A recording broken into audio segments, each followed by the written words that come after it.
Hello everyone, and welcome to Ultimate Fighting Arena, part of your Mortal Kombat Pro competition. I'm History Behind the Warrior, joined by the man, the myth, the French legend, Razor on commentary.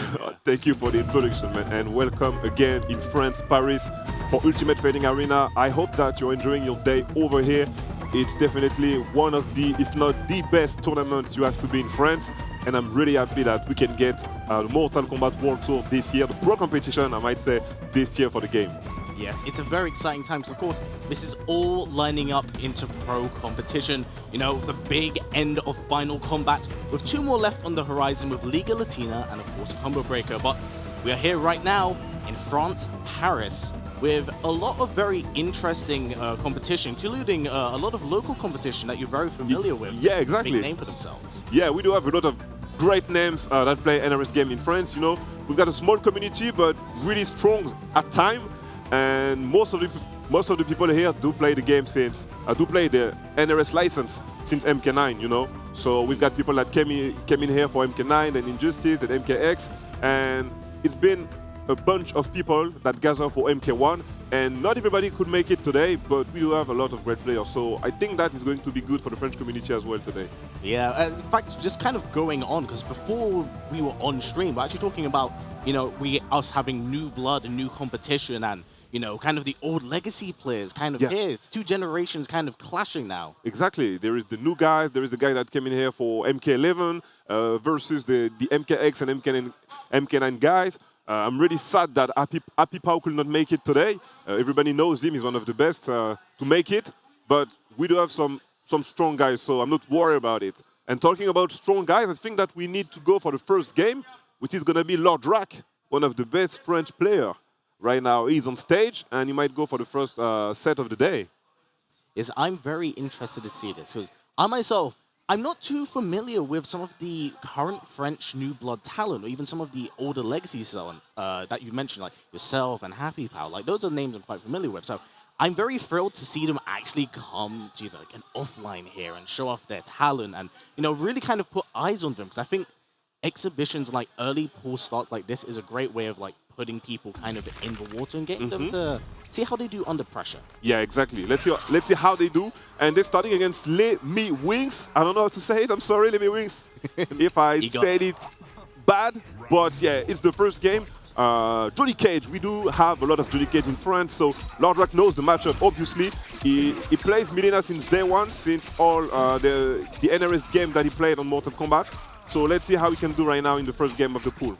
Yeah, he's starting off very confident. And the thing is, when you play a character like Milena, she hits like an absolute truck. She only needs to hit you like twice, hit you with 2 big optimals, and then that's it. And what's quite interesting is that Lord Drac's actually gone with the Lao cameo, which allows a lot of disgusting self, beautiful anti-air. Yeah, I didn't quite get the combo, but strong start.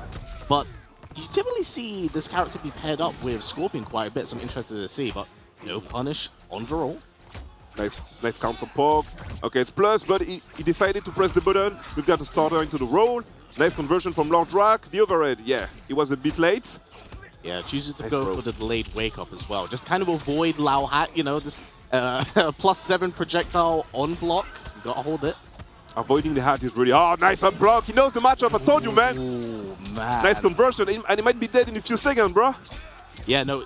Honestly, this Lord Drac has been playing this really, really fundamentally solid. He's kind of been suffocating Limmy-Wings. Yeah, beautiful, beautiful. And I guess, as you pointed out, familiarity in the matchup definitely shining through. A lot of confidence.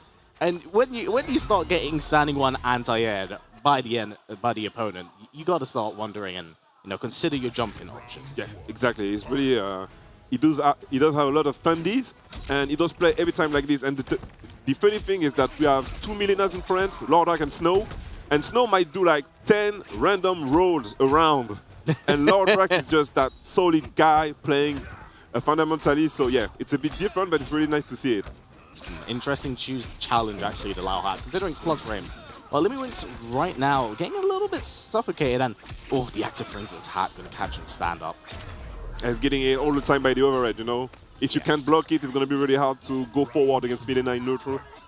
Yeah, I guess that's one of the scary parts of Milena as a character. She's such a well-rounded one. When you complement her with a character like Lao, who really adds that overhead low dynamic. It can be really overwhelming to keep up with. Beautiful, just nice going to catch overhead again. Okay, Oh! nice interruption, man. He knew that he can press a button between there. Again, that's the scariness that you pointed out, the familiarity in the matchup. Even I myself did not know you could actually jab poke Johnny in that string. Solid defense. She's not overextend right now, just getting staggered, but has a lot of work to do in order to bring things back in. That's good. Another win on the board. That's 2-0. Yeah, the life lead, and I do believe that the life lead is very important in MK1.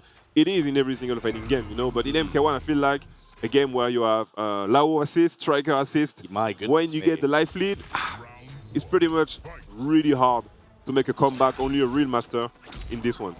Yes, as pointed out, you can really snowball you. Once it starts rolling, no pun intended with Melina, it can just be so overwhelming. And I think we're going to see a little bit of that at the moment, going for the optimal. Oh my goodness me. Oh, doesn't get... Lovely conversion. Yeah, does get the hat a little bit too early. Can't quite get the setup on that, but just American reset, picking up where you left off. The thing is, Lord Rock will always press a button off between the plus frames if you don't use the forward 3, because Johnny Cage has the best mid in the game. It's 9-frame forward 3, but he's not using it right now. Unfortunately, it just feels like Lordrak's like constantly going for that Lao hat setup. Overhead low. Well, how long am I going to hold the button? You're going to have to guess. It's way too good to not use it, so let's do that. That is very, very true, but interesting challenge from Lemmiwings right now, but definitely fighting a bit of an uphill battle. 2-0 loss right now. Get the pressure again. It was plus. Take your turn. He got hit by the overhead all over again. Yeah, and it's just going to go into that situation. Oh, nope. Go for the all-star. That's unsafe. That's unsafe up close. Yep. Oh, going for the optimal as well, but unfortunately does drop it. Gets caught with the parry. Down one. Just a lot of buttons being pressed at the moment, but there it is. Lao Hat back with a vengeance. And first stream, of course, we're going to get a fatality. A fatality. We need to say it, stream. Come on. But really, really strong showing from Lordrak. Yeah, it was strong from the start. He's really good right now. Like I told you before the stream, he's number 3 in France right now. And he has been playing NRS games since 2013. That's a shame he can't travel that much because of work. But he already made it to Finality and some other European tournament. But I believe that Lordrak can make it really far today. I think that was a very strong showing. And like I said, there was a lot of confidence in the play, a lot of snowballing going on. But, big props to them for the excellent stuff right there. And, as we're seeing with some of the highlights here, eventually, he actually got quite a bit of chip there. I think that was 2 games, actually. Yeah, nice chip damage, nice uses of the low hats in neutral and for the mix-ups. And nice and tire with standing 1 or down 2. The fundies, like we said.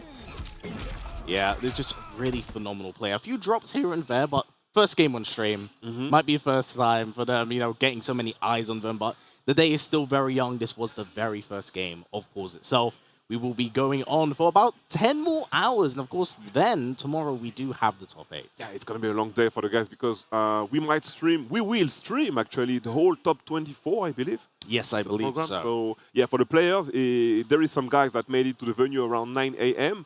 and they will be there till 10 p.m. Yeah, maybe even longer. They want to keep grinding. Exactly. So, good luck to everybody. Yes, absolutely. Again, man, it's so nice to have these big offline events when it comes to the European scene. We don't get them too many or too often. So it's nice because we're kind of like a really messed up family. It's like we all love seeing each other, and now we're all here to rip each other apart. Yeah, it has changed a lot in the few past years before COVID, and every stuff that happened because most of the big major tournaments were in the United States. We all know about Combo Breaker, CEO, Evo, all the stuff.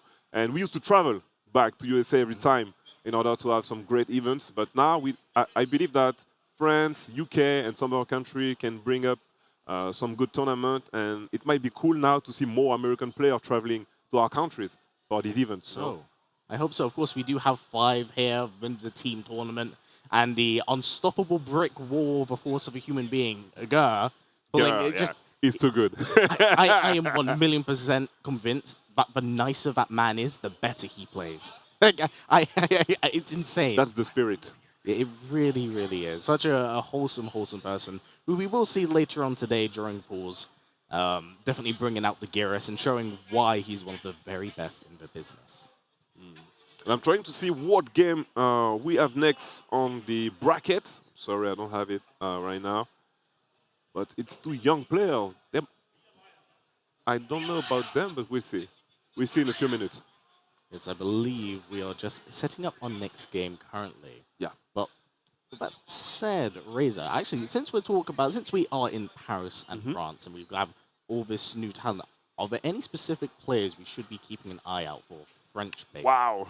It's a good one. Because most of the guys, when they do come in Paris, they say, oh, Paris is weird. Paris is not that good. You know, because the city is big and there is a region. You know that most of the people in here, we don't live in Paris. We do live in the Parisian region. And we do have a lot of great places outside of Paris to show you. But since tournaments, just 2 days, 3 days, it's really hard to have some free time for you guys. It's hard for us to bring you to the good stuff. But so far right now, I might say if you want to enjoy something, currently in the day, there is the Christmas market in La Défense. It's just outside of Paris, but just next to Paris. And it's pretty good. You can have a lot of food. You know that we do the food in here. Oh, yes. A lot of French specialty and some gift that you can bring back to your country for the family, for your girl or whatever, you know. So, yeah, we do have a lot of great stuff, but we need time to show that to our people. If we don't have time, it's going to be really hard to show you some great stuff. Understandable.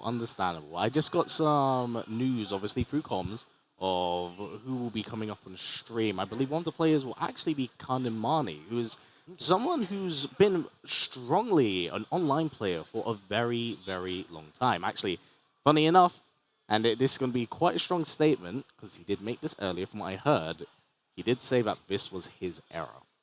Now, I believe this is his first offline, so that's a pretty bold statement to make right out the gate.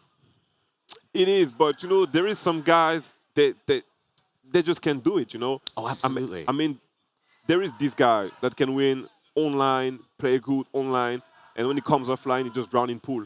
But there is the other guy that is going to be good online, and when he gets here offline, there is no stress, he's not getting nervous, and he can play his game, and he's going to do it again. And you guys have won on Street Fighter that came in here for Street Fighter 5, sorry, and he won UFL last year. Yes, of course. Yeah, funny enough, I think it's kind of like a very similar situation with VGY. Originally an online player. Yep. Was convinced by Ketchup and Mustard to actually come to an offline at a London local. Played very well, got second, only losing out to Foxy. At his first offline? At his first offline. I do remember that one. Was it in the early days of MK11? Very early days. I believe it was around Finsbury Park as well. I do remember this tournament because I was like, who's this guy fighting Foxy? I didn't know about him. Yes. So I was like, who that? And everybody said, okay, he's a guy from the online scene. He's now playing offline. He's really good. Let's go. Yeah, and of course, like since then, it's been like one after the other, and you know, VGY is where he is now, and he's doing very, very well competitively. Is of course here as well. Was on Team World, lost Team World, but we'll see how much of that translates over to the rest of the tournament. Because I did play him before the start of the tournament just to get him a little bit warm. Okay. He's playing very well. And very well. Does he still play Shao Kahn? Yes. Okay. He's he plays General Shao now. Sorry. General Shao. It's not Shao Kahn anymore. But let's see. I believe we're getting things set up on our end, and I'm very excited to see how this is going to transpire. Yep. We're just starting over with the pool. It's 12-14 in France, guys. Everybody's warmed up. Most of the tournament started already. Yes, I'm just kind of excited to see what players going to pull out, of course, because, you know, the other EU offline event that we had was Vianality. Yep. The thing is, Vianality, the tournament itself was about 12 days post MK1's launch. Many of the players that have made top 8 and top 16 from Vianality have completely changed the characters they're playing. Yep. So they're playing completely new teams and different ways, and of course, much has changed with the game. Much has been learned about that. Cyrax is now not the go-to cameo. He's gone. But now we have two other scary ones, which has been Lao Hat and Striker. Yeah. Bro, Striker. it's a pain. It's a pain in my brain. when I do play in France against this guy, Akstar, he's going to be playing in this tournament. He's the best one right now in France. He does play Reiko and Striker. Bro, Yes. I'm tired, man. I don't want to do this every time. You know, I do play. I get to win a final. Sorry, I do have to face Reiko, and I'm like, nah, I don't want to play. Yeah, I don't want to play in that. I get popped. I go back to loser bracket. I win my loser final. I go back to the grand final, and boom, all over again. Reiko and Striker. It's never my turn. I got flawless block, every single stuff, and he's just really good. So yeah, It's the Striker eternal right now curse. You can never get away. Exactly. And it's such interesting because previously, when everyone kind of looked at Striker and they saw him in the trailer, and they were like, lol, this guy's back. Why is he back? In hindsight, I was one of them. I was one of them as well. Because sort of like, oh, Striker, oh, that guy. And then he's don't come out see. full force with Yeah. an overhead low, a cuff reset, and the grenades, which is basically like, it's never your turn. It's never your turn. Never your and turn. even when it's your turn, it's a frame trap. Yeah. So basically, don't play until the assist is gone, and that's it. I think they're doing the button check. I think. I believe so. They're just getting things set up on our end. We are sorry for the delay, but don't you worry. There'll be plenty more action coming your way very, very soon. But yeah, kind of like actually going back to the French players itself, how has the scene been since the launch of MK1, of course? It's pretty good. It's pretty good. We do have a small national French championship, some stuff like that. It's not in the world, so you know, but we do have a small national championship. We do have a bi-monthly event that I'm running in Paris for the community. We do have online tournaments every 2 single weeks. We had 3 boot camp, so it's pretty good, I might say. We do have the old players. We have a few new players, but you know the scene is not that big in France. You know, it's not America, it's not Brazil, it's not UK, it's not the UK. We try our best to make people love the game. Because, you know, France is more like a Japanese country. Yes, you guys are like extremely passionate when it comes to it. For a lot of years, it was like the first country buying Japanese stuff outside of Japan, you know? So it's the same for video game. Most of the people just play Japanese fighting game, Japanese game. So my job is to get them and make them play Mortal Kombat, you know? And say, look, this is good. And this is MK. Build them in. So MK1 with the cameo assist, I think it was a good choice. We could get a lot of new players because of that. They say, okay, I might try MK now because there is something new to try. Yeah, they need to keep going with that. Like, just patch the game, make the game better and better and better all over again. And I think it's going to be a great idea. I'm very excited for the future of this game in general as well. And I think I speak for many of the people. With DLCs coming out, you know, everyone talks about just the characters themselves. But of course, they recently added your boy, Tremor. What are your thoughts? And Omni-Man. Yeah, Because and Omni-Man. People don't know, but I'm a huge fan of Invincible. We do watch Invincible in France, you know. We do read Invincible in France. So when they said that Omni-Man was coming out, he was the only guest I wanted to play. He's not allowed for the Ultimate Fighting Arena tournament, but after that he's going to be. And I'm really happy to have this guy in the game. But yeah, Tremor is back. It's a bit different because everybody says, okay, Reza, Tremor is back. You need to get back with the character. But, you know, this is no MKX. Yes. This is not the same game. So this is not the same Tremor. And this is Tremor as a cameo and not as a character. But I've already seen that this guy is really good. He is very scary. He's very scary. He's very strong. I've seen some combination with Johnny Cage, some combination with Reiko. Yes, very scary. When he's going to be legit for tournaments, we might see some stuff. Yes, I'm very, very excited because basically, kind of talking on Tremor, funny enough, have you seen what he can actually do with characters like Shao Kahn? Not with Shao Kahn. So it's very interesting because of how the Aftershock works. Basically, it hits them on the ground, it ambushes them. With Shao, when he hits you with the knee and he rests you into the ground, that's when you can apply the ambush shock, resets them. You can do like standing 2-2 and to another knee, spend the meter, then get the launch as well. So it's an interesting utility in toolkit with how Tremor does function. Like, he's kind of overwhelming because he has like 9 different cameo assists that you can turn into ambushes as well. Okay. And there's a lot. It's overwhelming. But we've been seeing some new stuff as well with Metallic. Basically, if you have the corner to work with, You can push them into the corner, throw the low ball, keep them active from the ball, and then combo them. Okay, that's really good. And that's what I like about NRS for that one, because I used to play Tremor. I used to be a Tremor player because it did have a lot of stuff, a lot of special moves. Down back 3, back forward 4, the earthquake, the earthquake on the ground, down 1 with crystalline and all the stuff. And what I enjoyed about Tremor is that you can be creative and you can see like 3 Tremors players back then and play with a totally different style. Yes. And that's what I like about the cameo. I've been watching some videos and I see that, okay, so they bring back Tremor with a lot of stuff, a lot of moves, so many people can adapt it with their characters. And we won't see it as the new Kung Lao or the new striker. Yeah, it's going to be intriguing. It's going to be different, yeah. And plus, like, of course, you know, since we're talking about cameos, we still have other ones on the horizon, like Movado, Farah, which I'm very surprised. Movado is coming, yeah. Yeah, Movado's coming. That's real. That is real. I never thought I'd see today where Movado does return in Mortal Kombat, but I'm intrigued. I'm intrigued. I'm intrigued because, you know, I'm one of them. I'm one of these kids that kept playing the 3D games. You know, so when I saw that they would try to bring back a lot of 3D characters for the game, I was like, okay, just do it, guys, because the 3D era was awesome, you know. It had its problems, you know, but we did have a lot of new great characters, a new story mode, the crypt, and many stuff. So I'm really happy to see them back, and I hope that they give Movado a really good treatment. I sincerely hope a nice rework.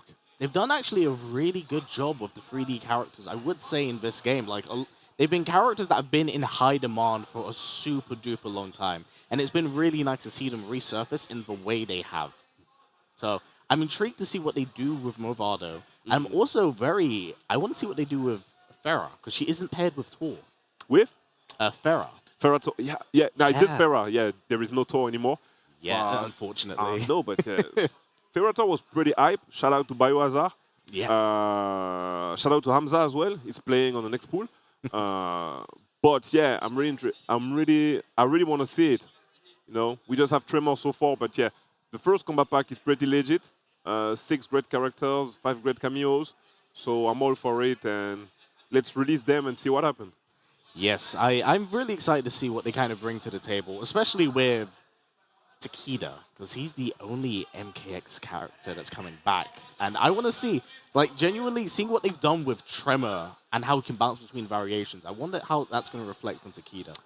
I hope that they do something really great, because I was pretty much disappointed when Takeda didn't make the comeback for MK11, you know, because I was a huge fan of the Shirai Ryu. I was a Scorpion main before Tremor, and I did play Takeda, you know.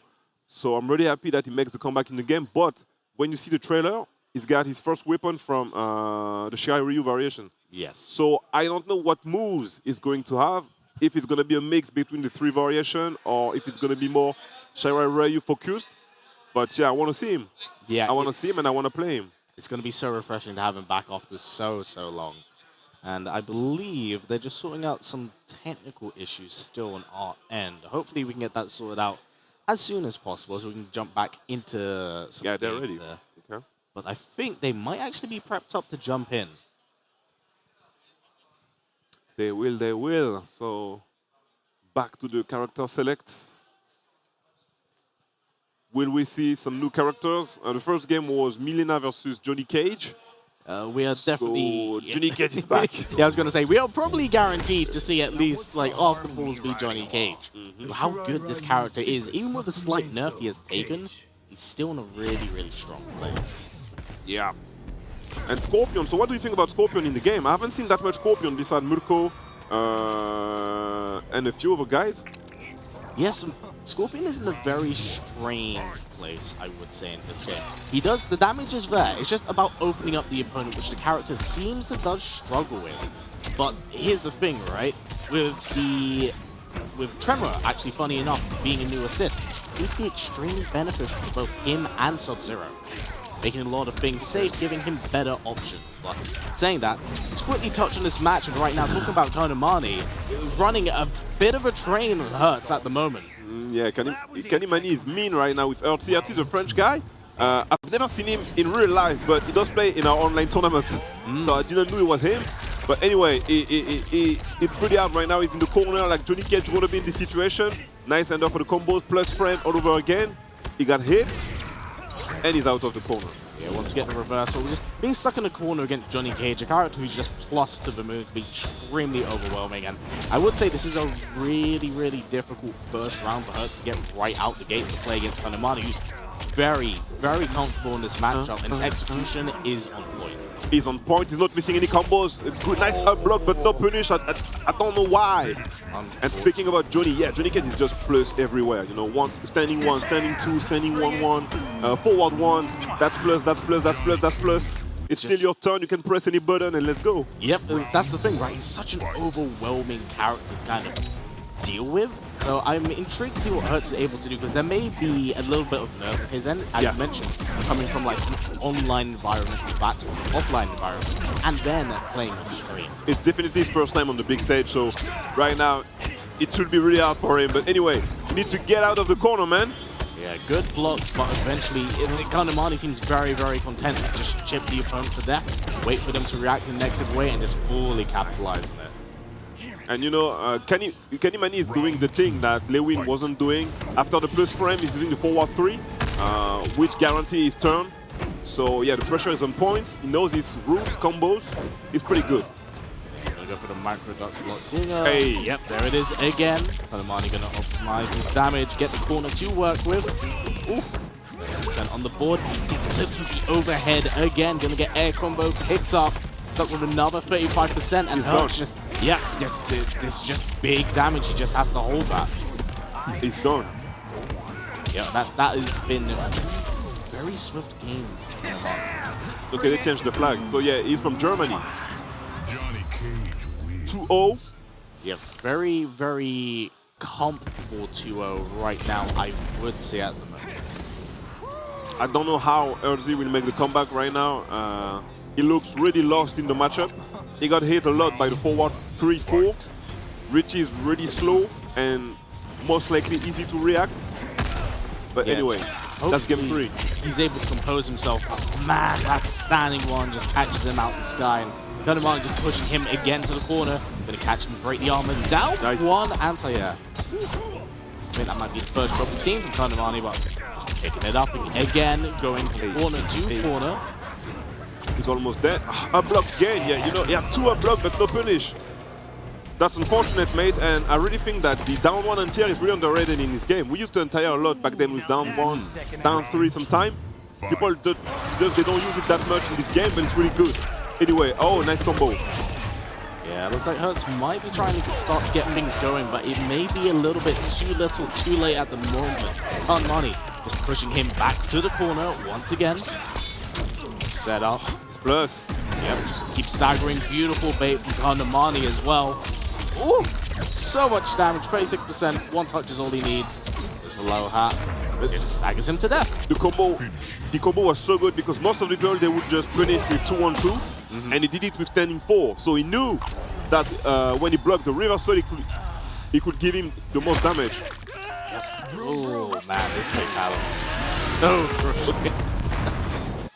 But well played from Kommunity, playing a very strong opening showing. Second game on stream, first game offline as well. So let's see how things go for, you know, he's very confident in himself right now, but, you know, early days. Yeah, early days. And as you said, the thing that we do have a lot of online players in this tournament, it's really hard to do a great seeding. So we might have some death matches around top 24, top 32.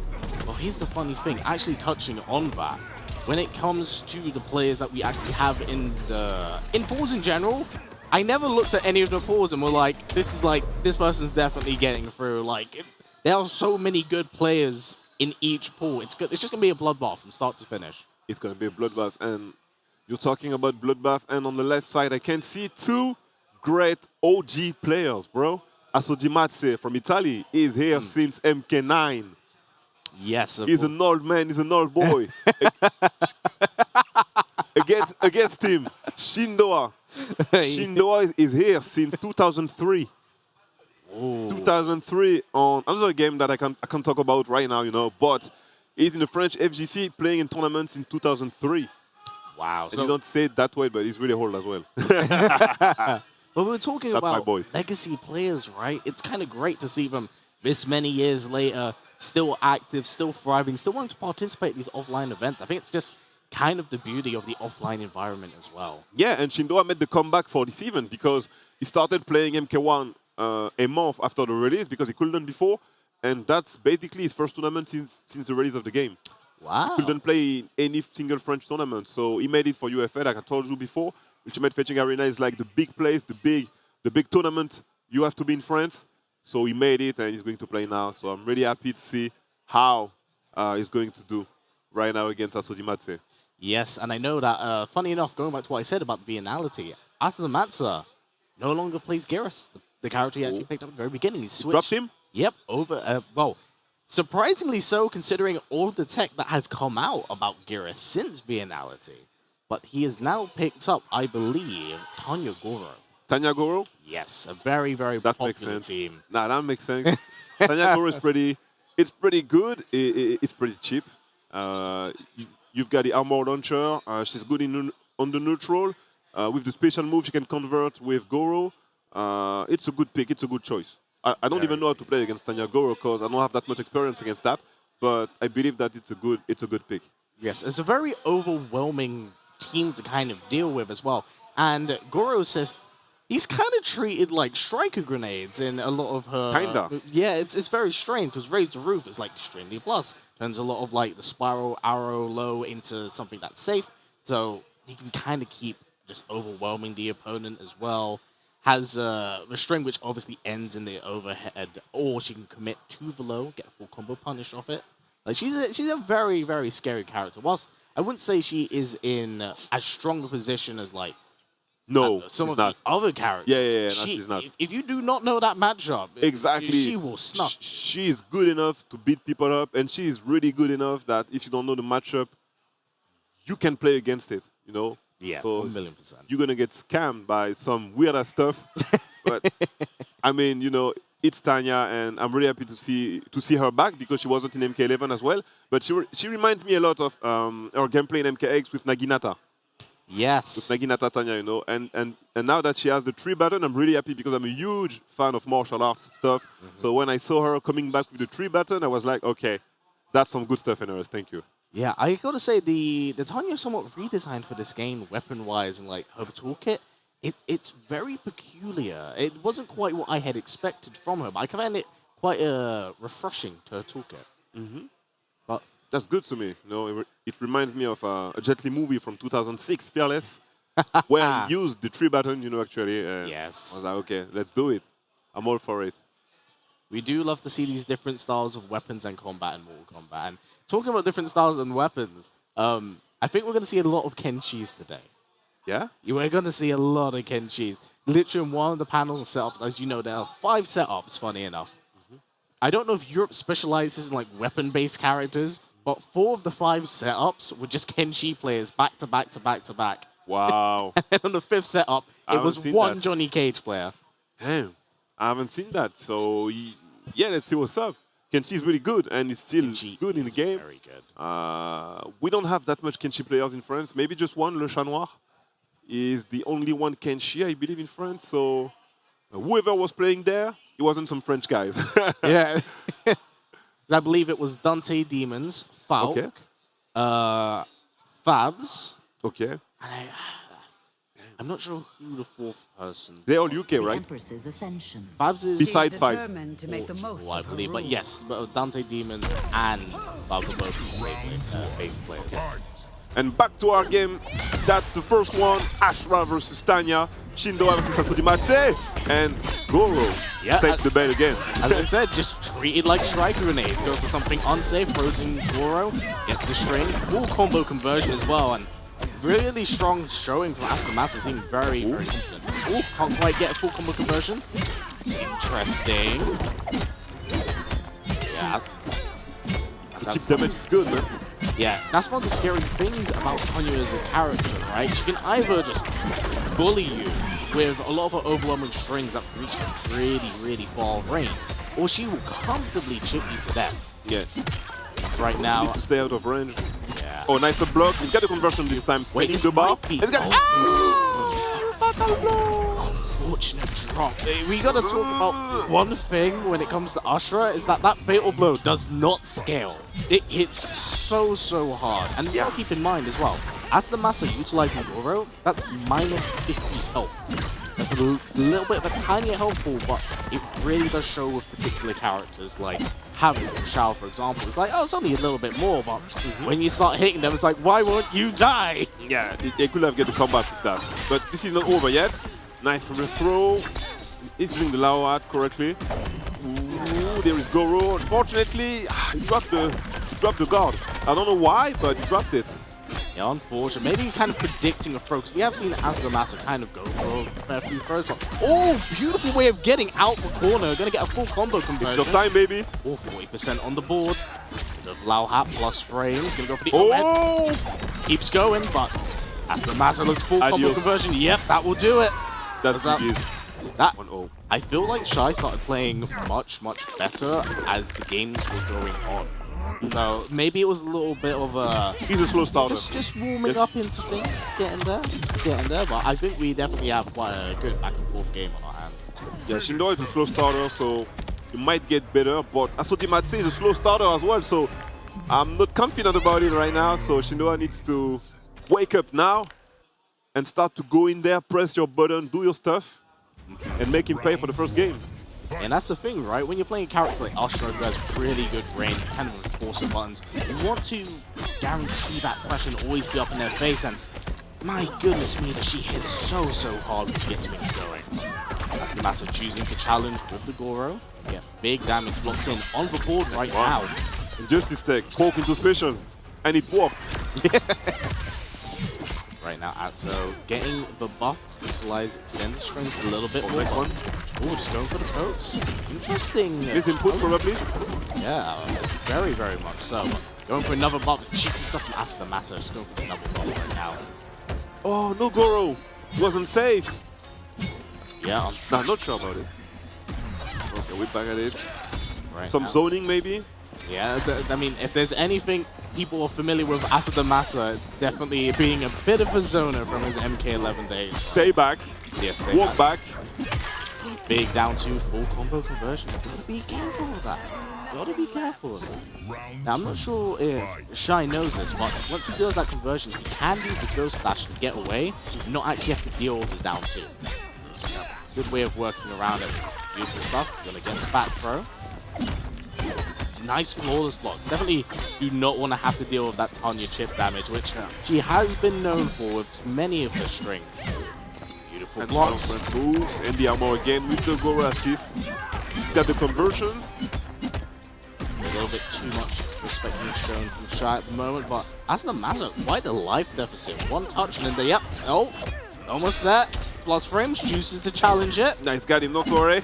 Yeah, not wanting to overextend, not wanting to overpoke at the moment. Feeling victory on the horizon, but nice there it quick is. finish. Will he spend the... Might go, No fatal blow? Okay. goes for the buff instead, goes for the double buff. Right, Yeah. there it is. There it Told is. you, the life lead. When you get the life lead in Mortal Kombat 1, it's really hard to not win the game. So yeah, Shindo did good, but yeah, Asuna is still in there. Still got the meter. Maybe to use the zoning, every single tool. He needs to close the gap. Playing very well. Gonna get a full combo conversion off the Spiral Avo. Big lead. Gonna have one to work with as well. Just gonna bully. Yeah, he put him in the corner. Putting him in the corner right now. Yeah, there's the big down tier again. Just doing that point blank. It's only gonna work once or twice, but eventually your Azo is going to adapt. He's been showing that has, but man, all this big down too. Nice. Okay, let's see his unskilled damage. Let's see the damage. Alright, Azo needs to hold this as well. What's this gonna be? About 51 damage? Does this part hurt so much? Oh my god! 2! He's still in the game. It's Yep, time for the comeback. 1,000,000%. Oh! That's so unfortunate! It was late. It was a bit late. It was late to the party. That is tragic. You saw the read, it was Yeah. reacting to it, but The read Too little was too good, late. but unfortunately the move wasn't that great. Maybe if maybe with Motaro, it could have been way better. Oh, there it is. That is actually something that he has been trying from the previous game to kind of throw Lao how to establish the threat of it. But Aso's actually been calling it out quite well, going for the spiral arrow into the razor roof before. Beautiful conversions at the moment. Chip damage again, and this is safe, so you need to flawless block that. Yeah, flawless block it or challenge it, or at least, at the very least, get away. And there it is. Sweet. Again. There it is once again. Honestly, keep challenging it at this point. Make the Massa respect it. But gets flipped by the last hit, and we are seeing so many of these ghost dashes, and they are working. I get the punish off that. Oh, that's the Massa. Getting the buff. Point blank. Nice full combo conversion. Oh wait, this might be. This might be hit. This might be it. Yeah, he's pretty much dead. Yep, gonna get the arms unplugged, headbutt. God, this is such a good build though as well. But my goodness me, that is a nice amount of damage. And 49. match point, Asida Massive. Match point Asudimatse, 49%. I don't know what Shindo can do right now because Asudimatse got the first opening. He's got the buff. Yeah, these buffs do stack eventually in plus range. Chooses to challenge it once again, but gets caught with the overhead. Needs to go for the breaker to get away. And the getting move is so easy with Goras. The ambush are pretty good in this game, so you might choose it all over again. Nice throw. Yeah, no, Asmas has been playing this really well and very methodically, because on every conversion he lands, he's always purposely placing himself right in front of the opponent so he can just guarantee some damage. But beautiful again, the big down two just deals him so much damage. The pressure now, Goro, the pressure again. Now the throw. That should be I was wrong, and that's it. 11%. GG's to Asudimatse, taking the win over Shindoa in his country. Yes, well, keep in mind, this is still winner's side, so there's still yet another tournament life left to go. But, you know, Asdamasa played that really well. And I'm quite astonished by him dropping Garrus for Tanya, but yeah. I can see where Same here. he's been. Because Garrus is really good now. Everybody is just dropping tech on the internet, on X, about the character with a lot of cameos. So yeah, playing Tanya Goro is not the best choice, but it's still a good choice in my opinion. Yes, I mean, he clearly seems very comfortable with the character, so I'm intrigued if we do get to see him a little bit again later on stream, what else he can actually do with the character, because it's what you expect from Hanyo Goro, right? But I want to see what Asdamasa's spin on it, because he always has something in his hat that will surprise me. I think that he still have Garrus as a counter pick. I think so as well. I think he's it's a strategy. It makes people believe that he's just going to play Tanya today, so everybody just focus on Tanya. They do work the matchup, and then boom, he's losing one game, and then he's going back to Garrus. Well, even talking about like Garrus as well, touching on yesterday's matches, and actually who's actually here, Forever King. Yeah, now, as we've seen, Forever King, as well as his younger brother, Burrito Voorhees, has been putting on quite an interesting showing when it comes to Garrus on release, kind of showing a lot of the tech that he had with Cyrax, playing a very experimental style. But I feel like it's players like Go who've like fully optimized how to play the character. And so I'm very excited to see what we can see from Garrus in this tournament. Yeah, it reminds me of MK11 sometime for Garrus, because he's one of the most creative character, I can say, in MK1. 1,000,000%. Yeah. It's the craziness that he just gets off the snap, man. The 3 hourglass stack alone, 1 bar breaker, basically double time stop capabilities, has the ability to basically crush zoning because of it. And as we saw yesterday with Gur, once he gets those 3 hourglasses stacked, I've never seen anyone, even on Combat League, hit forward 3 as many times as Gur did with a massive overhead leg kick and have it succeed. And then every time he got like caught a punch for it, he was like, I'm just gonna use 1 bar breaker and we're gonna stack again and we're just gonna do this all over again. Yeah, the game plan is perfect and he's playing the character perfectly. So yeah, Gur might do something great today. He might get top 8 in my humble opinion. No curse, obviously. But yeah, he's going to be on stream later today, so stay with us guys, don't worry. They're doing the button check, I believe. Yep, button check, and it might be a mirror game. Liu Kang versus Liu Kang, the first Liu Kang of the day.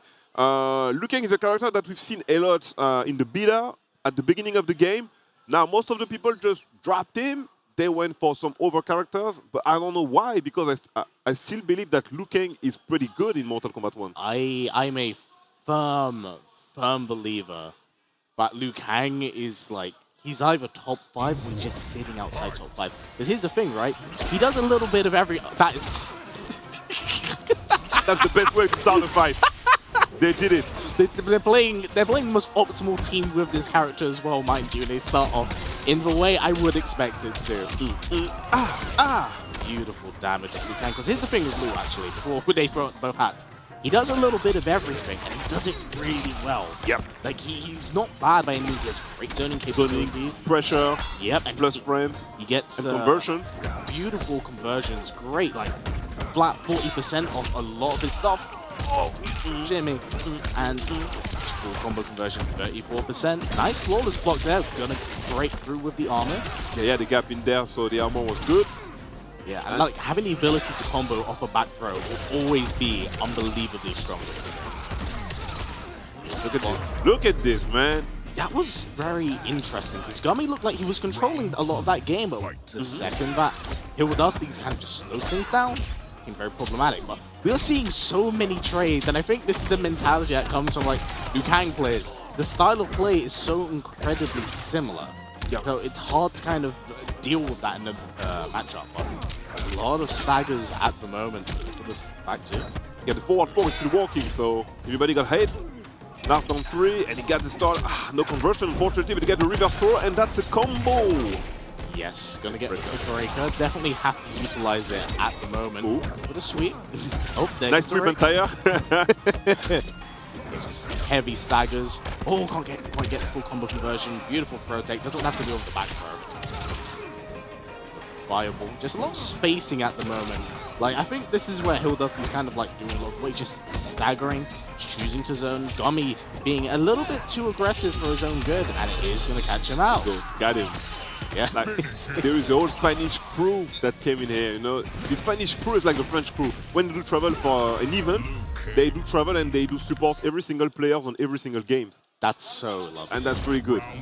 It's very, very nice. And that's one of the best parts about coming to the offlines in general. It's kind of the sense of community that comes with it. Oh, beautiful full combo conversion. Free into Dragon's Fire. Go back to zoning. He's got Lao, he's got a low projectile, he's got the mid one, the EX version. Yeah, it's going to be a bit of a projectile war for the both of them right now because they can just both kind of take their time. And here's the crazy thing, right? Whilst you typically see Liu with Lao, Liu works extremely well with Sector as well. Not a team you typically see very commonly. Yeah, I don't see that commonly. Most of the time I had to fought against a Liu Kang player who was playing Kung Lao, most likely. One time Motaro and one time Sector. But I need to see this more because Liu Kang and Sector, it seems like a really good combination. Yes, it's very interesting because you can actually combo off the low fireball then. Very interesting conversion. But of course we might see that a little bit later on. But right now we're going to see Gummy versus Dusty fighting in the Liu Kang Lao mirror. Nice reversal. It's been a very, just a stagger heavy game. Just both players just picking and choosing when to move back and forth, just kind of shimming in and out of each other's advances. Oh. Yep, just another stagger. Back throw, full combo conversion, the back 2-3, standing 3-3. Whiffs the end of it, doesn't matter. Miracle reset, picks up where you left off. Ooh, gonna go for the double blue dragon. Uh-oh. I just goes for the That was a nice one. He spent the bar to get the damage. He dropped the meteor, unfortunately, but he still got the round. So, Dusty is here to take that game too. Then go for the forward 3 stagger. Gonna get the back throw. Gonna go for the full combo conversion. Boom. Yep. 2-3. Standing 3-3. Yep. Dragon now is gonna land. Oh boy, this is gonna hit really hard. Get the overhead off it. Combo. Ooh, wants to definitely push him deeper into the corner, but we're gonna see so many of those back throws. 3. Oh. For 22%, that's pretty decent. Yeah, 22% off a back throw. Like, that's nothing to joke about. Just look, so much respect being shown between the two. Just each player looking when to pluck and pull away from the other. Oh, But fall down too, but he was early. He was early for the entire. Is he going to use the fatal blow? Nope. No, and if you got American Reset, pick up where we left off. That 2-3, yeah, has to go for the break. It doesn't want to have to deal with it. Ah! Oh, no, doesn't go get a fatal blow conversion. Love Steigers, and just spaghetti, spaghetti on the floor. Man. The stage is way too powerful. The stage is way too powerful. Definitely nerves being shown off both ends right now, but you know, they're both playing extremely, extremely well, considering they both started off with Lao Hat. Speak of the devil, there it is again. 2-0. Yeah, Oh. it's 2-0 right now. It's best of 5 guys, first to 3. The world competition actually, pool, top 8, top 24. Things looking very, very good for Hill Dusty, as well as the community are roaring for him, cheering for him in the crowd right now. Definitely kind of taking their energy, if you would. Nice Tiger is plus. He's got a conversion this time. No drop. Great. Send him back to the corner. Yeah. And that's the thing, right?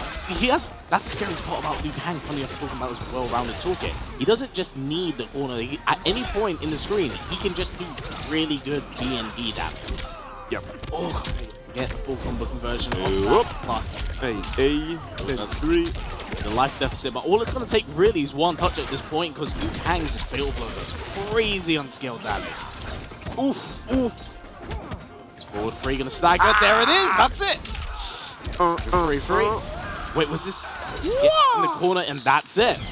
That's the crazy thing about the fatal blow. You got to be so careful.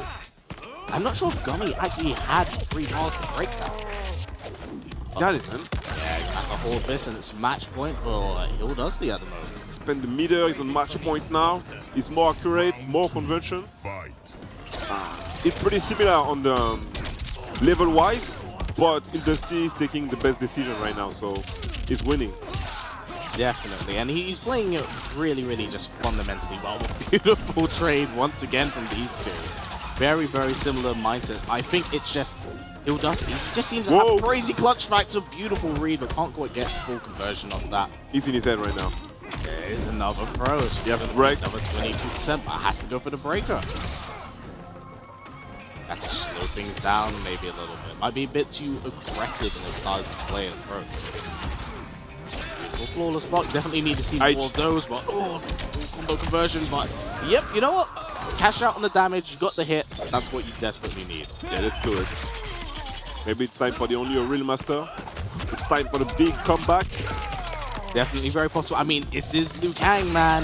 If anything's possible, the Weaver of Time. Plus frames once again. Yep, just slowing things down. Definitely working in Gummy's favor, but still currently both. Oh, the neutral duck! Gonna get the plus frames. Back to 3. Oh, but the challenge. Yep, there it is. He's dead. Beautiful. He tried to press a button, but it wasn't plus, so he knew it. Let's go. Unfortunate, but Hill Dusty getting a big win for him and his friends and his team, rooting for him in the crowd. It's great to see. But, you know, well played from Gummy. I think the only thing that caught Gummy off the most was, I think his aggressive playstyle eventually just came to bite him by the end of it. Because he was playing fundamentally, as you saw at the very start of the Lao Hat, they both had very similar mindsets, mentalities. There it is, how they want to approach. But I think Hill Dusty, his approach was a little slower, and I think that just benefited him in the long game. There it is again. Has to get the breaker out of him. Well played all around. This entire was on point. That was such a ballsy read, and we saw some really clutch reads by the end of it, but both ended up dropping. He dropped the conversion, but it was on point, and yeah, his opponent came to press button, you know, and since you're playing a mirror match, he knows the matchup, obviously, and he cut him a lot between these frames. So yeah, they both played good, but Dr. Gus had it, and he had the Spanish crew with him, so he's moving up in the bracket.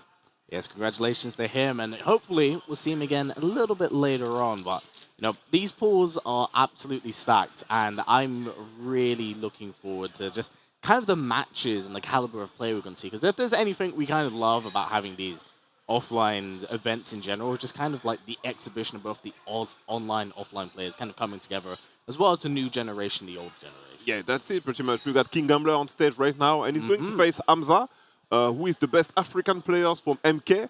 Ah. But the game is going to be after the break because we do have 5 minutes off before this set. So you guys may stay with us, and we'll see you in 5 minutes.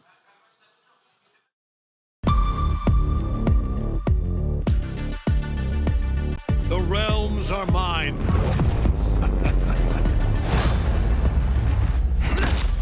Think, what good would your death accomplish? Inspiring future generations to oppose you.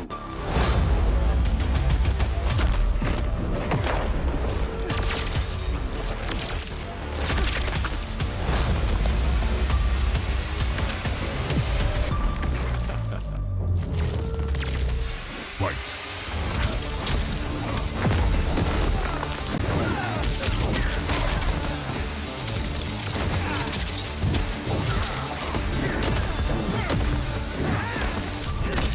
Highly doubt a blind swordsman can kill me. Sento and I are more than meets the eye.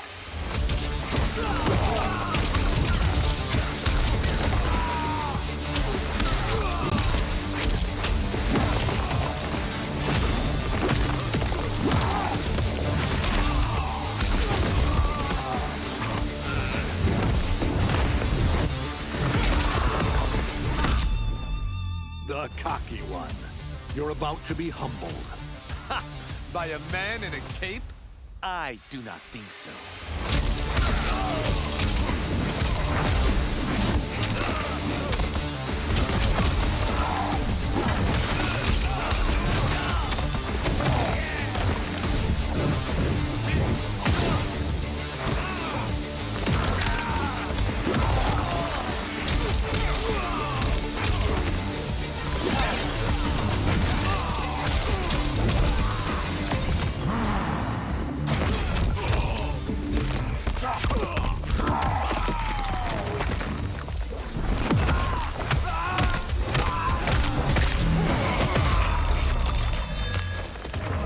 Finish him.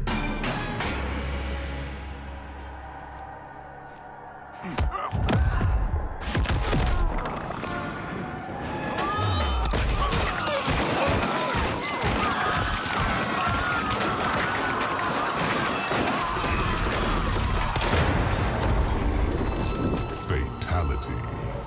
Omni-Man wins. Flawless victory.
welcome back, everybody. We're still in Paris for the Ultimate Fighting Arena Mortal Kombat Pro Competition, and I'm still with History Behind the Warrior. How are you doing, my friend? I'm doing really, really good. And of course, it's great to be here, and it's just great to be at an offline event. And we actually have a great bit of international talent that we wouldn't actually normally see on the US side of things. Would you like to dive into the players, actually, because you are very familiar. Yeah, exactly. We do have an American player that all of you guys know already. King Gambler is here for a few years now. He started back, I believe, in MKX. He's still there now, doing some great results in every NRS game. And against him, we do have the best African players. He's from the solo team. His name is Hamza. He started back in MKX, but late, around 2017, he did really well. He used to play Ferrator. He jumped into MK11. He was playing Cabal. A really good and really strong Cabal, actually. He played in a lot of European and Middle East tournaments, and now he's playing in MK1. He's really solid. So it's a great game. It's already a top 16 game to me, but we're still in the pool, so it's really hard to see some of them going down to the loser bracket. But I do believe that it's going to be a great fight. It really is. And again, kind of going to the offline aspect I had mentioned, this is something I'm really happy to see with having international US talent coming across, because in most circumstances or situations, this would not be possible. This is something you rarely ever see. Exactly. We started that back in Finality 2017. This was actually the first time we had American players coming up over in Europe. But anyway, the game is up. Johnny Cage versus Johnny Cage, one of the best players in the game, obviously. And nice parries out, but Khalid straight back in the corner, man. That was so sick, Hamza. I've never seen that before. And that's the thing, like, I talk about the different styles of European and US styles, whereas, you know, Hamza is representing his own region, so naturally that's a difference in itself. I want to see how this translates over, and Hamza getting in good game one. That was sis, bro. That's huge, game one. That's a huge statement right now, and he did good with his low trap, but now that he's back in the corner, let's see what happens next. Yes, of course, a very, very strong showing from Hamza right out the gate. Maybe caught Gambler a little bit off guard at the moment, I'm not going to lie, but Gambler taking the lead currently. It's just constant staggers, of course. What you expect of Cage. Oh, nice one. Yeah, choosing to armor and go through it, just get rid of the Lao hat and allow himself completely. Wow, he's out of the corner, now stay back in the corner. They don't want to leave the corner, man, because Johnny Cage is so good at pressing button against every single character, so if you got your opponent in the corner, it's going to be way easy for you to do it. Yes, he's a character can really kind of suffocate you. Depending on the cameo, can really enforce that pressure. It can be extremely intense to do. Hamza just getting thrown in the corner time and time again, looking for the parry, but no one home. Full combo conversion. Yes. Also, one thing I do want to point out as well, Gambler choosing to pair Cage with Goro has significantly less health to work with. 900. Oh, you got to start out with back three in the neutral. Yep, going to go for the Lao hat, going to go for low. Beautiful blocks from both, being extremely patient, just weaving their ways in and out. Psych. The poke into special always work, man. That's crazy. That stuff is so good. It's not true, but it's so good. Good stuff for King Gambler. 1-0. And the game was pretty close as well. Very, very much so. Very back and forth. I feel like Gambler got caught off guard a lot in that first game, but I feel like he knew what to expect after that. I was being called out by the Lao and just like the corner switch and left-hand side. I was so sick. That's some MK1 stuff. Alright, game 2, Lao versus Goro. Every time he will see the assist coming up, he will use the shadow kick, because back forward 4 is 8 frames in this game actually. It's the best traveling reversal of the game. So why not use it? Yeah, it's true. I mean, just Cage in general is so good. One of 3 characters in the game to have like a 6-frame button. Just reinforce their game plan, man. Just be a pressure monster. One thing I do think that Hamza has to be a little bit careful of is actually throwing out the Lao hat loosely, because Gambler has challenged it twice. Gonna catch him, but can't quite get full conversion, and has armored through it. So I'm interested, but currently pushing Gambler into the corner, does have fatal blow play, and just gonna stack him. Comeback time, baby. Yep, there it is. Comeback time, baby, and we've got the same scenario. Hamza takes the first round. Let's see how King Gambler will do in the next one. Yeah, but there it is again, just Gambler choosing to keep an eye out for when the Lao hat, because honestly, spending the meter to just throw Lao out of the game, really, really good. Don't want to have to get that pressure, but ooh, Gambler getting so much mileage out of the parries in this game. Yeah, you don't want to do this because down back one with Junicate is pretty good. The parry is super huge, so you might use a low or maybe the low hat with Hamza. Very much so, but looking for the meter. optimal. Oh, doesn't quite get the full combo conversion. Beautiful neutral drop, but doesn't quite get the optimal of it. Whips it big down to corner conversion. There's so much happening right now. What's happening? Big win. One touch, that's it. It's going to be a grab or a throw. Oh, goes for down one. He's going to keep staggering. Gets the parry again. It's going to even things out. These parries, bro. These parries are wild. This is some high-level play. I told you it was already a top 16 game, but we're still in the pool, guys. The conversion is good. Hamza is in the corner, unfortunately. King of Lord got the damage. 34% going up. He's out. There it is. And he dropped the punish, unfortunately. Oh, doesn't quite get full combo punch of that. Going to try and get out the corner, but Nice big back three. three. A lot of whiff buttons currently going on at the moment, but Gambler just sealing the deal really, really well. Forces the breaker out of Hamza. That's crazy. He's always right. And he's playing so good, you know, with that small backdash forward 3, small backdash forward 3. He's got the best wave dash in the game, I can say. The best movement, I can say. And King Gambler is like, he's got better movement than Hamza right now, even though the conversion are pretty good on both sides. So it's 2-0, but the games are really close. Very much so. Let's see if Hamza can bring it back. In fact, we just saw Whiff standing forward, and I think Gambler is constantly trying to call out the Lao hat right now, just choosing whenever it tries to get set up, he just wants to get rid of Lao in general, but Oh, he dropped it, that's unsafe. so unfortunate, and again, Lao is out of play. Gambler doing a really good job just kind of micromanaging, throwing out Lao at every opportunity he can. Back on the left side of the screen, nice one, he's got the conversion. Parries, man, like, Gambler's getting so much mileage out of these parries, but Raise the Roof is going to catch. Nice, go for low hat. Again. Goro is doing a great job, for real. He really, really is. He does so much work. Is that going to be it? He's still alive, nice, still alive. Just about. Yeah, definitely a challenge. Probably expecting. Oh! He's got the top one! Hamza is still alive, HPT! Again, it got literally lost 2 games. Hamza's like won the round. Lost 2 games. With a jump 3! What a man! What a man! Full combo conversion. Gonna move Hamza up mid-screen. Gonna reset him with a nut punch. He's gonna raise the roof. Gonna get plus frames. Guaranteed pressure, but there's the parry. Oh, doesn't want to deal with it, but still gets caught by the Lao. Still get caught, but he's still alive. Oh, no. Maybe it's time for the comeback. Maybe it's time for the first game, Hamza. It is possible, but it's going to get caught out. Building up to breaker, but might be a bit too late. It is. Starting off the next game with 3 bars, but Gambler also has the All-Star locked in. Yeah, the act meter is up there. So, oh, nice one again. No. Whiff. So unfortunate. Well, Hamza choosing to hold this damage, actually. Not wanting to use the breaker button, go for wake up buttons. Gonna get full combo conversion, push to mid-screen. There's the Lao hat. Unfortunately, can't quite get the active frames off it.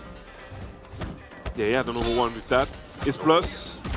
The pressing. Oh, this is such an interesting way of working around the parry. I have never seen that before.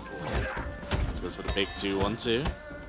It's just going to be such a stagger-heavy game from the 2. Can't quite get Goro in there. Going to get the parry, and there it is. That should wait. He has to go for the breaker. What happened?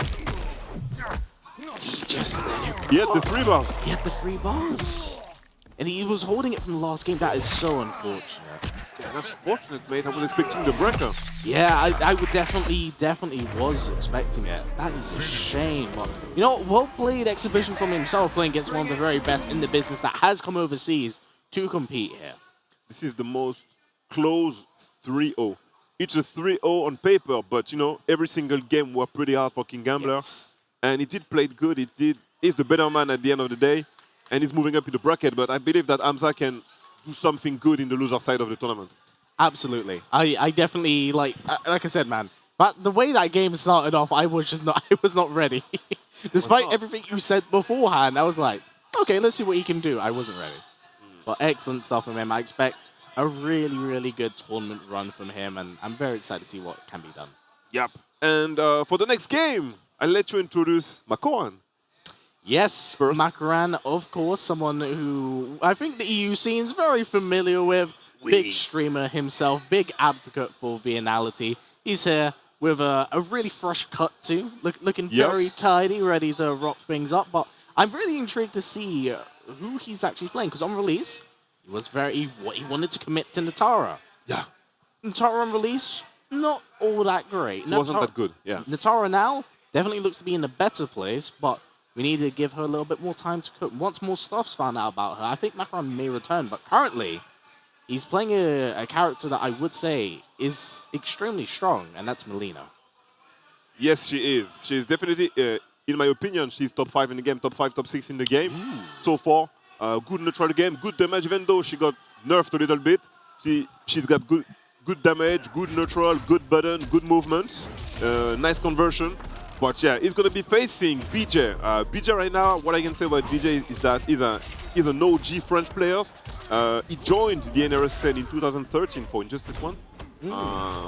He kept playing the games, but yeah, he dropped the competition 3 or 4 years ago. You know, ERL stuff, you know, grown man stuff, adult stuff. Yeah, exactly. So he's back for MK1, but he's the cousin of Shindoa that played before. Oh. And he started playing MK1 back a month ago, so I don't expect much for a month of playing against Makaran, but BJ used to be one of the best back then, so maybe he's got something in store for us. I'm very interested to see, because again, it's kind of nice to see these older faces come back and kind of want to pick up the game after like letting things simmer, you know. There's a lot of adulting involved, but it's nice to see some old faces return. However, I do want to see what Makaran can kind of bring to the table, because like I said, he is playing Melina, but for all we could know, he might be messing around a little bit with Natara, because she has had some changes. Yeah, but what I can say is that on the screen on the left side, I don't see no Melina, I don't see no Natara. Oh no. Oh yeah.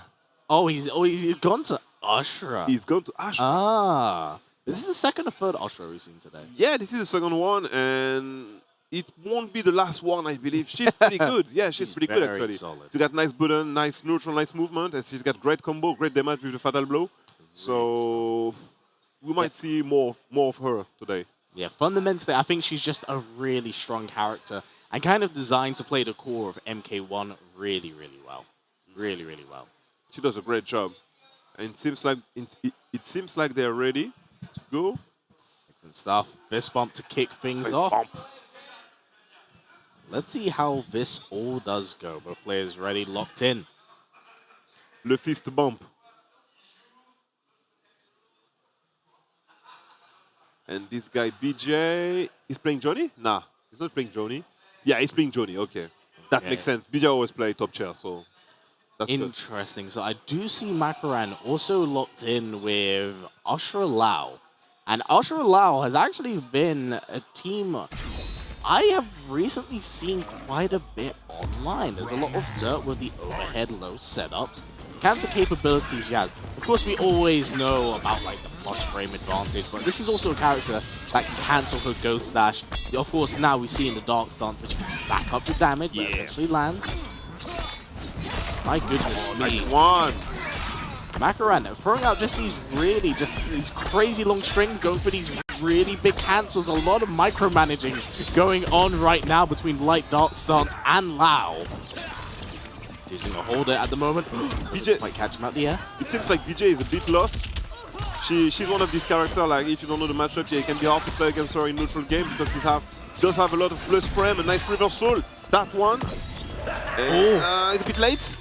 It wasn't overhead. Yeah, exactly. Overhead. It wasn't late.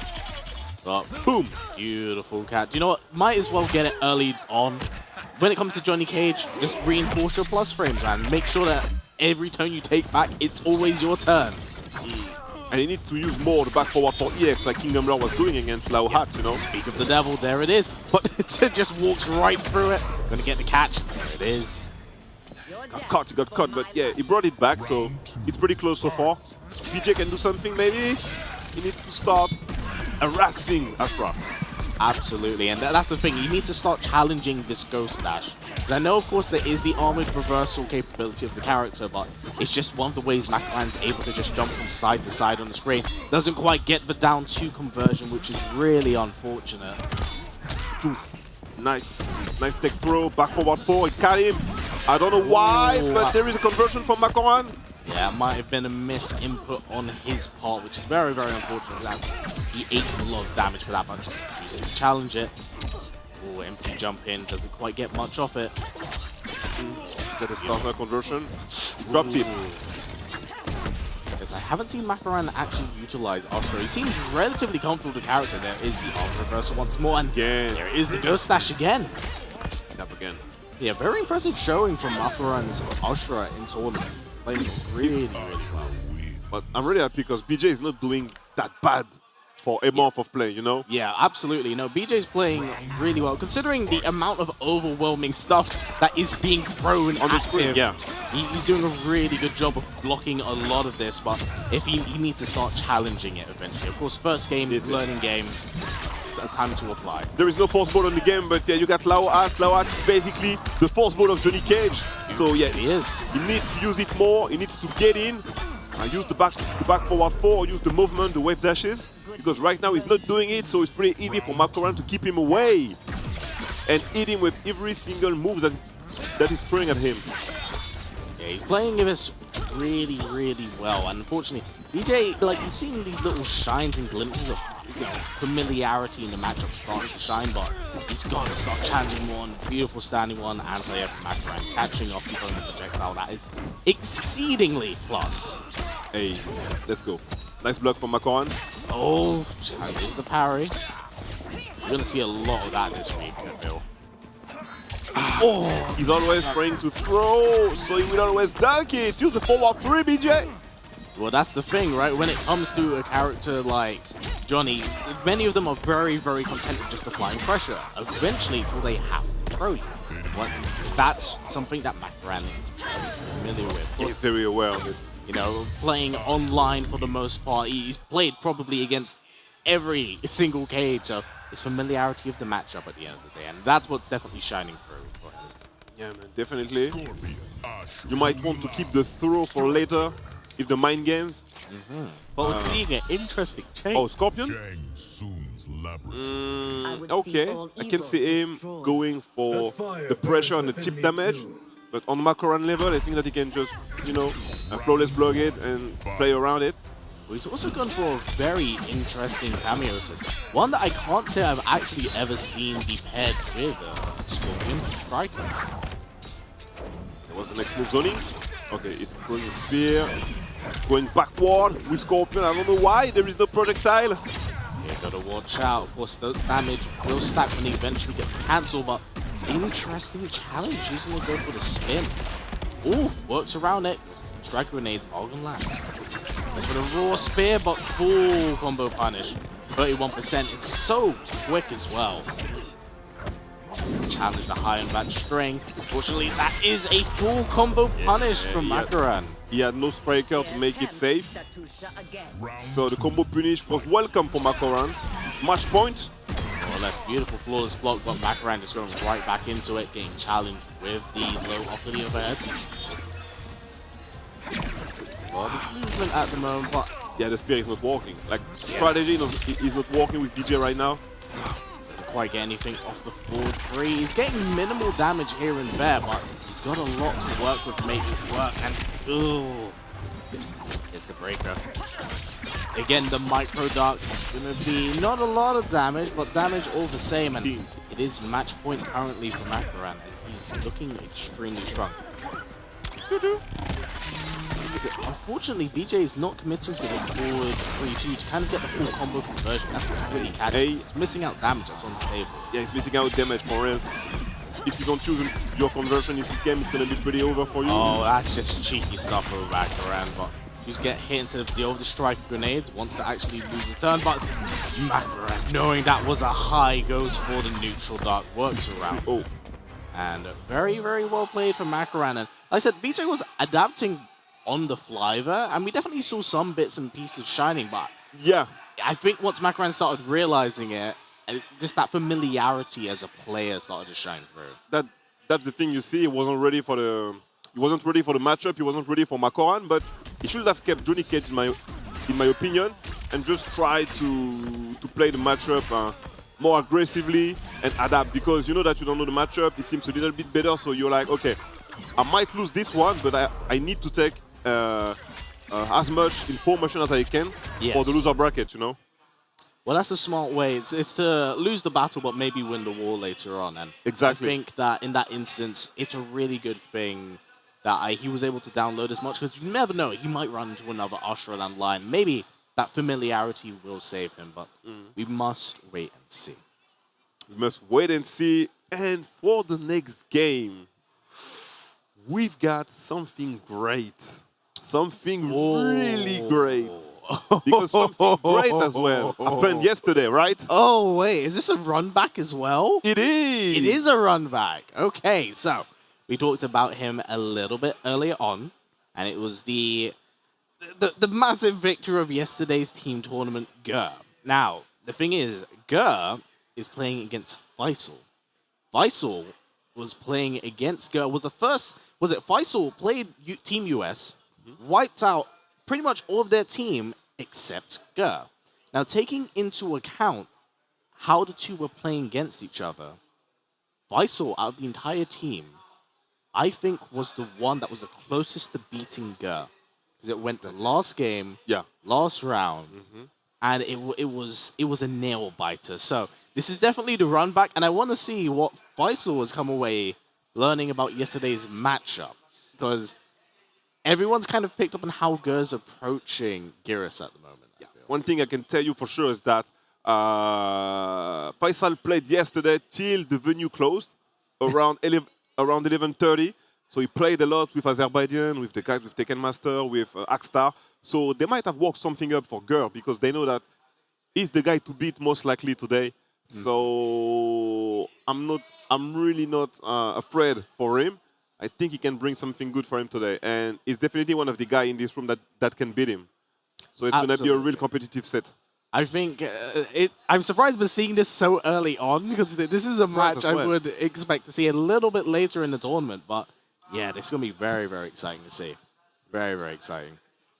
It's a top 8 game.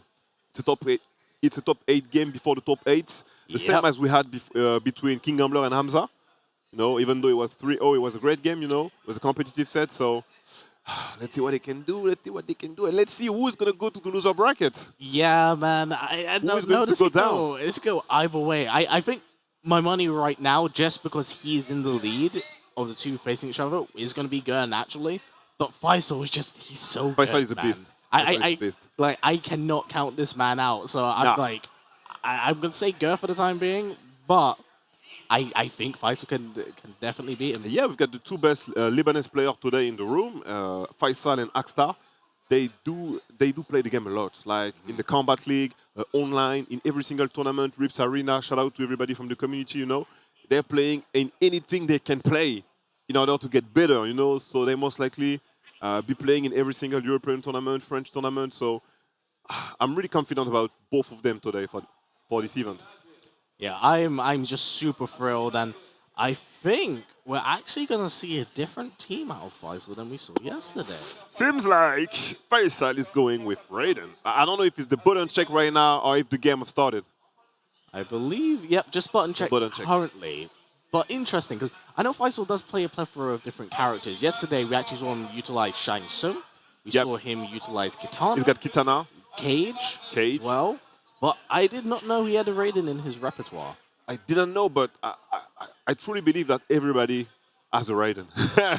He's really easy to pick up. You know, you can learn the character in 30 minutes. And let's go. I'm a pea-brain filthy grappler, and even I know how to play. That's it. You know, I don't sound crazy, but that's it. So let's go for the game 1. Geras versus Raiden. Gur versus Faisal Combat. Let's get it. Yeah, it'll be very interesting, but there it is, right out the gate. Just Gur looking. There it is. Goes back instantly, looking to stack the hourglass. That's way too good. It is extremely strong, Geras, and I think that's what you kind of understand why he has the life deficit. You know, with something that strong, he can afford to have it. Exactly, they did a great job. And he's playing with the Lao hat, so that will be really good in the neutral for him. Yes, Nice really. with punish. Plus gives him different combo conversions. Oh, are we gonna get double? No, just chooses to go for the hourglass instead. Great optimization of gun. You know, you gotta be careful. Oh, whoosh! The overhead.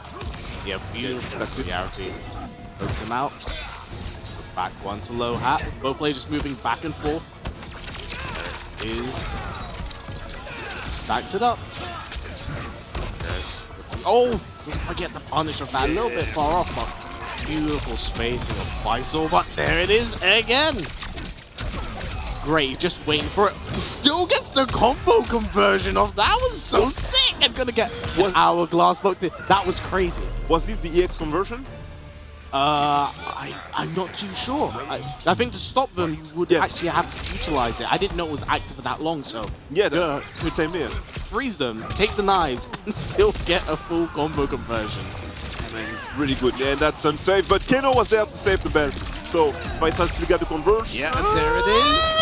Finish Drops it. Yeah, gonna have to suffer for this big quote-unquote nerf Raiden damage. Still 36%. Nothing you can laugh If he was about. day one, he was dead. Yeah, they want it. Let's say it that way. But it has been a lot of adjustments with Raiden. Of course, the chip now isn't quite as crazy as it used to be. And there's a multitude of different ways to kind of deal with the character, but he's still extremely strong outside of that. Oh, nice jump through. Nice, and they're going to get the hourglasses. I believe that is now 3 locked in. Yeah, you know how I know it was 3 locked in? Because the second that 3 are locked in, Gus just starts doing the overhead again and again. And again, he's not afraid of being unsafe and being punished. Yeah, there it is. Big leg. Again, this Gurkha's not moving in now. Ooh! Just challenge catch. Beautiful. Something I do want to point out about Faisal is that his blocks are like super duper solid. And oh my god, that combo was so sick. 40%. The chip! Oh, Is this not enough? quite it. It is not! Superman. Oh! Beautiful flawless blocks, but Yeah, that was beautiful, man. That was really beautiful from Gur. And Faisal brought it back. He was down in the first round. He played super good, won the first game, and Tekken Master told him something right now on the stage. Yeah, came up on stage quickly, maybe pointed out something, and Gur taking a few extra seconds for himself to just compose himself, think about what he wants to do next. You know, has 2 games to work with. Yeah, it is the best of 5, so there is still time to adapt. There is still time to get games from each other. Gonna get the forward throw into the headbutt right now. Low, beautiful space from Gur. I've never seen anyone utilize the sweep like Gur does. Honestly, it's crazy. Oh, what a beautiful combo! Catches him out of the hourglass. Exactly. Stay with me in the corner, mate. I think that's just some. That may have been why Tekken Master went up there, because they're always working around the time stop itself, and that may have been one of the options that you want to keep in mind going into this. But 34%, and just up jump Superman. Doesn't want to have to deal with the Lao hat. Beautiful flawless block from Gur. Yeah, again, these flawless blocks from Gur. Hey, Amazing, but it does work. Let's go. this is adding up, and Faisal looking to get the win back after yesterday's loss. Man, it's a great first round for Faisal. And the good thing since the nerf of Raiden is that most of the Raiden players now, they do use every single stuff of the character. They just don't go for the same thing all over and over and over. So Faisal is playing pretty good, and Kano is still in the mix as a great cameo for the game. Beautiful conversion from Gur at the moment. Kind of doing a little, well, I was going to say near flawless victory, but the second when my brain was going to say that, I was like, he's going to get caught. Let's do something. Yeah, involve him out of this fight. Let's not forget that Geras does have a smaller health pool, so Yeah. gotta be a little bit careful. Even if he's got 2 knives sticking out of his chest. Exactly. 1-to-1. Get the projectile. The bit. Oh, it was late. Oh, great utilization from Gur right there. Seizing beautiful blocks, but gets caught by Kano Ball. Big forward three, no one home. Goes for the sweep. Interesting, I think that caught Cloud. There's all of them. Look at the 2 damage. Also, I want to note that Gur's gone for actually kind of a different approach to how he would. He's actually not gone for the hourglasses or been micromanaging this game. He maybe just utilized, there it is. Well, I guess I take back that statement. He's already out of the corner. That's crazy. Yep, spends the 3 bars, wants the ability to regain that health at any point in time, and there's the big leg once more. Yeah. Block. He's got the finish, but... Gotta be careful. Keep aware that he does have the outclass stack. Block pressure, gonna get clipped with the overhead. This is dangerous. This is dangerous. One touch. Oh, it works way out. Fucker is gonna lose. I was gonna say lose access to Fatal Blow, but there it is. Right back in that corner to work with, and that should be it. And another game on the board for Faisal. That's looking to send him Gert to losers bracket quite early on in the tournament. Bro, that's crazy. The adaptation from yesterday is really good, you know. They've been working out some matchups yesterday. I told you, they've been playing a lot with Tekken Master, Arkstar, and all the guys from Middle East and some other dudes. They played yesterday till 11:30. They were saying, okay, we need to be ready for tomorrow. We've got some stuff to work out for tomorrow, and we will be ready for tomorrow. So Faisal is really convincing right now. 2-0 against Gur, that's a big statement. Yes, I'm firmly convinced. Like I said, my money is on Gur, because he is the comeback king. But Faisal, like I said, out of everyone team battle yesterday, if there was someone that I think could beat Gur, it's Faisal. Okay. I see you. That's fine. Alright, gonna get the triple hourglasses again. Goes for the forward 1 tick into the command grab. Doesn't quite get a full conversion of the back 1. Back 1-2, commits to it. Nice. Doesn't quite get a big conversion, but he's gonna get teleport into the overhead. Slowly but surely working into the corner. Beautiful flawless block to negate the chip. We go back to the corner. Nice poke from Geras. He's out there. Nice conversion as well. Yep, this is going to be a really quick conversion as well. Get the middle screen just up to the over and another command grab. Raw command grab. We've seen a lot of Good raw days. command grabs as well. There's something I talked to Gur actually yesterday, funny enough, was him just like, he loves to stagger people and then make them worry so much about like the overhead blows, back 1. And once he knows to start blocking, that was disgusting. He got so much result back for that.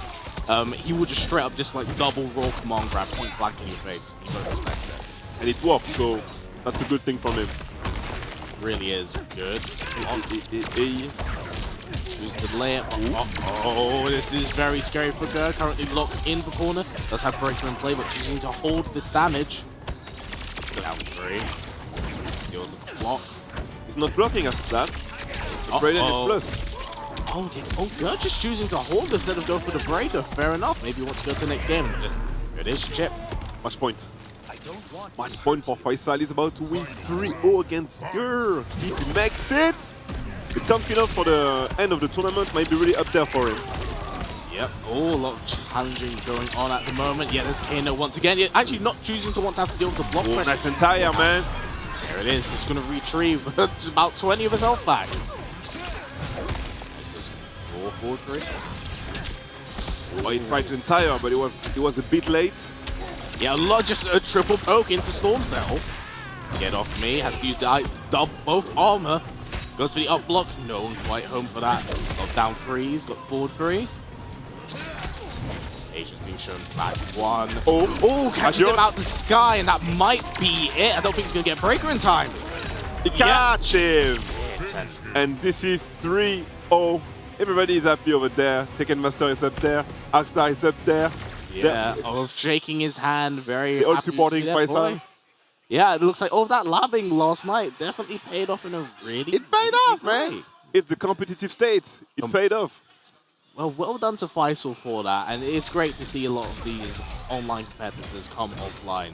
And, you know, great showing from Gur, but I think maybe yesterday just kind of, when it came to Faisal playing against him, it was like, I think I can beat this guy. I need to know the matchup a little bit more. And Yeah. like that, like clockwork, he managed to do it. He did pretty well. And he did wall 3-0. So it reminds me, King Gambler versus Hamza, like I told you, because it was a competitive set. And it ended up being 3-0, but the score does not represent the fight, actually, you know.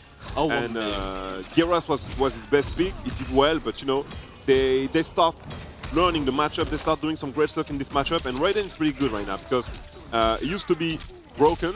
He got nerfed, but in my humble opinion, he's still high tier, top tier. And most of the people just don't know how to play against all of his stuff. So Yes, I'm like still of the strong opinion that, yeah, they tweaked Raiden, but his game plan's still the same. Yeah, the game plan damage is might really not solid. be as good, but it's still good damage. It's still really good and healthy damage for the character. So, by all means, you'll just keep going. So I believe that will take us to our next game. Yeah, the next game. Next game is going to be a huge one. It's going to be UK versus United States of America. Oh. So the first one is going to be Video Game Zero, and you were talking about him early today as a new player from MK11. Then he started playing tournament back because of Ketchup and Mustard in the UK, and he's made his way up there. He was in top 8 in 2019 for MK11. Yes, Ultimate Trading Celtic Arena. Throwdown. Exactly, like Celtic Throwdown as well.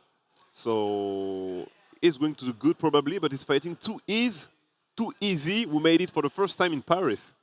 Yes, it is. It's very, very nice to see Too Easy come overseas. But he's going up against a fellow UK brother. Totally not going to be biased commentary on my end. But, you know, when it comes to what VGY has done from his time, it is very impressive to see how far he has gone from that. And also, in saying that, shout outs to his younger brother who is also here. Josh. Yeah, third offline event, second major. Oh. Placed top 8 at Biennality. At Finality, yeah. Played very, I do very remember. well. So I'm looking forward to him. Hopefully we'll see a little bit of him later on. But right now, VGY against Too Easy. Both very familiar players, very consistent players in the NetherRealm scene. Consistent players, and I might say consistent pick, because we are going to have probably Sub-Zero on stream, and I'm not sure. Nah. It was supposed to be Sub-Zero! It was supposed to be Sub-Zero, but it's not, unfortunately. Too Easy went to Johnny Cage. I was about to say, that's a really funny way of saying Johnny Cage. Yeah. I'm sorry, nah, mate. I'm sorry. I thought that it was going to play Sub-Zero, but you know, he's here for the major tournament, for the points and for the money, so we might play Johnny Cage. And for VGY, since MK11, still playing Shao Kahn, aka General Shao now. Yes. First to 3, it's time to go. He's a very fundamentally solid character, honestly. Just Shao in this game, in comparison to his MK11 counterpart, is very unique, being kind of a stance-based character, of course. Once he drops the axe, he has so much big down to. And fun fact, forward 1-2, because I was playing VGY to get him warm before the tournament. That gels with the Lao hand. You have to respect that. That's crazy good. And considering like how long the string takes to come out, it can just kind of loop itself. And talking of looping, going for the double axe slam. Big. Version with the EX move. Hey. The corner carry is pretty good as well. We said that Johnny Cage has some of the best corner carry in the game, but Shao Kahn, he does well. Yeah, and that's the thing, right? That is such a dirty conversion. Too Easy needs to capitalize off this, but that skill's pretty hard. So down 1 forward, 1-2, Lao Hat. Goes for the big raw axe, definitely looking for those plus frames. Forward 2, big overhead. And that's the scary thing, right? Shao gets really good range once he has the axe in hand. Once he drops the axe, he's either plus and he gains 50-50s. It's like just having to deal with MK11 sub, but in a bigger form. And mind you, this is against a character that has some of the most health in the game. Yeah, it is. 1,100. Pretty good for him. And Johnny Cage is trying to mix it up with the pressure, but he's a bit late as well. It's not working against VGY, that slows the matchup. Nice forward 3. No conversion, but the low art was there to get a little bit of damage. Yeah, gonna get clipped by the low, has to go for the breaker. Axe on the ground, goes for the slam. He actually, didn't actually get rid of Lao. Lao Hat again, just constant snaggers from Too Easy. Definitely gonna work his favor. Good challenge for VGY. He's gonna get thrown backwards. Nice to catch him with the knee. 1-2, commit to the string this time.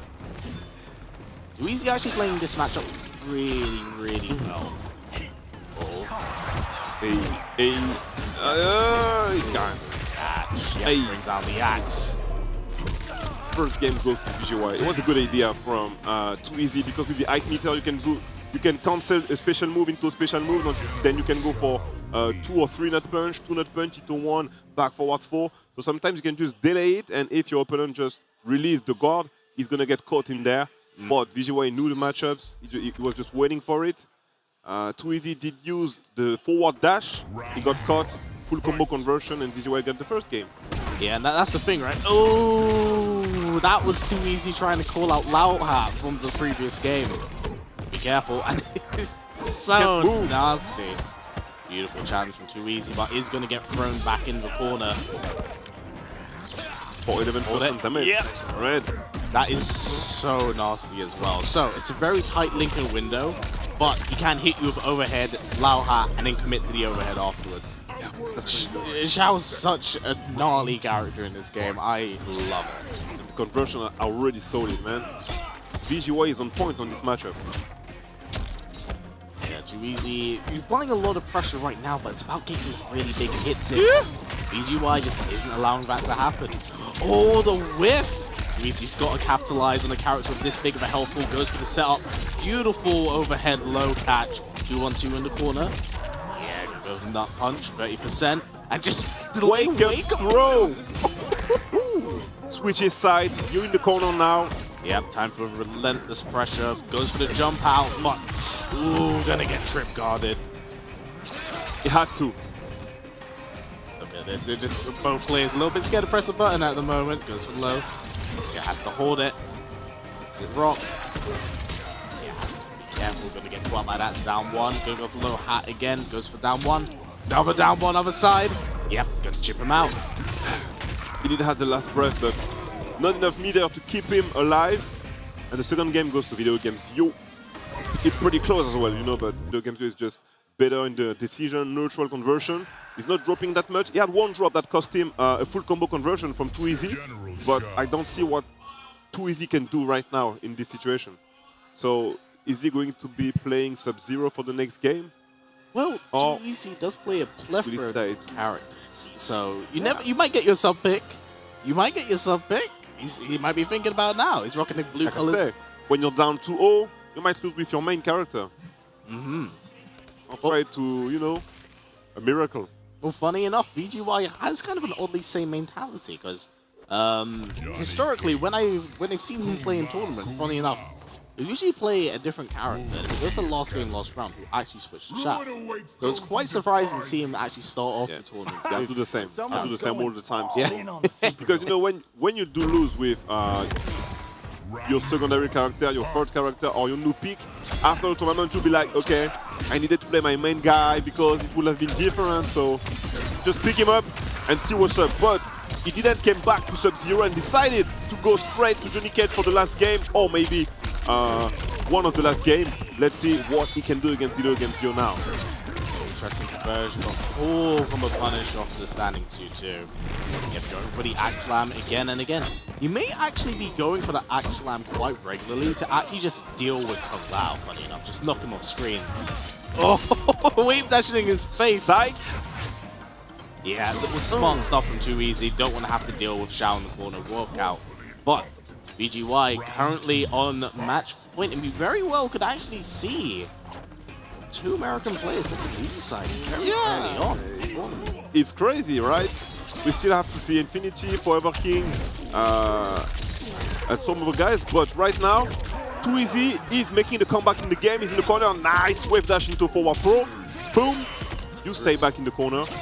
Really utilizing a lot of momentum, but VGY finally blocks it properly, but again, another forward throw. Nice down 4. Oh, catches the Lao. He tried Oh, to build up behind yeah. meter, but you can do that in front of him. No. The red- VGY is known for having one of the best wavy dashes in the game, man. Definitely. Oh, yeah. Oh, doesn't quite get the full combo conversion, but choosing to instead jail with the Lao hat.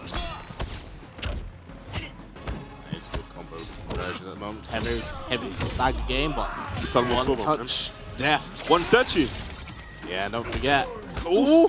Doesn't quite fully get it. Let's go for the down 4, no one home. Down 1 check. Forward 1-2 has to get the breaker. Lao hat. And just, yes, that's it, rock. He pressed the button. Yeah. He had to.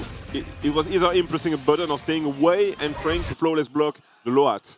So it was really hard. Yeah, very 3-0 for Video Games Yo. Very, very well played on his part. And Too Easy definitely played really well, doing a lot of dirty setups of like the forward 4 into the overhead, and the Lao hat. Like, as we can see right now, just kind of going back over the tapes, but just kept pushing him to the corner. But you got to keep into account as well, man. Xiao has so much health to work with, and Too Easy has to work extremely hard to kind of blow through all of that. Because here's the thing, right? Whilst Cage doesn't get some of the nuttiest damage, he's got all those plus frames to work, really enforcing it. When it comes to Xiao, you got to hit him like 4 or 5 times to guarantee that. That's crazy. That's crazy, but it did well, and it's moving up into the top 24, I believe, so we'll see him later in the day. For the next fight, it's time to see another French player.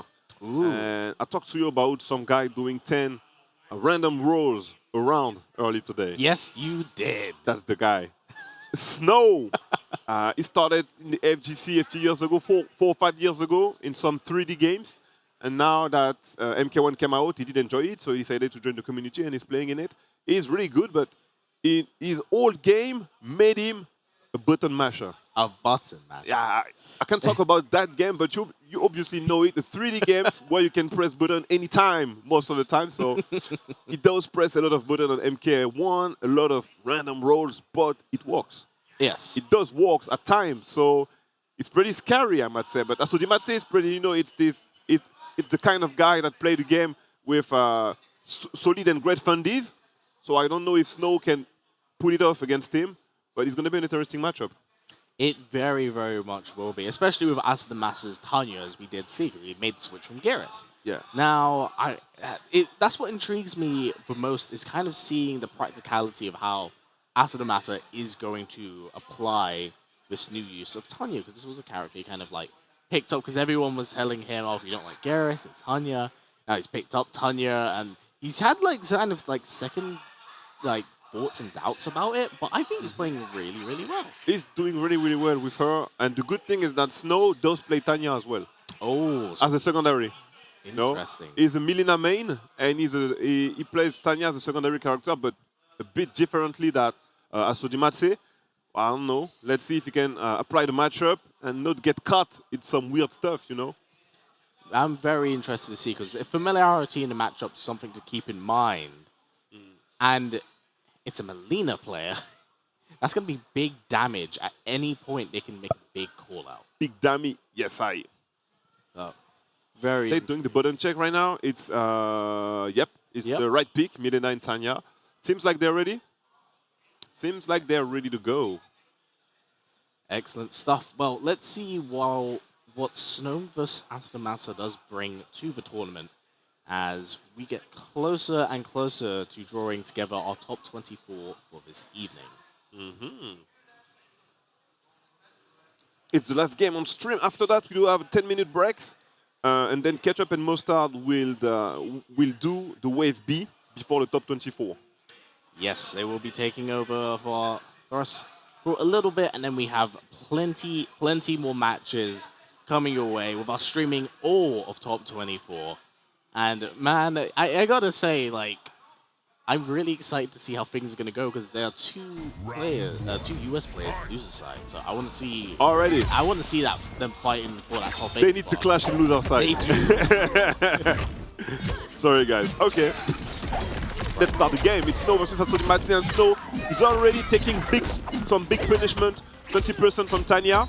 Back to the neutral game and back to exchanging moves and hits. Yes, something I do wish to point out, which is actually very match specific, and Astamasa has utilized it and kind of called out Snow for it, was Tanya's Swirling Kick.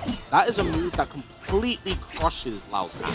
Because he's able to go in, if it's blocked, then he's going to call in Goro. It's going to make everything safe, but there it is.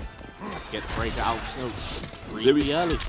There is just no reason to choose it in this matchup, but Snow has some surprising stuff, like dropping this combo, for example. That's fine, we're still in there. It's still absolutely anyone's game right now. Boom! And again, I have to point out the slight life deficit that Astamasa does have. That's 50 health. But ooh, almost completely out of it. And just Snow. I think that was a catch on the backdash. Yep. This move is meaty, so you might just want to respect it once you get down. Goes for the buff, has full screen to work with. What beautiful duck from Snow. Gonna get a full combo conversion to work with. It's gonna be so much, but tiny last bit of it. one. Use a challenge. There's a lot of respect being shown, but Ooh, nice overhead. Oh, again, you said it. point out. You said it, man. This Asa does not want to have to deal with it. I got ways of working around it, but the thing is, with Goro, you gotta kind of keep an eye on it. So there's a lot of micromanaging going on. Beautiful catch from Snow, but you have the corner to work with. One again. You know, I thought he was not afraid, man. Back in the corner, but oh dear. He thought it was enough to kill him, you know, so that's why he used it. But yeah, I told you Snow is not afraid of putting off unsafe special moves and just go for it. Nothing like a little bit of Unga Bunga action to spice things up. Yeah. Gonna go for raise the roof once again. Constant checks from Asa the Master. Snow doing the hold the block, show a lot of respect, but doesn't back his caught this week. See, that's one of the crazy things, really. I find particularly with this matchup as well. Oh, yeah. When it comes to this matchup, I feel like once Snow gets in Asa the Master's face, he's got to respect a lot of conversions, like the range of have. Whereas when Asa is able to work his way out a little bit, he's able to kind of like play with his. Yeah, definitely, man. The forward throw. Got him in the corner. Clean now. Yep. The pressure, chip damage. This chip will eventually all lead up, but currently right now, one touch and then into Fatal Blow will even things out very quickly for Snow, but getting caught by a stray projectile with the Razor Roof. And there it is, again, the twirling kicks. Yep. So good. Oh, he forgot to do his configuration before the fight. That is unfortunate. May have been an issue here, but, you know, plenty of games to work with to bring things back. Exactly. The input delay window, need to put it as short most of the time. We just do it in France, short every time. It was in long, that's why maybe he dropped some of his combo ender. But anyway, like you said, best of 5, it's time to bring it back. Asa the Massa doing a lot of work, getting a really early start at the moment, and Snow just kind of getting caught off guard here. But again, Asa the Massa push full screen, gonna get the buff to work with. Oh, these full combo conversions just going into the projectiles. He's already gone. Look at the bar. It's already gone, man. It is. If there is no chip damage, it's gonna be free in the corner. Such a scary, scary character to deal with. Just Hey. absolute chip onslaught. Beautiful utilization of the active range of Lao hat. A little bit out of range for the catch in that. Beautiful blocks. Gonna get them thrown to the corner as well. Gotta keep an eye out if Asa's looking for a reversal armor or wake up. Oh, what a conversion. Get the teleport, gonna go for the raised roof again, push into the corner. Check that one. Oh, nice throw. And that's a 4-1-1. So he's staying in the corner, but yeah, he got some space. Low got him some space. Nice projectile. He's walking forward. Just to kind of slow the game down a little bit in comparison to what we saw before. Great block past the Massa, but eventually just Snow is going to crumble it, going to look full combo conversion. That's so unfortunate. Snow's been, like, he's been getting his hits, but he's not been able to finish these combos, leaving damage on the table.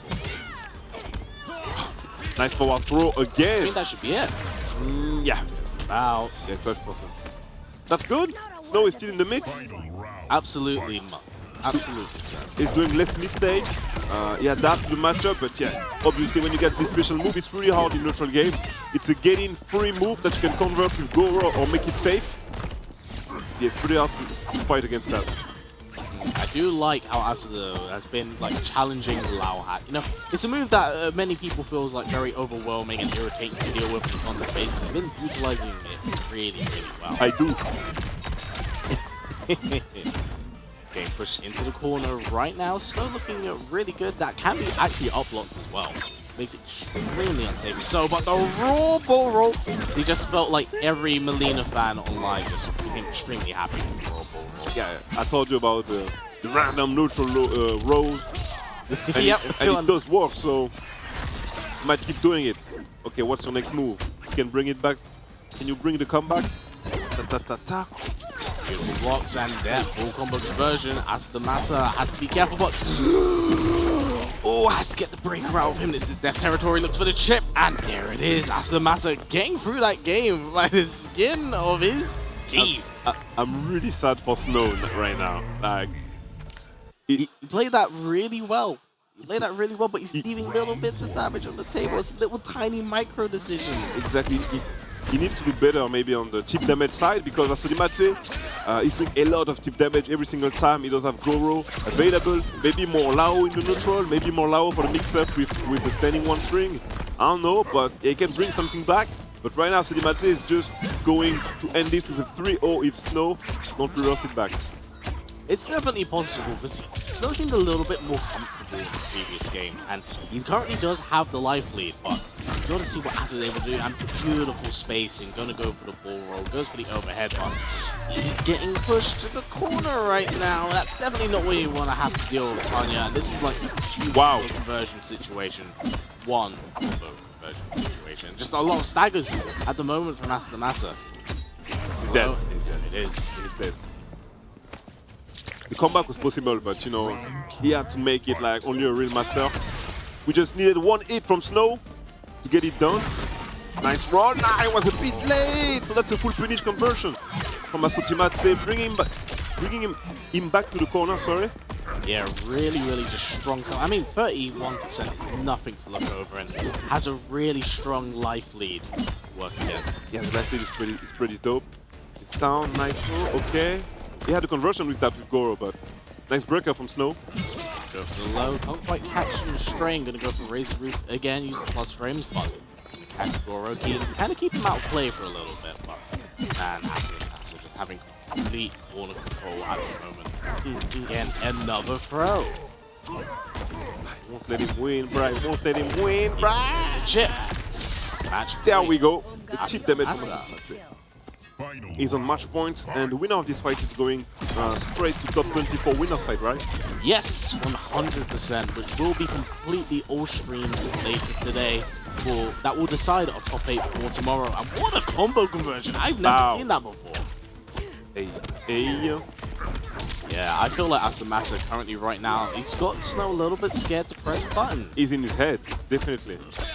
So Lao Hat goes for the overhead. Gonna get the forward throw, okay. He's pushing himself out the corner, but the one thing Snow has to be careful with is that he needs to start respecting whirling kicks, because that has been a corner side that's had so much corner carry, so much chip damage behind it. He's almost gone. I think that should First be it. good, and yeah, that should be it, bruh. 3-0. Sodimatse is moving up in the bracket, top 24, and Snow will have to battle his way through the loser bracket. Is not gone, so we still have a few French players in the tournament. Axstar is still there, obviously. Lord Drak won his game in the winner side, so I need to see later if he did won his pool. Shindoa lost, unfortunately. Amsa from Senegal lost, unfortunately. Too Easy and Girl, both of them went to the loser bracket. Yes. So we still have Infinity and Forever King to see as American players. And let's go, Sodimatse. And King Humbler made it to the winner side. So far, it's 2 American on the loser side, 1 American on the winner side, and there is 2 more that have to play. So yeah, the tournament is pretty stacked. Very stacked. And, you know, the games are only going to get more exciting from this point onwards. So I'm very excited to see what comes next as we draw closer and closer to top 24. Exactly, guys. So we are going to take a 10-minute break. And after that, Ketchup and Mustard will be there for you guys and for the second wave of the pool. Thank you, History Beyond the Warrior. And we'll see you later, guys. Thank you.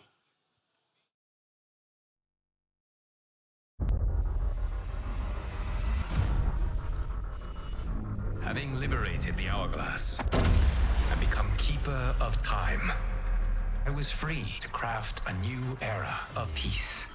As long as I've known you, you've dreamed of leaving things young. Is it so wrong to want some excitement?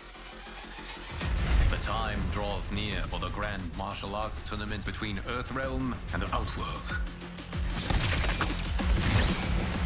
It has begun.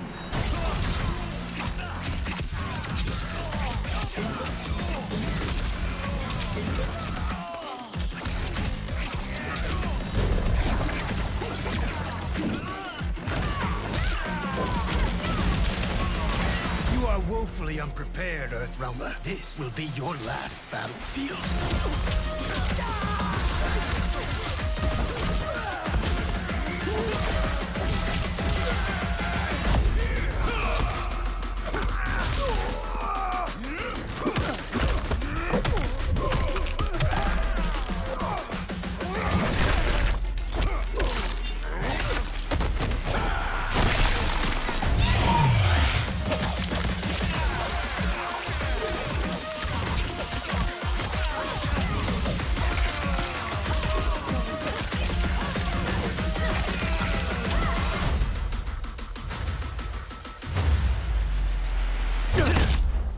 journeys, one timeline. Man, this has mega hit written all over it.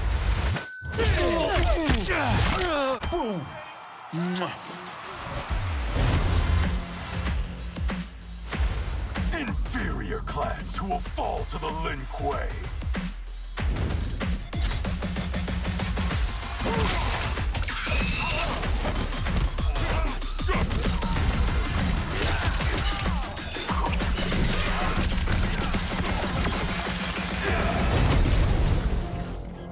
There will be spoils in this war. Let us win it first, brother. I will aid you.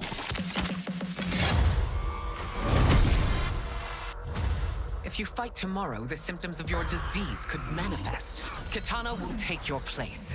There are already whispers she should replace me as your heir. Your race can shapeshift. I am your deliverer, Shang Tsung. Join me, and I will put the realms at your feet. I found my destiny.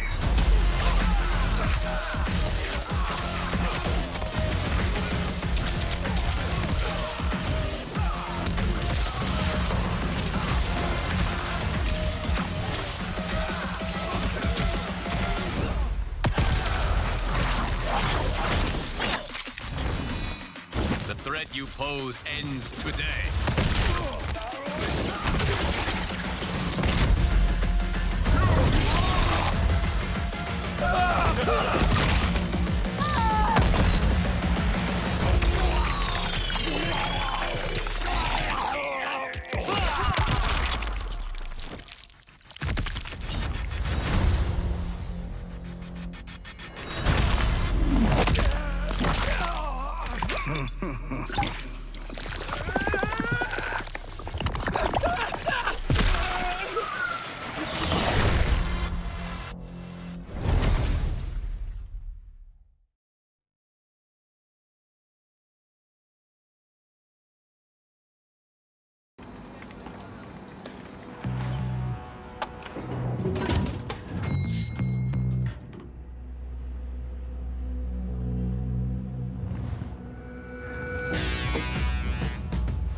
The realms are mine.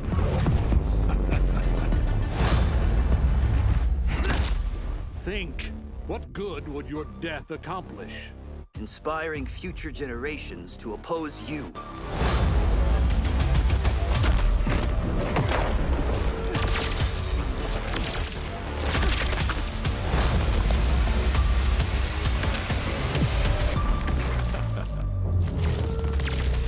Fight.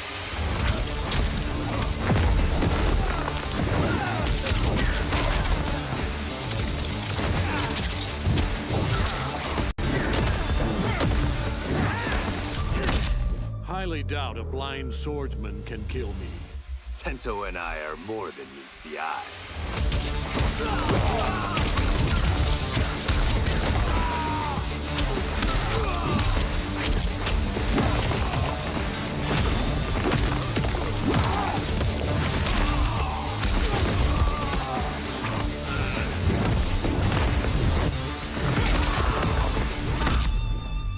The cocky one. You're about to be humbled. By a man in a cape? I do not think so.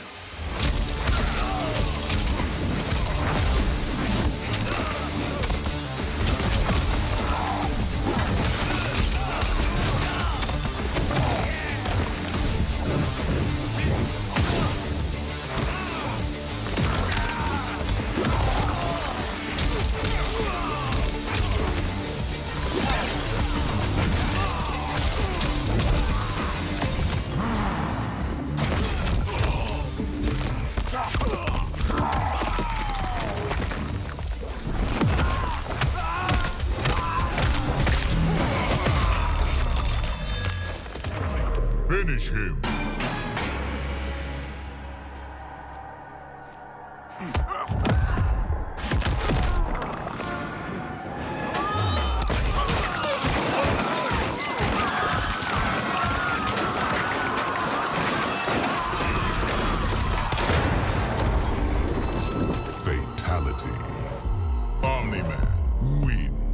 Flawless victory.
Hello everyone and welcome back to UFA 2023, where we are deep in, well, a few hours deep I should say, into our pro competition Mortal Kombat 1 EU stop, where we are getting down to our top 24. We're still going through the pool stages, but that top 24, I'm going to tell you, is looking juicy from what we've already got confirmed for it. Of course, we are ketchup and mustard, and we're going to be taking through the next few hours of top level competition, because this is looking like, to be honest, I would say the most stacked and high-level tournament Mortal Kombat has seen in Europe since, since when? What even compares to what we're seeing, the player caliber and the quantity of I those would players? say maybe even that sort of first Viennality of MK11.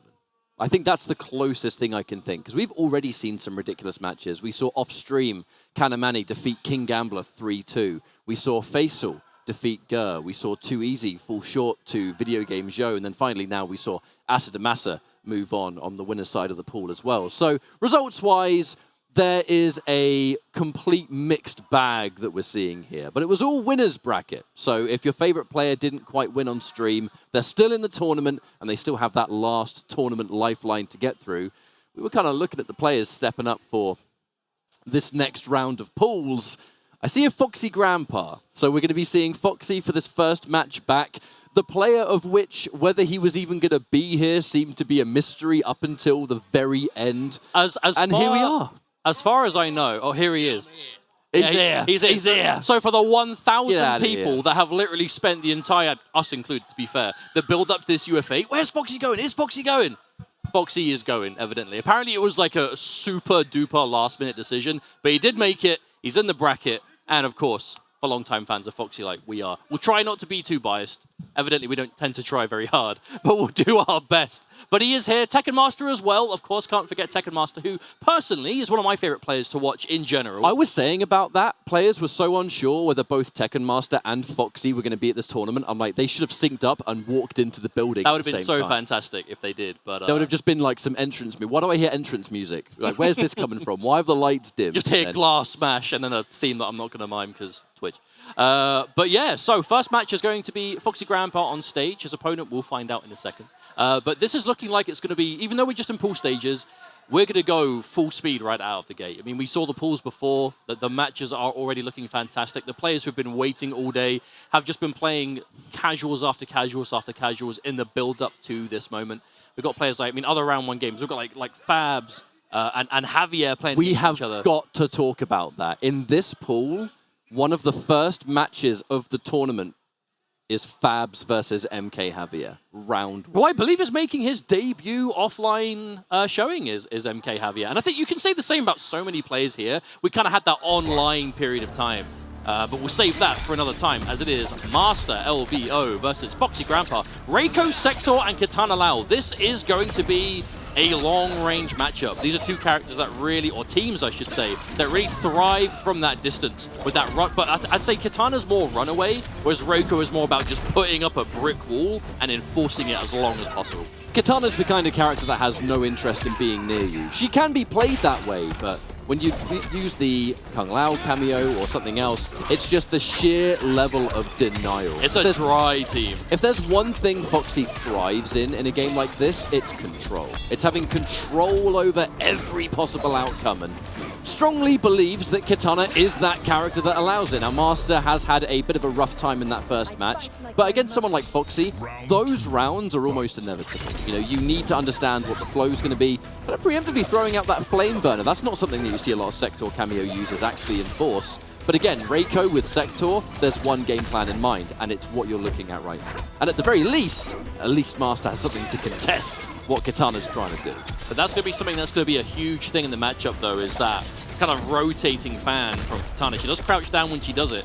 And unless we see the EX throwing stars, they are going to be highs, and we'll be able to go under them. But right here, this is what you want. Get that corner pressure. And what we're going to do with it? The reverse throw? No, forward throw. Escape failed, too.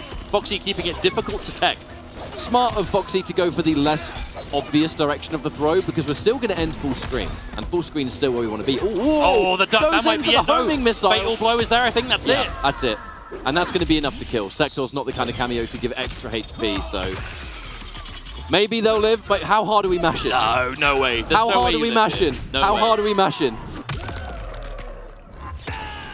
Oh, maybe Mash just hard enough, but jumps into the Kung Lao low hat. Have I ever been right on commentary when it comes to like whether a fatal blow is going to finish the round? I'm not going to lie, mate. I don't think so. Me neither. And this is like literally game number one. We're off to a fantastic start, my friends. Well, look, now players, look, since the recent patch, if I'm not mistaken, that sort of mash that you have to do during Fatal Blow is more prominent. I appreciate you trying to give me excuses, but at this point, I'm just going to take the L.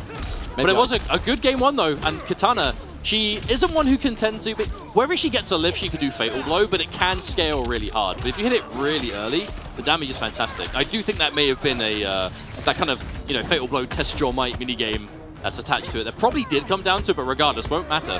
So we're going into our game number 2, and Foxy enforcing a game plan that we definitely expected to see. Now, Katana is a character that can kind of have a hard time with Reiko, but it's the Lao cameo that helps facilitate, and it's the fact that she's got all these projectiles, but a straight fan, it's a high. Low hat, it's a low, right? So you can't crouch under it. And the second you have to deal with a low hat, it opens up so much other projectiles in that neutral game. And look at this, a whole life bar almost of just projectiles. And then a quick, the kind of hit and run, go in, get a hit, go back, establish the range again. This is classic Foxy style. But if you want that next level of this, it's the low hat on the ground, an anti-air horizontal or vertical fan, knocking them into the low hat, of which Foxy then goes for a fan that combos you. I've seen him get full combos off it as well if he's prepared. And look at that right there. You'll notice Foxy will be doing that a lot this entire tournament. If you do like an instant square wave at point blank range, it's very difficult for almost any character to chase you down. It's like, I don't want to say it's a free way out of the corner, but if you can set it up, it's almost free. Very little they can do about it. And there's the next layer. As soon as you know they're blocking, then you set up the wind bomb.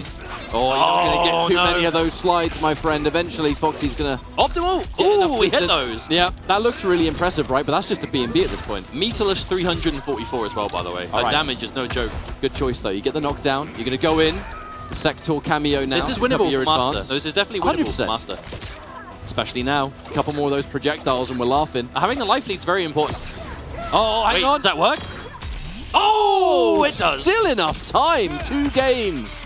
2 fatal blows. 1 potentially in the wait now for Foxy. Just needs 1 more to move on here in winner's bracket. This is the first match of the pool, though, and anyone that might be unfamiliar with the sort of pool format, there's a lot of matches going on at the same time. You know what's crazy about a lot of different opponents, a lot of different, well, potential characters. We'll have a look there and see how far we go. I mean, character variety is something I'm going to be keeping an eye on across the entire weekend. Because even in the first block, we saw a lot of Johnny Cage, a lot of Lao cameo, of course, which I think that's kind of forever going to be the game, though, right? Is there's always going to be the most popular character, most popular cameo, and it's just a question of how much other stuff is worth picking around it. You know, because it's not like we've only seen Lao cameo win, but that was a bad escape. Yeah, maybe. But early in the game, so not too disastrous, I suppose, especially when you've got that breaker. And the way Foxy plays just absolutely just generates bar. Like, I swear Foxy has like 1 breaker per round. So much of this playstyle stems from early piercing Melina, don't you think? Yeah, I see the strong neutral, the range control, the meter build, the fact that I can break, you know, a little bit more regular than my opponent. We used a break at the start of the round, and before you know it, Foxy is about to build another one. However, with punish! Now, do you break or do you not? No, you save the meter, use it for the next round. I think that was a smart decision. It's dangerous though, right? Because it's nice having bar in the last round, and if you broke there and lost, it would have been even worse, obviously, but that would have been not a terrible time to break, but could have gone worse. Difficult times, especially when you're a match point down. Foxy looking cool and collect as ever. Master can definitely make this work, but has to be careful. Just trying to find some way in. Had a lot of meter, beginning to spend it. I love the fact that even going for the slide again, using the Sector missile, trying to cover it, make it as safe as possible. But Foxy, I mean, just wants no part. And if you move in, do a string, move back. Neutral duck, okay. Somewhat of an opening here for Master. Bit of a last chance here in the winner's bracket. But forever chasing, that's the problem. And when Foxy is doing this style with a significant life lead, I mean, how are you going to find hits? And then when you do, look, a breaker's already back. Oh, that might be it. That might be it. The low hat's going to enable the rest of this. We're going to spend even more meter for another launch, get the final hit now, and with a meaty low hat, a last-ditch effort there for the wake-up reversal that did not work out. Foxy styling on us. Someone in chat, I guarantee there was at least 1 person in chat saying, where are the combos? This play is terrible. There's a combo. There was your combo. There you go. There's a combo. Happy now?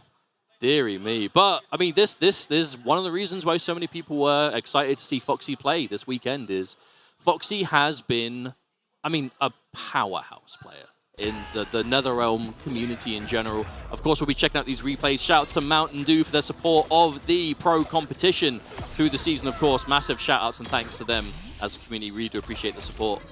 But, I mean, as you're seeing in these replays, right, he really is a powerhouse player who has such an impressive track record in all Netherrealm games, not just Mortal Kombat, of course, you know, Injustice as well. Second place in Injustice 2 World Finals, various major performances, top 8s, whatever. He's done it all, basically. So to see him, even though these days does a lot of streaming, obviously is a big-time content creator for the community, still plays at that top level and does have what it takes to, you know, really bring it. And with characters that Foxy believes in. And that's really the thing I'm the most looking forward to seeing this weekend is the Katana. We know Foxy plays a few characters, right? The Li Mei, maybe we'll see the Shang get pulled out, but mainly going to be the Katana, who is a character that, honestly, we don't see that much of. Is a very, obviously, fan-favorite character in MK in general, but competitively doesn't get a huge amount of play, and Foxy has said on numerous occasions, thinks there is a legitimate argument for Katana to maybe #1 in the game. Maybe. I know it's a hot take, but Foxy's the kind of player that really ignores what everyone else is thinking and doing. And Foxy's not the only player that does that. Let's not forget, you know, Sonic Fox is the innovative player of our community, always. But there are a select few at the highest level that will look at what the community is saying and pay it no mind. because they have their own philosophy, the own characters they believe in, the own playstyles they believe are possible. That's why Foxy in MK11, there are 3 different characters that he was able to prove the community wrong about by doing well at EVO. It was Kitana, it was RoboCop, and even up until this year, the final MK11 EVO, Terminator got top 6.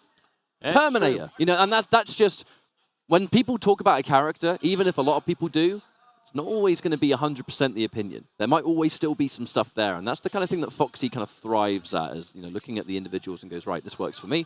I'm going to go try and do well in a tournament with it. But we're moving on to our next match now, where, if I'm not mistaken, I can see Orp sitting down. Now, Orp, we'll talk about his opponent, of course, as well, as soon as I see who it is. But Orp is one of the real NetherRealm specialists from Scotland, not too far away from us back home. And Orp has been in this game a lot of Raiden, but even since the beginning, like with the meta of Cyrax, was using a lot of Sector instead. And before Cyrax got nerfed, Sector was still a fantastic cameo pairing. No bias, of course. I know it's us sitting here. But Sector was a fantastic pairing before and was unchanged. Maybe even a little bit better since the patch. Because now Sector Raiden works just as well as it did before. And now, why not use it? And that's the kind of thing that Orp is thriving with at the moment. Yeah, it's a pairing I'm excited to see. I know we saw a lot of Raiden at East Coast Throwdown, obviously, and I think there's obviously a chance we're going to see even more Raiden here as well, as obviously Raiden Kano is still so popular, especially in EU. I feel like there are a lot of Raiden Kano players specifically in this part of the world, and especially didn't we see that merely hours ago? Yeah, indeed. I imagine we'll probably be seeing that from Tekken Master. We did see it from Faisal, who obviously plays loads of different characters. I know Faisal kind of really is that new. Well, I say new-ish, I suppose, main training partner for Tekken Master. And Tekken Master is a player who we will be seeing in this block of pools as well, who plays a lot of characters, and that is a style that's going around. So. And in the off-stream as well, so there are a lot of you maybe that don't know how the match went down because it was off-stream between Kanamani and King Gambler. Gambler won the cage mirror. It was 2-1 to Gambler, and then Kanamani decided to go with the Raiden Kano. Yeah, exactly. And that was the character that allowed the 2 final games to go in favor of Kanamani. But here's the thing about Raiden in this game specifically. Raiden, and maybe don't want to get too on the spot for saying this, but he's not the hardest character to pick up and play in this game. He's not. No. He's a very kind of obvious I would say an entry-level character, but if you are one of those players that pockets a ton of characters, Raiden's not a bad character to have in that pocket, especially with something like Kano. Now, it looks like Orp's opponent will be Adran. I can see a French flag, and that's not going to surprise me. We are at UFA, by the way, of which the FGC in France is thriving. Shouts to this amazing event so far. And even in particular, French Mortal Kombat has been a big part of the European scene for many, many years. But of course, Orp here playing that Raiden Sector, like you said before, opening up with a fantastic high damage combo. I did tell you that Raiden Sector's pretty good, didn't I? It does. Look at that. It does hurt a little bit. And by the time the round is done, after doing that, Sector's back. You've got 2 more missiles. And that missile with Raiden, here's why it's so good. I'm going to just quickly describe this for a second, for those that don't know. Sector's missile is more than just using it on block to make something safe because of Raiden. You can use it in combos like this. Raiden's combo strings take so long that you can add a lightning bolt at the end and still get an extension.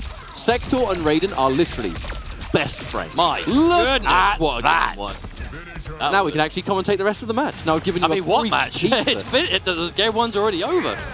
Orp with a fantastic start. Flawless victory. Look at Did you him hear smiling. that? Look at that smile. That's because he heard the announcer go, flawless victory. You only get a flawless in this game if you get a double flawless, by the way. That's why it's even more impressive. Did we even get a double flawless at ECT? I don't know. I mean, I can't remember every single match, but it's rare. It's definitely rare. It's basically got to be a double perfect. Advan, flawless. Fighting back, though, importantly. However, there's the low, and there's the projectile into missile. Very few characters can reliably do that. And the reason that is, look at the damage! That damage is gross. And Sector's back. We've got another missile, baby. We're ready to go. Boom! Oh, no! Watch your head. Ooh.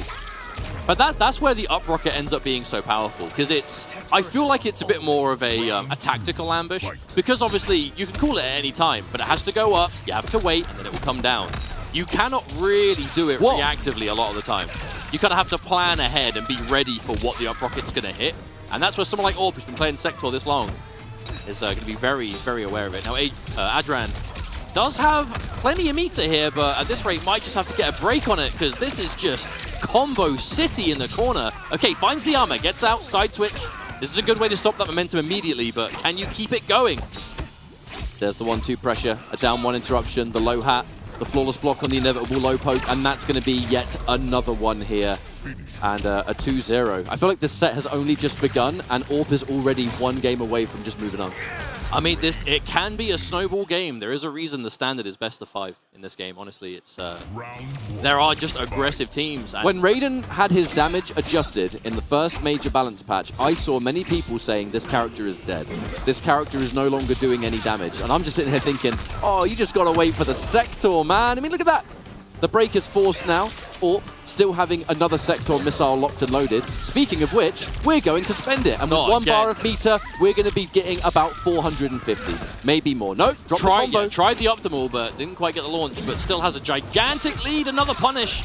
But that is one thing that, and a big reason as to why we're seeing so many of these extended combos with the Raiden Sector, is Adran is going for a lot of unsafe stuff. Storm Cell. And one huge thing about doing unsafe stuff against Raiden is, like you said before, his strings take so long on hit that you can call Sector Rocket like on reaction, you know, on hit, which is rare for Sector Cameo. Normally you have to really plan, but Raiden, especially when we're talking punishment, you can do that standing 2-string into Rocket and block.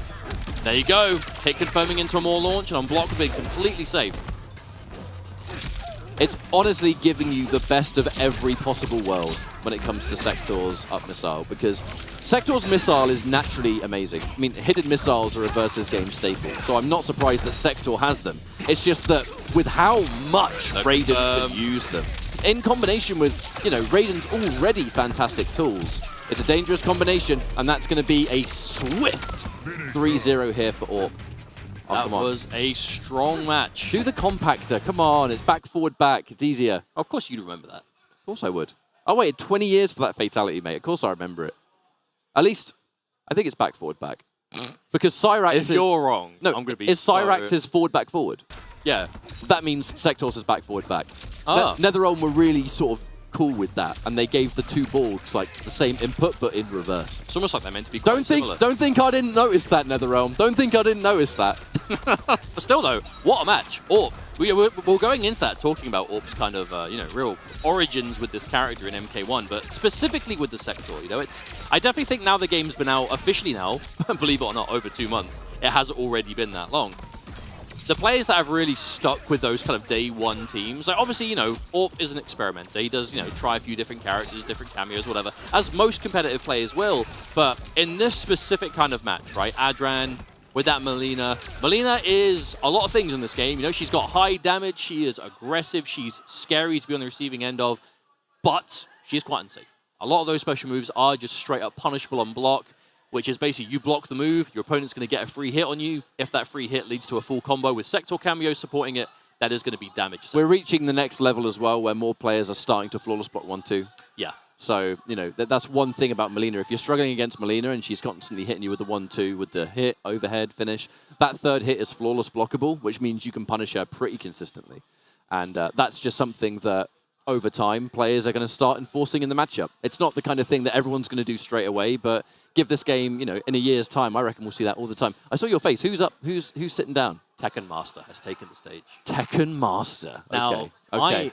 I am excited to see this, because Tekken Master is, again, another player we've seen for many years in the NetherRealm scene. Really kind of blew up in the community in, it's kind of 2015, MKX Year 1, and from that point on, you know, really, I would say, kind of put the Middle East on the map of Mortal Kombat. You know, we saw a case of a region of the world that we didn't see a lot of competitive play from in general, and then suddenly the Mortal Kombat Cup happened for MKX, and there's this player from Bahrain who's playing, I think at the time it was Heavy Weapons, Jax, and MKX. When we first saw Tekken Master, it was the Mortal Kombat Cup.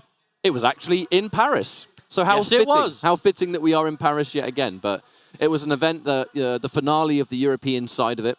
Tekken Master got grand finals. It was a close grand finals against Foxy Grandpa, and it was Heavy Weapons Jax. And from then to now, of course, has just gone from strength to strength. Definitely, I would say, earned the title as one of the strongest NetherRealm players in the history of our community. Household name. Yeah, absolutely. And I was so excited because you look at something like, we had East Coast Throwdown, right? the two big names of North America, Sonic Fox and Ninja Killer, in attendance. UFA. Outside of the States, there are two names that are of the absolute same stature, and that is Foxy Grandpa and Tekken Master. They're both here. And they're both here. So UFA, you know, we have that same absolute level of pedigree. But I will say, not to, you know, just immediately hyper-focus on Tekken Master, it's just we haven't seen him compete in quite a while at this point. But against Masha, who is a super solid Kenshi, who is kind of part of the gang of Kenshis at UFA. For those of you not here, there's basically, you know, the players are staying together in various hotels and accommodation, whatever. There's just like a house of just full of Kenshi players. It's just all staying together. You got Falk, you got Babs, you got Masha. Dante Demons is here as well from the UK. And that's just to name a few. There's more Kenshis in the bracket. But why I like those Masha still playing the Kenshi Cyrax. So Cyrax obviously nerfed quite a lot in the first patch, and a lot of characters have just straight up stopped playing the cameo, it seems. However, Kenshi is not one of them that has had to stop. Remember, for Kenshi, the cameo exists primarily as a means of enabling Sento stance. Oh, the punishment doesn't happen because the Kano knives. But basically, the nerf to Cyrax making the chopper cost the whole bar. Kenshi doesn't really have to care about that as much because he's still going to do the chopper, get out Sento, and then it's the same thing anyway. So to Kenshi, it's not quite as bad. Oh, nice catch. Drops the combo, that is unfortunate. That is how you bring yourself back into this match as Kenshi. We still have the Sento, but now Tekken Master not interested in being anywhere near. And Masha spending the final bar of meter just to reset, because if we are going to make a comeback, it's going to come from the spirit. Now the way that Tekken 6 Master... seconds, 5. The way that Tekken Master is playing this matchup is not a surprise. Kenshi is one of the strongest characters in the game, for sure, but really kind of needs to be point blank to make his game work. I know the kind of balanced stance has the kind of like longer range options, but I feel like if he's down on life, it's kind of difficult for him to chase you, especially if you're a character with good runaway movement. And Raiden Kano, this is a team that's very obnoxious, if I can put it that way, right? It's a lot of chip damage even still, pokes into Storm Cell, Kano's making it safe. You can hold Kano to make it plus. This is definitely a character that is just going to do what it wants, when it wants. And it's up to the opponent to just deal with it. Tekken Master, very good with characters like that, historically. And all this offense, what it's going to do? Build back Kano. And the second we have Kano, it's time we bring out either the knives or the Kano ball. Most of the time, the Kano ball, if it's going to be the down back 3 here. Oh, no! Oh, there's been some execution trouble from Masha this whole game. However, look, if we're going to bring a silver lining, at least it's game 1. You know, if you're going to sharpen up and you're going to get those combos back and ready, get it after the first match. You know, shake it off, be like, right, okay, I'm clearly not warmed up here. I'm not 100%.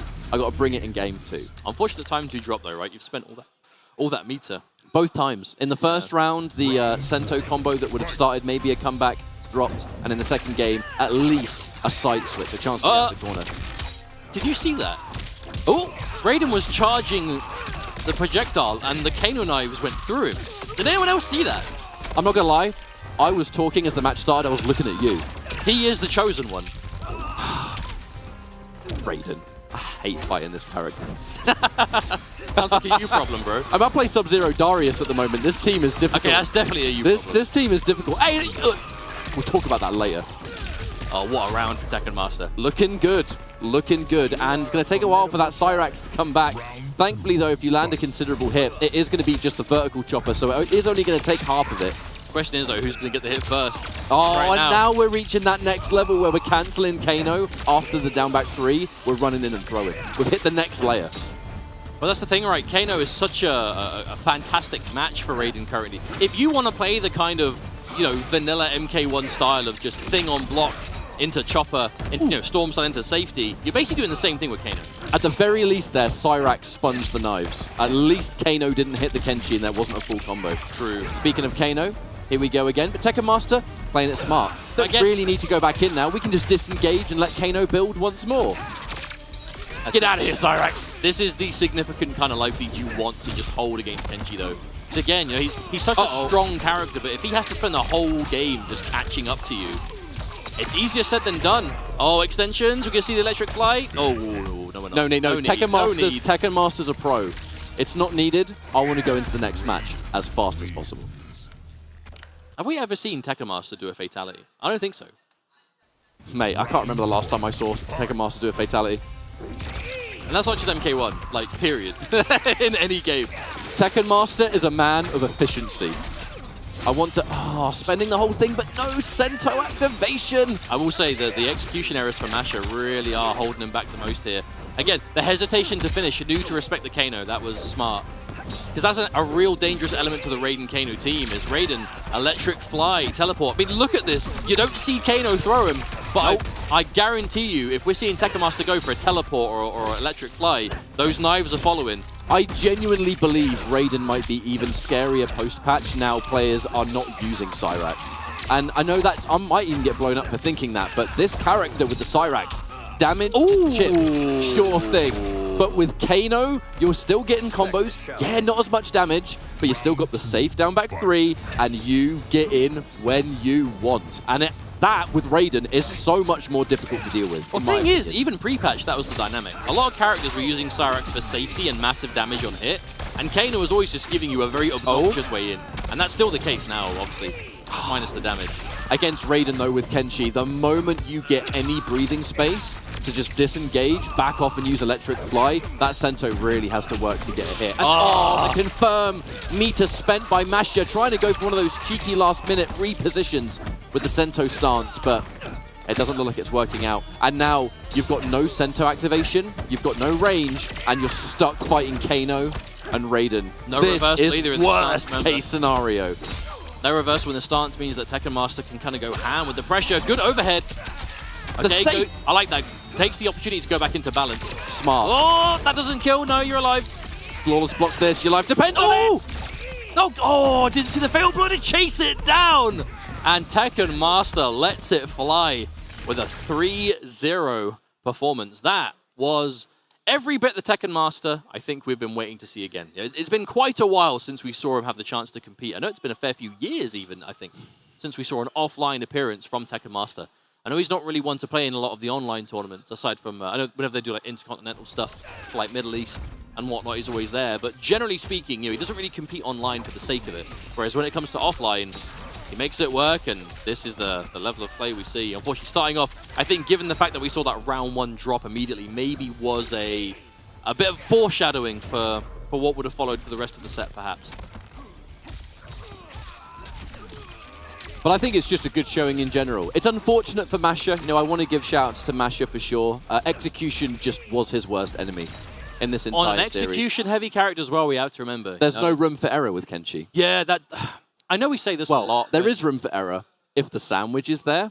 But you have to set it up. But outside of that, there is no room for error. Well, that's the main thing you have to remember, though. Is like a character like Kenshi is execution-heavy compared to the rest of the cast, for sure. But when you get a hit with him, for a lot of characters, it's like, right, you want positioning. If you get hit and you drop a combo, you lose out on damage, positioning, all the usuals. But with Kenshi, it's all of the above, plus Sento stance. I would say we didn't get to see a single instance of Sento stance being enforced in that entire match.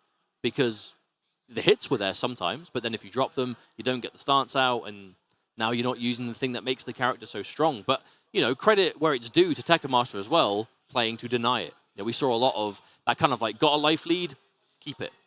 Run away. Keep that distance, because the life lead is another method of it's another tool to win the match with, right? It's there to be used. So for our next match, if I'm not mistaken, I'm pretty sure I just saw Axstar sit down. You did. So you are correct. For those of you watching that might be unsure over who Axstar is, when it comes to the French Mortal Kombat community, Axstar is the most celebrated player. I've basically been told by many people, yeah, he's the best French player for sure. It's why when we had our USA versus the world yesterday, we wanted to make sure there was someone representing the French FGC, and the French players unanimously said Axstar's the one you want. Mostly Reiko and Striker. Now, I do believe Axstar is from Lebanon normally, but is living in France and is part of the French FGC. I think that's the case, but if I'm wrong, I'm fairly sure, sorry. yeah. So when we were putting together the exhibition, it was like the French players we were talking to that were like insistent that it was Axstar. So I know he's definitely one of the boys. Yeah. Still though, now... And in the FGC, being one of the boys is how you are represented in now Team Scarf, Balance. another player, of course, representing France right now. Smoke Sector, a team we've seen, I'd say, a decent amount. Definitely a tidy team. Smoke, of course, quite a threatening character in general in this game. But I think Sector really serves the purpose to kind of help him party hard. You know, he is a character that's quite unsafe by design. Up rocket stands to cover you really well. Now let's see how Scarf is going to play this. Oh, the immediate up block to punish that though, Axstar with the knowledge. Yeah. We're establishing that nice and early. And, oh, you want to try and punish my slide? That's why Striker and Reiko can be such a good combo. Comboing off the meterless slide when timed correctly can also be a scary tool to have. You can see why Striker is such a popular pairing with this character, because it benefits zoning, it benefits your ability to get in, and it makes a lot of things scarier to fight up close. So, overall, a pretty decent little combination and a pretty fast first game. I feel like we've said that a lot in this block already. And I know it's pool play, so it is expected to a degree, but we're seeing some real steamroll matches. I don't think we've seen anything except 3-0 so far. Now there, we see it once again, the up block to punish that low overhead string, but this time no committing to the punish because up rocket was coming down. Axstar playing safe and Scarf covering the bases this time. But the confirm, I love single that. hit confirm, let's go. That is not easy. Doing that Reiko back 3 into the run and then confirming that, that's not easy at all. Oh my goodness, is that around already? Oh, the side switch, optimal ender, clean Doesn't play. even go for a button first to run the risk of the round ending with you in the corner. Oh, come on, Curtis, you threw the grenade the wrong way. Too far away. Oh, unfortunate drop. The demanding nature of high-level smoke, especially with a lot of players that might predominantly play online. Not to say that Scarf is, but I know that's quite common with smoke players that, you know, a lot of people grind the combat leagues or whatever else and they go offline, and even the change in delay is enough to make those cancels feel very strange. Also, you know, just for argument purpose, could have just been a good old-fashioned drop. No, I've seen a couple of them so far. It does happen. Seen a couple of them so far. Oh my, where did the health go? Your guess is as good as mine. I feel like there was legitimately about 25% health left for Scarf, and then it was like stars, grenades, EX stars, and it's gone. GG. That was a full combo's worth of damage, I think. I mean, no, we have to remember, Reiko does have probably the best, like, traditional projectile in the game. I think so. I mean, it's not uncommon for, like, grappler characters to have decent projectiles in NetherRealm games. To kind of just, if anything, just trade, right? Have something to, like, throw some damage and not just immediately lose to projectiles. But in this game, Reiko, despite being a grappler, probably has the best projectile. So you pick something like Strike, which obviously helps him on the way in, like we're seeing right there, to make that slide way harder to deal with and obviously give a full beatless combo on hits. On the confirm again! Now, I tell you what I'm looking forward to. When Tremor eventually becomes tournament legal in the pro competition, the Reiko players have a new best friend. That's true. There's a high chance we're going to see a lot of Reiko players move over, but this has been constant mix. And again, the overcommitment to that forward 3. I know it can be so attractive to just try and enforce that, but after that many up blocks, you have to start going for forward 3 low hat. I mean, I've got to point out, Smoke Kung Lao. When's the last time we've really seen Lao Cameo come in and do much? Punish another again. punish. That's where you got to be careful of those drops. Every time you drop it, we're talking 300 damage. Restand. Plus frames. Ooh. Yep. Backhand. Oh, the jailing. Here we go again. Another backhand. Ooh. Again! Fool me once, etc., etc. I can't remember the rest of the quote. I'm a commentator. But we're going into that final round here, and it looks like Axstar is making pretty short work of this smoke. The last effort there, the wake up down one. And that's a convincing start here for Axstar on stream. Plenty more matches left to go, however. What's really scary, though, about that backhand, it leaves you with so much plus frames on block. Like, I think it's like +8, maybe, I want to say. It's like, it's very plus by MK standards. And that standing one, I think if you're frame perfect, it jails. Even though it's a high, I'm fairly sure it jails, and you have to respect it. You can't just, you know, mash it out of it or whatever. But Axstar, you know, we were saying before going into this, we were told by many a player here at UFA, which remember is in France, yeah, he's the best French player right now, for sure. With that, specifically, that Reiko. You know, and this is a meta of the game where we're seeing so many Raidens and Johnny Cages, and to be honest, yeah, quite a lot of Kenshis. But Reiko, definitely a character that is not for everyone. I think he is quite hard to play at a high level, but if you've got what it takes to make him work, we will see the rewards in that kind of gameplay. Now, speaking of French players, I do believe we have the one and only Ganondorf taking the stage. I know he's been helping run the tournament, but I'm fairly sure he's up to This play. match that we're about to see on stream makes me very happy for multiple reasons. Because I see. on stream, we are about to have two very close friends of ours here in the FGC. We have Ganondorf, who has just been such a wonderful guy, like ever since we've sort of like first met him. Super, super into NetherRealm games, now plays many different fighting games, is helping running the brackets here at UFA as well, you know, is helping run the show. And it's just an all-round lovely chap, and we'll be seeing him. His opponent, though, is going to be Nuji.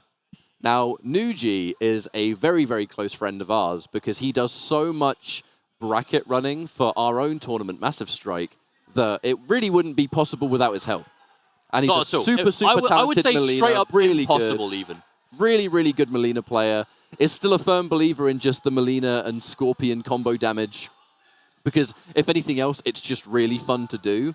So, either way, I'm happy with this result. You know, we've got two really cool players stepping up, and it should be a fun match. mean, just EU community supporters, you know what I mean? And also, tidy players. And I know Ganondorf is a Raiden loyalist through and through, played a lot of Raiden in MKX as well. And I believe I don't think he played a lot of MK11, but when he did, he would play Raiden. But now I believe playing mainly Raiden Goro, which is another cameo we do tend to see quite a lot from Raiden in this patch at the moment.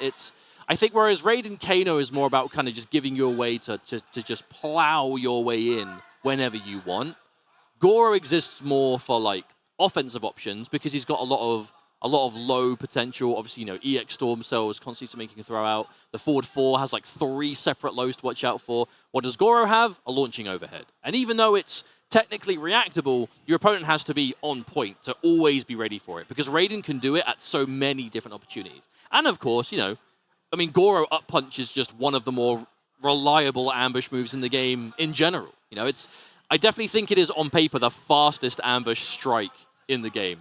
So if you're looking for an ambush that's just like, see it, confirm on hit or block, ambush comes out when you want it, Goro's the one to pick. But I know he does have the Kano in the pocket as well, because I think if you're playing Raiden right now, you should have a Kano, just in case. But of course, Nuji, still staying loyal to that Melina Scorpion, just wants to see big number go up on hit. And that is Nuji's entire game plan, is I just want to see big number go up. I respect that. He's just playing the character that he finds the most fun, and these Melina combos are where that fun really comes from. However, Ganondorf with the Raiden Kano, we're going to be seeing this character and cameo pairing so much this weekend. Like, Europe in general is a firm believer in the Raiden Kano. I've played enough Combat League to know. Now, you will see Nuji go for a lot of kind of just Scorpion in the neutral, but that's because there is one thing Nuji does a lot of, and that is low-sci into Scorpion. You know, trying to get as much damage off of every touch, even if it doesn't always work out. A nice retreat. Oh, a trade. That was actually good for Ganondorf. That would have been huge damage if it was confirmed by Nuji, but the trade stops that from happening. Really good flawless block there from Nuji. Probably tried to dash in and grab there. Another whiff grab. A little bit of the, you know... No! There's a little bit of that initial sort of first game on stream, get the spaghetti out of the way first. Because there were both sides there had some clear opportunities to win the round, and just the hands didn't agree with the brain, you know? And that happens on stream sometimes. Flawless block again. Really good flawless blocks on that so far. Good block. Yeah, Ganondorf's blocks have been really fantastic. There's one thing you'll see about Ganondorf, his reactions are definitely not to be tested. There we go again. Blocking that, but getting hit by the final hit there. Maybe trying to flawless block or something, but either way, that's a pretty good start for Ganondorf, who just has one more sequence needed, really, because the Kano's here. The flawless block, the valiant effort, but okay, get that first game. We're going to shake it off. I'm going to come back strong in game 2. That's what we're going to do. Yeah, but if you're Ganondorf, you're just going to keep doing what you're doing. You know, Ganondorf, he has been playing a lot of Raiden in this game. He is going to know to basically just, if Kano is available, use it. If not, EX Storm Cell. Really good managing of these resources. We just hit Kano. Really? Yeah. Oh. A few more drops here. No confirm on the 1-2. Now, I saw on social that, you know, Nuji was like, it'd be really cool to get some stream time, but I'm pretty nervous. And I think we're seeing those nerves pretty clearly in these matches so far. Oh, however, hang on, there's the pickup. There's the damage. There's the damage right there. Not too shabby for just one of those extra hits. We're not going to get the final hit, though, so we can't quite confirm. Oh, cheeky. The forbidden overhead. I got to tell you, offline, that's much easier to block. Yeah, 100%. But that's the weird thing about these like summon cameo overhead lows is they are reactable, but you still have to be ready for them. So just because they can be reacted to doesn't mean they'll never hit. That electric fly wasn't actually a terrible trade for Nuji because the low side did hit Kano. Raiden completely flew over it, which left Kano vulnerable. So the downtime meant the Storm Cell had no extra options. Gonna enforce now, looking for the standing one, but you gotta watch out. That's one thing, you know, sticking out that standing one with Lina, as good as that button can be on its own, Raiden has a lot of low profiling buttons. You know, the down 4 is... Oh, hang on, this could be damage. Right, Scorpion time. Oh, missed the extension. I think tried to go for the air teleport. Flawless block, we're alive. We are alive. That would have killed otherwise. No Scorpion. No, there's no Scorpion. You can't extend here. Oh, the meaty overhead. Ganondorf forced the break. All right, electric fly. No, tried to chase it down, but too late. I don't think that was a terrible choice, because if there was a Kano on the back of that, the bull roll might have made that a strange encounter. It was the right idea, just wrong time, I think. Oh, hang on. Oh, and again, another drop. If you're picking a team for damage, you need to make sure you're making that damage count whenever you get the chance. I will say, though, the flawless blocks have been on point. All right, the interruption there with the tele kick. Looks to punish the teleport a little bit too slow, though, for the down 1. Even punishing teleport against Raiden's risky with Kano. The knives, they're coming. Also, Ganondorf has basically been using Kano as soon as he gets him, so he actually hasn't had a lot of Kano to go with. Oh, the overhead again! That's the game for sure. Yeah, I was saying before about how Ganondorf's reactions are really good, but I think this could just be a case of maybe not being used to having to look for the Scorpion overhead. No. This is a cameo that's definitely dropped off in usage pretty significantly. I wonder if it's just a case of just not being ready and hasn't seen it. I wonder if Ganondorf will get the adjustment, though. All right, well, either way, that's 1-1. And I got to say, from an execution side, Nuji has started to look a little bit better in that last game. There were still some key drops, but not as much as game 1. And that happens, you know. You've got so many games to play with. Even throughout the duration of the set, you can get more warmed up and more comfortable as you go. Ganondorf hasn't had that problem.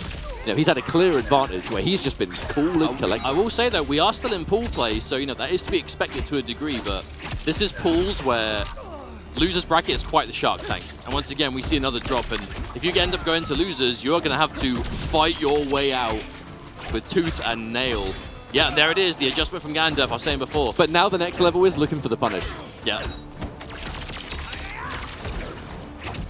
Oh, looking for it. Down 1 trade. With punish. With punish, that was clean. But the break is available, Ganondorf uses it. And with the fatal blow ready. Punish! Oh, the Kano! No, there's the Kano! Never forget about the Kano. Always a threat. And I was about to say, it's good that Ganondorf blocked that low side, because that would have been a Scorpion up flame, bull roll, fatal blow, round over. Good bait. Really good bait there from Ganondorf. All right, another flawless block. That's one thing Nuji has had a really good lock on so far, is flawless blocking that. I think, yeah, Nuji is definitely making some hard reads going into the rest of this match, but Ganondorf has really calmed down. Not taking as many risks. And if he is doing something crazy, it's with Kano behind it. Nice escape. Really good throw tech there.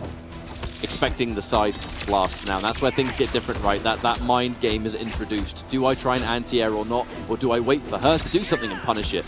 Speaking of punish, the Kano knives. It's always such a bait. And it's one of the reasons it's scary to fight Raiden with this team, because you want to punish something, think again. Knives are on the way. It does force you into that dynamic where when you're looking to punish, you have to do something that will either hit the cameo at the same time if it can go far enough. Like if Kano's done close range, for example. Or, honestly, as unideal as it seems, sometimes just take a punish with like an uppercut, like a down 2. Just get that 140 damage. It can be at the very least, you're going to win the damage trade. But it can be kind of ugly, but then if you try and punish like that, you get punished. That's where it becomes difficult. Even more of it. Kano on the other side. There's the down 1. All right, throw.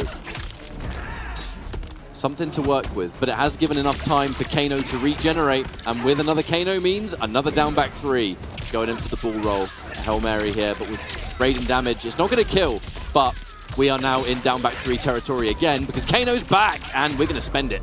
Ganondorf now on match point here versus Nuji. Ganondorf looking very tidy. Has really stabilized this match, I think. No! But that's one massive thing. Nuji is just not dealing with the Kano appropriately. And Ganondorf is taking full advantage, as you so should. It's as in those situations you have to down 2 or low poke or wait. Like, it's frustrating. Every part of your brain says, I want to punish this, but it is what the matchup demands from you. Uh-oh, confirm. And we got not 1, but 2 Kanos. Which actually means that chip damage could kill here. Kano 1. Flawless blocked. Oh, I love that down 1, but the instant duck from Ganondorf reads it like a book and gets the 3-1. But a 3-1 over Nuji. Our first non-sweep of the day, I think. And the fatality, yes, a true Mortal Kombat player. We do, never mind. Well, at least the fatality was performed. At least we can know that it was done. Thing is, GG. if we talk to Nuji after this, the first thing he's going to say before we even say anything is, I know about the knives. Don't worry. He's going to, he will say it in much more of a thick Newcastle accent than that. Shout! Don't try one. Please don't try one. I'm not even going to try. Me neither. Not even attempt it. But shout out to both these players. Ganondorf now moving on in winner's bracket. Nuji's still in, but definitely I think early on, like you could feel and see the nerves, which was why we were seeing so many drops. And then as the execution became more comfortable, we started to have the Kano problem. And that was where things started to get, that was too high of a mountain to climb, I think. We have to remember that this is seen to be one of, if not the top team right now. You know, a lot of people like Johnny Cage, Lau, Kenshi Sub-Zero. Raiden Kano is up there in the conversation. You know? I've been talking about it. I think that is definitely not the last time we're going to see that team today. But there are a lot of legacy Raiden players in EU, so, you know, it's to be expected. But that does bring us to the end of this first handful of matches. We're going to go to a very short break. Please do not go anywhere, because pool play for MK1 at UFA 2023. We'll be right back in a few minutes' time.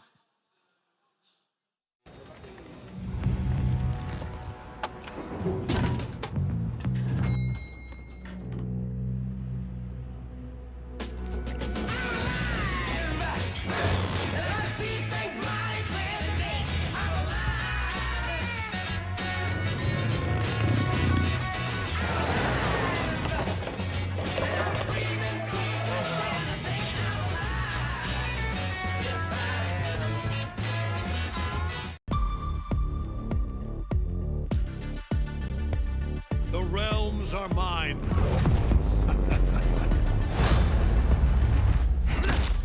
Think, what good would your death accomplish? Inspiring future generations to oppose you.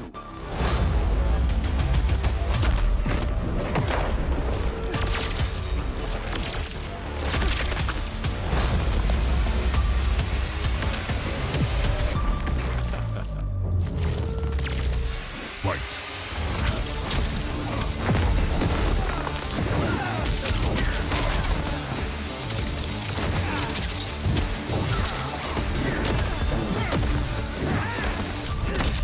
Highly doubt a blind swordsman can kill me.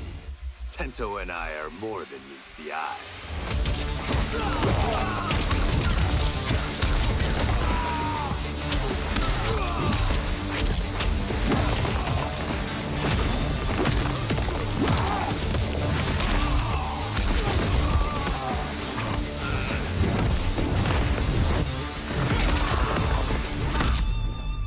The cocky one. You're about to be humbled. Ha! By a man in a cape? I do not think so.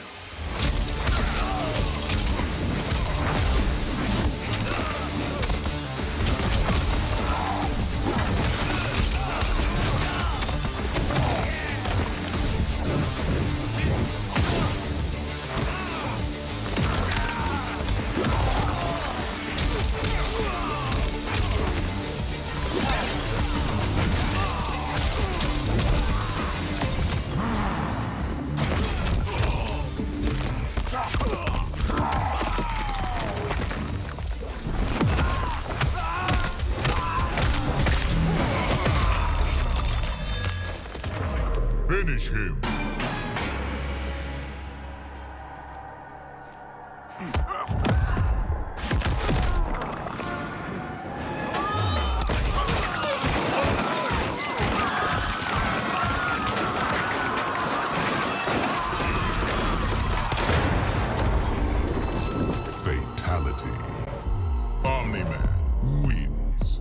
flawless victory.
Welcome back, everybody. You are watching the first day of Mortal Kombat Pro Competition action at UFA. My name's Ketchup, joined by Mustard. And I've got to say, it's nice to be back. It's been a hot minute since we were both at a desk like this doing official Mortal Kombat action, so very grateful for that. Has been a while. Nice to be back in hindsight, now I think about it. If anything, just nice to be back in the familiar environment too, because there are so many unbelievable players here. There's too many to count, one of which is going to be Desarted. Scare Tactics as well. Some people probably haven't seen Desarted in like an offline space. I know Desarted has been playing offline in MK11 and some stuff in MK1, if I'm not mistaken. Basically just Russian tournaments. Yeah. From Russia. But let's not forget Scare Tactics. We're going to see some Baraka and Striker, I believe, on the side of him. So it will be, you know, Desarted was once a Baraka player early on in MK1. Oh no, what am I talking about? Striker. It is Sector. I'm thinking of some. I'm totally thinking of the wrong cameo. Oh, Johnny Cage and Johnny Jax. All right, brilliant. So Johnny Cage, we've seen a lot of this character and we'll continue to see a lot of him. Has a lot of cameo variety besides just Lao. Even though Lao is the most common, there's definitely other synergies to be made. But Scare Tactics, of course, a local boy, UK, super like dedicated NRS, just enthusiast in general. But Desarted, I'll be honest, I think Desarted is the favorite in this match. Desarted is very successful in the online realm, a lot of like constant practice in tournaments, but now obviously making that real major debut, especially outside of Russia. Now, Johnny Jax, I'm really looking forward to seeing this synergy. But Scare Tactics already doing the right thing, like knows how to fight the Jax cameo, where blocking low is, you know, blocking low is how you avoid the unblockable. But with how Desarted is enforcing it, I don't think the unblockable launch is what Desarted's looking for. I think it's ground pound into his meaty pressure to knock you on the floor, so then you're standing up and he's just hitting you again. I think it's the game of just chipping you away. He also gives you the extra 100 HP, which is never bad for Johnny, who's really looking to get his way in. It's cursed seeing Johnny Cage have 1050 HP. I don't like that. Oh, because it's more than 1,000. Yeah, it is. It's more than 1,000. It looks weird. It looks wrong. Ground pound again. This time, though, the pressure is given to Scare Tactics instead. The Sector missile. You have to watch for it. The block. Well, what's good about using the ground pound for safety like that is the thing that's making Johnny Cage obviously, you know, like even right there, the forward 1-2-4 and the rising star. These are options that make Johnny Cage airborne. So the defender is forced to block the ground pound and take the damage. You're off the ground, so you're not trading damage. You're just doing damage that they can't avoid. It's a very cheap way of applying the ground pound. It's working out really well. Oh, good reactionary block. Hitting Jax, though. Not going to have to worry about that. Bit of a strange game. Oh, 2 bars. 2 bars! Oh, my goodness. That hurts. Oh, has to watch out for the rocket. Oh, okay. We go for the back 3 after the 2-1. And that's just going to raw connect. Scare Tactics. Probably didn't need to spend that bar there, but the round is the round. I wonder if there was even a 0% chance down forward 2 would have whiffed. I'm just going to take the other version. No, you could have just done meterless of the stab, but regardless, as long as you win the round, that's the important thing. But Desarted managed to fight out of the corner, and again, you leave the ground, you do the damage guaranteed. Because like the ground pound has a hella startup, so it's kind of tricky to time that, but tries to get that whiff punish, that Johnny launching kick, the tried and true. Oh, okay. Wow. Oh, armor, point blank. And again, leaves the ground. I love the way they decided he's using this. And because Johnny's not being hit, Jax stays out. And because remember, he'll disappear when he hits the opponent in general. So like, if he doesn't, and he doesn't hit you either, he's just gonna hang out for as long as he can. Or what, 3 ground pounds he gets? Man, this is a cheap team. I like it. More and more people are using Jax, and more stuff looks really cheap. I kind of just knew that was going to happen with this cameo. Jax, even since like the stress test or the beta, you can tell that there's just some really good stuff there. But it just might take a little bit longer than most to like enforce in a game plan. Obviously, if Desarted mistimes that, he's going to give the advantage to the opponent on knockdown. Speaking of Jax, spending both bars. I mean, it ain't like Johnny Cage not going to build that. Meterless. Ooh, that would have been really nice, actually. So the way that Desarted is cashing out into the throw damage as well, I feel like Desarted is kind of going for the real ultimate strike throw. Because again, when you've got Jack's throw damage behind it, and everything on block is just turning into ground pound damage, it's like, you're just constantly hurting him. Oh, the duck underneath. That's how you know Desarted is an MK11 player. Ooh, dropped it. The absolute fearlessness to just go, I am crouching this throw, and I don't give a damn. Well, you have to remember as well, Baraka is like, especially with Sector, it's hard to make back 3 safe on reaction. So as a Baraka player, you're less inclined to go for the back 3. And if you're not using his back 3, which is his best kind of most reliable mid, it's pretty much just highs you're looking for. So you can get a lot of ducks. Bit demanding on the timing for that ground pound though. Very easy for Johnny Cage to accidentally mess up the pressure, but there's an extra level. Being able to give Johnny Cage a 210 damage throw, pretty scary, because normally, most of the time, and we're going to just spend the Fatal Blow here because we're going to build our Sector cameo back, we're going to build a little bit of meter. Baraka isn't going to need... Sector's fully recharged, yeah. Baraka isn't going to need Fatal Blow now to win the round. Like, 360 is more than enough. Oh, you were stuck there. Even if you blocked low to take the ground pound, you were in trouble. Liking this choice though, and as I was saying actually before the Fatal Blow is, normally against Cage, you're not super against getting hit by a throw because at least it gets you out of the block pressure.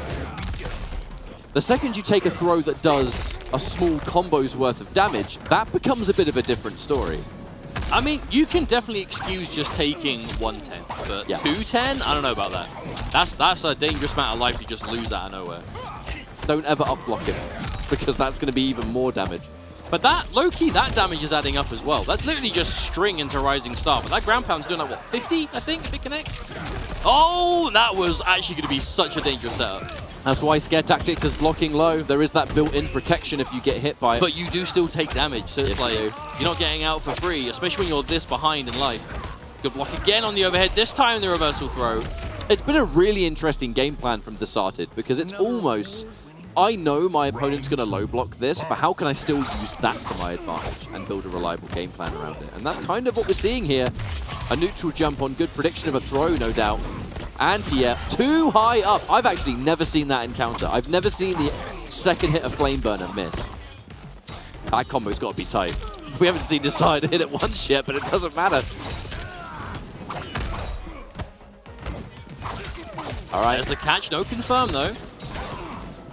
Can't punish it because of the missile. Another grab. Oh, missed it again. That looks really tricky, though, I'll be honest. Yeah, absolutely. Fatal Blow is ready for another time.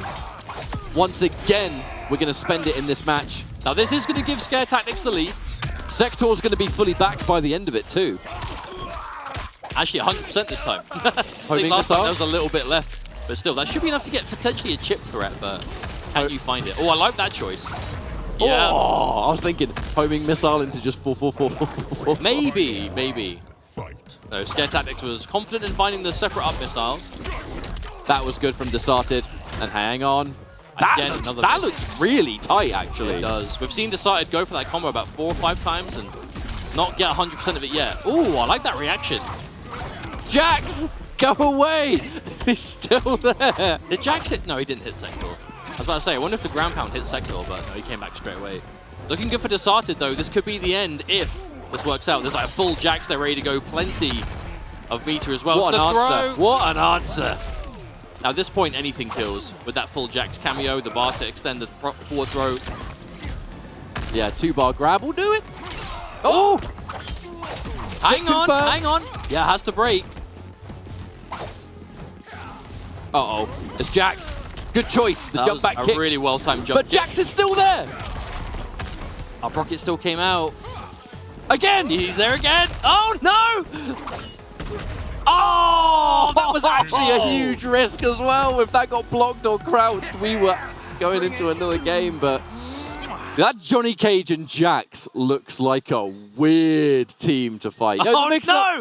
The mix. Who enforced the mix-up, though? I can't tell. I don't know. All I know is it was a disaster. GG's, though. The match wasn't. The match was a good set. That was a good time. Man, Johnny Jax. I'd seen people talk about Johnny Cage and Jax, but I'd never really seen it. It looks kind of hard to play.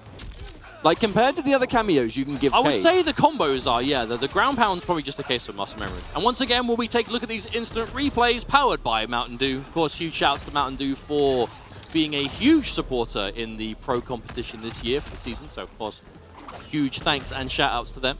And, yeah, I mean, we've seen... How many cameos we've seen with Johnny today? We've seen Johnny Goro from Gambler. Yep. A lot of Lao, of course. Of course, a lot of Lao. That was to be expected. And now, of course, the Jax as well. And I have no doubt that will not be the last we'll be seeing from Johnny today, but... Whoa. Right, I guess we have an update for you because we have AWP sitting down again, still in winners. So this is probably the final of the pool. So let me just quickly check this while we... So AWP, clearly still in winners bracket. Opponent is MK Javier. And if this is winners bracket, that must surely confirm that in the first round, MK Javier defeated Fabs. It seems that way. I'm just trying to bring up the exact brackets so we can see who is basically at what point in the pool this is. But I'm fairly sure this might be the finals of the pool. Because it's 3 people that make it out of every pool. So you get to winners finals of the pool. Everyone, both players of that will make it out. 1 in winners, 1 in losers. And then through the losers bracket, 1 more player can qualify. So let's just have a look and see what we can... But while we do this, and while you're looking up the bracket, let me just quickly talk a bit about MK Javier. Because... I think, we're live on the NetherRealm channels, and there's always a chance that those of you may not follow a lot of tournament activity, but you might follow the pro competition. You might be thinking, MK Javier, who's that? Before we do you have confirmation over where we are? So this is not to make it out of the pool winners, because this is the same pool that has Foxy Grandpa, Takanada, and AWP, MK Javier. Yeah, so we're not there yet? Pool. Wow. Yeah, so this is to get into winners. Basically, whoever wins this makes it out of the pool. Whether it's going to be on the winners or the losers for the next match, basically. Currently, it's Foxy Grandpa just got 3-0 over Takanada, and now this is AWP versus MK Javier, who will now play... The winner of this will play against Foxy, and then that's the winner's final match of the pool. So, speaking of Javier, let's give you a quick introduction. Yes. Basically, many people say could be the best Scorpion in the game right now, and is definitely the most currently successful. There's been a lot of European online tournament stuff like Rips Arena, which isn't actually exclusive to Europe, if I'm not mistaken. There are other players that can come in and play. And MK Javier, at the last season final of that league, took 2nd place with Scorpion all the way post-patch. Javier actually won one of our own tournaments in Massive Strike all the way with Scorpion and Cyrax pre-patch. but has continued to be very successful with the character even after the changes. And let's be honest, Scorpion got hit harder than a lot of characters in the changes, mostly because of how different his combos are now with the air changes. Some of the things like jump in 1-1-1 are a lot tighter, goodness. but damage is still there to be had. Just so casually talking through what was a swaggy confirm. I mean, I'm just so used to seeing MK Javier. This stuff don't surprise me no more. No, it's true. It's true. And then again, so what I love about this approach with the Scorpion Striker is Javier was like Scorpion Cyrax through and through. And now, even though you can still use the horizontal chopper for safety, you get way less of it.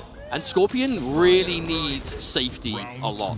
So I think we're going to see a lot of like reliance on ambush with Scorpion for exactly that. If your cameo does not give Scorpion safety, do not pick that cameo. It's just not the right one.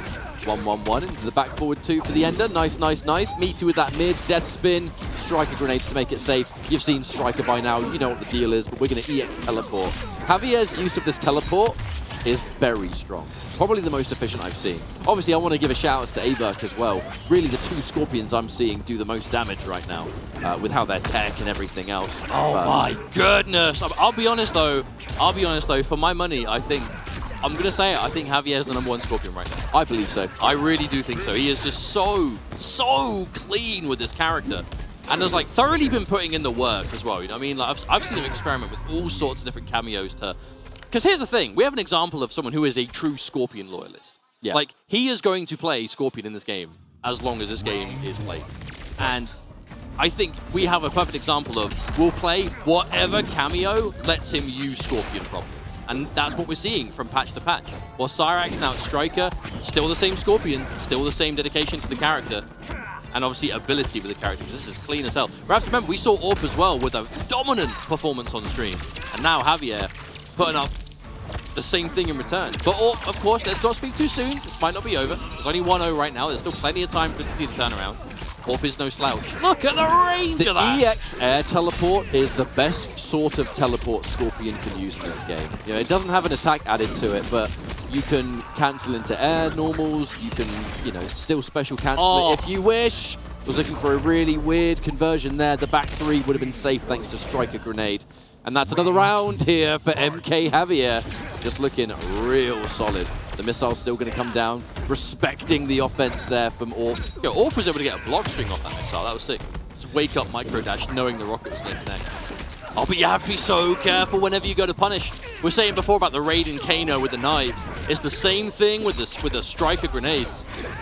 There can be something unsafe. The grenades are there to cover it. You feel there's a massive gap. You just, every ounce of you is screaming, punish that move. And the second you do, grenades blow up. Speaking of which, that's exactly what happened there. And even then, MK Javier using the extra bits of Striker there, the forward 3 mid. We're so used to forward 3 death spin, grenades. He just went forward 3 up cameo. That overhead that's +6 on block. Oh yeah, Striker's got that, by the way. Let's not go all grenades. Striker is definitely one of those cameos that has good utility. We're seeing before, right? Scorpion. With the Axstar Reiko, we're seeing a lot of the restand, because that's obviously what Reiko thrives with. And that's what we want to see, man, when the cameos do more than just one thing. And I like Striker for that. But anyway, 2-0 up already for MK Javier.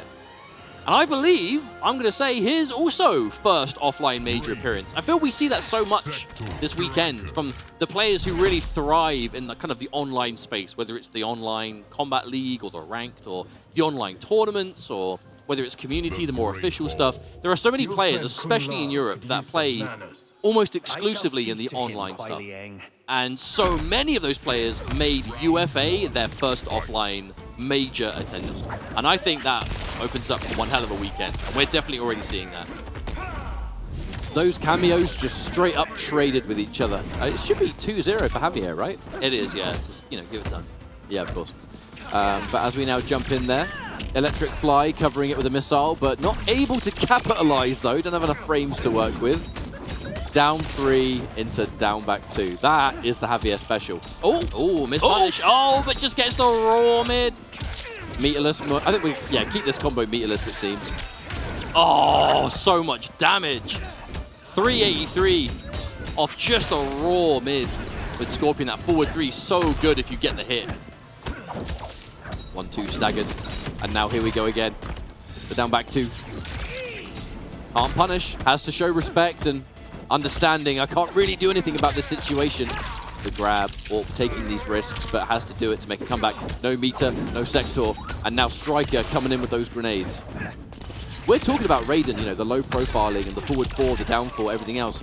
Scorpion's down 3 is a contender for that. Like, the low profiling, low pokes, that down 3 is insanely strong. However, definitely one hand button. Good flawless block to keep him alive. Oh, tries to go for a raw telepunch, but another flawless block.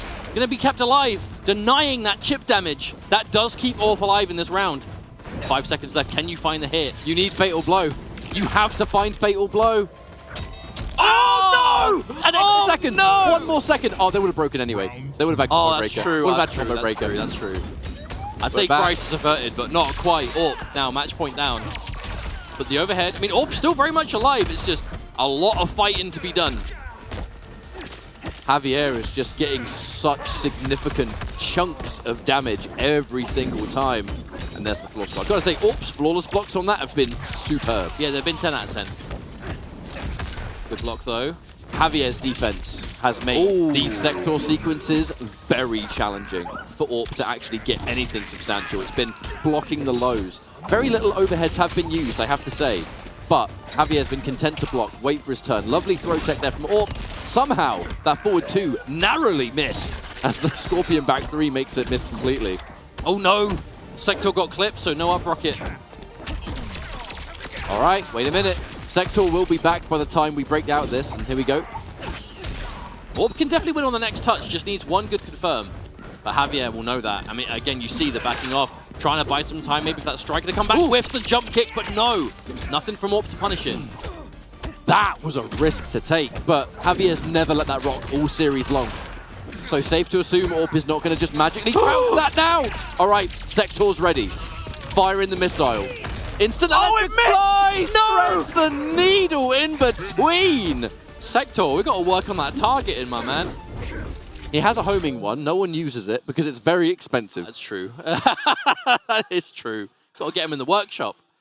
Man, how? But that was well played from MK Javier. Definitely a player that I think has a lot of eyes on him this weekend. You know, a player that... Myself included. Yeah, 100%. Like, he's one of my players to really look out for this week. And I've heard the exact same thing from a lot of people even here, you know, in the crowd. Because you have to remember, we have just about every top level kind of outside of America, basically in this part of the world. You know what I mean? Pretty much every top player from this part of the world is here in attendance. You know, it's part of course, this is a pro competition event, which is Mortal Kombat's kind of, you know, real world tour for esports. And this is the one primary offline stop for Europe. So I'm not surprised to see so many people make the trip out. But when you do, you see players making their offline debuts, right? They're coming back for the first time in years, maybe. Or they're just looking for their next tournament. And we're seeing a nice mix of everything. And Javier being one of the real kind of newcomers to offline competition, looking fantastic, I must say. One hell of a way to start things off, I suppose, especially on stream. But speaking of stream, our next matchup should be Akstar versus Boki. Oh, Boki. Let's talk about Boki. Let's talk about Boki for a minute. Boki parties really hard in game. Some could say world's greatest partier. 100%. Boki, long-time Lao player, even dating back to the MKX days of Pro League, always played Kung Lao, and has always played like a complete and utter madman. But knows what he's doing while he's doing it, which is one of the hardest dynamics to deal with. When you're fighting any player in a fighting game, is someone who will have you being like, oh my, this player is so random, but they're not really. Because they know what they're doing and they know why they can get away with it. Boki is the epitome of that. He is so effective at just doing what he wants and just forcing it. I remember when I very first saw what Kung Lao and Goro can do, especially with like a safe armored launcher. Yeah, safe against most things. One of my first thoughts was, Boki gonna love this. You'll never guess who Boki plays in this game. Mostly Lao Goro. Although I must say, indeed, I have also seen Lao, but mostly Lao Goro. No, and we, of course, saw Akstar earlier today with the Reiko and the Striker. Oh, this is definitely going to be a fun match. And I mean, personally, I'm a big Boki fan. I really enjoy watching Boki play. He's been around for a while. He's a lovely guy. But this is, for sure, a match to watch. You know, Akstar was looking super dominant early on. Really has been seen to be, you know, the most successful French player in MK1 right now. Definitely altogether a match to watch, and one I'm extremely excited is just about to get underway. Let's go. There it is, the Lao Goro Reiko Striker. Let's get it.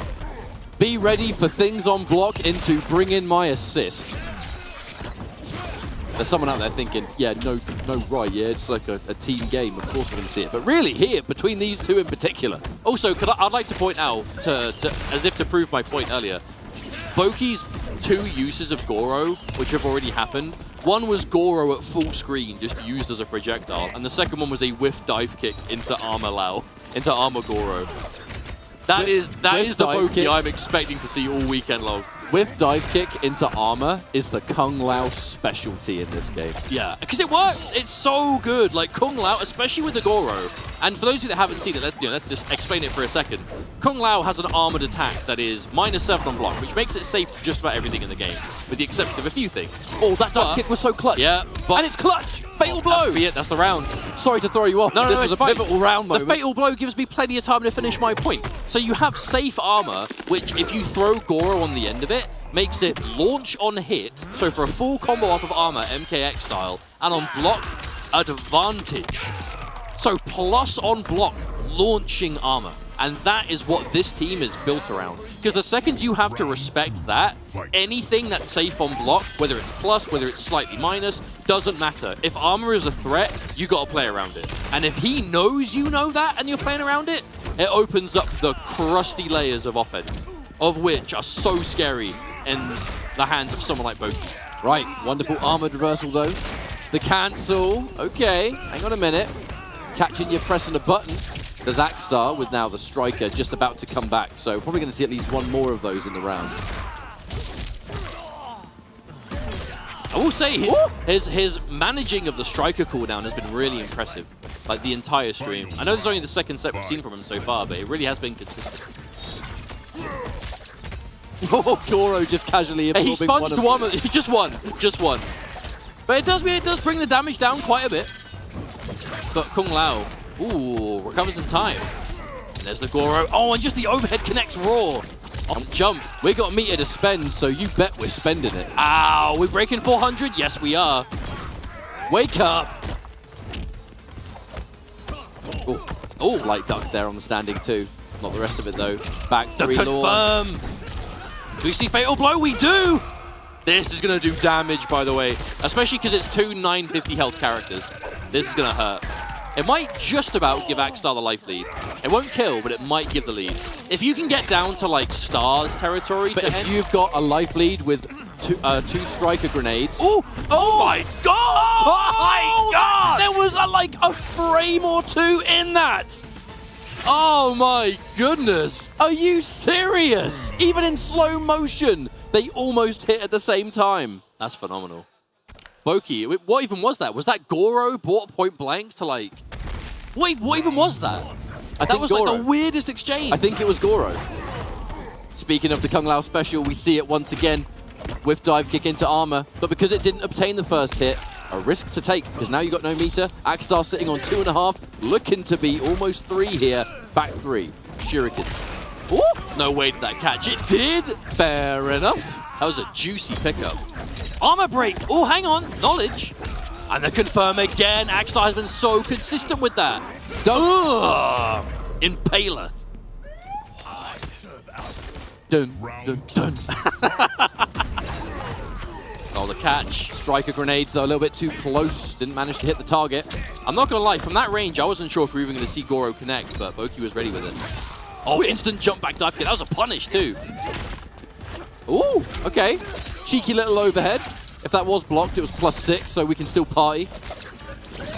Striker grenade. Oh, combo. Full combo. And dude, we optimize. Yeah, that was standing 3 pickup from it. That was damage right there. Anti-air. Single hit confirms. Clean. And that is the game, actually. Oh, that is so good. I wasn't sure, and then I was like, wait, no, Goro, -50 health. You're 100% dead. That's not easy, by the way, chat. That is not easy. So what we're seeing Axstar do there is, that's Reiko's back 3, which is a very long-range mid. It's cancelable, so you could turn it into the slide, right, or the running special move. If you hold the input, you can on block cancel it, and on hit, let the launch rock. So it's a single hit confirm. It is tricky, but as you can see, well worth learning if you're playing Reiko, because the damage you get from it, for a normal of that range, it's like half screen range. Especially if it's a whiff punish, it's kind of easier to be looking for the hit, I guess. Respectful. Still, not easy. Very respectful defense here from Agstar too.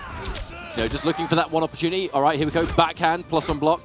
Boki's going to respect the frames. Yeah, that's what I mean. Boki, he plays like a maniac, but he knows the game. He's been playing NetherRealm games competitively for a very long time.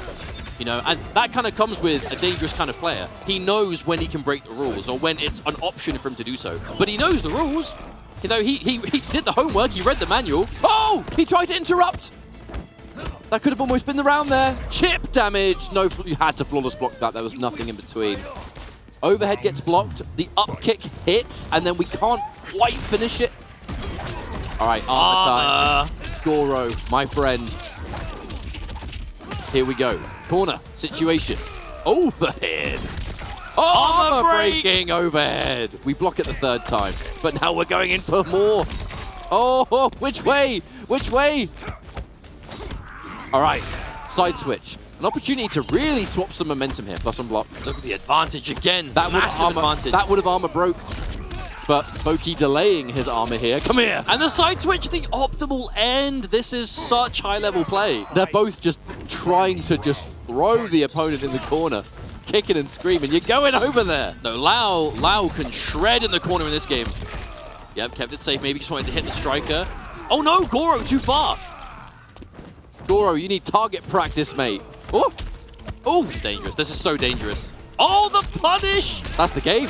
Yeah, if this isn't dropped, that's super dead. Yes, it is.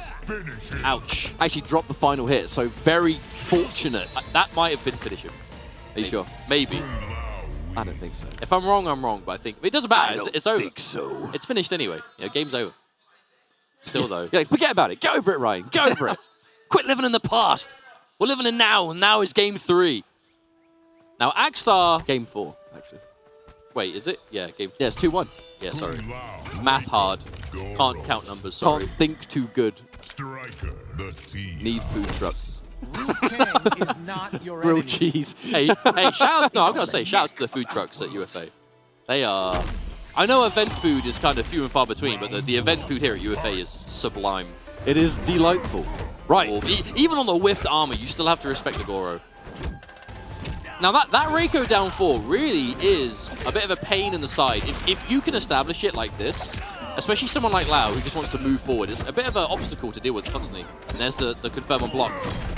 We're seeing considerably more of just the overhead lows from Reiko now. Agstar was being a bit reserved for that before. It's just block pressure, whereas now we're starting to enforce, block either way. Well, you have to remember, Reiko has unreactable overhead, unreactable low, plus on block high, like this kind of like trio of good offensive options, but none of them do huge damage. So, it's a question of, you'll hit a lot of them, but you need to hit a lot of them to win the round. So, it is balanced around that. And yeah, into the knee launch too. Optimal is Agstar. Those anti-airs with Reiko look so satisfying to hit. I'm actually quite surprised that didn't armor break with the striker grenade, to be honest. All right. Finds the time.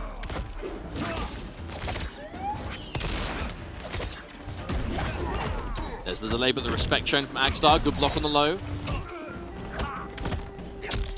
Good block on the overhead right there. Yeah, it's a bit easier to decide which direction Kung Lao's going to go when Goro's in play, because the low becomes at least a safer option to block. However, once more, Boki, that is going to do it, and now the man himself, the Kung Lao, Boki, match point here. Agstar, I'm seeing a lot of super meter and a full striker. Oh, but he's been hit! Quotes of 3 seconds ago. Oh, there's the overhead. Things are getting dangerous now. A breaker becomes available. Plus on block, the backup. I'm actually surprised that Agstar even had space to go for the little micro backdash, went back to the wall, but still found the space. There's Agstar again. Will build the break by the time this round's over, unless we see the EX stars come through. Oh, the interruption! Oh, but an immediate! You have to break this, absolutely. Yeah. We're entering Immediate fatal armor. blow territory, and that will kill Boki at this health, This is especially scary. if a striker lands. I think no, both players are right on just the verge. No! The drop! That was just a combo drop. That drop might haunt Axstar in this winner's bracket because here comes a Goro. That wasn't going to kill, but it was going to do something. Striker! No, didn't combo! Hang on! No way! No way! Axstar finds the fatal blow. So let me just walk you through that interaction for a sec. Grenade blows up. Axstar tries to do standing 1-2 to combo from it. The standing 1 is blocked, but the 2 hits. And then the 2 now it hits, combos into the fatal blow.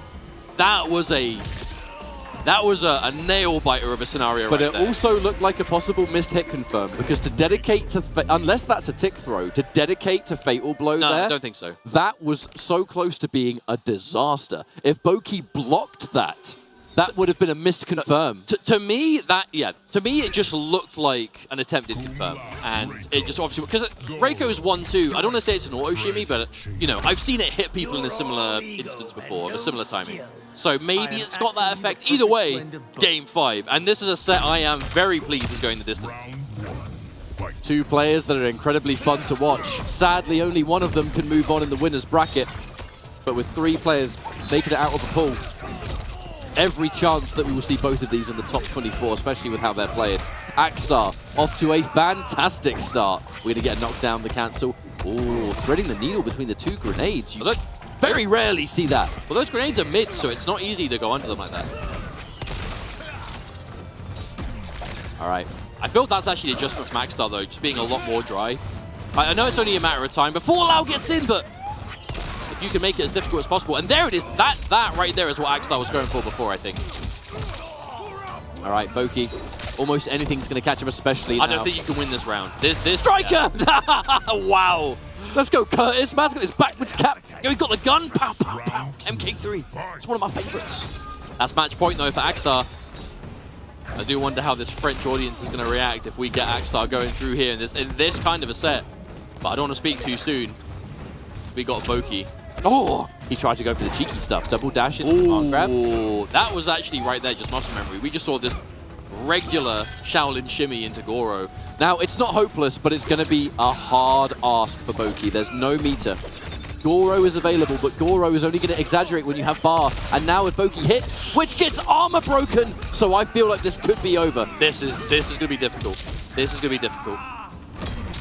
Oh, the armor break again! Grenades to chip. No, they didn't connect. But the block on the overhead's going to do it. And that is a final game. We would have seen a fatality, I'm sure. However, I just think that's off the cards for the weekend. We're just going to take the controllers out. We're going to unplug the controllers and we're going to just move on. But that was a fantastic set. Yes, it was. Axstar moving on in the winner's bracket to continue this pool. Boki still in there, but now has to make the lower bracket. But that was probably my favorite set to watch of the day so far. I feel like we've seen largely 3-0s or kind of, close to. So to see a set finally go the distance, especially with players like that, definitely one you want to see. And I'll be honest, it's nice to see Axstar move through. Obviously, one of the players the French community is really behind, and just French Mortal Kombat and French NetherRealm esports in general has been such a big deal for the EU community for years. Knowing that we are seeing that French player advance, especially someone like this, I think that's good for the tournament. Yeah. Especially if Axstar were to actually make it all the way into the top 8. The French crowd is going to be very excited for that. But we're still a way away from even being close. Well, I'll tell you what, then, while we wait for a second for our next match to begin, I'm going to have a quick look and see who has been making it through in this bracket. So it is going to be Foxy versus MK Javier is going to be winners finals of their pool. Move through. That's going to be a good match, actually. I can't recall, even with how much, excuse me, Combat League Foxy plays and how much Combat League Javier plays, I don't recall seeing them play much. Maybe I just haven't tuned in. They definitely have played, but I don't think it's like a constant, regular thing. So Tekken Master versus Law Corridor has happened off-stream. So that was the winners finals of their pool. So Tekken Master advances 3-0 over Law Corridor, who I believe is... so not only is U4ing here, U4ing is actually in the building and playing. So it was Tekken Master 3-1. I haven't seen you. I heard U4ing was here, but I haven't even seen him. What's going on? So Tekken Master is 3-1 over U4ing, then 3-0 over Law Corridor to make it out of the pool. U4ing defeated Sword Shepherd and Losers and is now awaiting the winner of Eri and Zoka to make it out of the pool on the loser side. And top Who defeated Zoka? This was Zoka from Italy. This was his first offline event. Well, I've already gone back to a different pool, so I'll let you. I'll just ask. Well, actually, no. If he lost, maybe I won't ask him. I'll ask someone else. Just go people. Hey, yeah, who beat you? Yeah. Great idea. I think that would, in hindsight, that sounds like a terrible idea. But we have our two next players sitting down. Looks like it's going to be Desarted, and I think H-Dope. I think so. Now, H-Dope we saw at Vianality, I believe it was the Tanya Goro, right? Tanya Goro. Which I actually think K-Top is playing as well, apparently. So, in true occasion, they're both playing the same character. Now, I wonder if we're seeing anything else. So, H-Dope has had quite a path. Defeated Dante Demons. Actually, that is the only match he's played so far. He's now playing against Desarted. The winner of this will play against Axstar in the final of the pool. Oh, that's a match I want to see. Of course, Axstar over Boki we just saw. Desarted we saw against Scare Tactics. So yeah, we're actually still getting through the early stages of the pools for some of these players. But of course, we do have all day. And I'm fairly sure, do not quote me on it, but I'm fairly sure the entirety of Top 24 is being streamed today. So there should be plenty left to go. And we should be seeing the best matches today.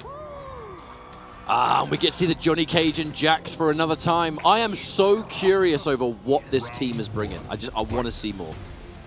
Oh, haven't lowered the health bars. I imagine that's probably a matter of the players putting their controllers in and selecting accounts. And maybe both accounts don't have the setting. Either way, it's nothing we haven't seen a million times before for competitive MK. So don't worry, I'm sure we'll get the health bars lowered. Now, Tanya Goro, a really good team, I think, for H-Dope. I am shocked that Jax didn't get hit by that reversal. She's swinging around, she's like spinning, and he's just bypasses it. What a lad. So H-Dope has always enjoyed those characters who are really just in your face. And it's kind of like what they do, they can do pretty much all the time, right? And it's kind of up to the opponent to really just accept that and deal with it. I think Tanya Goro is perfect. It's almost that kind of like Lao Goro effect, where it's just as long as armor is a threat, you have to respect it. And it is the same kind of dynamic. Only her armor moves her so far forward, and obviously the mobility is there. I think it's harder to armor break than Lao's, but her damage isn't as high, so that's kind of the trade-off. And obviously she's got that forward too, like that mid. She's got more range. Still, Desarted with this, I will say, rather unorthodox Johnny Jax pairing, but we're definitely seeing it work. Looking for a trip guard there for standing 3, but no one home. Desarted, keeping it nice and safe. Back to this raid with Jax. The benefit being that if Jax stays out the entire time, by the time he disappears, he's ready to go again. He's built his own recharge meter back up. And with this buff, one thing that I noticed and in casual matches and was even talking about it. Once again, Jax didn't get hit by the armor another time. Completely missed him.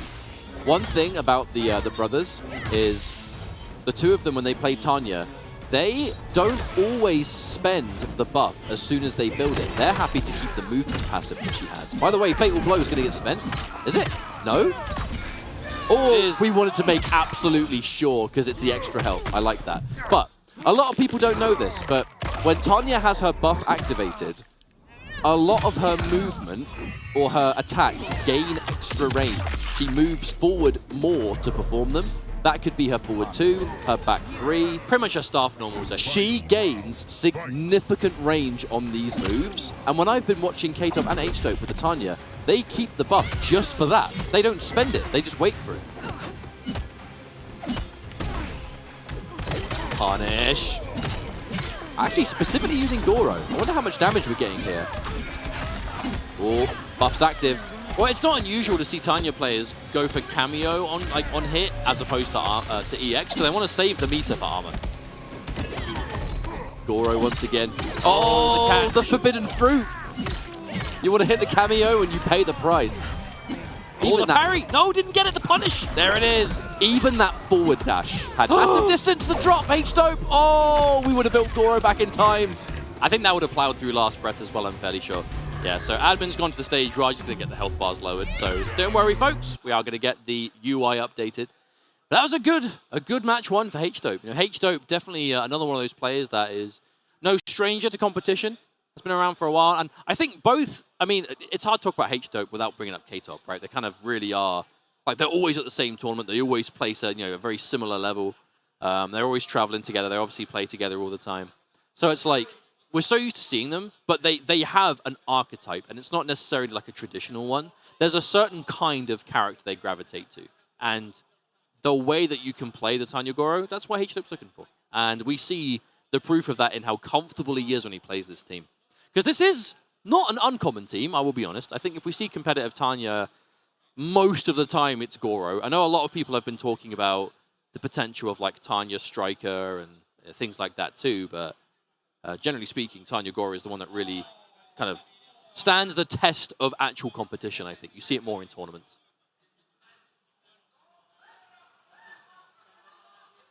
But of course, welcome everyone. We are here at the UFA 2023 here in Paris, France for the MK1 Pro competition. This is the European offline major stop where we have had easily, I would say, the best gathering of top-level kind of international Mortal Kombat players that we've seen for quite some time. This tournament has not disappointed so far. We really do have the best of the best in attendance, and we are seeing some killer games. And of course, with the entirety of Top 24 being streamed later on, we have plenty to look forward to. And of course, today we get down to Top 8, and tomorrow we get main stage time. So with that Top 8. So it should be a lot of fun. And I thank you all for joining us.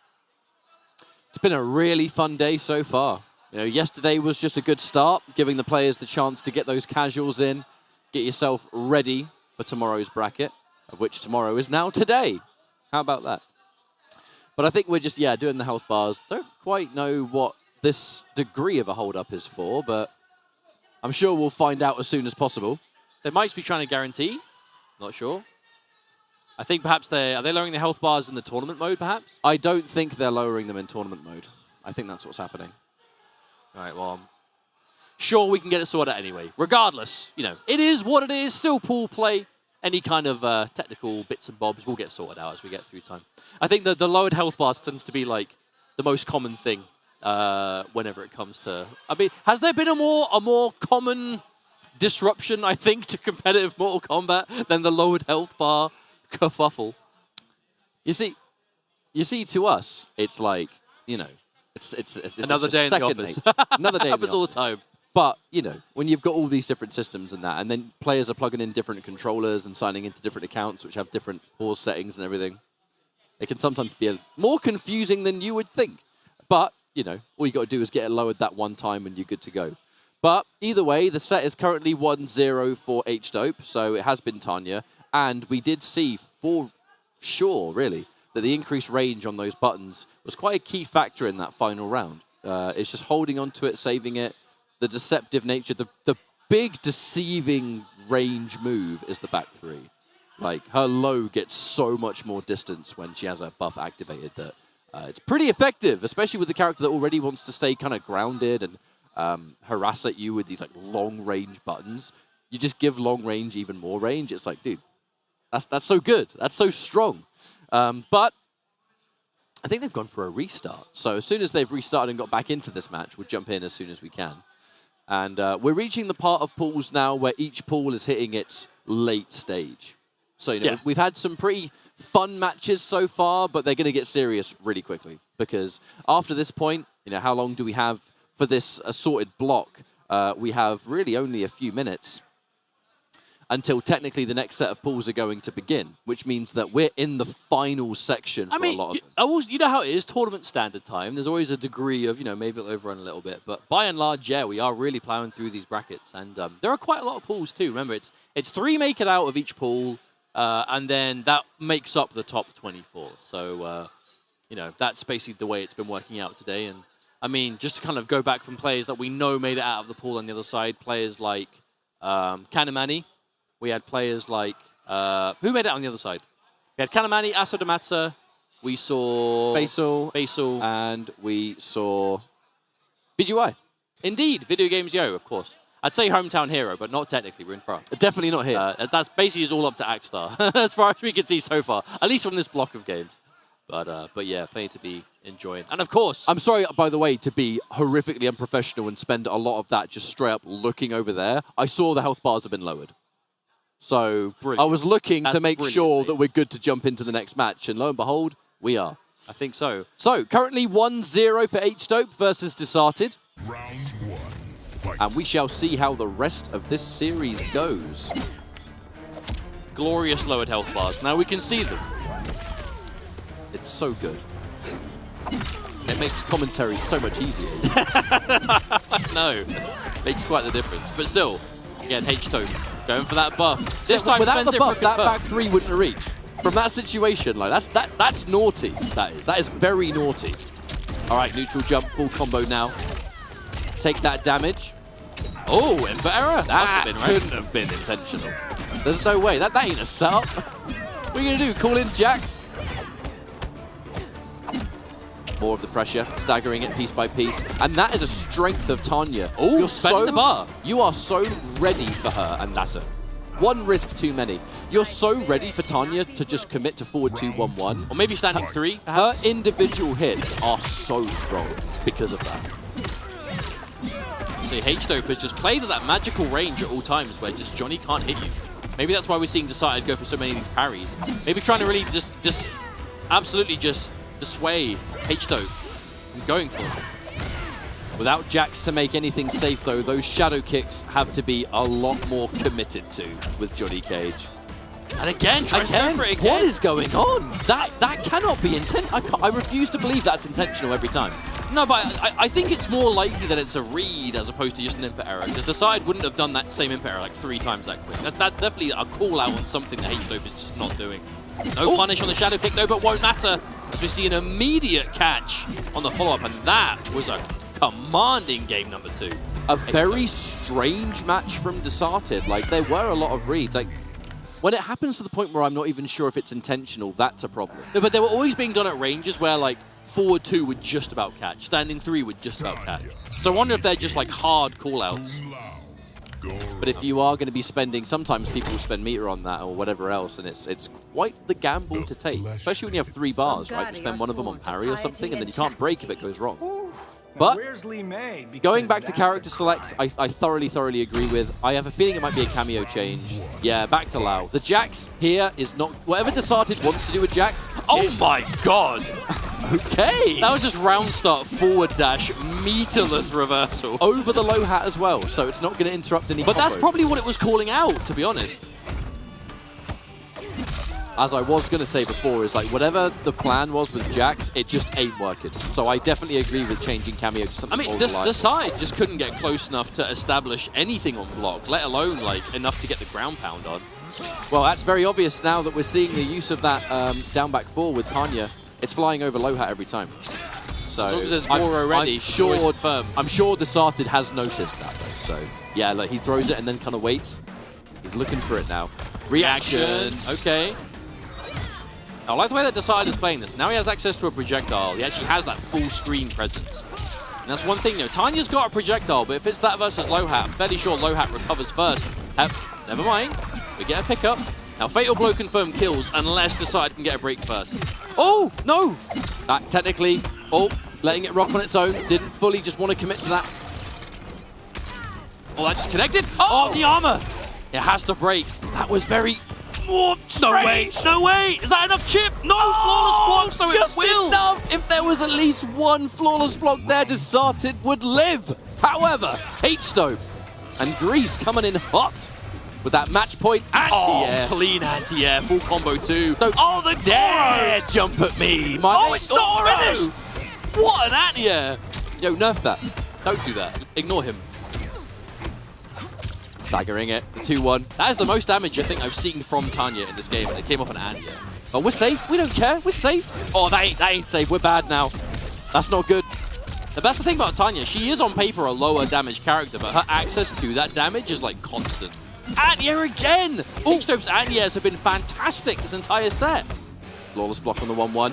Even if there was a follow-up there, you'd be safe from the chip at the very least, and the meter build for Cage, who still hasn't got a bar of meter yet. That bar.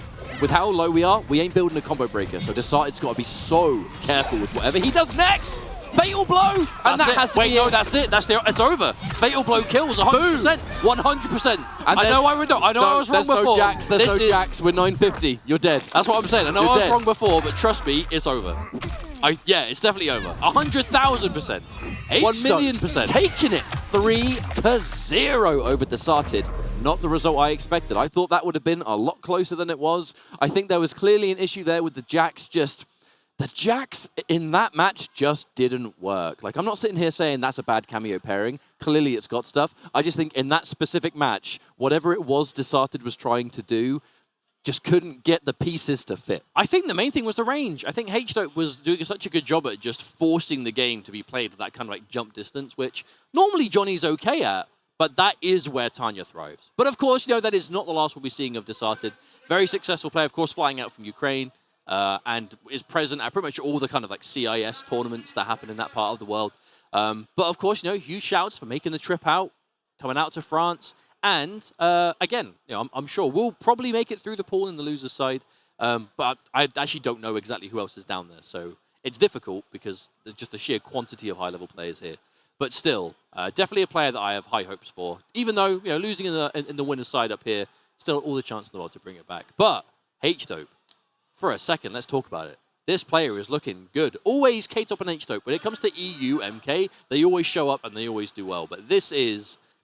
I mean, Desarted is definitely one of the players that's coming in here with like some of the most online success, for sure. So to see H-Dope win 3-0 that dominant, that is a good sign for H-Dope. Hey, offline's a different beast. Like, it is. And I'm not saying that patronizingly. Desarted has actually probably played more offline Mortal Kombat than you might expect as a viewer. Like, yeah. MK11, he played a hefty amount of offline. So this is not a new thing to him. But the nature of these events where everyone turns up and it comes down to not only how you're playing on the day, but how you're playing at that exact moment, anything's possible. And H-Dope has just got that consistency. Now, I see one of the players on the stage right now is we'll be seeing the first match of Josh TQ. Another one of the UK players. Quite a few of the UK, just MK scene in general, made the trip out, which not too surprising because it is, you know, the EU event. But Josh is a player that we've definitely been looking forward to seeing for a while. Kind of had the breakout success in some of the online spaces and, you know, was a very dedicated player in the early days of MK11. But there was one major issue that Josh TQ had to face, and that's the fact he wasn't 18. Which basically meant that he wasn't actually allowed to enter a good number of like online events and stuff because of, you know, that there was an age requirement to be in and he wasn't old enough. Not the case anymore. Has definitely been putting a lot of time into MK1. I believe hasn't had the chance to play yet. So I think this is his first like proper tournament for MK1. But, you know, always live on Twitch, always streaming. For Josh TQ? Yeah. Vianality. Was Josh at Vianality? Yeah, he got top 8. He's right, I'm wrong. First pro competition event at the very least, but same thing's most people. Can't believe they hired this guy. Wow. Terrible. Fraud. Who am I talking about though, me or you? I don't know, you tell me. That's you said it. We're twins. It could be either of us, could be both of us. It's definitely none of us. But it's definitely not Josh TQ, who is here for his second major tournament. But at least, you know, first for pro competition, I'm going to salvage it as best I can. But save me! But playing very different characters now. I think is playing a mixture of Johnny and Liu Kang mainly, I believe is the main, but I mean, it's Josh, right? He plays before. And up against Jads, also from the UK. Oh, Jads, of course, the Smoke Striker. Yes, the folks were talking about him earlier on.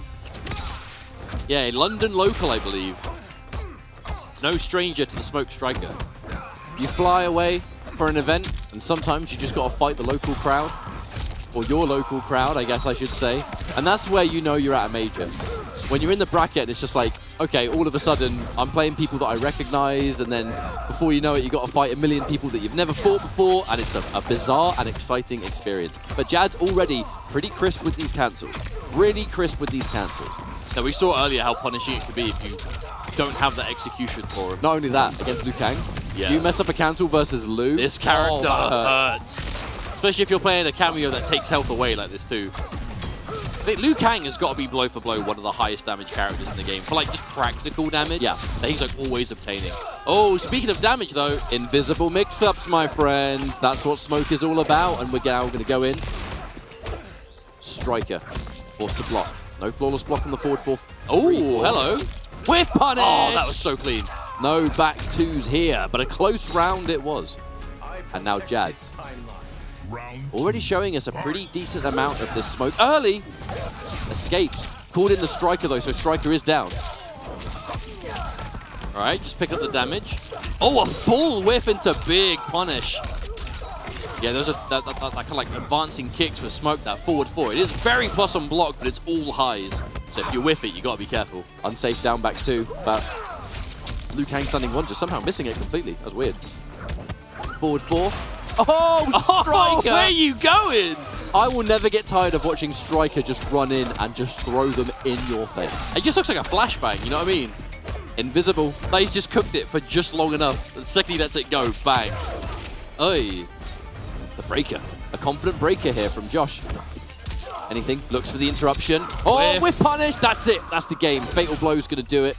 Yes, please. Thank you very much. 1-0. And almost insult to injury, Jads has now built a breaker. That is one of the worst feelings ever. It's like, well, why are you showing me this? Why are you showing me this breaker now? I can do nothing with this. But a clean first game. Josh, just very strong fundamentals, an incredibly efficient neutral. I think there's a reason he's gravitated towards Liu Kang. It's a very fitting character for just what he's good at, I suppose. Oh. No, I mean, that's... Oh, no. Hit Striker too, so this is even more damage. Ouch.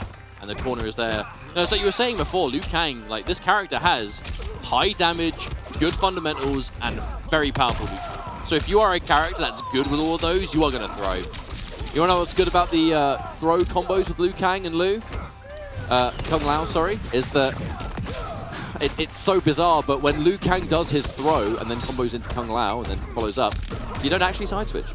And that's one of the best features about it, is that if he's got you in the corner and he hits you with a side-switching throw that normally you wouldn't want to tech, because of course no one's going to throw you out the corner, Liu Kang can do that and keep you there. There's the knowledge as well, the up block on that forward 3. Oh, did you see that? Was that just a raw up block to try and catch just a raw overhead from smoke, maybe? Maybe. The counter poke into back forward 4, we haven't even had to establish that on block into Kung Lao teleport yet. Nice catch. Weird enough in itself. Jax keeps it simple, decent amount of damage. An opportunity. Somewhat of a lead, a little one, but it's there. We're seeing a lot of forward 3s into cancel now, because that will beat the up block. Or at least get around it. Oh, tries to anti-air with a standing 1. No one home. Can't see him. Invisible combos. Oy, good end. There's the plus frames. More advantage, good block on the low again, but now again the poke out from Josh PQ. Calling out the cancel. All right, we spend 1. Down back 4 ender. You know, some people wonder why Liu Kang players end in that. They want the position. Oh, did you see that reaction from Josh? No, that was a straight up reaction. The overhead, the whiff punish. That's going to be it again. That's got to connect, right? Yep. Oh, game 2 on the board for Josh PQ. On the back of this fatal blow with Team Shaolin Monks. Netherrealm, where is it? Bring it back. I beg you. Let us speed run it once again. I've got to get it in there, man. Got to use the opportunity. You know what I'm saying? It's one of the best games ever. Use your platform for the powers of good. But what is really giving the upper hand here to Josh is the impeccable neutral.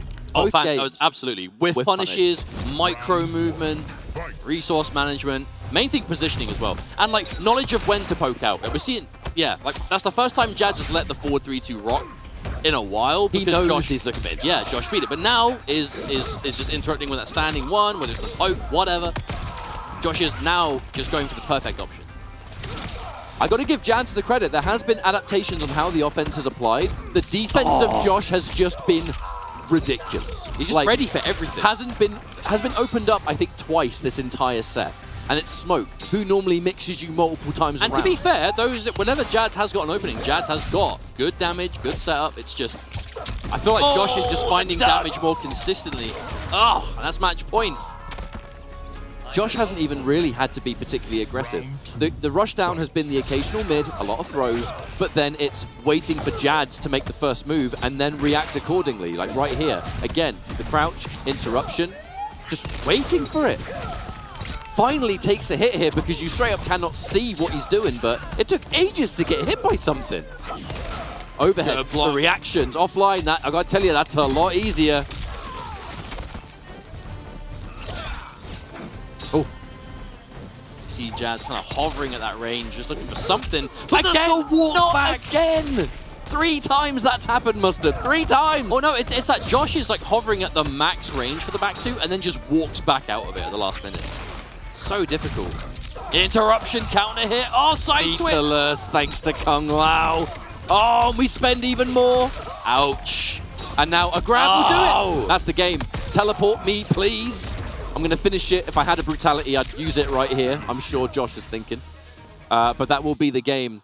And like that, honestly, that whole series just came down to how well Josh was playing. Yeah, that was just... Because that smoke right there, that smoke we were seeing, no cancel were dropped. Not a single cancel got missed and punished. Not a single thing missed. No, Jads was... He was good playing execution. well. Yeah, but Jads Josh point. was just absolutely locked in all three of those games. It's kind of like the definition of just one step ahead all the time. You know, like sometimes you'll just have those matches where it just feels like your opponent... Like, you're kind of playing on the same level, but your opponent's always just that one step up. You know what I mean? Like, right as you've established something, they're ready for it. And it's every time, they're just ready for it. It's not telegraphed, it's not super obvious, they're just prepared. And that's the way Josh has been playing. You know, Josh is a solid player. It was a shame that we couldn't see him compete as much in MK11 because he was just as dedicated in that game. But going into MK1 without the same kind of restriction he had before, I mean, you know, the weights are off, you know what I'm saying? This is full Josh, and with that level of play, who could be surprised in that result? But overall, just a fantastic performance, and you know, we kind of talked about Josh in general because of past accomplishments and being one of the slightly younger players in the scene, and it's just nice to be able to see him sort of finally compete and do well. And this is still early in the tournament, really, but looking good in pools, and that I assume is like later on in pools. With how things have gone. Yeah, I think we're either just ready to go into top 24 or there's maybe one more block before. I did get an ear in during the replays as well that says that we are now going to go for a quick break, about 10 minutes or so, where we set up the next phase of the show. Thank you so much for sticking with us at the moment. Stick around. There is, especially today, plenty more MK where that came from. You don't want to miss any of it. My name's Ketchup, joined by Mustard. And we will see you in 10 minutes with more MK action. Take care.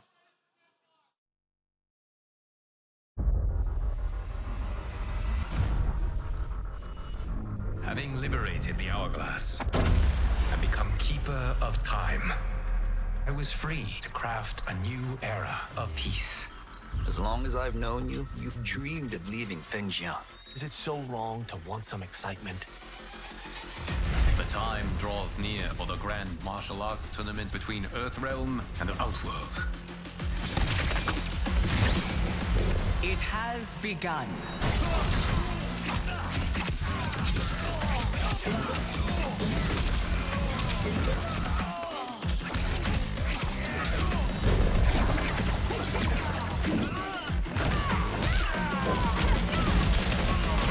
You are woefully unprepared, Earthrealmer. This will be your last battlefield.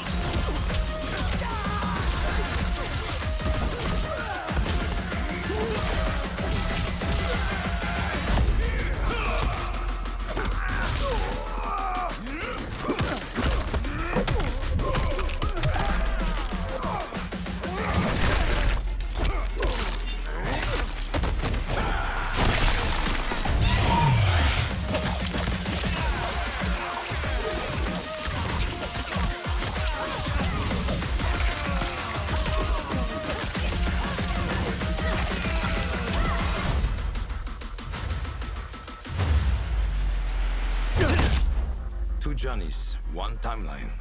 Man, this has mega hit written all over it.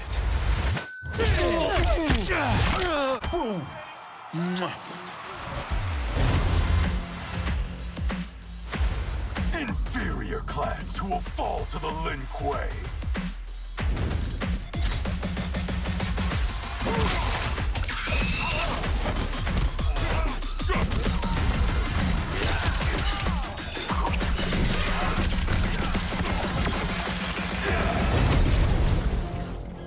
There will be spoils in this war. Let us win it first, brother. I will aid you.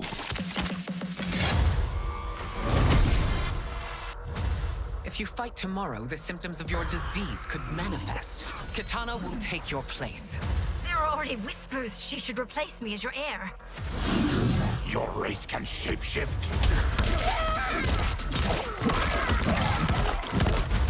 I am your deliverer, Shang Tsung. Join me, and I will put the realms at your feet. I found my destiny.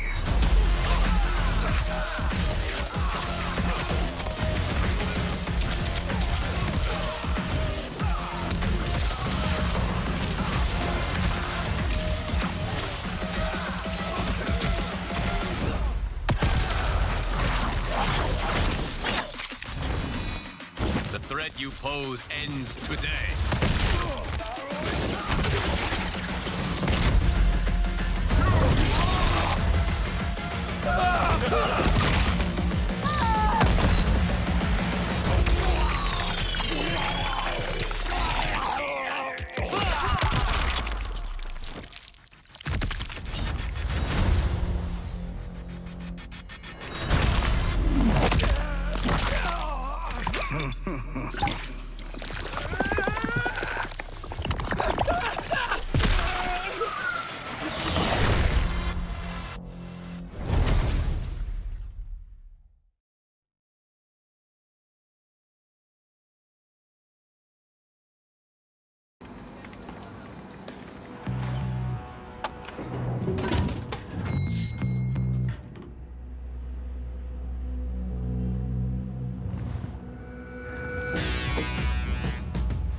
The realms are mine.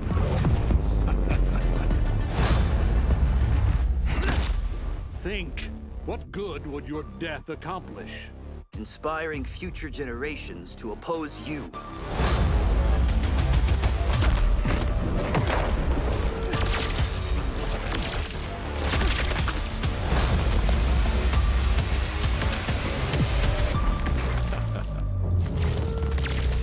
Fight.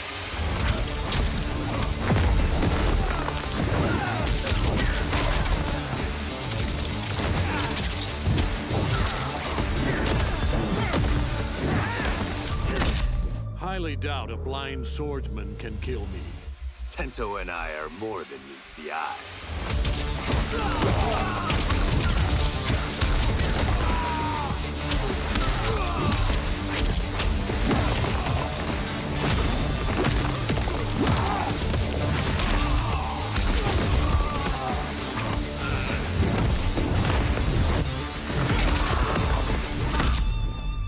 The cocky one. You're about to be humbled. Ha! By a man in a cape? I do not think so.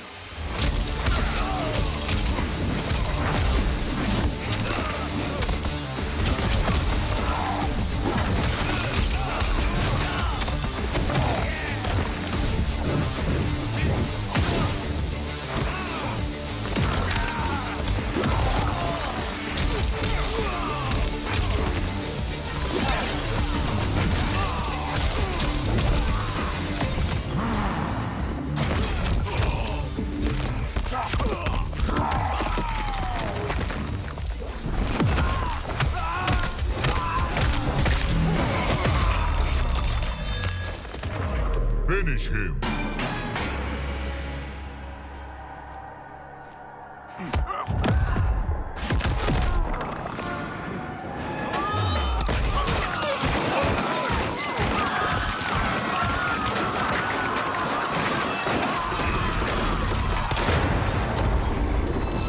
Fatality.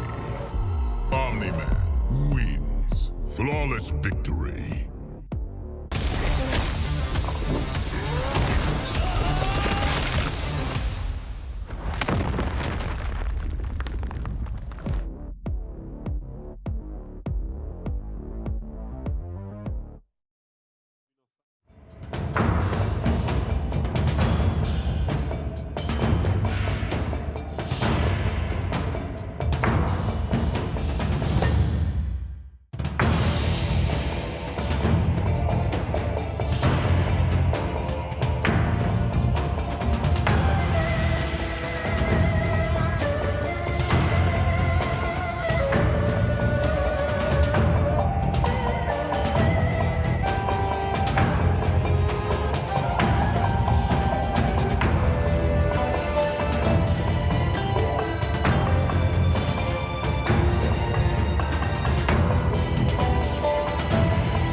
Hello everyone, and welcome back again to Ultimate Fighting Arena 2023 with your top 24 finally determined going into top 8 tomorrow. We have a ton of amazing matches. I'm History Behind the Warrior, once again joined by Razor on commentary. Yeah. Do you have a great day at BT? Oh, I've loved it. It's been so much fun. Like, commentating it with you has been great, but watching these games as well has been fantastic. Just what goes on behind the camera as well has been, it's been stellar. There's been some pretty big upsets. It's pretty big upset. There is a lot of stuff happening in front of us. And one of the biggest news right now is that there is no American player left in the winner side. Yes. All 4 American players have been sent. Infinity has been eliminated. Faisal sent Gur to loser's side. Exactly, Gur. Too Easy was sent to loser's side by VGY. And I believe it was Kommunity that sent a Gambler to loser's side. Yeah, exactly, Gambler to loser's side, exactly. So they've been winning all the way. Player like VGY, the guys from UK, Akstar is there as well. There is a great level. I mean, when the tournament started this morning, like, I thought that Gambler and Gur will get top 8 on winner side, obviously. Yeah, I mean, understandably so. After yesterday's exhibition, like, you would have thought so, because it was Faisal who defeated Gur, and it was Gur that stopped all of the momentum yesterday in the team tournament. So it was definitely quite the surprise, and I wouldn't say so much an upset, because they both play extremely well. Yeah. But man, it was crazy to just kind of see that in person. Yeah, it's kind of good, and it's really refreshing to see that the European scene, the Middle East scene, is pretty good on the game. Yes. I know, there is no Sonic Fox, there is no Rewind, there is some of the best American players that could not make it to France and Paris, but the tournament isn't over yet. The loser bracket is still the loser bracket, so they can make the comeback all the way from the loser side and make it to the grand final and take it home. So I won't say nothing about it, I won't talk weird stuff about it, but yeah, I'm just really happy to see that there is some upset today and the tournament is well alive. True, and we do have to talk about one of the upsets that did happen off camera regarding Viennality champion, Azerbaijan. Yep. He lost to Snow. I talked to you guys about Snow early today. He's a French player. He's right now currently ranked around number 6 in France. He does play Milena. He comes from a 3D background, 3D games, and he's doing pretty well on MK1. So I wasn't expecting Snow to beat Azerbaijan, but that's a huge statement from him. So I got to give him a gift after the tournament, you know. So I'm going to buy something to my boy. Don't worry. Well, it's a massive thing he can hold by his name going in. Now, Azerbaijan isn't out. He is, of course, in the loser side. But, you know, loser side, do or die sort of situation. Stakes are much, much higher. Don't have that 2-tournament life you originally had. So I'm interested to see what he's going to do, because he has had a character switch. Of course, he was the, not somewhat the pioneer, but the one to have led the onslaught of Baraka Cyraxes after Viennality. But of course, since then, much has changed with the character. We're currently in a state where the meta has greatly changed with alterations and additions with the likes of Tremor and Omni-Man. So, you know, things are going to be shaken up over the course of the next few months. Yeah, next few months, we'll see what happens. Like, you can have a patch sometimes, you can have some new characters. You don't have to patch the game in order to change the meta. You know, when you do release new characters, the meta can change. So I don't know what's going to happen in the next few weeks, in the next few months. But right now, what I can tell you, bro, is that the fight is starting. Akstar is playing against Video Games Yo. We've got Reiko versus General Shao. And the winner of this game is getting top 8 winner side. Yes, now this is very interesting, because these two were teammates yesterday. He's my teammate. Yeah. And he's mine as well. Now that isn't the case and scenario. So I wonder what the mindset is kind of going into this. Because, of course, when it comes to these sorts of situations, not just former teammate, but of course players you recognize from an online presence. Like, how much of that influence the offline? Yep. Nice block on the overhead. And Akstar spacing is really up there. He has actually been playing this super smart, because he doesn't mind getting the trades. I believe that might actually be in his favor, but VGY, he's kind of been a little bit slow to get the ball rolling. He's actually been throwing the axe down a lot. It looks like he's fishing for 50-50s quite heavily in this matchup. At the end of the last one, yeah, the slide, he's got a conversion with the striker assist. He got him in the corner now. Let's go for the zoning. It's really hard to flawless block this projectile on this range. Yeah, super tight at the moment. Is VGY fishing for the stand too? Maybe we'll just want to catch him out. Yeah. Good block, just has to hold that. Oh, looking for the grab. And wait. Got him! Is this going to kill though? Because... Bossman! Is this going to kill though? Because let's not forget, this is Shao Kahn. He has like one of the largest health balls in the game. He might stay alive. He might stay alive. Yep. Oh wow, with considerable amount of health, but he's got... I've got to chip him out. Oh, just VGY is walking up to him. Yep. The trade. In his favor. The French crowd is out there, bro, looking for Akstar to win this one and get top 8. It's going to be really hard because VGY is that guy. He can make the comeback, he's still in there, and this is still the first game. Absolutely possible. But at the moment, you know, Akstar just perfectly spacing things. Like, his spacing has been so on point, as you've noted. Throwing out the shurikens, spacing things out of the back three, just not choosing to overextend because he doesn't want to be in the face of VGY, especially when he slams down the axe. Yep. Back to the full screen. You don't want to be full screen against this guy. Absolutely. EX projectile. He's got the best projectile of the game, one of the best spacing of the game. That's plus. You got to respect it. One of the best downfall in the game. He's got the best button. Yep. Also jails into shurikens as well. Exactly. Gotta respect it. But yeah, right now, but I think VGY might be playing this a little bit too patient. Now, Akstar just kind of letting him feed into it. When he gets in a little bit too close, throw up the striker. Don't choose to overextend. Bah, boom. But he has to, because if you try to play really fast against Reiko, you might be in a bad situation. Hey! Big spacing from Akstar. Played that really well. I'm interested to see what the counter adaptation would be, but Akstar looking not only just really comfortable in this matchup, but really strong right now. Yeah. Really strong. He's picking and choosing, he's threading the needle, and it's working every single time. I told you, man. He knows matchups. He is the guy in France right now with the best experience in the game. He knows most of the matchup, and he played a lot of tournaments since the release of the game. So he's pretty confident and pretty cool while playing on the big stage, and this game for top 8. Also very good with challenging the gaps in the armor as well.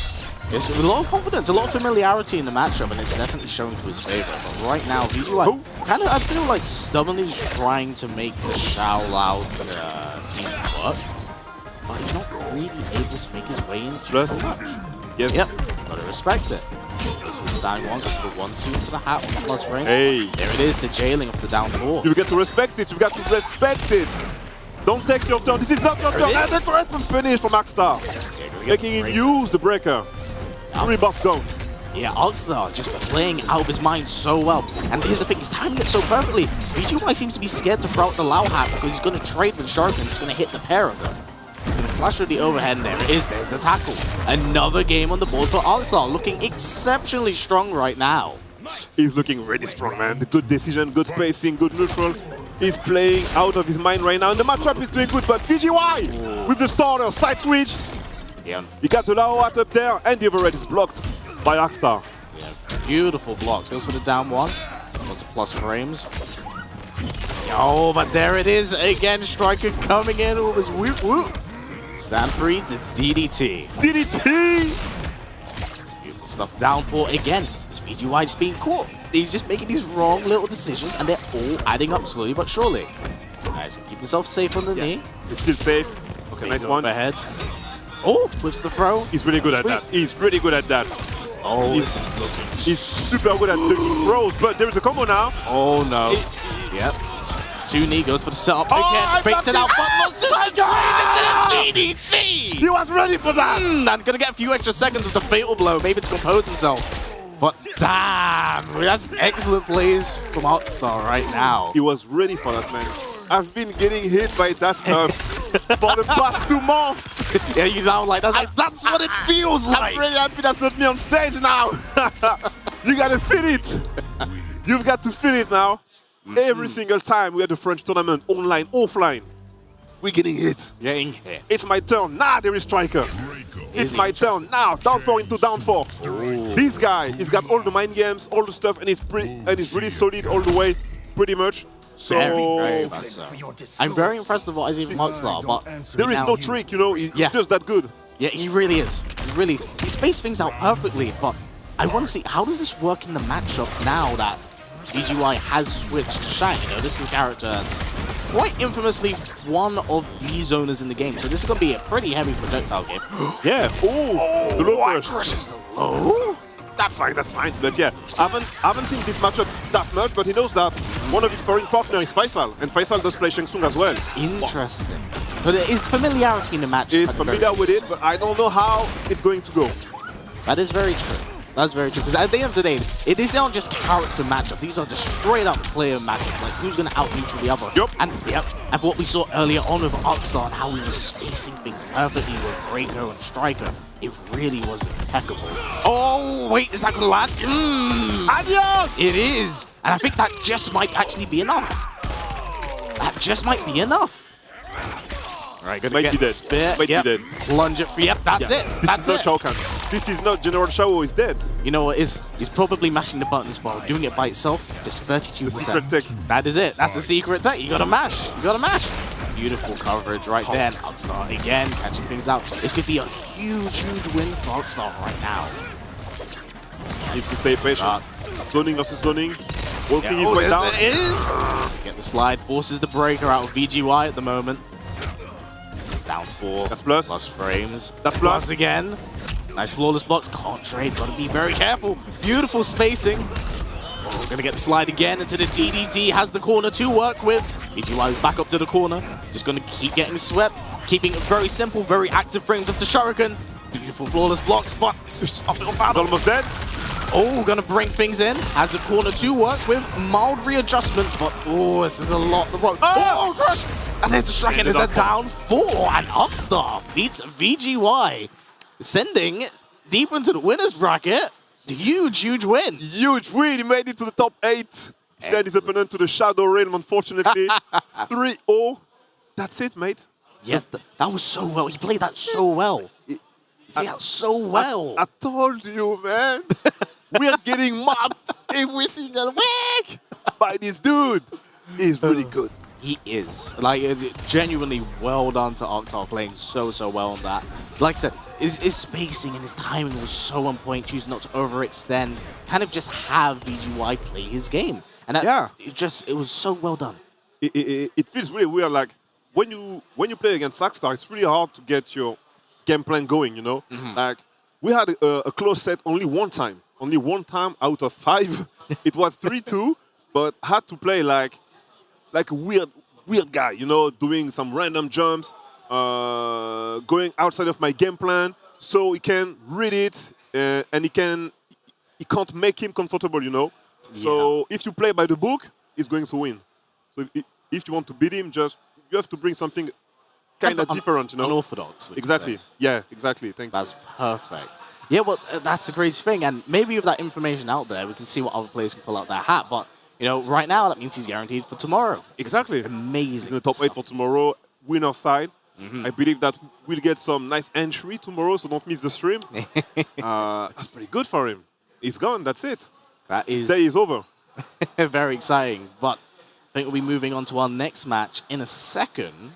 With Fatalities up against MK Javier. I've never seen actually Javier play offline. That's the first day for me. But I've seen him play in a lot of online tournaments since MK11, you know? That's true. I've seen him cause many people emotional distress. He's pretty strong. He's annoying. And he plays Scorpion. Yes. He's one of the 2 Scorpion in Europe, Mulko Aiden and MK Javier. So good luck to Asodimatse. Yeah, that's going to be hard. That's a really interesting part, as you pointed out. 2 well-known Scorpions. Just 2 guys, yeah. Very rare to find good Scorpions of that quality online. So I'm interested to see how that's going to reflect in Asdamas's play, because he doesn't have the most time in the world to invest in the game. When he knows how to play, he'll attempt to snowball you. So I want to see how much he actually knows of the Scorpion matchup and how that reflects in the play here. Because it just isn't some random combat leaguer. He has been around for a long time. He's been around. And Asodimatse, I know for a fact that he don't have that much time in order to play MK1, so he can be good at the game, but I don't know if he got time to work out every single matchups, you know? So let's hope that he knows about Scorpions so we can have a great competitive set, because if he doesn't, it's going to be hard, bruh. Yep, and someone's getting sent to loser side, and man, that's not where you want to be right now. Not where you don't want to be over there. There is like 4 American players. There is Azerbaijan. It's pretty stacked down there. It's literally. You don't want that smoke. Keep in mind as well, stream. We're streaming all of these games. Like you're seeing everything on here, so it's just gonna be an absolute just bloodbath. I'm all for it. I'm all for it. Yes, I believe that will be Scorpion and Tanya locked in. It might be, yeah. Scorpion and Striker. Striker's the new Lao. Yeah. I believe that most of the people just drop Cyrax and Lao for Striker. And we still got some Lao player because Lao is still top tier in my opinion. 1,000,000%. So that's most likely the 2 best cameo for me in the game now. If you don't count Tremor. Yes. So it's not actually there as well for tournament. Yeah, anyway. We're going to have to wait and see, Amanda. It's only 2 weeks, so at the next event, we will be seeing him in action. Right now, Asanasa with a very strong start at the beginning, but now Javier's playing at his own momentum, and I hate to be the bearer of bad news for those who are familiar with it, but once Javier gets things going, he's a momentum-based player, but beautiful reversal on Asanasa. So you can finish the spear mid-screen with the low starter. That's really interesting. Oh, wow. Okay, so if she goes for the helicopter in the air and she falls out of it early, she can actually punish him. That might be to Javier's disadvantage. You've got to be careful of that. And the chip out. Alright. Asanasa looking really strong. I might have underestimated that guy. Asodimate, I'm sorry, my friend. But it looks like he knows some stuff about Scorpion that I didn't, so... It's saying that it's still full screen spare. It doesn't have a buff active, but this is going to be a lot of damage nonetheless. Going for the optimal, going to get the Oki as well. But it didn't hit Striker at all. Hey, Go is there. This is safe. This is plus. Yeah, nice flawless block, Javier, but it's a stagger. Patience being shown. Back free, keep it safe with the grenades and... What? Full screen? Yep, full screen. This character's range is highly underestimated. There it is. Police is there. 17 in front. Let's go. Yeah, looks like Asanasa wants to slow down the game plan a little bit. Thread the needle if you would. Okay, yeah, definitely needs to break. He had to break. Yeah, big jump free. Can't quite get a combo conversion off it. Oh, nice flawless block.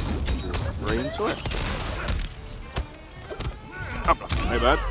Nice with a throw. 20 seconds left on the... Very close. This is stagger death territory. There it is. Oh! Asanamasa's gotten so much mileage out of chip death. Bro, this day alone. That day, it reminds me something. Back in 2019, we had the Finality. It was in the pro competition as well, premier event. And Asutimatse wasn't playing that much the game, but he made top 8. He played Setri on her, right? On MK11, I don't remember what character he was playing. I'm pretty sure it was Setri. Well, yes, Citrion. Yeah. Now you say it. Yeah, exactly. It was Citrion. And he made top 8, so it reminds me that day where Asodimate is going to do it all over again against Javier, but it's not the end of the game, so let's see what happens next.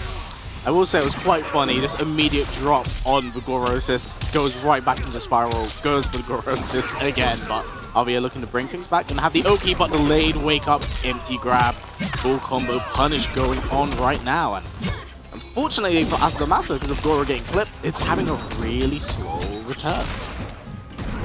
Oh, yeah, big jump free. It always war. Teleport into jump 3. Yeah, 130. Back throw. 130 now. Yep, and there's the armor guarantee for win, close out the round. That's also disgusting. You couldn't actually see Striker assist because he moves fast. He moves forward so fast. If you try and punish it, the trade is still in his favor. That's good. That's really good right now. That's such a criminal move. I love it. Nice conversion. Side switch back to the corner. Goro is still in the pocket. Yep. It's very funny because Javier is actually treating Striker the exact same way he treated Cyrax. Yeah. Exact same way. Maybe he wanted to play him the same way. Absolutely. He's treating it in the exact same manner. Forward 3-2, double forward 3-2. Gonna go trifecta. Beautiful optimal damage locked in. Checks going on right now. Just very, very slapping. Oh! Ferax was there. Yeah, getting sandbagged by your own cameo feels bad, man.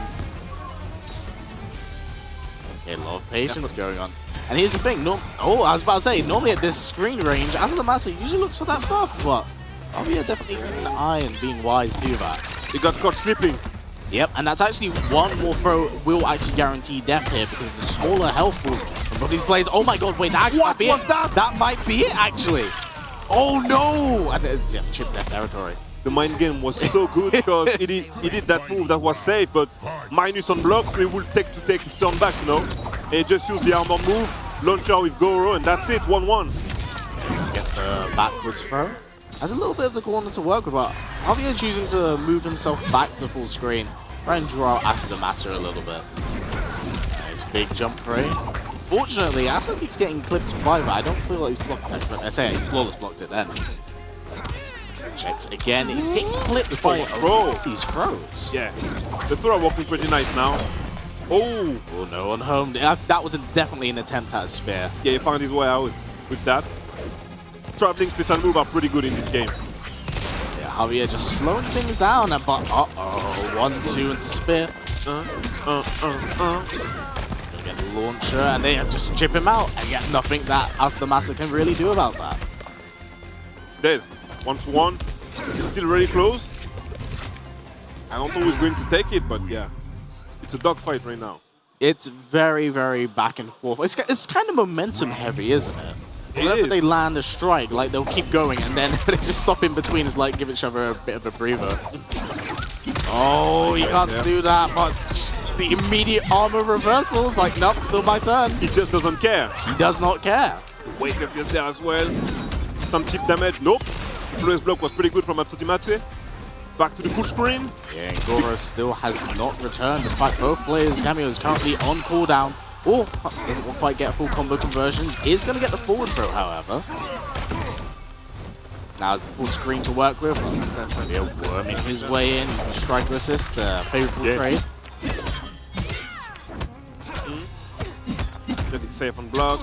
Nice block. And again, the pop special worked a lot today for every single player that played on stage. Starting with King Gamla with that down one rising punch with Johnny Cage. They all do that. Yeah, Asuka has also been playing this really, really well. I feel like he's learned a lot from the previous game, and he's like purposely picking and choosing his time to attack. But Javier being wise to that, looking for the big optimal damage. Land the ground, get the Oki afterwards. That's so cheeky, downward the spin. Striker is there to cover as usual. He's starting to play safe. He's got the life lead. There's no reason to rush. Got caught on the ball again. Boom! Actually, got no chance time. Is he going to spend for that? Nope, he's not spending it. River throw, be careful to the comeback. On your real master, Asunimatsu. Definitely possible, but this is chip death territory if he goes into spin. There it is. There it is. The game on the board. This is extremely back and forth between the two. Yeah, back and forth between the two of them.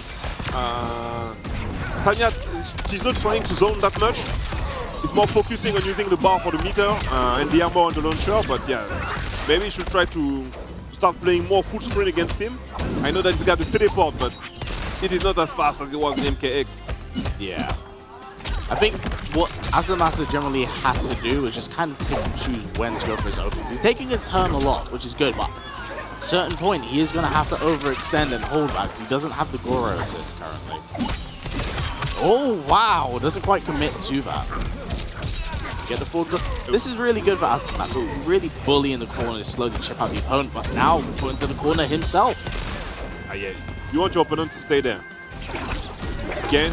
Beautiful blocks. Full screen punish. Yep. Has to get the breaker. Staff can stay extremely plus. Uh-oh. Goro wasn't there. Wait, that's going to be it. Yep. Might be. Yeah, depends on the minigame, but I'm pretty sure this should be it. He's dead. He's dead. Oh, yeah.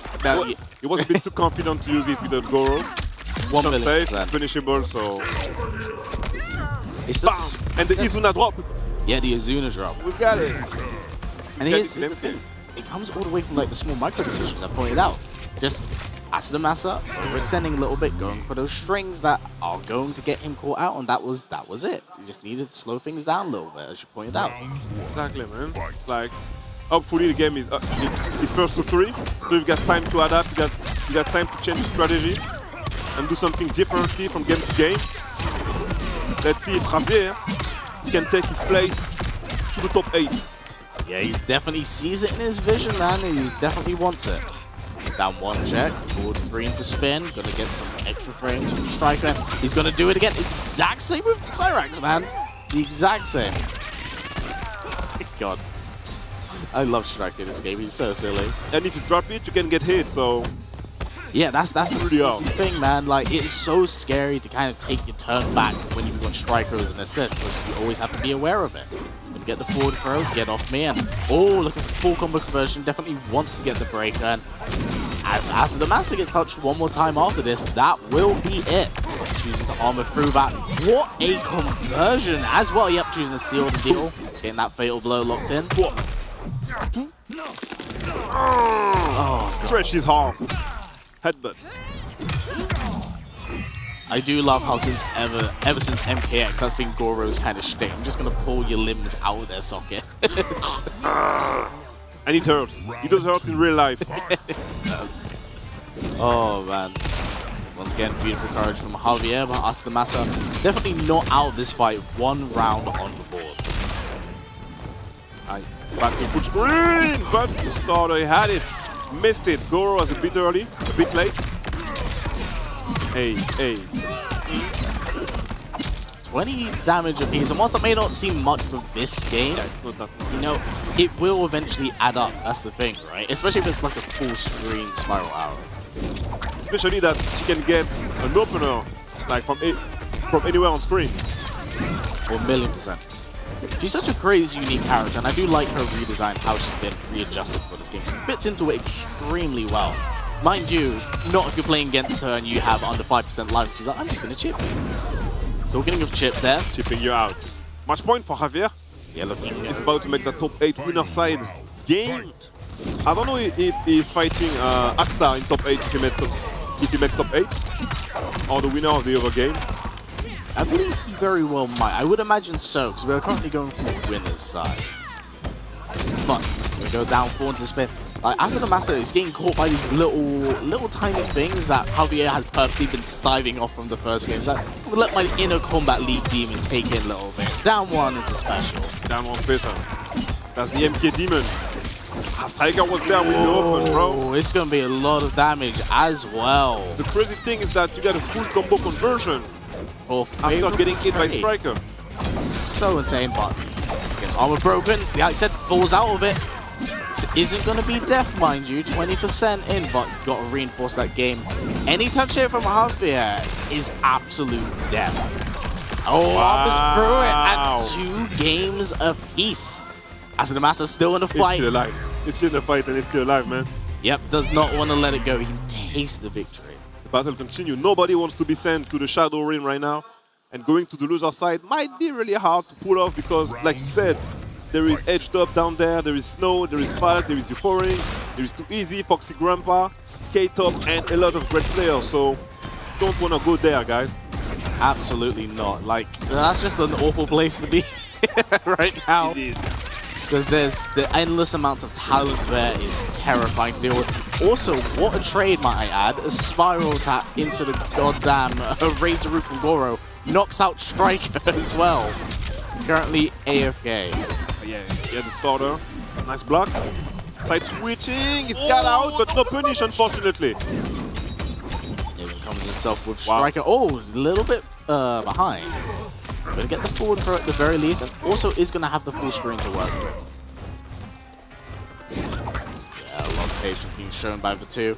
Asadamasa really picking and choosing when he decides to strike right now, but playing it very well. Big jump free in the teleport. Yeah, but he put himself in the corner. You don't want to be in that position, Javier. Oh, talking about the corner, it's very unfortunate for him, but jumps around looking for the armor, gonna go for the plus range just to raise the roof. Sweep. Oh no! Why did he stop? Why did he tap the string?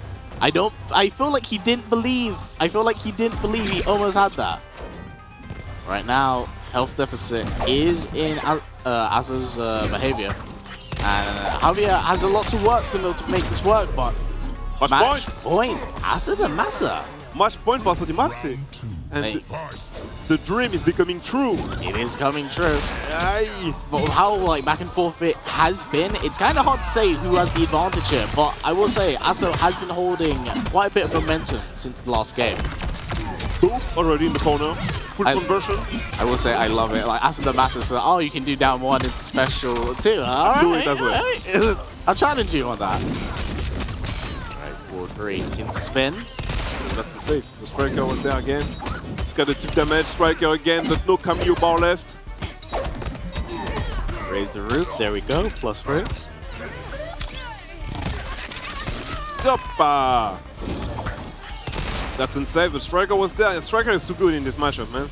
He's very good. It's slowed down this game so much. We didn't get a timeout in the last round. Currently, with 40 seconds left, and both these players are just quite content with remaining full screen. Someone overextends, like so. A big down to Asa. And yep, that he's got to go for the breaker. One touchy. One touch is all it's gonna need. One combo and that's it. Big chip. Yep, gonna get the board. Is that gonna be enough? No, not quite. Yo! Oh! A man of belief. I know if Goro was in play, but the chip there. Last game. Last round. Asa the Massa, MK Javier. Asodimatse can make it. He didn't have no meter left for the starter.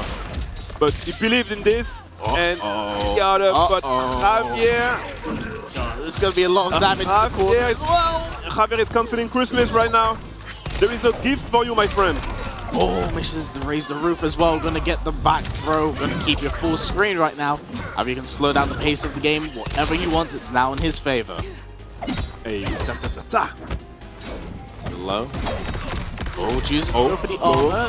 Gonna get quite a bit of damage on the board, about 20%. Good, but wow. Down one anti-air. Wake up, down one anti-air. That's crazy. Gonna get the back throw. Yeah, I think that's death, but this is like chip death territory. That is death territory. It's there. Oh, the unblockable as well. Down back two. Stuff. And Asodimatse was one round away to get that top 8. Yes, one round away. So well played. You better not leave my controller on the stage. Oh. You forgot your controller. We'll get it, we'll get it, we'll get it. Yes, thank you, Arisu. Thank you, you got it. Thank you, you got it. So yeah, it was one round away to get top 8. Unfortunately, he didn't get it. It's going to be really hard for him now because he got to go through the loser bracket, through the shadow rim to make it out. Yes. And I haven't seen a loser bracket that strong in the top 24. It's genuinely terrifying. Like, I would dare say, I would rather look far more favorable against the terrifying competition on winner's side than have to slog through loser's side right now. Because there are so many names I recognize. That's some deep water over there. Oh, bro, like, one step and you're going to drown. One wrong step and that's it. Man. But what I can say is that we got 2 French players down there. Snow, that sent Azerbaijan to the loser side, and Deftat. Deftat is a new player. He's a new guy that joined the scene for MK1. He came out in the first event that we had in France for the Discovery event, where we were there to welcome the new guys to the community, and Deftat was there. So he started playing the game, and he started training with Axstar, actually, you know? Ah. And he's on the loser side now, so that's pretty good for him. I'm really happy about it. Good to hear he's playing very, very well. His first major then. This is his first major. Yeah. This is his first major tournament, and he's going to be on the big stage. Yep. Top 24 first major. That's really impressive. I need to buy him something as well then. For Deftat and Snow now. Oh, God, your poor wallet. Your poor wallet. But I'm getting poor. Excellent stuff. But I believe we'll be coming on to our next match now. Yep. Next game is going to be Kommunity versus Josh TQ. Yes. It's Germany versus UK, I believe. Kommunity won his first game on stream pretty convincingly with Johnny Cage. Yes. And I haven't seen Josh playing today. Josh has been playing. He's been playing Liu and Lao. Ooh. And that's a very formidable team. Okay. But talking to him prior to this, I think he's looking for a Johnny Cage mirror. I think we might be in another Johnny Cage mirror situation, everyone. It's eternal. We can't get away from it. Liu Kang designed the new era. Yeah. That way you would get Is the boss for plus it. 7 Saw and Johnny Cage. That's crazy because we already had Liu Kang mirror early today. Yes, we on did. Stream. And I don't know if we are going. No, we're not going to get that one. No. Because I can see on the left side that there is some Kenshi. Oh. There is a Yakuza. His name is Kenshi, and he's going to play against Liu Kang. So this is the first Kenshi that we get today on stream, I believe. I think so, which I'm not sure about it. I'm not sure about it. I'm not gonna lie, like at least a good quarter of the pools have been Kenshi players. So yeah, I would be astonished. They made it. They made it out there because on the loser side there is Falk. He does play Kenshi, I believe, and maybe Euphoric. So we do have a lot of Kenshi on the loser side. Okay, interesting. So the dream still lives on. The dream still lives on, which is excellent to hear. But let's see. I think they're just setting everything up on their end right now before we jump in. Also, you know, talking about fresh blood and the new people. Yep. These two are like the perfect example of that. Kommunity, this is his first ever offline event in person. That's the guy that said that it was going to be his era. His era, right? Okay. He did play way too much Geras in MK11. Yeah, maybe enthusiastically. The new era. But I like this kind of statement because if he can back it up, that's good for him. Yeah, let's put it like this. There's nothing worse than people talking nonsense that can't back it up. Exactly. But at least he can. Yeah. And as we have seen that. So this is the ultimate kind of test for him, especially when it comes to... I think this is as important to Kommunity as to Josh, because this Josh, third offline, second major. Of course, many people still kind of look at him, BGY's younger brother, but Josh has really come into his own over the last few years, kind of stepping out his brother's shadow and really solidifying that he's his own person, his own deity. And I mean, if you watched this match earlier on against Jads, man, there were some galaxy brain reads and reactions that I'm just like, why did I play this guy in the last event? Like, ready for this? Okay, I see you. So Ultimate Fighting Arena is the right place to do it, so. Yes, I'm very pleased we could do it here, and it could be part of the pro competition. It's really, really lovely. And of course, we still have 2 more stops left before we are at Final Combat with Liga Latina and Combo Breaker next year. Combo Breaker is going to be dope. It's going to be so good. I might come for Combo Breaker. But anyway, we've got ourselves a match, and it's one of the classic from MK1 all over again. Johnny Cage and Raiden! We still got him! With the hitbox. Yeah, my man just walking into the shocker at the moment. Just for the low. Just a lot of staggers at the moment. And again, we have to press the about buttons. How common Johnny really has become. Like, I could imagine for Kommunity, who has mostly been an online player, must be so familiar with it at this point. Yeah, he's so familiar with it because now there is the rollback, there is all of this technology, and you can walk matchups online and be a good player by playing the game online. Anyway, Johnny Cage with the pressure, S+, but nice backdash. So, strings, Kano is there to make it safe, and he got him with the overhead again. Nice life lead by Kaminami. Yeah, gonna go for the down one. Oh, does go to the Storm Cell, she's not challenge it. Beautiful. Get off me, bro. Oh, gonna check him, but gonna get the breaker very early on. Just wants to seal out the big win, and there it is. Very convincing game there.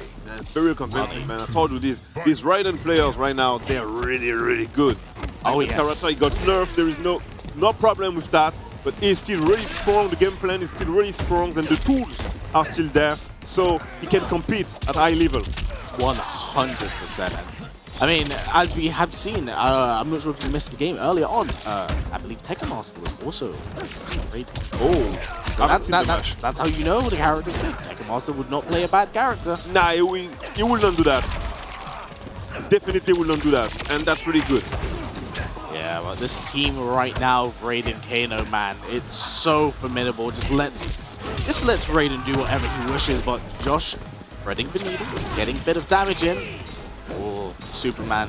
Something that I just talked to Gur about offline, and him saying, yeah, it's so good. There's just so many ways around it. What a cross-up. Gonna go for the overhead. This is actually death territory as well. One touch. And you know what, Carney's purposely trying to force Josh to either spend the meter or get that breaker out of him right now, because he knows high position. Oh, there it is. Make him spend the bars. Oh, just goes for the buttons and there it is. He believed. He believed. It was a split decision reaction and he's looking to fill up the star bar as well. Yeah. He believed in himself. Nice contest. If you play Unicade, you might want to press those buttons. If you don't, you got to pick up another character, man. I was going to say, you played Johnny correctly, but oh, beautiful spacing from Konamani at the moment, catching Josh DQ. Applying big damage across the board. Nice walk back to Shadow King. Come here. Boom. The forward throw. Also, both of these characters currently, they have 950, so whilst it may be like 350 damage, it's actually a lot in terms of what it's doing to their health bars. Oh, beautiful spacing. Walk back is so strong. Put him back to the corner. Nice finish. Yep. Oh no, drops the combo. Kanimani still has 3 bars to work with right now. You don't want to drop that? And yep, that's it. You don't want to drop that? That was a 50-50 situation, and he guessed wrong. It's 1 game up to Kanimani.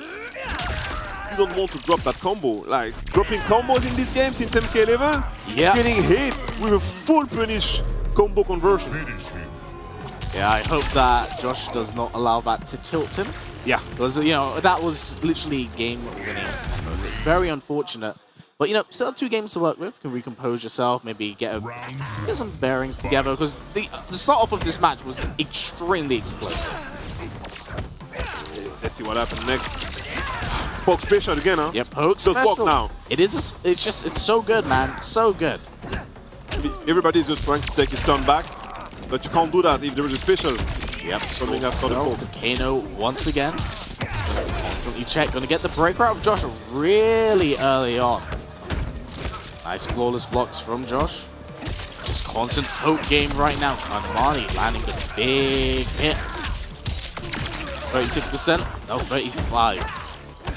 Nice flawless block. Stand 2. To get his back against the wall. Haven't said nothing. The side switch was pretty good, but he dropped it again. Unfortunate. Yep, and that's one of the scary things. He can go for the Superman. Kano was there, bro. He was ready. He's straight up ready, but now it comes down to this situation. 1 touch from either player, but Kanamani with breaker available goes for the overhead. Kids. This word is so good. It is safe. It is safe. So. It is not a combo starter such as MK11 and MKX, but this is safe. I will say, that was a very bold reversal, seeing Superman going for the Shadow Kick as well. Full screen. Nice block. Beautiful flawless block, getting the chip. Again, another one. Woo!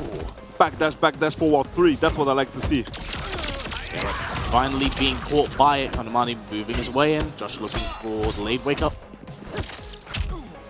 Interesting trades. A lot of pokes going on right now. Just want to get that stagger heavy game that Johnny is known for. Reinforce those plus frame pressure. Committing to the overhead as well. Goes for low. Yeah, he's known for that. And nice to finish. He's got a rising elbow, but no conversion, unfortunately, since he was airbound.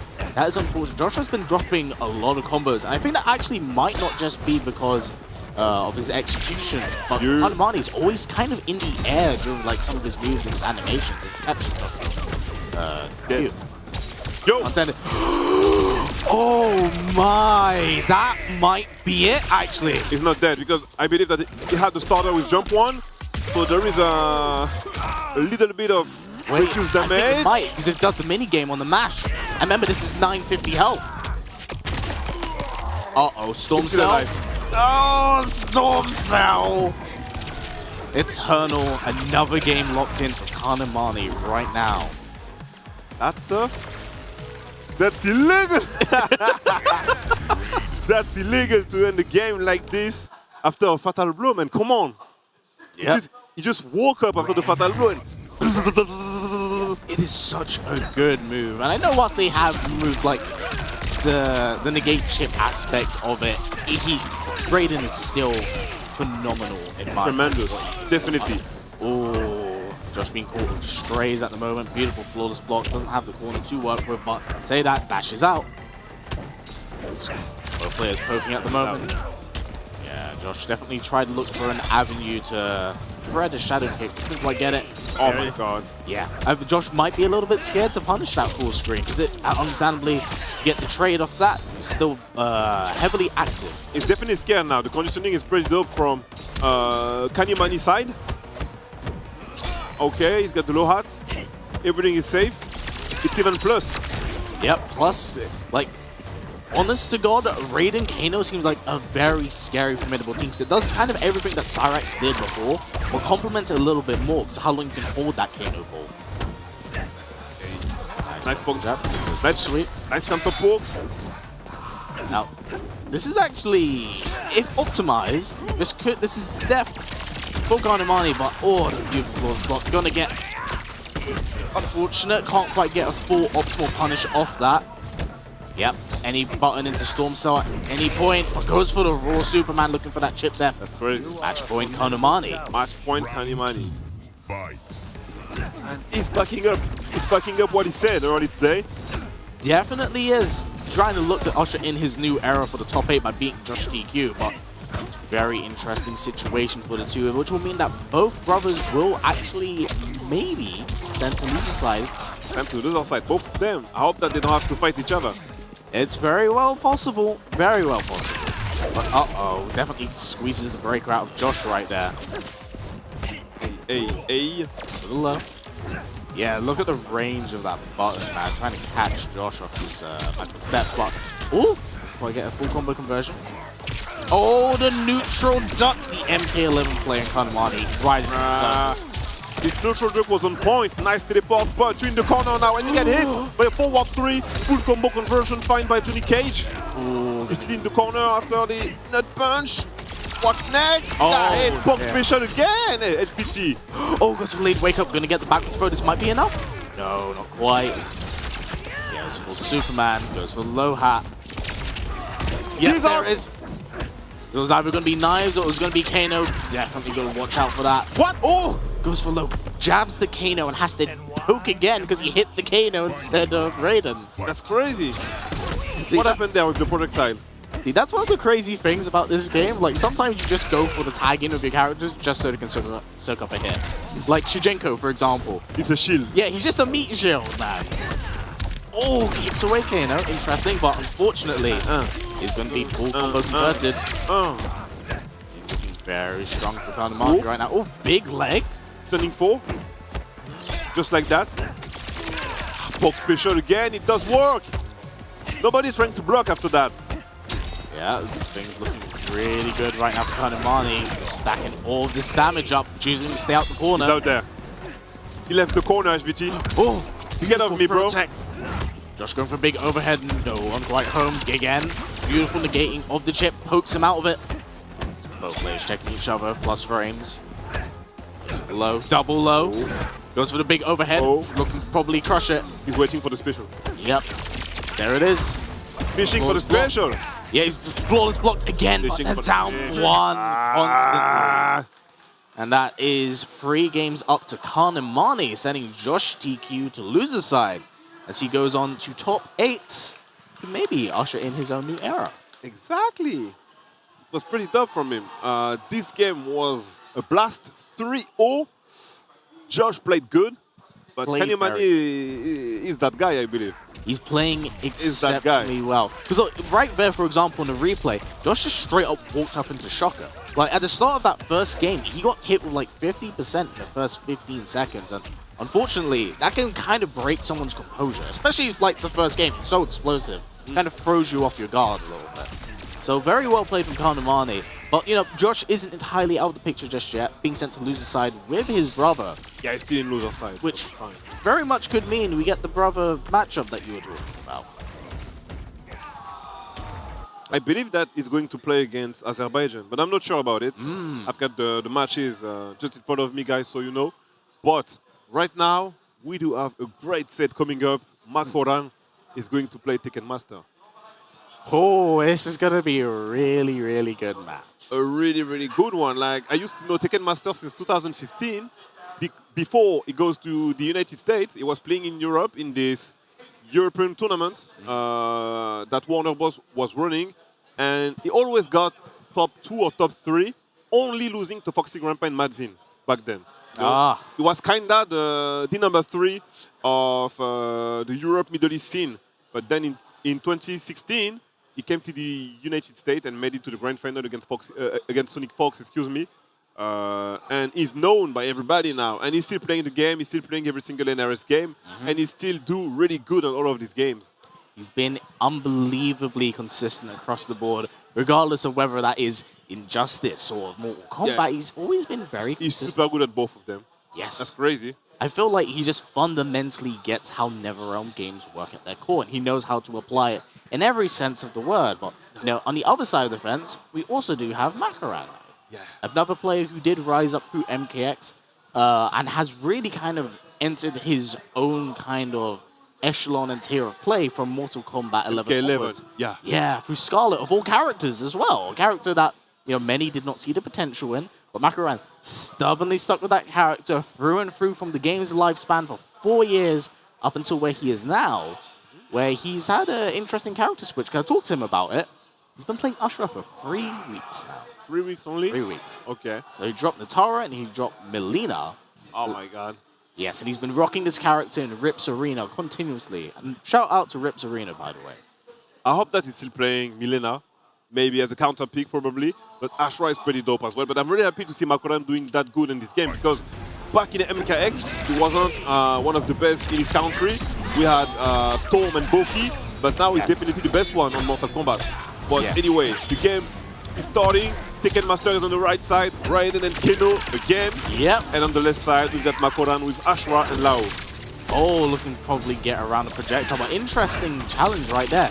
You saw Tekken Master, just in case it didn't break the armor, he was looking for the shocker. Wow.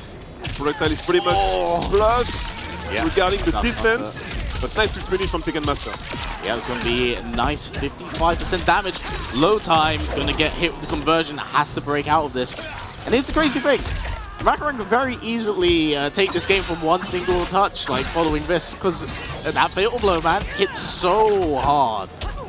If you don't want to eat, you're getting hit, bro. If you don't want to block. Ooh, misses the pinnacle. That was good. If she's trying to teleport into you, just use that. Oh! Yo! She jumped over him, got a full combo conversion. That was sick. Jesus! The hitboxes are pretty good then. And that's the good thing about the game, so. Alright, got the starter conversion. Put him in the corner. Nice pressure. Lao is there. Extremely well. Lots of plus frames going on right now. Projectile. Oh, yep. Choosing to shut it down. Great switch. Oh, nearly got full combo punish. That Kano saved Tekken Master right there. There it is once more. Nice break. Yeah, just Tekken Master just going screen to screen. Wow. Yeah, doesn't want to have to deal with it. Big down two. And it looks like how she kneels down, it kind of crushes the high Kano, funny enough. Definitely look. He put himself back in the corner alone. You don't want to be there. That is safe for screen. Oh, can't quite get the conversion at the moment. Going to get the back throw again. These throws are going to slowly but surely add up. The hyper armor on the dash. Oh, look at that big down two, and Makaran one game up to Tekken Master, looking quite comfortable in his approach. He's looking really solid so far. Like you said, he's one of the best in Europe since MK11, so he made it that far because he's got the level of those monsters now, Tekken Master, Sonic Fox, and all of these guys. So seeing him right now in this top 24, a few games away from top weight is not a big surprise. But we all know that Tekken Master always does have a surprise. Because I told you about him fighting Foxy Grandpa and Maxine back then. But he was known as well as the ultimate counter picker. Yes. So Tekken Master always displays 5, 6, or 7 characters in any NRS game. And he can switch from characters to characters. So I'm not really worried about him right now. And he goes back to Baraka, and I want to see it, bro. Oh, very explosive opening from Tekken Master right there. But again, using Striker to cover anything minus. Oh, dashing right through it. Oh, wow. Yeah, I can imagine from Makaran playing in Rips Arena as well as other online games. He's a streamer himself. Very familiar with this character. However, not sure about the Baraka Striker matchup. Like, this is an interesting one I have not seen. This is an interesting one. You know, I truly believe in Baraka, you know. He's not top tier anymore. He's not high tier anymore. I believe that he's not even top 10 in the game right now, but he's got good movement, good spacing, an average projectile, and the Balacopter, which is good with Lao and Striker. So you can still surprise a lot of players with this set. Very much. The first one goes to Makoran, but yeah, Tekken Master can make it. Definitely. Yeah, Makoran playing exceptionally well. I must say, the switch to Ushers is really paying off in a big way. You're getting so much mileage off that dash. You see, that was one of the, I think, the brilliant things about that dash in general.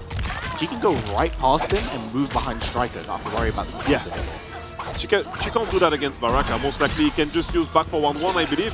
And regarding the distance, he can use back for 1-3 as well. So you might be careful with that. Tekken Master definitely looks a little bit flustered, but is definitely going to get big damage off the ball. But unfortunately, it's the last hit the down forward too. Oh, Jesus! He let it rock anyway. We respect it. Going for the overhead low, and the Master bringing things back. Looks like adjustments have been made. Looking far more comfortable. Adjustments have been made. Poke special, and I told you, even though Baraka is not that great now, he's still a really good and solid character. Oh, beautiful conversion. Ducks under the high poke. Oh, space things out right now. Gonna catch debuff. Double stack right now. Oh, great. But yeah, look at this. Makoran just choosing to zone right now. He's trying to go. Oh, gotta watch out for the striker grenades. Yeah. Oh, gonna crumple him. Corner 2 work with as well. Oh wait, keeps him out the corner. Gonna get the back throw, however. Oh, he get the back throw. It's looking really bad for Makoran right now. Nice block from Tekken Master. Still getting in the corner. And the duck. Into combo conversion. Galaxy, bring it back to 1-1. You know what? That was so bold in Galaxy because Makoran has not been grabbing him very much in the set at all. Uh-oh, gotta watch out. You got a combo. You got a combo from that. That's crazy, man. God, this character's so wacky. Nah, he's gonna go for it again. Yep, he's gonna get clipped. Gonna get a breakout of Makoran extremely early on in the set. Nice start. Gonna go for the dash. Anti-air, but again, just the striker grenade. Tekken Master is timing this like absolutely perfectly. Yeah, it's absolutely perfect, man. You can use it back forward 3, back forward 1, with the special down forward 2. Yep, there it is again. When is your turn? It's never your turn. I think that might be it. Oh, but this. Yeah, there is back 1 grenade. No way out of this. Round 2. Fight. The comeback is here, bro. I told you. Baraka is still pretty good. Very good. This character is so fundamentally solid and has like incredible tools and hits really hard, but oh my days, the duck and that into the back 3-1, 2-1, down forward 2, has the corner 2 work. We're gonna jump back. Oh, good answer reply from Makoran. My goodness me, 40%. 40% 9-8, spent 2 bars. But now it's plus. Oh, nice block. Beautiful striker. Another flawless block. Oh, but look at another grenade going to throw. It's going to be a bit of a while before Striker does come back right now. So this is definitely where Makoran's window needs to be. But saying that, there he is. He's sitting right now to take everyone's turn back. Yeah, there he is. Back 3-1. No duck off the high. Back 1 into launch. Down forward 2. He's in the corner now. Standing 4. Nope. Yeah. 2-1-2. Makoran just a little bit afraid to press a button, and the big jump free, and the character switch. Big boots. Jump back 3. The drop kick was there. And yeah, I'm really happy to see that because Baraka is still good, you know. He's got standing 2. 2-1, which is 0, I believe, on block. Hold up. Or 2-1-2, I'm not sure.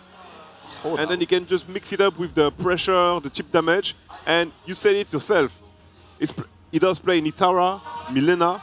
Yeah. So when you're down 2 games, you want to be finished this set with your main character. Yes, and looks like we're seeing possibly a Melina pick right now.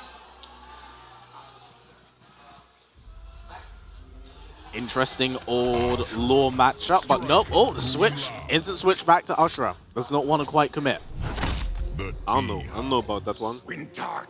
Well, very evidently, Tekken Master has had unbelievably quick adaptation on the fly here. So maybe these few extra seconds just maybe is what Makoran needs to kind of compose himself again. But man, those striker grenades are a menace. Oh, knocks out Striker, however. land 33% on the board, goes into low projectile, keep things plus. Oh, doesn't quite get the jump in, misses the down 2. Hey. Master ready for blood. Down forward 2 again. Striker is back, be careful, bait.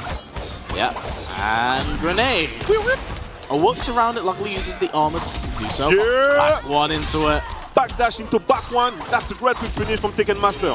Yeah, looking to close things out. Fatal blow. Yep, this should be enough, I believe. He's dead. Yep, that is absolutely 1, 2, 3, nuts. 4. God, that's such a good I like this one, yeah. It's so savage on this game. I kinda like Baraka for real. So I just love a striker who came in, shot the end, just ran off again. Oh, beautiful poke into projectile plus again, but goes for the armor. Tekken Master looking to push Makaran to the corner. Nice. Oh, nice one. Right through it. He went through it. We haven't seen Makaran do that since the very first game, so definitely adjustment, but beautiful jump in Tekken Master. Again, uh-oh. Yeah, it was just Tekken Master getting so much mileage of these jump-ins right now, and Makaran left out the corner, but has to respect it. Nice one. Forward dashes, forward throw. And he's on match point right now. Yeah, man. Striker is back, back up there. Striker, obviously.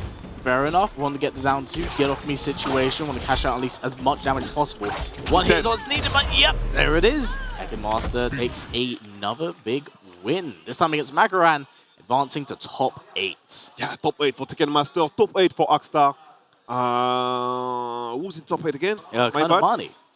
Kaminami is top 8, yeah. So, yeah, it's pretty good, it's pretty good. I'm really happy about it. Like, we've got some upsets, we've got some great pick. I've said that Akstar would be in top 8 winner side. I've said that Tekken Master would be in top 8 winner side. So, I've got 2 out of 3 now. So 2 out of 3 so far? Yeah. There is still like Faisal, there is still Azerbaijan.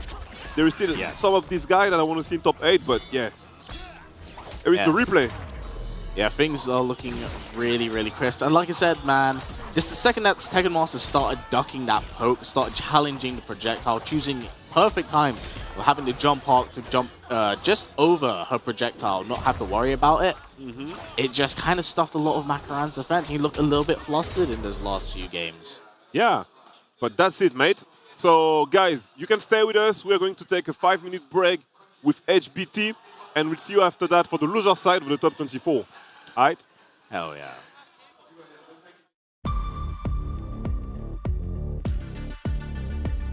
The realms are mine.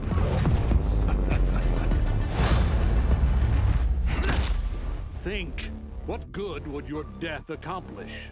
Inspiring future generations to oppose you.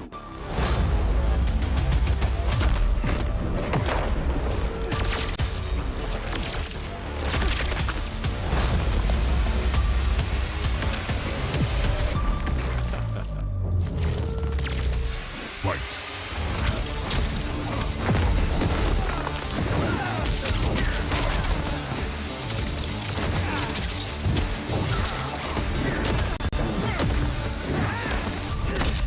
Highly doubt a blind swordsman can kill me. Sento and I are more than meets the eye.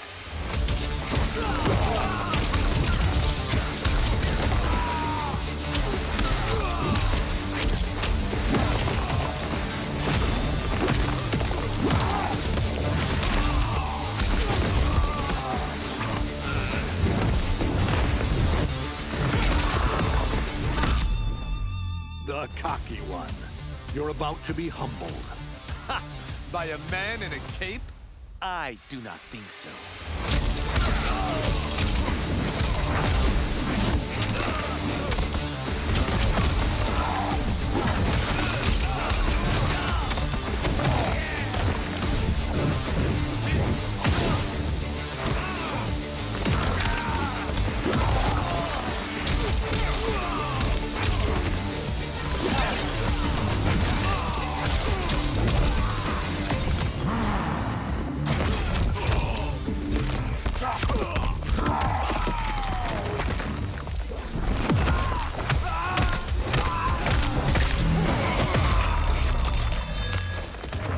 Finish him.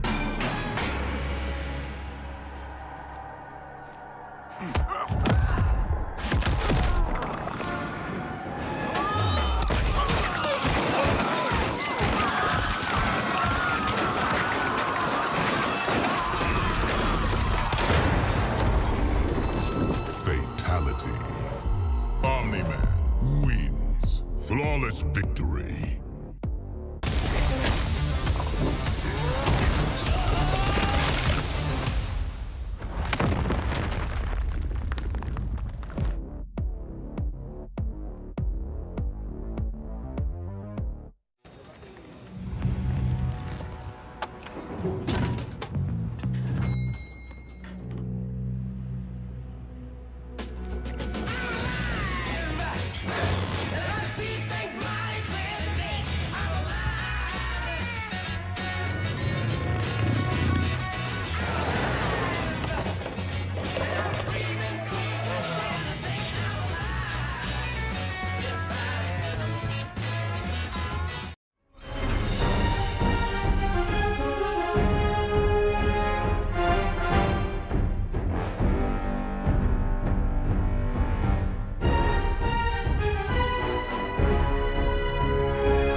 Hello everyone, and welcome back to Ultimate Fighting Arena 2023. Once again, I'm History Behind the Warrior, joined by Razor on commentary for Top 24.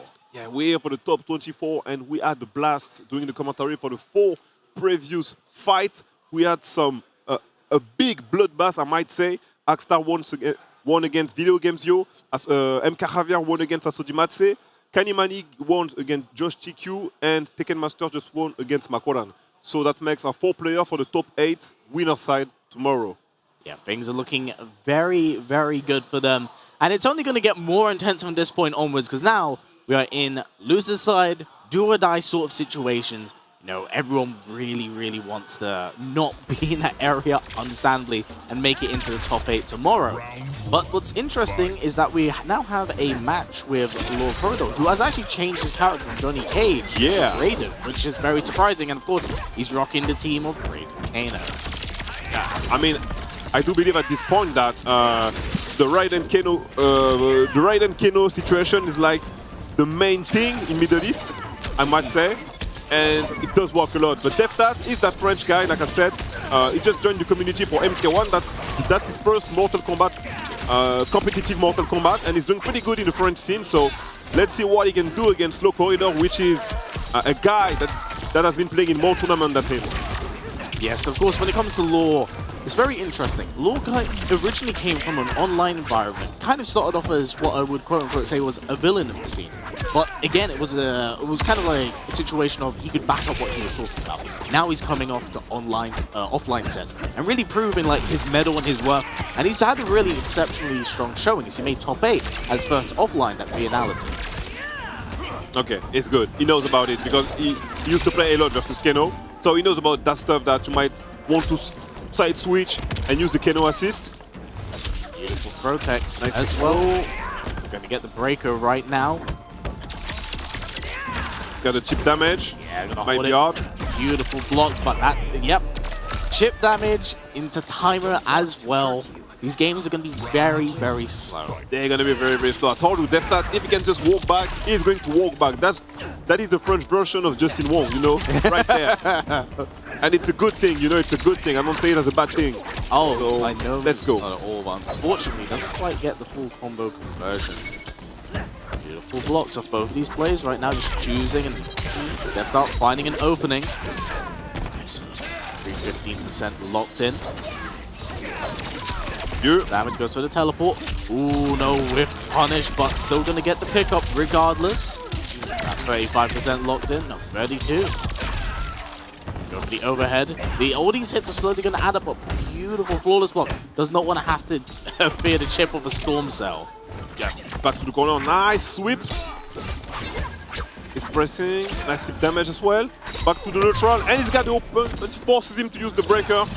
Yeah, very early from Law. He has no meter left. It's your time, DefTat. Yep, definitely so, but has to be very, very careful. You know, when it comes to Kano, that his character was really underlooked when it came to this game's release. Everyone wanted to play with their new toys and see what's going on, but Kano's still very good, very, very strong in competition. They don't have no meter, bro. It's a it's the Kano off screen. Gonna take a little bit of extra life. Another poke. Oh, spaces it out and gets the breaker out of them. What are you doing, DefTat? The jump. Ooh, very, very clutch in his part. Yeah, the jump back was pretty good. Could have just go for a poke into special, you know? I don't know why. It's okay, it's get around, it's okay. Remember, hindsight is always 20/20 in that instance, and under this sort of pressure, you know, over the current status at your first offline, you want to make a big win for yourself. You're right. Definitely right. Oh, the swag on display right now, 36%. Whips the throw, no punish, unfortunately. Oh no. Oh no! Coming, big damage coming DefTat's way. Oh, drops the combo, but he's going to try and get the overhead. Got to be careful as well. Nice back throw, but now it's full screen.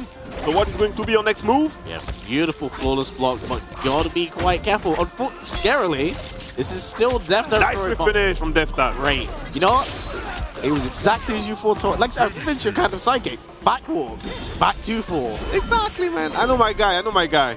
He's been playing in every single online French tournament that we've been running, so I know how does he play, and you know that he can be really good. And as you said, because of the big stage, you can get nervous, so you can see some weird stuff from time to time, but he's pretty much solid overall for his first competitive game. And you know what? That may just be a case of it being like the first round. First round nerves, once you kind of get past that point, you know, you ease things in, and then, you know, everything just lines itself up perfectly all over again. But right now, I would imagine after the last game, Law was probably not happy entirely with his performance. Some small drops here and there, which eventually led to some big issues, but let's see how he's going to adapt to DefTat's. It's kind of like very simple walk-back game, no one to overextend, overapply too much. Nice flawless block from DefTat. So no chip damage for the end of the combo. Yeah, Law choosing to jump out, not wanting to have to deal with that pressure. Look at them, they're just moving back and forth, seeing who wants to overextend, who's going to be caught off. He's not going to walk forward. Oh yeah, no, this isn't walk forward the game. Oh, maybe now? Maybe now? Double sweep, again, it's going to force it, but ooh, it's going to squash the breaker out of him.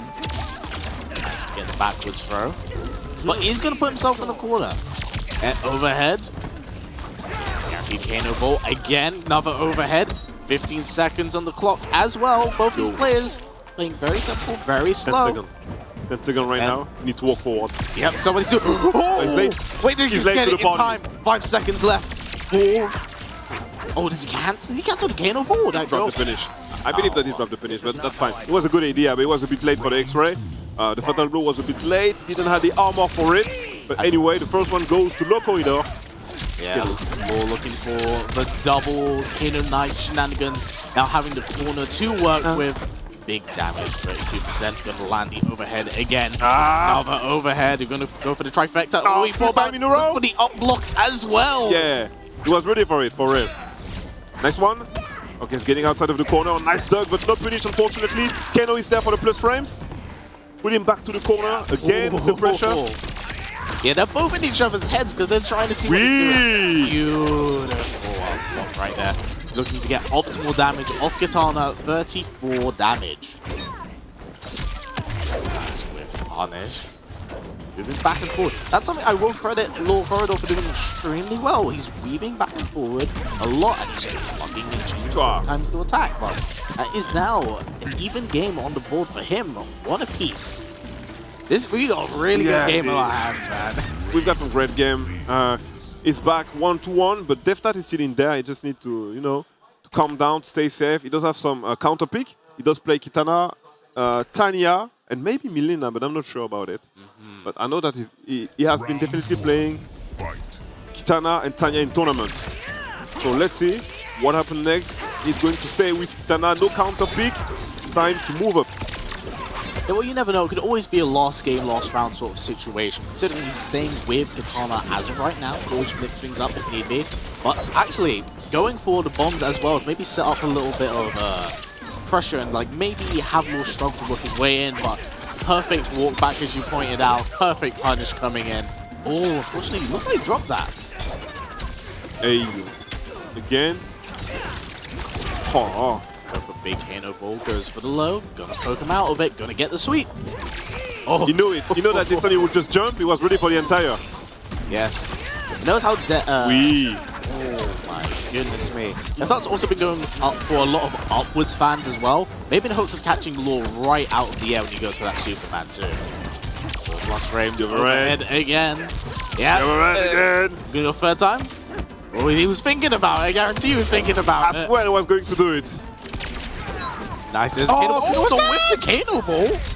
That may have been a full screen situation. Oh, wait. I don't know if it's enough. I don't know if it is. It might be the button mash minigame, which very well could determine it. But the stamp might be what scales it. Yeah, seems like it's enough. Wait, are we just going to see point blank Storm Cell again? Nope. Oh, if you can only see Razor right now. You could just jump out that. No. Yeah, you gotta hold that. That's crazy. Oh no, Storm Cell taking priority all over again. And Law getting full combo conversion. As the corner 2 work with landing nice damage, 30%. Yeah, 30%, that's fine. Nice force block, no chip damage, but he's got another combo situation. Forced him to spend the breaker. Very smart from Law, because every time he's been doing that, he's been going for an overhead. Conditioned him a tiny bit, so now it's going to be a guessing situation. A lot of pokes going on. Looks like Deftat might be a little bit flustered right now. Yeah. It's really hard for Deftat to play in the corner like that. He don't want to stay there against Raiden. Nice duck. Currently also looking for a bit of meter to build up. I can't quite get it. Ooh. This is a 2-touch situation right now. He's not out of the fight. Drop the side switch.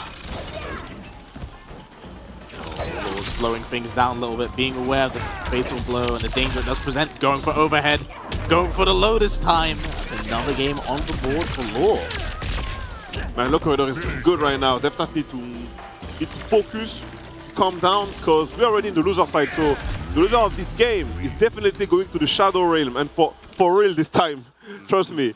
And I don't want to see Deftat to go down. You know, I don't want him to leave this tournament already, even though he made top 24 for his first offline major, which is pretty good, which is pretty solid. I know he can do something good against the Corridor, so time to focus and maybe try to get the comeback. Let's go. Playing very, very well, very, very solid, and Deftat with a very strong start, landing 30 free-fall damage on the board. Right now, for a lot of fans. Definitely a projectile game that Law can't win, and just working his way in. Low, goes for the sweep. Yeah! Oh, there's that walk back again, just working into Katana's advantage. Beautiful blocks right now from Law, but has to hold it. Here's the ball, goes for the low. Get the forward throw. Alright, this is where we actually kind of see Law do a lot of work and a lot of damage right now. So, Let's see if he's able to capitalize on Nice it. block. Kano was there. Stuck under the projectiles. Oh, full Superman fly. Looks over it. Overhead, we can see it again. Oh, he's thinking about it. So plus with the Kano ball, just dashing up, goes below. God. And there it is. There it is. Death Touch. Bringing things back, looking much more comfortable. Maybe, again, being less flustered. He heard me. He heard me. He knows. Yeah, he's looking more comfortable, but now he needs to stay ready because Kano is there. Raiden is still up front, doing all these combos, and my friend Devtat is already in the corner, getting hit by this overhead all over again. Nice pressure, no flawless block this time, so the tip damage is up there. And he's out of the corner, let's go. Both these characters have like jump out of corner capabilities, but man, it's so crazy in their own right. And Law just looking to smother Death in the corner right now, just endless pressure, but jumps into the corner himself, stuck with it, doesn't want to deal with it, wants to crush the Lao hat. Oh, challenges the plus frames. That's fine, he should do it, like he's got the life lead, so there is no reason to not try to do it. True. And match point for Low Corridor. Match Fortunately for Devtat. Oh dear. Is it time? Very strong. One bar locked in. There's the Kano ball. Using will lock things up. Has the flawless block this. Great stuff done. Ooh, before I get the full conversion. Blocked. Another block. Oh, Kano. I'm not sure if that was entirely on purpose. Get a big jump over right now. Yeah, it's already outside, man. This move is ridiculously good in this one. It is. Superman is exceptionally strong. Yeah, you can just get out of the corner. You can just side switch anytime you want. He is literally a get out of jail free card at this point. Just gonna hold the Kano ball, keep him in the corner. Yep, there it is again. Drop the finish, unfortunately. Oh, a little bit of walk back movement. Oh, they're looking for the full optimal damage right now. It's gonna be hard. It's gonna be really hard. 35%. Oh, the beautiful one block. Has to get the breaker out of him. Yeah, has to hold this, but this is death territory for Law. He has to be quite careful. Oh, hold up. That land? Oh! That's a full screen fatal blow, son. Yep, gotta watch out good. for it. Drop kick. Boom. Yeah, what goes on from here now? This is very interesting. Goes. Oh! Match extended! Match. Let's go! Keep the controller, son! The fight's far from over. Look at the timer as well. 15 seconds left on the clock. Nice. Goes for it. Lao hat plus frames. Gonna go for it again. Lao hat plus frames. 8 seconds left on the clock. Plus frames. Gotta respect it. Law choose not overextend. Gonna go for the Kano ball. Just back it up. Doesn't want to overextend. Goes for the Superman. Oh my god! And that was a match out win from Law Corridor. GG's to Low Corridor. GG. I mean, your boy played so well. He had a little bit of flusters, but he played really well. He did well. Trust me, Devtat is, give us a few months. Give us a few months, a few offline tournaments, a few online tournaments, and Devtat is going to be one of these guys. Oh, 1,000,000%. Let's take into account, again, first offline event. First offline major event, definitely. Yeah. Really, really good stuff, and it has a very promising and bright future with that being the case. You did good, you did good. You did good, man. Is that the first match extended we've actually seen in the Intercontinental Cup? In the pro competition, maybe, no? I think it might be. It might be it, yeah. It might very well be. We don't see that much of some match extended in this game. So I'm pretty happy that we've seen it today in France. Of course. We got the replay of this game. Yeah, man, it's just, this was a crazy game. Just to commentate, let alone watch back at home. Just the absolute ballsy, just fatal blow. It's I just don't want to have to deal with that. And then we got the match extended as well. Exceptional stuff from both players. And, man, they put on a hell of a show for all of us. Hell of a show, man. It's going to be a hell of a show. And the next game, guys, the next fight, don't move. Don't you go nowhere, because the next fight is going to be Boki, which is one of the 2 best players right now in Austria for Mortal Kombat 1, and Faisal, which is the best Lebanese player right now. Or maybe the second one, because the best one might have been Akstar. And the thing is that Akstar sent Boki to the loser side of this tournament, and now he's fighting Faisal, and they both sparring partner, Oh. So let's see how this game goes, but it's going to be interesting. It is very much so. And we've seen quite a bit of Faisal this week alone. Of course, the team tournament team itself. battle tournament. He played earlier Few time on off stream stream. as well. He beat Ga. Exactly. Sent him to 3-0. side. Yeah, 3-0.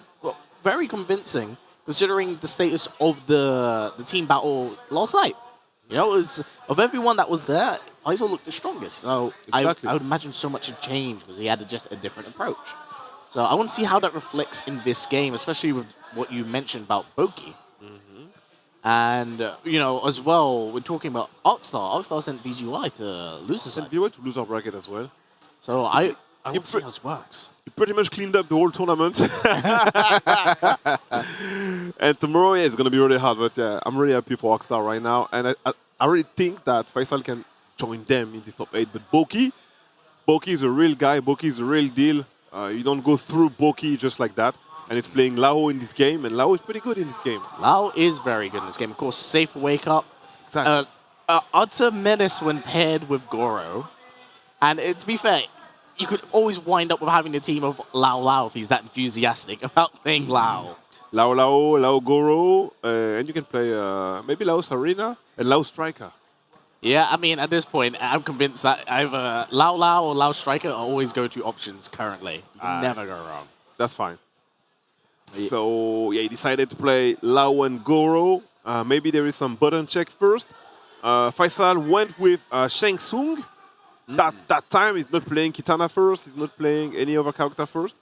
Interesting. Well, he does have a plethora of characters to pick from anyway, so you never know. This could be done to sandbag the opponent before jumping back to character select. Yeah, maybe, you know, he's got this note where he knows what character he needs to play against those different matchups, you know. I used to do that back in MKX. When we had the variation system, I had this note where I knew when I have to play Crystalline, Aftershock, or Metallic, you know, because we had 100 variation back then. Yeah. The good old days. The good old days. To be fair, the variation system in that game, I feel like Tremor was built for it, of how well-rounded he was. Like, he was definitely built for it. As much as you did not see Metallic as much, I love that variation. That was so cool. The thing is, Metallic was super good in the final patch. Unfortunately, it was better than the other variation only in 2 or 3 matchup variation. You know, but he was a great character. He has the 2-hit armors, the wriststand, and the best damage from all the Tremor variation Metalless, you know. So it was pretty good all around, but you know, Crystalline had the armor crystal, and Aftershock had the air earthquake. Sorry. So all of the 3 variations were pretty good, but you know, you always have to pick the one who can beat most of the matchups. But Metallic was really dope. Oh yeah, I enjoyed it. It was really cool, but man. I love how the second people started seeing like the DLC and the cameo list, and they saw Tremor, and then we got the image, and it said Crystalline support, and everyone was like, "What do you mean support?" Everybody just freaked out. No, don't bring back the crystal armor. It's over, guys. Nah, it's cool, and the crystal armor is more like Doomsday from Injustice 1 in this game. So very much. I think that's cool for now, and it's not even allowed over here. So we need to wait and see the next tournament. We will definitely, and let's not forget or discount 60 frames of startup to engage the crystalline armor. So that is crazy. It is extremely crazy. I've seen that he has the rear sword as well, between block strings. Yeah, he's got a lot of really, honestly, Tremor in general, he's so new and so fresh to the game that I feel like I'm always kind of seeing and learning stuff like off Twitter or X, and like what can be done with the character, you know, and how utility that it complements other characters. Right now, the character that looks to be shining the most on paper, and we'll have to see practically, is Reiko. Yeah, Reiko, yeah. He might benefit the character most, maybe. I don't know. And Johnny Cage. Yep. Yeah, I believe Johnny Cage Tremor and Reiko Tremor might be a big problem like next week. Yeah, well, when he's viable, and saying that, still playable in other online tournaments like Rips Arena, Massive Strike in the UK, you know, the Coliseum in the US held by Mr. Aquaman. There's, you know, just there's so many online tournaments, and the ones held by like Destroy and Caboose. Big shout outs to them as well for holding these sorts of tournaments, creating exhibition spots for these new characters to shine just before they become tournament viable, because it's just so good. We need to see them, and it's really good to see them because we can collect information about this character and see how they will go, you know, when they got authorized in tournament. So I want to see it. Like I said, Tremor, Johnny Cage, and Tremor with Reiko, and maybe Tremor with Omni-Man. Because, like I said, I'm a huge fan of Invincible, so I really want to see those Omni-Man getting to grand final and using the Fatal Blow and the Fatality on these guys. Absolutely. But whoever does it, if they win the round, they have to like pop off, do that, look at the opponent. They have to do that. I don't care who it is. They have to do it. Have to do it. Definitely have to do it. Are you looking to play Homelander? Honestly, we can talk about it since it's going to be a DLC game. I'm looking forward to playing everyone. Like everyone? Yeah, like for the first time in an MK game, like DLC-wise, I'm like looking forward to playing absolutely everyone. Because I'm just like, Homelander can be a lot of fun. I want to see how they kind of apply. Because of course, there's a whole stigma of, you know, they're going to be the same. Yeah, they're going to be the same. They won't be the same. 1,000,000% though. 1,000,000%. I believe that Homelander is going to be like a huge zoning character. And Omni-Man was going to be that brawler. Yep.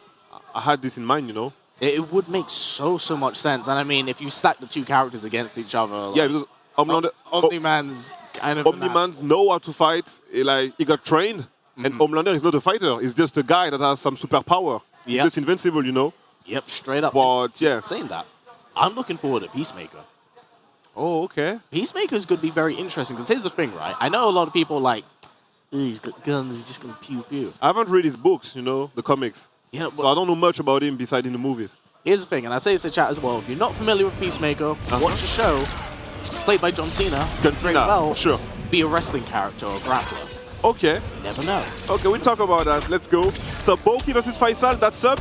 They were waiting to know if they could choose the stage in the pro competition rules. That's it now. We're on the final stage. Big boss time. Boki versus Faisal combat.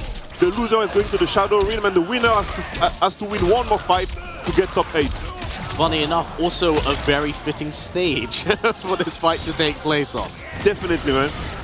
Yeah, phenomenal stuff by the NetherRealm team for creating just a phenomenal stage. Bring back the Pyramid of Armageddon off being absent since, what was it, about 17 years now? So great to see it return in this way and fashion. But right now, Faisal getting a bit bullied in the corner by Boki.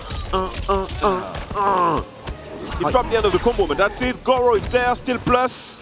Yep, gonna get the back throw again. This has been quite a swift change of the tide, considering, 50-50, overhead low, gotta guess. He brought the comeback. That was crazy. The Boki had like under 10%. He's like, I'm gonna push you in the corner, and then it's gonna be my game, and then it's gonna be my turn.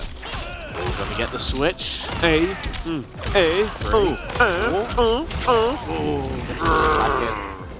Yeah, I love this combo. You know, I know some people just don't like long combos, but I do love it. I'm that guy. I'm sorry, guys. Oh, lad, we are both MKX players. It's in our lifeblood. Exactly, bro. We need the combos. Oh, beautiful challenge. Gonna get rid of Lau. Get off. Low projectiles. Gonna go for the sword. Gonna go for more projectiles. This is where Faisal's really kind of working. So here's the thing.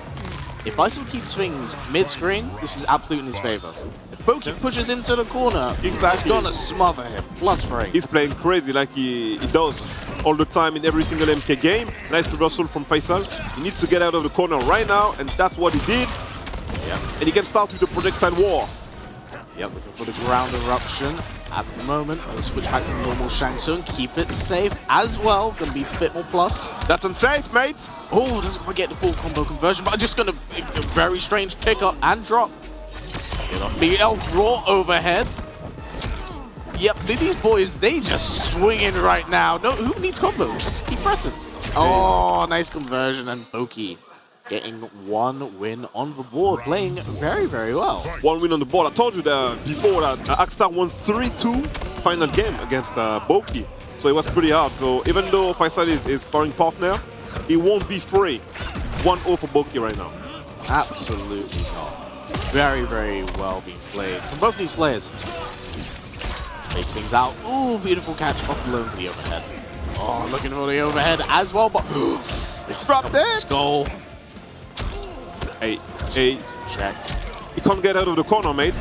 It's been a very stagger-heavy game at the moment. Beautiful, flawless block, but gets clipped by the overhead. That's a nice starter combo. Safe, armor, reversal, combo starter with Goro. That's the life you choose to live. Yeah, that's the life you choose to live, man. It's in our blood, as they say. Well, goes for the overhead again. Faisal flipped like 3 out of 3 times. No, 3 out of 4 times now. Check it with the knee. Oh, looking for the upwards block, and there it is. It's gonna go for the tries to big brain it, but wait, this is very scary territory. It's like one bad decision. There it is. I was gonna say that was a very scary situation. It's a scary situation, but once again, the life lead. It's pretty hard, flawless block, all the projectile in the game, so yeah, you might get that conversion. Get away from me, gonna have the full screen, gonna switch to Young Shang as well. 5 projectiles. Just fired it one for time being. Uh-oh. Oh, gonna push him into the corner as well. Go to the windmill punches. Oh, just holds the block. Beautiful throw tech. Gotta be very careful. You can imagine Faisal trying to think of 50 different ways you can push him out the corner. Oh, God, this is insane. Again, beautiful blocks from Faisal. Loki just keep guessing. Oh, doesn't quite get the hit confirmed. This is a bit of a scramble right now. A lot of buttons being pressed. Lot of combo. Down one, standing one. Goes for the armor. This is just so scrambly. They don't know what's going on at the moment. And immediate switch to characters are like, that is definitely switching, bruh. Yeah, that was as scrambly as it gets. Yeah, and I've seen Tekken Master coaching already. That's pretty good to have a team behind you. You went to Faisal, coaches him, he's talking to him like, okay, you need to calm down. What character do you want to play? Oh, looks like we might be back to the to Raiden Kano. Yeah, back to Raiden Kano. You have to do it. Like, that's the Middle East strat. Today, it's Raiden Kano, so anybody not from Middle East that will make top 8 tonight is definitely walking out the matchup. You have to be ready for tomorrow. You really do, and that's the funny thing, right? They all play a plethora of different characters. So whilst you may be labbing for one, they may be adding something up their sleeves. Always. Oh, challenges the projectile as well. Have the boom to work with as well for the windmill punches. The forward throw, stay in the corner, boy. Yeah, gonna go for the overhead again. Goes for the overhead. Oh, nice one. Yeah, gonna take his turn back. Looking to do a lot of damage to Boki right now. Gonna take one conversion off this to actually be death, but down Storm Cell, looking for the plus frames off the Goro. So it could have been weird for him right now. Faisal looking a little nervous, but that's not a trade that's in his favor. Can only hold that projectile for so long. Oh, it's Kano being caught, and match point, Boki. How did Kano got caught? I don't understand what just happened with the animation of the cameos. I'm not sure either. I think the move itself must have clipped from behind. Either that or armor break to it. Ooh. Oh, nice, just wake up buttons. Wake up buttons, bro. It is eternal, they say. Going into shockers, going to splat on the ground. Look, get off the red. Yep, looking double overhead. Goes for the forward throw. Gonna have the corner to work with. Things looking very good for Boki at the moment. Got full Faisal. Oh, gonna get the breaker out of him. You made him spend the balls. He has no meter so far. One touchy. Interesting trade. Gets caught with the overhead again. Overhead again. Overhead again. 3 overhead in a row.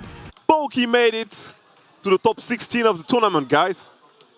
But well played from Faisal, and it's nice to see a brotherhood amongst these two players. But man, that overhead's so sneaky. It is.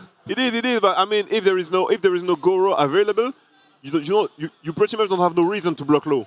You know, because he can just do the combos with the low starter, and he can't do it with the overhead. So most likely, if he doesn't have the cameo available, just block low, block overhead, sorry, and when the cameo is available, just block low. It's pretty hard, you know, but it is what it is. That's the mind game, 3 overhead in a row.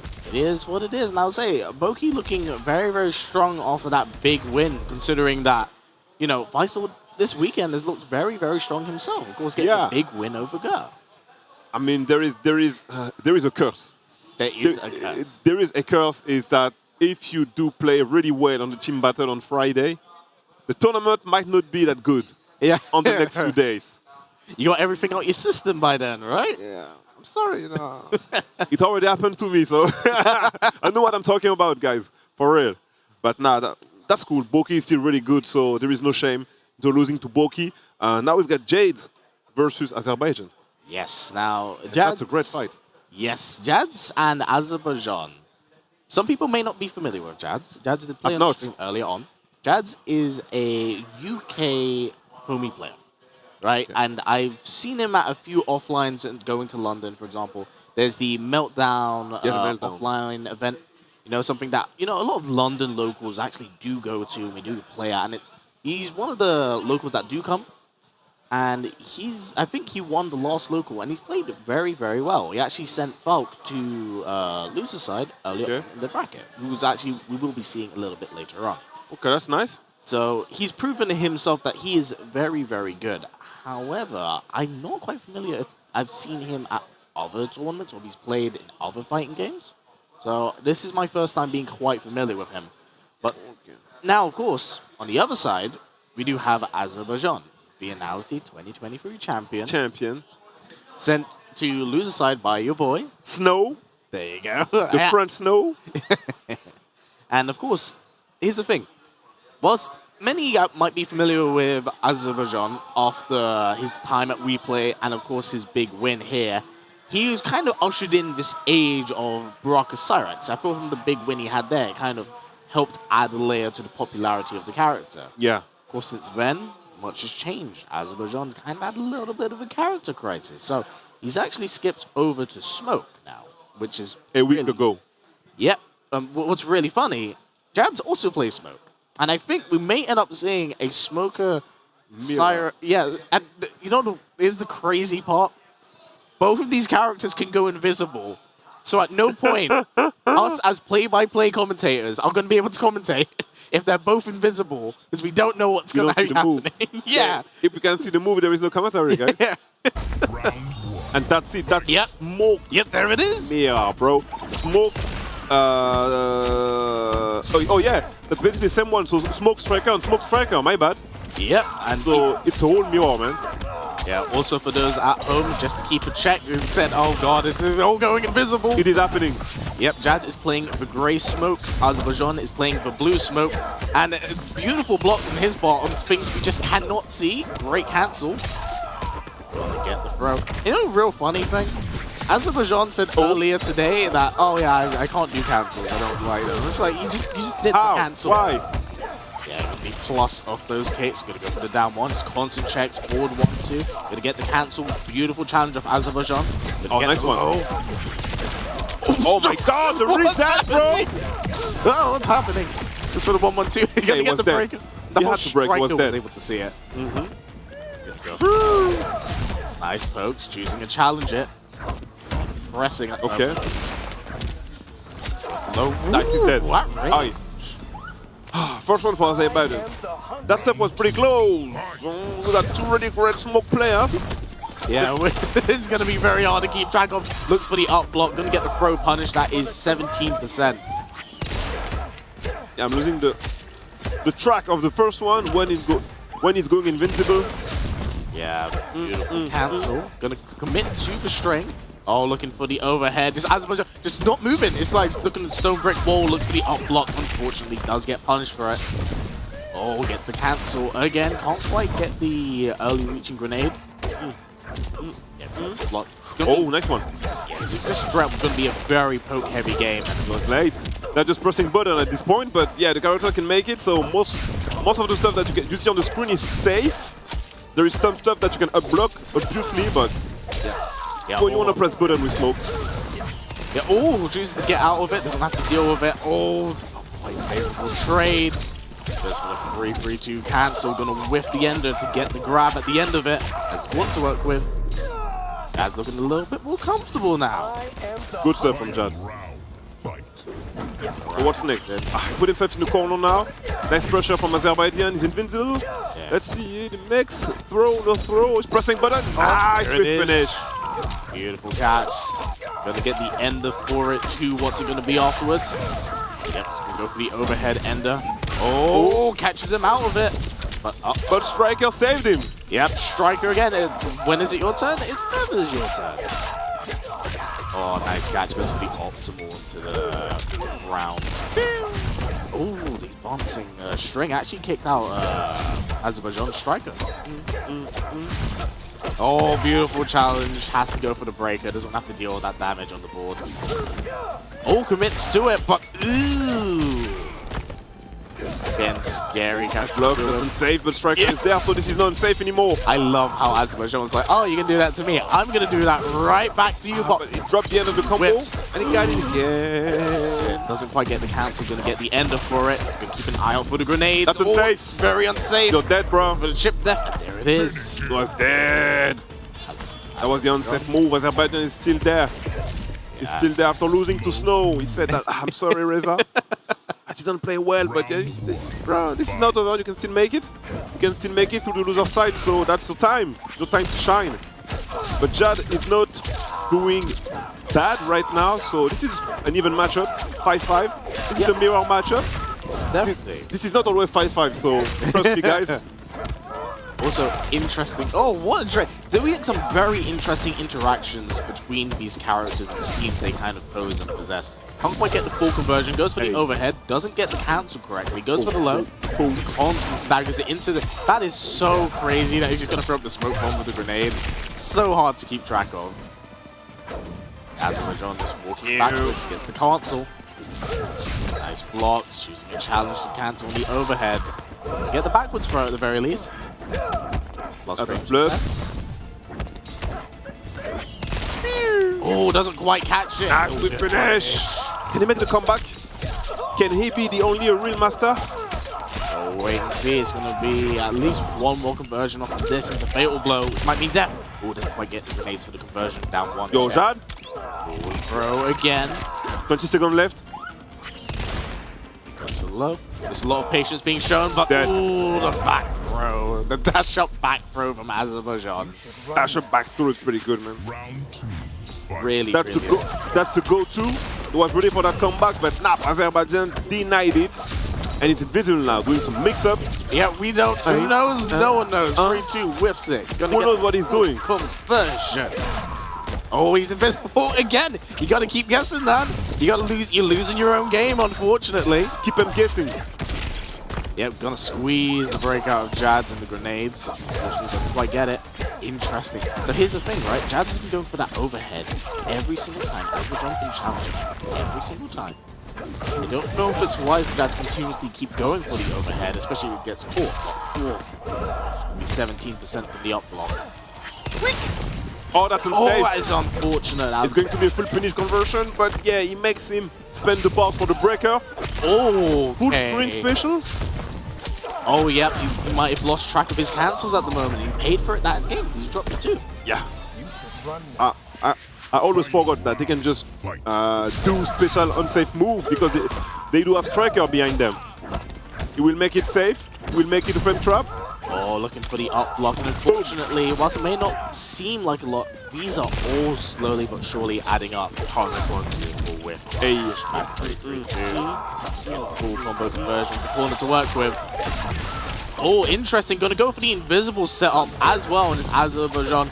Oh my goodness. So he's flipped it right back on him. Right. Azerbaijan's going to come back now. Oh my god. Yeah, they are more. I don't know whose striker belongs to who at this point. He didn't want to deal with that. Oh, nice conversion. yes. Standing 4 into Fatal Blow. Very the boss. optimal as well. This is going to do a lot of damage. Be about 44%, I'd say. Boom. Nice. Oh, goes for the armored wake up. Oh, doesn't go for the up block at the end of that string. Oh, Azerbaijan choosing not to challenge it. Goes for the down one. Chip string into it. What's the setup going to be? Oh, Jans gets caught with the low, and Azerbaijan. Close, yeah, it was really close. Very close. Still in the fight. Jad was waiting for something, but you know, Azerbaijan just pressed the button, and that's it. 2-0. One more game. One more game so he can move up in the brackets. And he still got one game to win in order to make it to the top 8, I believe. It's going to be really hard. With a standing 3 once again. For the conversion, just going to optimize the damage as much as possible. 40% is nothing to sniff your nose up at. Oh, go for the overhead. Gonna go invisible. Gonna get the poke. Beautiful blocks as well from Azerbaijan to got to the opponent, but eventually Jads is able to crumble right through it. Oh, it's the ender. It's gonna eat damage for this. The force in the corner, and I think that might be it for this round. Looking the invisible mix-up, right? Yeah, that's it. Mix-up. Is up 1 round and is in a match point situation. And we've got the boy Easy Man dancing on the right side after winning his game on another game. But sorry guys, we're back at it. Jad with the first combo opener in the second round, but he dropped it unfortunately. So that is very unfortunate. That is a common occurrence that does happen with utilization of forward 3-2. If it's not placed properly, you tend to drop the end of that combo. And that might be a sign that Jad might be a tad bit flustered, but still in the fight. Oh, both players just smoking their ways in. Another grenade. Unfortunate, doesn't quite get the cancel. Looks like Jad's going to even out the board right now. It's got 3 bells of meter, it's got the life lead, that's it. Yep, there it is. Closes it out. 1-1. Deal. It's going to be a round 3 situation. Azerbaijan still on match point, you don't want to drop it. You don't want to regret this, so you might do your game right now. Oh, looks for the big down 2. Of course, when it comes to Smoke, his down 2 is 8 frames. 8 frames? 8 frames. But there is no range. Yeah, exactly. That is the downside. It's saying that does not stop people in combat. The power of belief takes them everywhere. Both players kind of checking each other. Jad's looking in a very comfortable situation right now, but you gotta guess the invisible mix-up. What? And there's only so much you can do that. Swap. Yep, slam down. He's almost there. The Oki gonna go full 3-2, looking for the grenades as well. Let's clip it low. Gonna get thrown out of the corner. But yeah, this is a scary situation. Oh! Upwards invisibility. Get off me, doesn't want to have to deal with that. Jumps over, looks for standing one. One touch. One combo for Azerbaijan. Yep, one touch, I think from either of them at this point, but goes for the invisibility. Yeah, one touch in the fatal blow, so it's going to take down one. Beautiful throw take from Jads. Oh, knocks him out of it. Single low. Goes again. Oh my god, down 4. Azerbaijan has gotten so much mileage out of down 4. Yeah, bro. Higher set. Just do it. The down 4 is pretty good, so let's go. And Azerbaijan just won the game with a 1 week. Yeah, 1 week smoke striker. 1 week smoke. Exactly. It's really good, so. You know, I gotta say, I was not expecting a mirror match of Smoke Striker at any point during this tournament. Nah, I didn't believe that most of the people were playing this character, but he told me that he just switched up to him. But I truly believe that Smoke is one of the best characters in the game, at least top 10, I might say. Oh, just that it's not that easy that people thought at the beginning of the game, so they just dropped him. Yes, the thing is with Smoke, he's kind of an execution monster, and when it comes to his cancels, of course, there's a lot that can be challenged out of it. So, like, do you risk it by trying to, you know, offensively push back against it?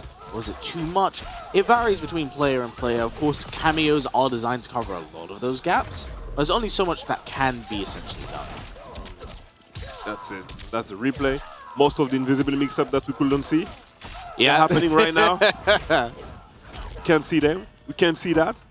Yeah, but Azerbaijan was actually playing it, I think, a lot simpler, I think, what Jads was doing. Because Azerbaijan was kind of looking for Oki at all points in time, just to guarantee the hit. If he could go into invisibility, he 100% would. Yeah, definitely, man. That said, I believe we are setting up our next match. Yeah, King Gambler versus Fabs. Yes, Gambler against Fabs. I haven't seen that much Fabs on MK1. Really? So, yeah, I'm sorry. So, Fabs has been who does he play? Kenshi. Kenshi? It was only a matter of time before we saw Kenshi, man. Okay. It was okay, Kenshi is there, hopefully.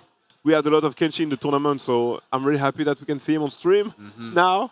Regrettably. Yeah. Kenshi is extremely strong of what he's capable of in this game. And I was very, I was very surprised that there have not been more Kenshis, because there's been so many of them. Yeah, he's that guy. He's the first puppet character for in any single NRS game, I believe. We had many people playing him back in the beta, but I mean, a lot of them dropped him. You know, a lot of them dropped him. So he's still really strong, but I don't see him as much as I would do. True. I think it's generally the execution barrier that's behind Kenshi, which can be very intimidating for a lot of people to want to pick up. Because it's not just you picking one character, it's you picking two characters. Two characters. And then optimizing how that all kind of works out and translates in game. And it's a lot of micromanaging because you have to do that, and then additionally you have your own cameo. And you have to learn how to hold the button and press the other button with the character, like Zero in the other game. Yeah, it's a bit like a charge character in that instance. Exactly, that's it. Okay, so that's why. So I'm very interested to see who Gambler decides to play and kind of pull out the hat here against Fabs.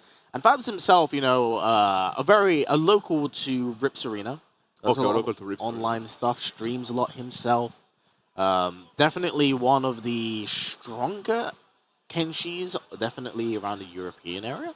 Does a lot of work. So I'm intrigued to see how this all translates into an offline situation, because I believe this is Fab's first offline. Okay, because yeah, I've seen him running tournament online, but not playing. So I'm really happy to see that right now, and that if he wins this game, he's going up to top 16, so before top 8.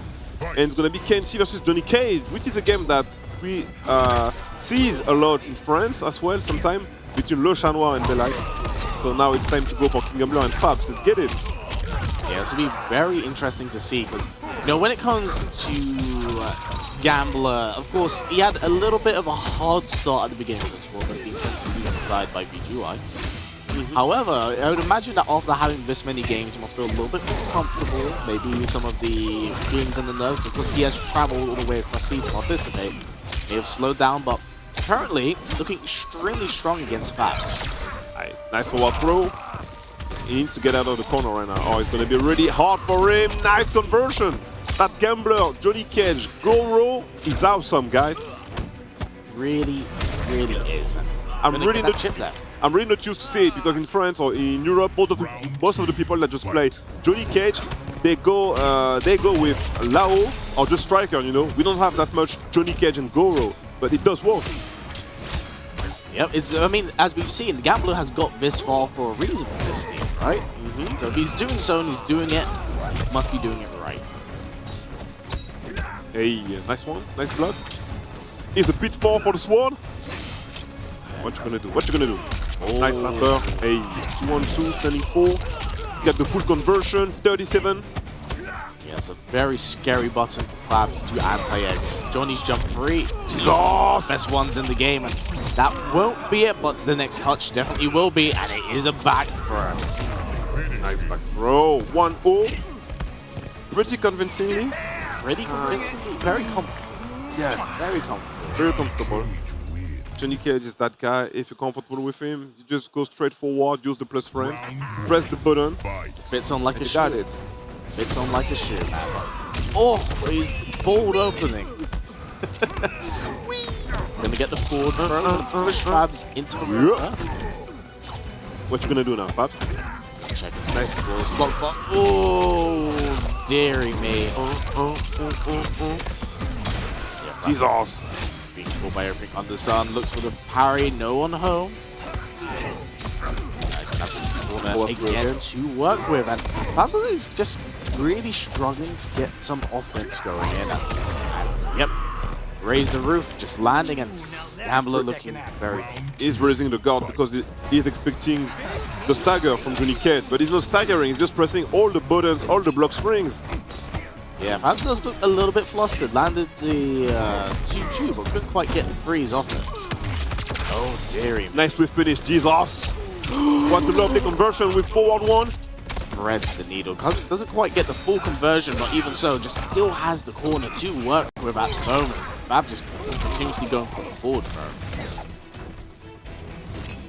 I'm a little bit scared to move in, but getting pushed right back into the corner as he's staying.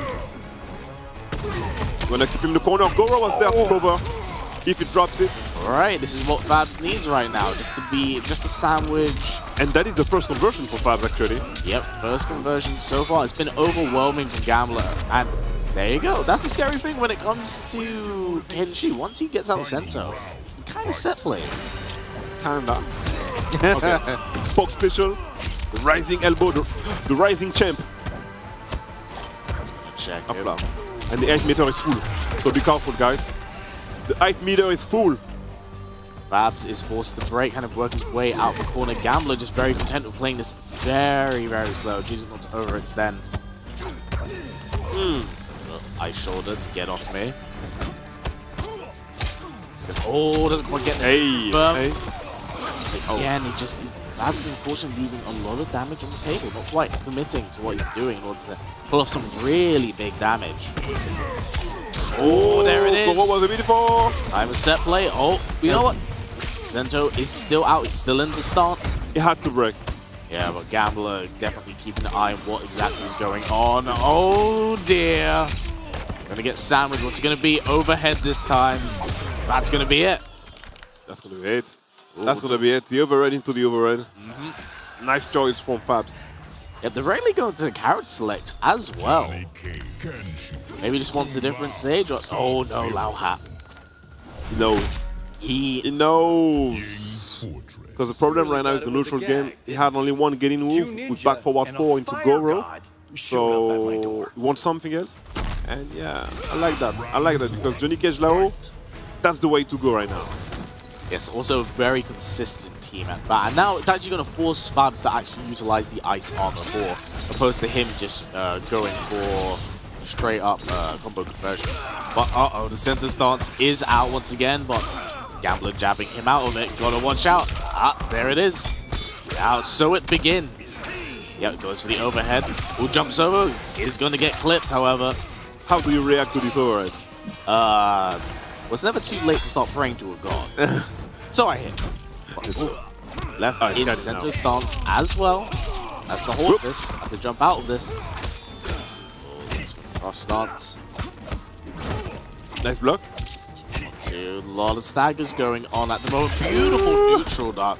Looks like Fabs has woken up after the beginning of the first game. We looked a little bit out of place. Catch, looking to space it out, keep it safe. A plus. A. That's counter pokes. Frames. Keeps him in the corner. Nice forward 3. He had to use the meter. Eventually it was going to catch him, but... Ooh. Oh no, gets the drop. Gets the parry as well. Well, that actually might be it. Yep, that actually might be it. Might be death. Oh no, he dropped it as well! He tried to reset with the unblockable. But he needed more time to do it. That was so Yeah, he needed more time to do it. It becomes invincible when Johnny Cage touches his belt. But it wasn't that time again.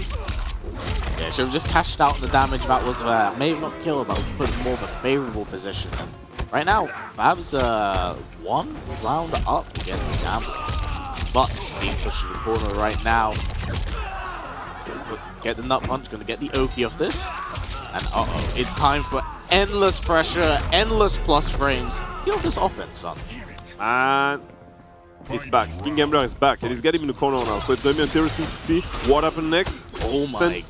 Sento is on his knees. Now Sento is back. Sento is on his knees again. Nice forward throw. Got him in the corner. Still got the meter to use if he gets hit by a combo. Yeah, I do really like how Gambler's kind of using, what was it, Lao Hat and himself. He just kind of, anytime he sees Sento out, he's just like, yeah, I'm going to throw the hat. I'm going to Sento for a little bit. Nice, and there it is once again. Got to guess right. Get hit by the low. Going to end it in the sandwich again. Oh no, he's going to keep him full screen. And dead. Whoa, I did so much damage. 442. 442. 442. My goodness me, so much damage on the board right now, and things looking pretty good for Fabs. Took a little bit of a while to start up. Like a slow starter, but now he's in the game, so it's working well for him. I noticed really as well how he's kind of been snowballing because of the strength, just how strong Sento stance is. Might be. Crazy, crazy. Hey, let's get it. So Fabs is up 2-1, and King Gambler is back with Goro as a cameo. And the loser of this game is going to the Shadow Realm. I mean, if Fabs takes it, King Gambler is going to the Shadow Realm before top 8 and before top 16. Yes, that would be very, very heartbreaking on his part. But, you know, at the end of the day, we just got to see what he's going to do, what he's going to apply, because this endless pressure is breaking away at Fabs' defenses. That was a nice flawless. Flawless victory. We need the voice, Raul. Come on. Oh no, it is time. It's his time now. Hey, What's next? Yep. Guess again. Good guesses from Gambler, but eventually, yep, some switch up the sides. Yeah, try and knock him out of it. Yep, just getting sandwiched continuously. Has the bar and meter to actually bring back Sento if need be. And Sento is actually so good, but Goro was there and the meter was there as well, so he did use it for the breaker. We've got ourselves a comeback. Yeah, Gambler's still in play, and let's not forget with... Is it a comeback situation? Yeah, with Fabs currently stuck in Sento stance, he's losing access to telekinesis. Hey. Oh, over steps. Gets clipped by the sweep. Match point, baby. Yep, now back to regular stance. Is going to get clipped by the 6th frame, down 1. Being forced into the corner. Nice, going to get the freeze back into Sento stance. Is it going to be breaker? Fair enough, but he's going to get up in a second. Oh, has the micro. Nice one against Sento. Yep, looking to walk his way out. Back throw. Put him back in the corner. Sento is still out there. Be careful, mates. A full combo conversion from Fabs. Yep, spends the meter, wants to bring him back for another round. Jabs him out of it. There's raised the roof. You can feel Sento off screen, like slowly trying to make his way in. But things not looking very good for Fabs right now. Oh, that should just be enough. He lands the optimal, and there it is. 2 games apiece. Yeah, that's the game 5. This is going to be very, very scary. That is going to be game 5. Is there any counter pick for Fabs? I don't know. Or does he still play only Kenshi? I think he might be stuck. It's the time I've seen him spend with this character the most. So I believe he might stick with this character. Because most Kenshi players, what they traditionally want to do is they just want to land a single hit, go into the freeze, and then they just start converting. However, I have seen some rather unorthodox styles of utilization on it. I believe Foxy Grandpa has actually been utilizing Kenshi and Jax. Kenshi and Jax, okay. It's been very interesting. It's definitely not something you'd see very often, but I don't see that much. You never know. You never know. He's the man of many characters. He may bring it out at some point this week himself. Okay. So he decided to keep him. He's going for the game 5 with Kenshi. It's not funny going to be Johnny Cage and Kenshi. All over again. King Gambler, one of the last American in the tournament. If he takes this game, he's going to top 16. If it's not, he's going home. And the pop special gives him the first combo conversion of the game. Yep, every single hit really in this situation really matters, man. Like, you cannot afford to take any big damage. Most of these characters hit so goddamn hard, and Fab's just getting smothered in the corner right now. Gambler's keeping him back. Wise used shoulder to get out there, but with a magic back 3 there, and big jump 3. Hey. Not only 26%, but still getting in the corner, and a plus frame pop special encore! Again, boys! Encore, like we say in French. Encore! Again! Well, match point. Again, match point, man.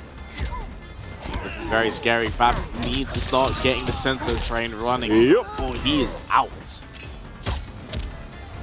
He needs to get out of the corner, man. Yep, 1,000,000%. He needs to get out of there.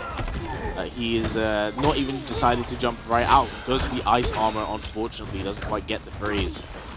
Goes for the cold shoulder, tries to get you off him. Still standing high. So a lot of stray strings at the moment, and he's just choosing to decide to hold the block, and eventually, like, there's a certain point where that is going to crumble. Oh, very wise not to deal Sento stance off that point. Yep. King Gambler still there in his face, and he's still in the corner. The outcome might be the same. He needs to get out of here. Moving back and forth. Checks, goes with the elbow, going to get a full combo conversion. Things not looking fantastic for Fabs right now. One touch situation for Gambler. This might be it.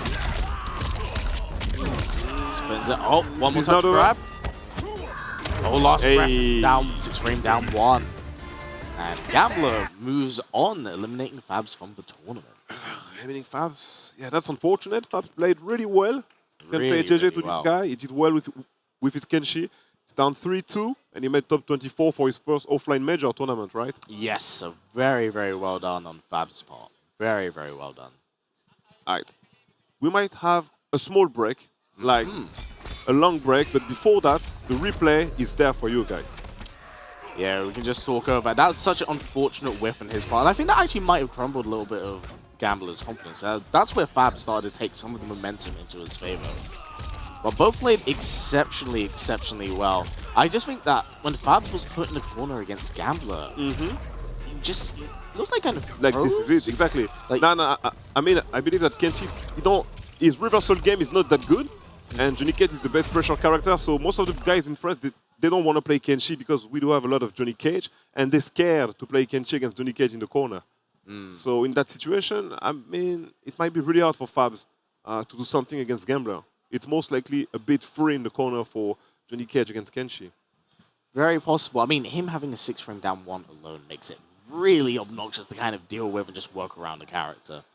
But I'm very excited to see what becomes of Fabs, what is he able to kind of take away from this. Because, you know, first offline experience, you aren't really expected to win, but he performed well. He performed well, yeah, exactly. So I'm very invested to see what he takes away from this experience, what he's able to learn, and, you know, of course, hopefully see him come to more offline events. Yeah, more offline events, and he can stay over there. The venue is open till 11 p.m. or midnight, I believe, and tomorrow as well, so there is still plenty of time to get some game and some experience from that. Stellar. So, okay, guys, we'll see you in 10 minutes. We've got a big 10-minute break, and then after that, it's going to be catch-up and Mostard for the top 16 of the tournament. See you there.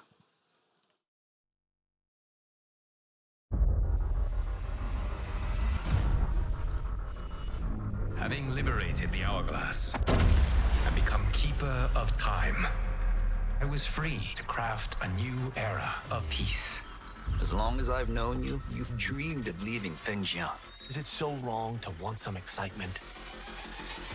The time draws near for the grand martial arts tournament between Earthrealm and the Outworld. It has begun.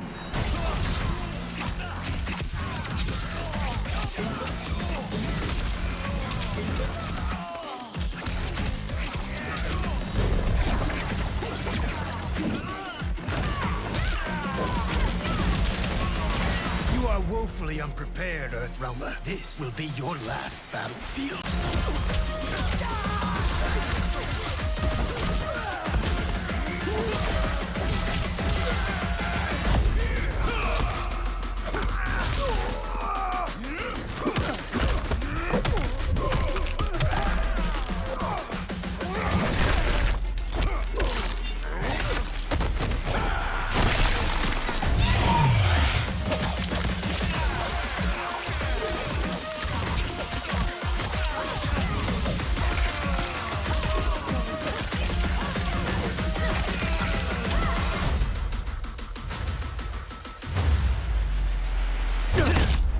Two Johnnies, one timeline.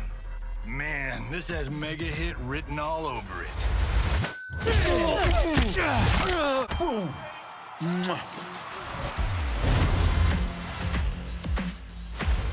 Inferior clans who will fall to the Lin Kuei.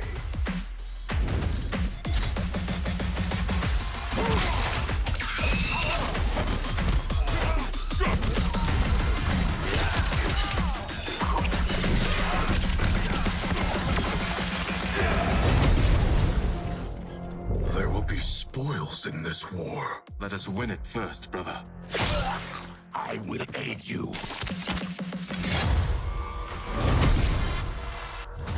If you fight tomorrow, the symptoms of your disease could manifest. Kitana will take your place.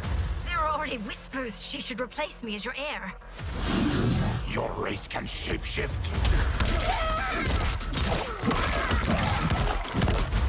I am your deliverer, Shang Tsung. Join me, and I will put the realms at your feet. I found my destiny.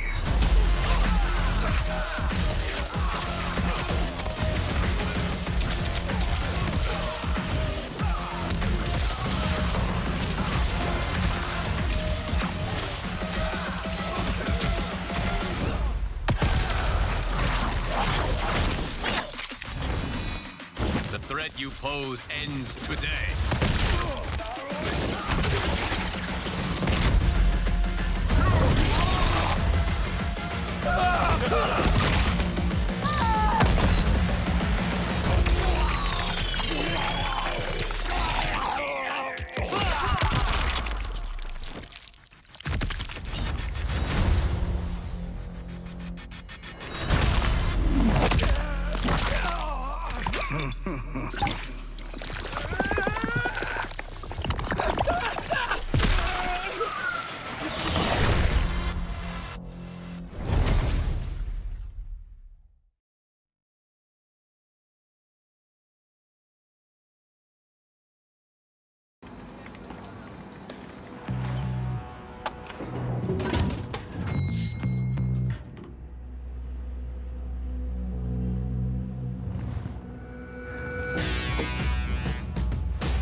realms are mine.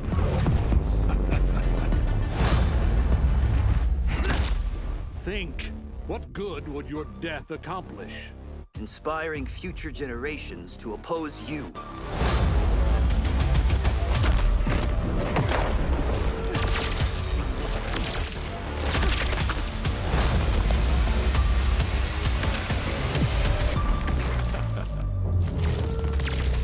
Fight.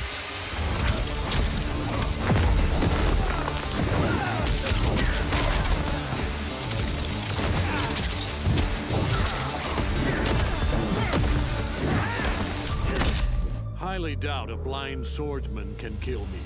Sento and I are more than meets the eye.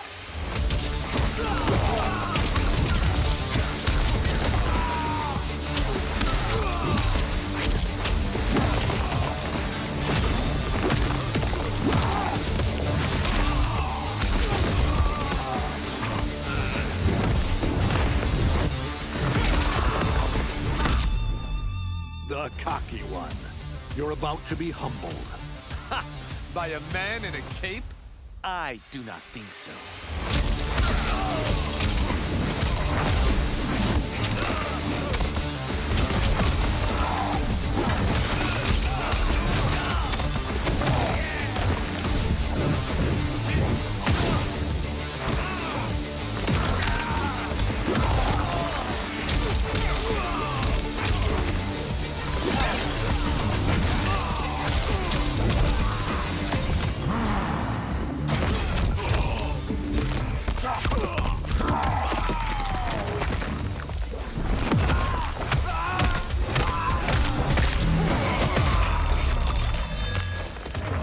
Finish him.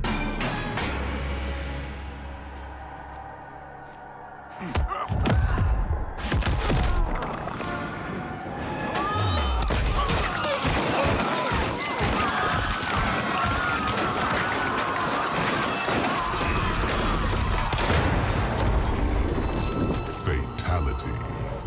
Omni-Man wins. Flawless victory.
Hello, everyone, and welcome back, of course, to some losers bracket action here at the top 24 of Mortal Kombat 1 at UFA 2023. We are Ketchup and Mustard, and we are here to call what is getting to the later portions of the day. We have obviously gone right through pools now. We are deep into top 24. We have our winner's side top 8 decided, and now we find out who 4 players on the lower side are going to be joining them. So as you probably just saw then, our next match is going to be Foxy Grandpa versus K-Top. So this is the first of our section here, and we've got plenty more games to get through, and all of these matches are going to be losers bracket. Can we talk about, not to interrupt you, cut you off, but how bold that literally round 1 opening was? Drill into Goro immediately. That is setting the pace for the rest of this top 24. It seemed like a typical Tanya start to me, if I'm honest. I mean, for good reason. Goro's right there. Exactly. But as I was saying, every match you're about to see is an elimination match. So there's a lot on the line here. And not only the fact that there's not a huge amount of the offline stops, right? You know, everyone is very significant. And this is Europe's. Elimination now is disastrous for you as a player. Well, we have to remember, like, especially for these offline events, these major tournaments throughout the world, obviously it started at East Coast Throwdown, now obviously here UFA. There's only so many points to go around, and the point distribution is pretty top-heavy. So to get eliminated now, maybe just on the lower end of those points, or maybe even just outside of it even, is definitely a disaster. But Foxy Grandpa going to be stealing this first round, definitely going to be enough to kill with that 950 HP. I am very sure. Yep. Okay, yep. Not getting another one wrong today. Yeah, not yet. You definitely sounded convinced. You sounded like you were absolutely certain. I was, until I remembered it was me saying it.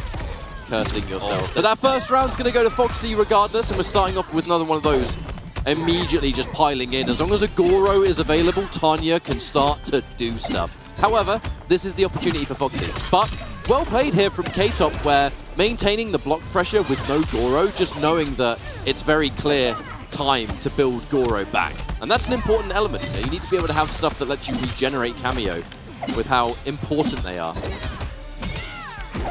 All right, there's the armor. Punishable on hit there. Foxy looks like he maybe decided not to spend the meter on the EX fan lift.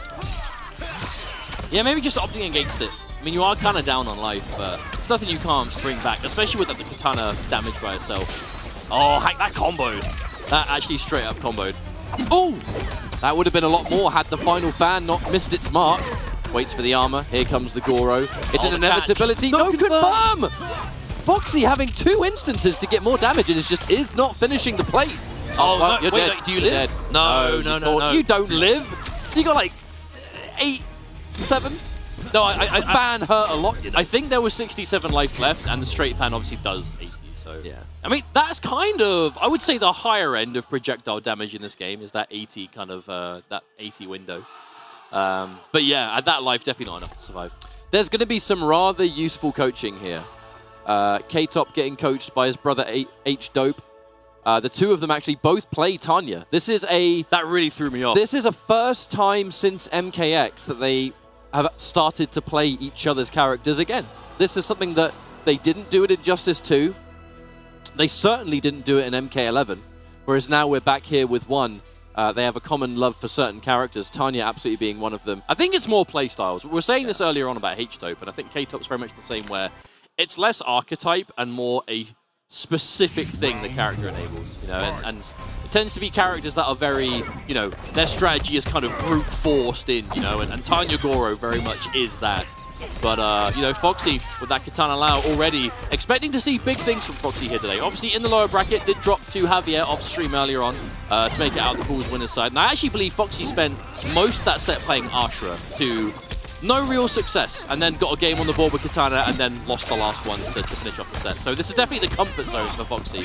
I feel like sometimes those matches are an important wake-up call. To try other characters, just feeling like it might be the right thing for the matchup, it's not quite what you expected, probably has put a fire under Foxy to say, right, okay, it's probably going to be Katana for the rest of this. I'm not going to mess around anymore. We can see K-Top bring this one back, but with no Goro, it's going to be all Tanya for the rest of it. Good situation for K-Top. Yes, down on life, but waiting for that Goro. Now Goro's available. We're going to see it. I genuinely feel like Foxy was waiting the entire time just for armor, and now Goro's here, and there it is.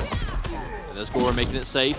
Oh, and the grab. Foxy showing a supreme level of patience here to try and finish off this round. A drill would be a huge risk. There's the low hat, and Foxy, this is the patience that allows him to shine. K-Top is expecting Foxy to flinch here, to go for something. Ooh, nice catch though. What was that, standing 3, that long normal?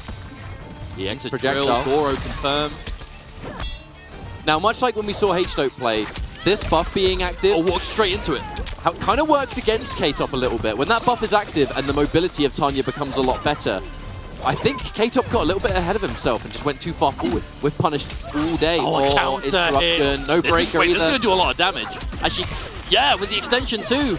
Ouch. Meaty low hat. 2-0 for Foxy. And now K-Top has a decision to make. There are multiple characters in the back end that K-Top could bring out here. We know Tanya there's a is Johnny. one. We know there's a Sindel. We know there's a Raiden. But yeah, what's it going to be, do you think? Because I'll be honest, It's do or die now. That's the thing. It's do or... You have to... This decision, your tournament life depends on it. And you have to reverse sweep. I definitely expect a change. I would be very surprised to see K-Top stay in this position. A, because he's not the kind of player to not change in this circumstance. Obviously, K-Top very character change happy, historically. But also, those were 2 decisive games. You know, as much as I hate to say it, it was super one-sided. But it looks like K-Top actually might be doing it again. Might have to eat my words here if we see the return, but I get the impression... This is definitely peculiar for K-Top, so there must be a lot of confidence in this pick to think, right, these aren't close games, but it's not the matchup, it's the way I'm playing it. I get the impression this character select was just a tactical time. Yeah, it could have been. Just have that moment to think about it just a little bit longer. Already starting off strong with yet more armor, and that's going to give first hit as well, so take that away from Foxy. Oh, commits to the teleport there. Cementing bar on it. Oh, set up. Oh, you can take those. Look at the damage on that too. That's like straight up B&B damage. To space with you. All right, counter poke with the armor. More Goro. Side switch into free buff. That's now going to increase our mobility a fair amount. Might even use it here. Oh, that's reaction. It. No, that's it. Reaction's going. Is that enough to kill? Because that was it was 350 point something. I don't know in that case. And there's It'll come down to the going to be mash. There's going to be mash. Yeah, it's going to come down to the mash for sure. Kung Lao is ready, so low hat's going to be dangerous. 55! 355! Just enough! Is that good? Did Goro get hit? He must have done. I don't know. It might have just come down to the test your might. I think Goro must have got hit there or something. I don't know. I'm going to have to go check those tapes. I need to see how it did that much damage. But either way, it is match point for Foxy Grandpa. Well, K-Top was able to find more hits in that round at least. Obviously, a lot of them came from the armor, but again, the confidence to find it and kind of not really play into Foxy's hands the way we were seeing before. Back to that classic staple. And there's so much respect being established. Wind bomb. Oh, there it is again. Get the down 2. Just trying to get as much damage as possible in case Goro is mistimed. In that case, it definitely was. I think Foxy saw where Goro was landing and went, I think I might be able to get away with at least a down 2 here. Because if you trade it, who cares? Yeah. We're back to it. The drill getting completely stuffed by the mid. There's no breaker to be had. There's not enough meter. One final Goro, perhaps, to close out and send us off here for K-Top. That's going to... Yeah, he'll survive that for sure. But no! There's the low hat recovery. It's far too far. I am yet to see a single fatal blow in this game be fast enough to stuff low hat on summon. You know, which is, to be fair, a lot of cameos you would think to react like that, right? They bring the cameo out, you get the reaction, and provided it doesn't hit the cameo first, and it's them, full on, you get a full whiff punish. But you can't do it to low hat. It's too fast, as we saw there. As we're about to see, no doubt, in the replay here, powered by Mountain Dew, the headline sponsor of the Pro Competition. So, of course, huge thanks and shout-outs to Mountain Dew for everything they're doing for the Pro Comp this year. Unrelated, but I got to say, that watermelon flavor when I go to the States is my favorite one. Yeah. Every time. Every time. We don't have the same selection of flavors in the UK, so when I go to America, it's party time. I'm kind of an enthusiast of the plain. Is that what you call it? The plain default standard? The standard Mountain Dew flavor? I'd say vanilla, but vanilla is a flavor. I mean, the green one, basically, whatever. But yeah, that was a really, really decisive win for Foxy Grandpa. 3-0 over K-Top, who definitely is a name to watch in European MK. So, of course, sad to see K-Top drop from the bracket today, but we're going to be saying that a lot because this is UFA 2023, and we have just about every killer player within this part of the world in the tournament. We turned up this now morning. we're a losers bracket only. We turned up this morning and we were looking through the halls that we're in, right? So you got the station where we're currently sitting, the stage is to our side, and then right behind the stage, you just have tons and tons of setups. And the setups are where all the off-stream matches have been taking place. A lot of players now are playing casuals on those stations. Shouts to Offline Events for casuals on tap. But we turned up, and right before that tournament started, we were just looking around and just seeing just the quantity of how many players are here. And we're looking at each other like, this top 24 is going to be ridiculous. No, this was always yeah. is insane. This was always going to be the best portion of the tournament. You know, that kind of real cream of the crop, the best players of the day left in. And we are moving into our next match as we speak. Just get set up on the stage right now. I believe it is going to be Snow versus Falk. Let me just double check to make sure I've got that right. Correct, it is. Fairly sure that is right. So, Melina versus Kenshi. Shoutouts to Falk, by the way, commentator extraordinaire. It is. Does a lot of community stuff and has commentated with us in the past for Massive Strike and what have you. But knows a thing or two about playing Kenshi in this game, I tell you that much. But it is a Kenshi main through and through. You know, it's hard to think of a game that Falk has touched for Mortal Kombat that we haven't seen him end up playing Kenshi on, whether it's X, 9, you know, 11, he kind of was, you know, dead in the crypt, so I guess that don't count. And then obviously now MK1, Kenshi, very different. Very, I would say, a unique take on the character. Well, MK1.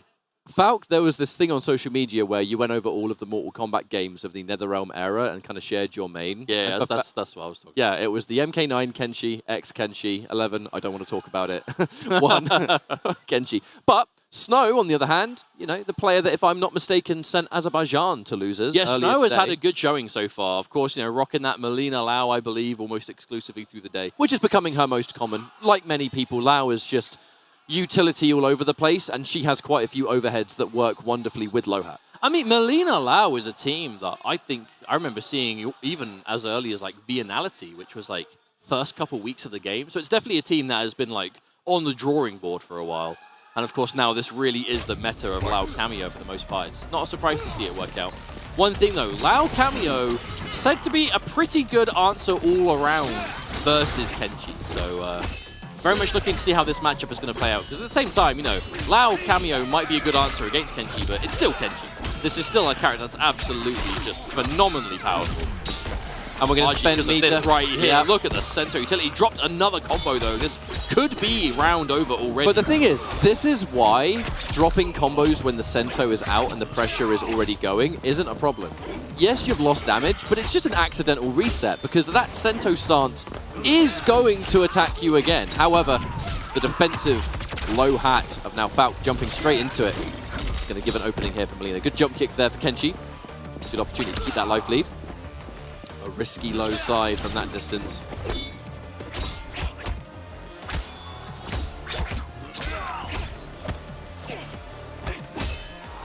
All right. Here we have a chance to get more of that corner stuff on deck.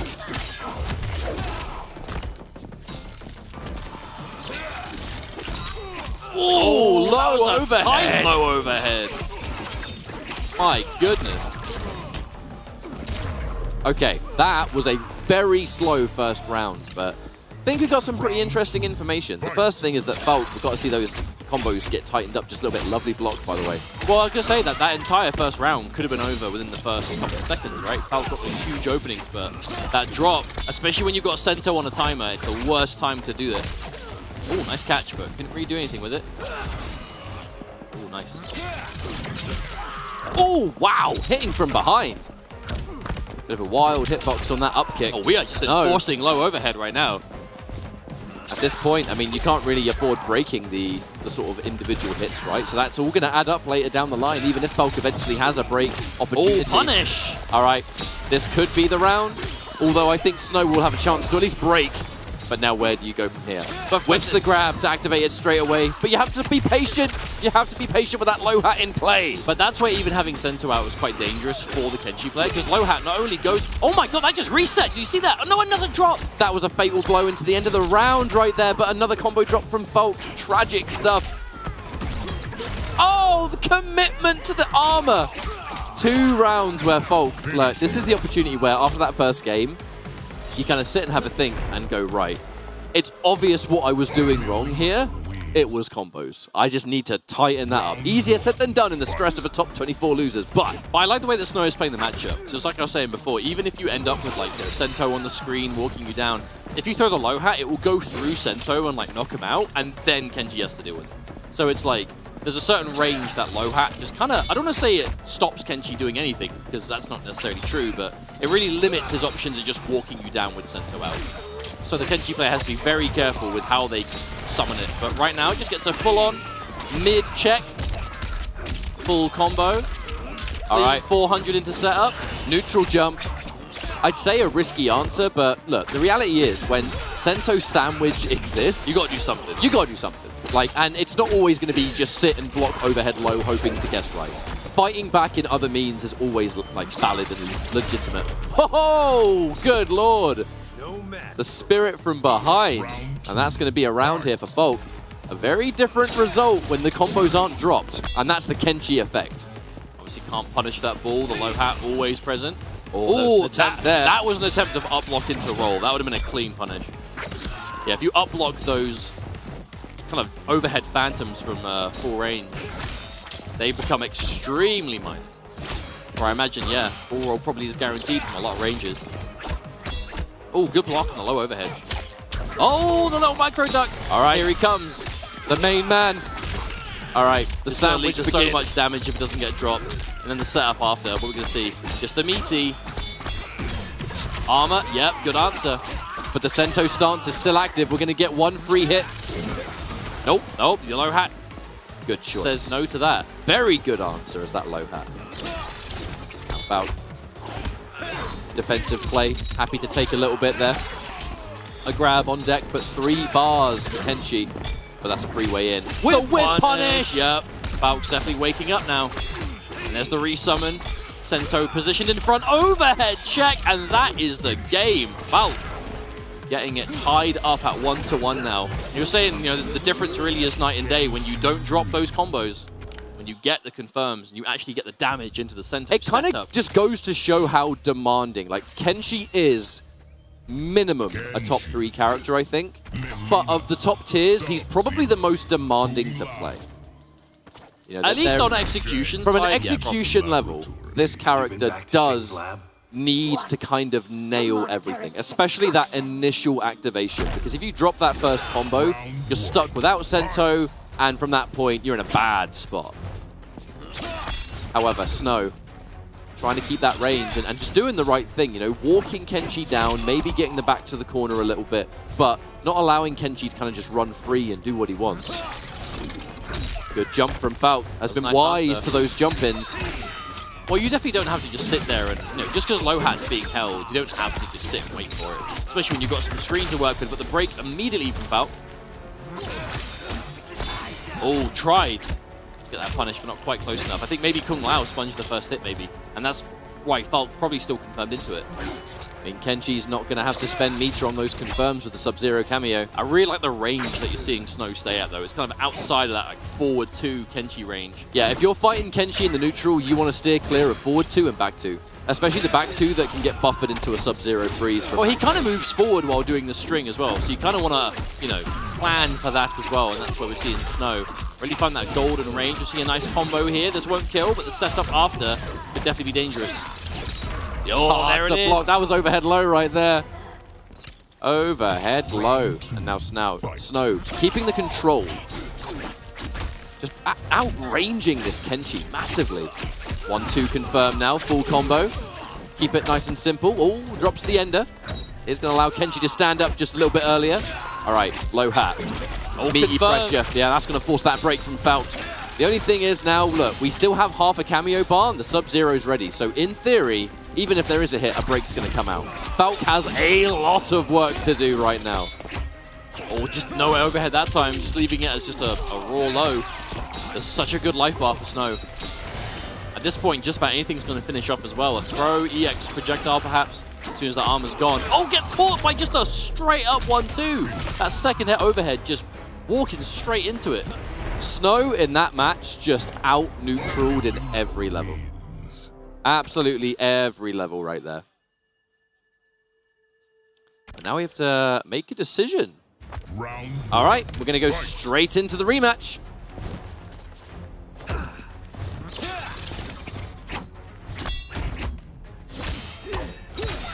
All right, full string. Keep it nice and basic. Sticking out just the forward 2 by itself. I like the patience there from Snow. Doesn't want to overextend. That's where Kenchi's going to stick out those big buttons. Kind of like that, because now it's Sento time. All right. Hey, look, resets, whatever. We call them happy little accidents in the Kenchi world. All right, Meaty. Even more of that. The launch coming out, forcing a breaker. Snow, all right. Whiff the throw. Yep, whiff the throw again. Currently, you can whiff the throw to make Sento come back. The instant regeneration, lovely up block. And that is a breaker from Falk. A lot of respect being shown to both the damage output and the comeback potential of what Snow's bringing forward here. Whiff punish, all right. We're without the regular stance, right? So we have to keep our whiff punishes kind of simple without no meter. Ooh. All right, wait a minute. All right, low hat. I want to say this isn't an overhead comeback, but it's going to need a good few hits. Yeah, we're just getting overhead load right here. Oh, no, that could have been it. Never mind. The down 1 gives you enough advantage. We're going to see Falk seal the deal, but still looking good for Snow. I think the interesting thing here is that Snow spent the last game just totally dominating the neutral, and now Falk slowing the pace down a little bit and not being so eager to play that neutral game against Melina. It has been a game all about who can shift gears. Well, she's still a very higher or lower reactionary character, right? She has the tools that if you're overzealous in the neutral, she is going to hit you for big damage, but right now, Falk playing clean. That's the Kenchi special right there. You've got to be so careful. Every time there's a break or something like that, you just have to watch the meter. Uh-oh, here we go, he's back. Oh, from downtown. And again! But never mind. Still getting some damage on the board. Enough to maintain the life lead at the very least. Respectable defense there from Falk. Knows the +2 frame. The low hat. Good pick up there from Snow, though. Overhead. Nice block right in the last minute from Falk, but we are not out of the woods yet. A breaker is available, but with 230 health remaining. Yo, that was smart from the full screen. Oh my goodness, that's like 180 clean. Ugh, enough just to get the life lead back. Oh, there's the clone still doing his thing. The preemptive whiff in the throws just to make sure Sento stays up in his face. You'll live, you'll survive that throw. However, it's potential low hat territory. And there it is! Straight up from the bottom side. Snow on match point. The second you see that low hat, you just know something's coming. But there's been so many of these jump-in mix-ups that maybe Falk was expecting a jump. No techs. Not a huge amount of damage, but the screen positioning is definitely not optimal here. All right, hit confirm. That confirm's going to lead to a break. Snow now, nothing. Okay, hit confirm into roll. Snow, keeping it going. Knocked down in the meaty low hat. Another throw. Falk, this is a last chance situation with Fatal Blow and 3 bars of meter. You've got the resources. Full Sub-Zero. You've got everything. 100%. The resources are there, but is the opportunity. Can you find the opening? Oh, and there it is. Overhead, sweep, overhead, low, where is it going to be? And well played from Snow. You know, I like that option to finish it off as well, because it's like, when you've got that much of a life lead and there's that little health left to finish off, you don't need a massive opening. You know what I mean? Like, every little helps in that situation. I think in that situation as well, you look at the fact that your opponent has full bars of meter, full cameo, and Fatal Blow.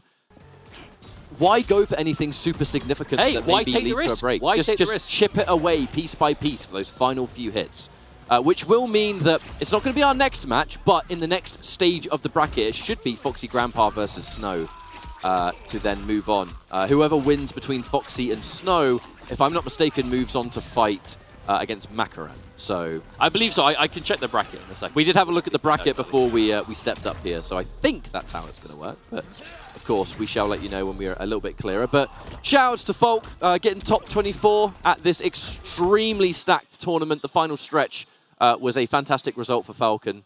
You know, shout-outs to you. No, a great showing, you know. Falk is a very dedicated UK player. Obviously does a lot of commentary. Was doing a lot of pro competition commentary. Commentated the 5v5 for us yesterday. Yeah, was on the exhibition yesterday. And, you know, maybe we'll do some stuff with pro comp through the year. Who knows? I guess only time will tell. But regardless, very dedicated player and happy to see him do well. And Snow, of course, Took out Azerbaijan earlier on, obviously going through this loser side, top 24. Quite the collection. We'll definitely be seeing more of him very soon. So looking forward to that. Am I right in thinking our next matchup's going to be H-Dope versus Too Easy?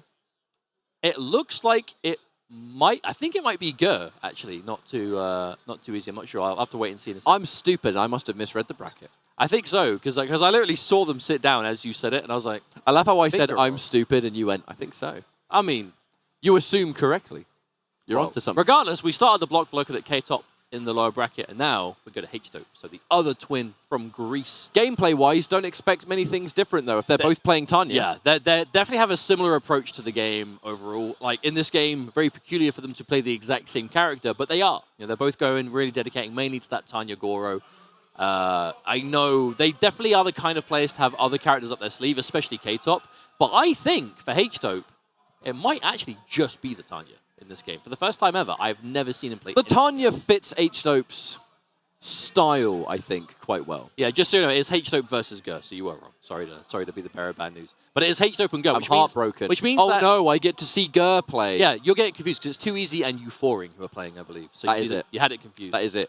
That is it. But that might even be our next match. At least that means that there wasn't a Gur Too Easy match that we ended up missing. So, you know, that's always a good sign. Yeah. But this should be a really fun one. Gur, I mean, fan favorite. You know what I mean? I know we've got some Gur fans in the chat. Like, you know, make yourselves known. The god of the team exhibitions? What is up with that? Why does Gur just not lose in team tournaments? If Gur could take that raw energy and just siphon it into all tournament appearances, he'd be unstoppable. If we could get Team Tournament Gur right now, I would love nothing more than that, because he is, right now, one of the premier Geras players. You know, a long-time Geras, I would say, loyalist at this point. A rather distinct innovator of this style of Geras. Yeah. Extremely defensive, quite... I don't want to use the word zoning, because it's not necessarily that, but it's playing extremely defensively. It's a dry style. Building those resources and never spending 3 bars on a combo breaker, you're spending 1. But you have to remember, like, when you go for right there, low hat into EX time, that's exactly what I was about to point out. Being able to just hold low hat means you have some real estate to go for that EX clock, build up that breaker, and then, you know, there you go. You've got it whenever you've got the meter available. So it basically means that it's very difficult. Oh, the punish! Although, yeah, in that instance, it's just straight up wasted. Because maybe not there. One thing you rarely see it get punished. Well, Gur is a bit of a lab monster with Geras, so he definitely would have gone through the main roster characters and been like, right, where can I get away with this? But in that instance, a rare case of it not working out. H-Dope completely running away with this round, and it's been all H-Dope right now. No much room for Gur just yet. Couple that with a throw right at the end here, the flawless block, but the Goro to make it safe. And that's going to be a rather convincing first round for H-Dope, but this series has only just begun. The walk back into the button, maybe expecting a forward 2 of some sort or whatever.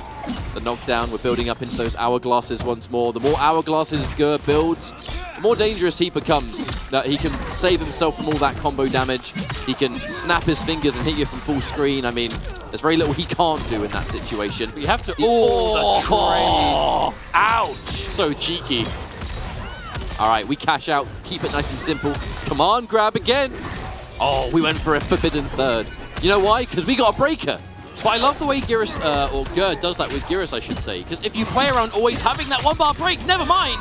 This is not going to kill, but it will get you close. That is not going to scale at all, by the way. It's definitely going to hurt. Not only is this going to do a lot of damage, it's giving Goro time to regenerate, and the fact that H-Dope is sitting pretty on 3 juicy bars of meter. So, H-Dope will definitely go a bit ham here as soon as that Goro comes back. Never mind.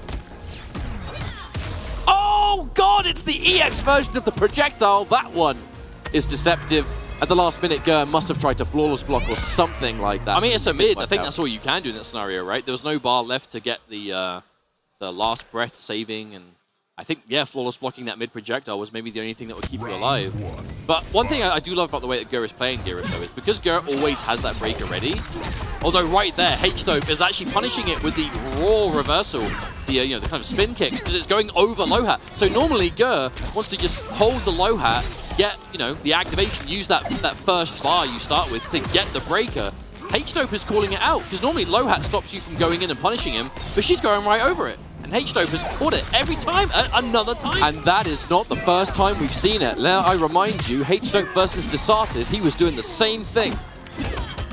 Albeit we only saw it for one single match as Desarted spent the first 2 using Jax, but in that final match with the cage low hat, constantly down back 4 was clearing it. So clearly there's matchup knowledge and there's preparation. Another confirm here for H-Dope, who should absolutely take the round on this. I think that's changed the entire matchup in a massive way, and not in a good way for Ger. Tanya just doesn't have to care, and when Goro's ready, it's not like you can just sit and wait. Well, it's not like you can throw low hat and bait it, because Goro's coming. Well, it basically means he's never got the utility he plays for. You know, Ger wants to get that break available and then go ham, so he knows he has that break to save him if it goes wrong.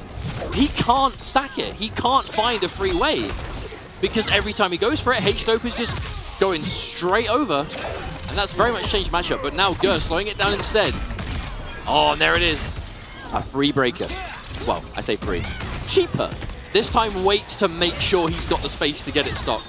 I like the way that Ger has slowed it down. That's a punish though. Oh, hang on. Every overhead, especially against Tanya, is going to be more dangerous. She has the range to punish you every single time. Oh, I was expecting maybe a whiff punish there from H-Dope. Ger hasn't had the opportunity to build himself yet another 1-bar breaker yet though, so H-Dope might take this opportunity, make the most of it. That's going to be 1 low, 1 Goro. Meter spent. We're going to get even more damage on this. 300, pressure it again, and again using that buff to get the increased range to your advantage. In jail. Low hat's coming. The mid, no! Oh, that is going to connect! And that's going to be 2-0 for H-Dope. Mustard, H-Dope is looking unbelievable today. This is the best, I would say, I've ever seen H-Dope already perform here. He has been unfazed. And I think this is definitely a case of H-Dope is... And this is a good point for this game particularly. He really has found the perfect team for the way that he plays. You know, Tanya Goro, it's not an uncommon team. If you see Tanya, it tends to be the one. But the way it lets you really, again, kind of brute force your options, right? Whether it's mobility, whether it's, okay, my armor, you have to always respect it. This is a perfect kind of character, because H-Dope, he always likes those real kind of monstrous normals, you know? He always loves those long-range buttons. Usually high damage, but, you know, I guess for Tanya, it's more about constantly attacking, whereas, you know, as opposed to the usual. But yeah, you're right, he's playing fantastic.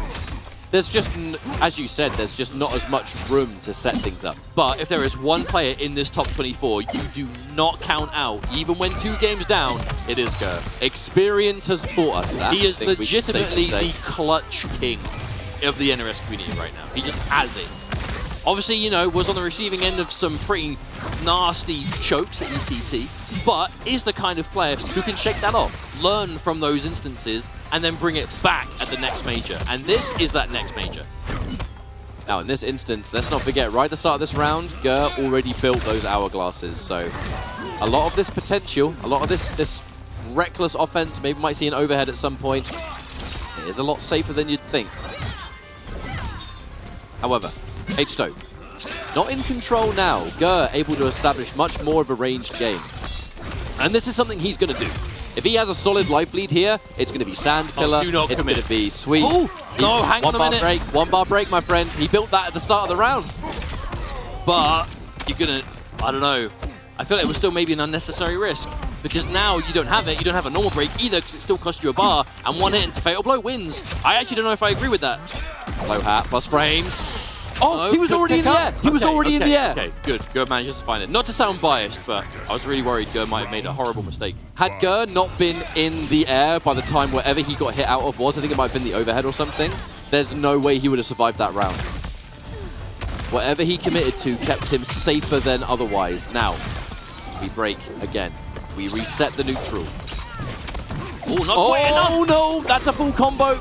Goro coming out to play. Do we even spend meter? Yes, we do. And we side switch? No, we want the buff. We want the extra range. Overhead. Risky overhead. No breaker. But we are going to spend it. Oh, that was such a clean duck as well. That was literally like, as long as that button was animated, the duck was happening. Oh my goodness. H-Dope caught either crouching or jumping there. Whatever it was, there must have been a guess on a second command grab. The back-to-back grab is something Ger has done quite a lot this weekend.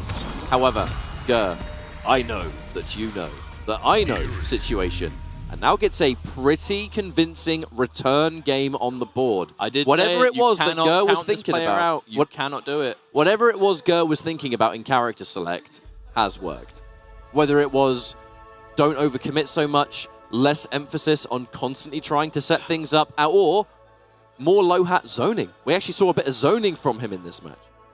As much as you can. It's difficult to establish anything like that with Geras in this game because like the sand pillar is super minor. Let alone against Tanya. Yeah, exactly. And that kind of is his main, I guess, projectile option, with the exception of like, you know, setting up the clocks and all the in-between, which again is easier said than done against Tanya because she just has that range, whether it's that standing 3, that forward 2, long-range staff normals that you have to constantly deal with. But we go into now match number 4. 2-1. H-Dope very much still in the lead, but Gur, like I said before, there's one player who can tie it up. I have absolute confidence in it is Gur. Looking for a counter poke with an inevitable Goro, and the grab is going to secure first hit. Taking first hit away from Geras is pretty important because it means he can't just go 1 bar to build up the hourglasses and then just spend the second on the break. Tidy little confirm there. H-Dope taking quite the lead. That would have reached if the buff wasn't active, my friends. This is why I'm saying H-Dope and K-Top, they're more prone to hold on to it. For moments just like that. And look at the lead already. That's pretty significant. Now Gur is going to have to make... If he gets hit, he's not going to have a chance to use his 1 bar break, but I do believe the hourglasses should carry over into this round. Yeah, I believe they do. Match point, though, for H-Dope. It will be a heartbreaker for many of you who are at home if Gur drops at this stage in the tournament. Gur, the catch! nice confirm. Doesn't end it, though, because he doesn't want the side switch. Smart. But not a disastrous reversal to get hit by. It did do too much damage. Goro wasn't used. Oh, hang on. There he is. There's the breaker as well. All right, we build up once more. Another hit can be taken, which means Gur can party a little bit harder with these mix-ups. Caught the backdash. Gur trying to move. This isn't worth the armor. This isn't worth the breaker. Oh, that enforcing the advance. Oh, that down for Gur. Managing just to find the advantage. Times the button correctly. Frame trap City and H-Dope gets caught. Not blocking. All right, that's the 1 bar. Punish. Surely we're going to see it. Oh, I'm sure he should have it. Either that or I drastically missed. There's always a chance that he's just waiting for like H-Dope to spend bar first, perhaps. Maybe, but we're running out of time. Over half the life's already gone, and let's not forget Gur, Geras, a 950 health character. You have that 1 less hit that you can focus on. Punish. All right, here we go. Launch 1, launch 2. Time stop? Of course. We're going to loop it.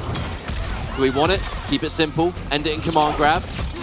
Goro parties once more. Lovely flawless block there. And a command grab, even better. That's going to be a break. The break? Can you? No, Goro's you can't hit. break out. Goro's gone. No, not even that. You can't break out at the time. Oh, hang on a minute. It's not over. The drop. That was the game drop. If Gur loses because of that.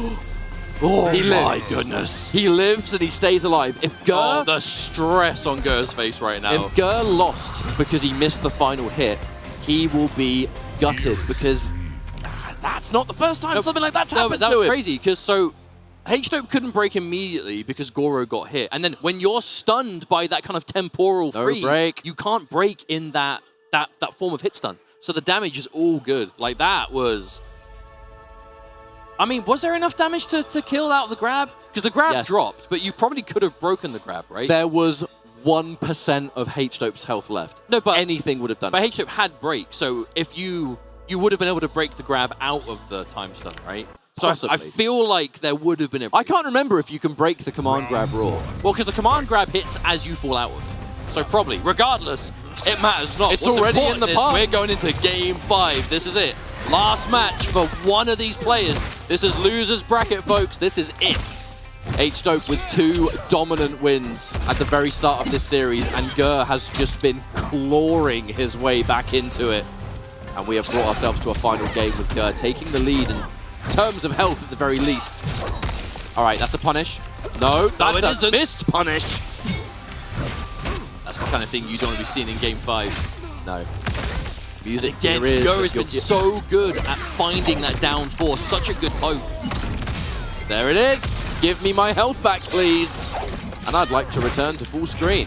Now, Where do you go from here? Confirmed. Confirmed. That is probably going to be it because you don't break, right? There's no way. You absolutely under no circumstance. Yeah. Even if the combo didn't kill, that's not a situation you want to deal with. Match and it's point, actually match point in reverse. Gur staying alive and then some. I can't see any of the live chats, but I guarantee there are a few of you probably rooting for Gur, especially the North American scene. You've been cheering on Gur since he got into Paris. All right, another break. Do we have time? Yeah, does it count as a flawless if he undoes the damage he did? History can be whatever he wants if he is the victor. All right, flawless block on the forward two.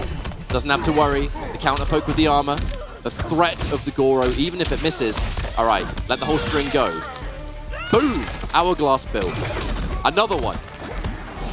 Grabs, smart stuff. Hard to undo the damage of a grab with the time reverse because, I mean, it takes 3 seconds on its own. By itself, looking for the mid. The whole thing. Gur didn't expect the forward two to finish. Goro. Gur just hasn't been able to find any space to get started. H-Dope is just staying in that perfect sweet spot. That was a sick combo. Yes, it was. We are going into a final round, final game. Loser of this out. Opting not to go for the EX build, maybe trying to conserve some of the meter. I mean, if you can get to 3 stocks without spending a bar to do it, you effectively have 2 breakers. Oh! No, couldn't get the combo, but didn't overcommit.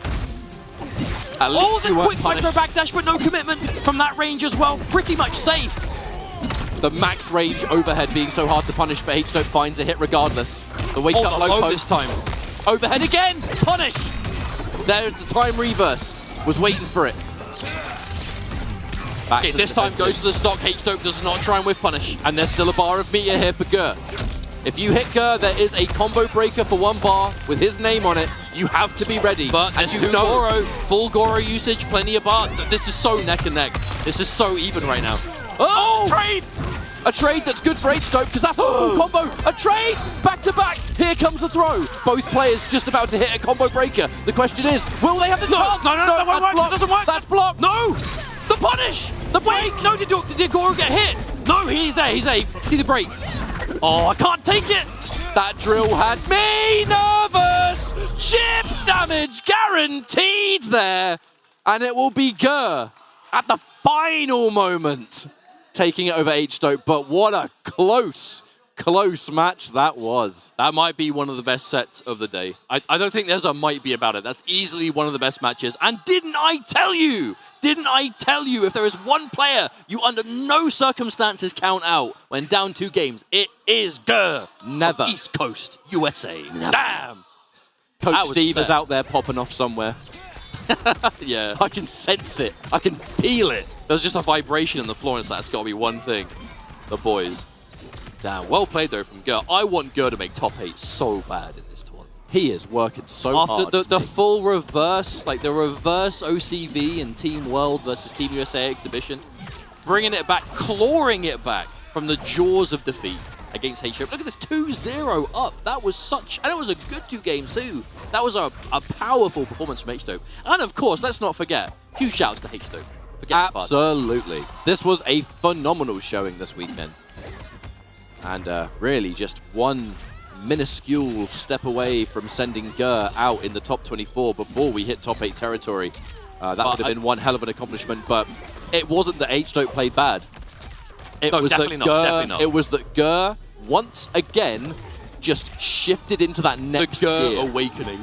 You know what I mean? The awakening. Something just switches on, and from that point on, that's it. That's the new Gur again. He just needs to maintain that first. I'm going to try not to be too biased, but I want Gur to make top 8 so bad in this tournament. But from 1 American player on stage to 2 now, as we have, again, loser's bracket, as it will be for the rest of the stream, because we have our winner's side top 8 decided.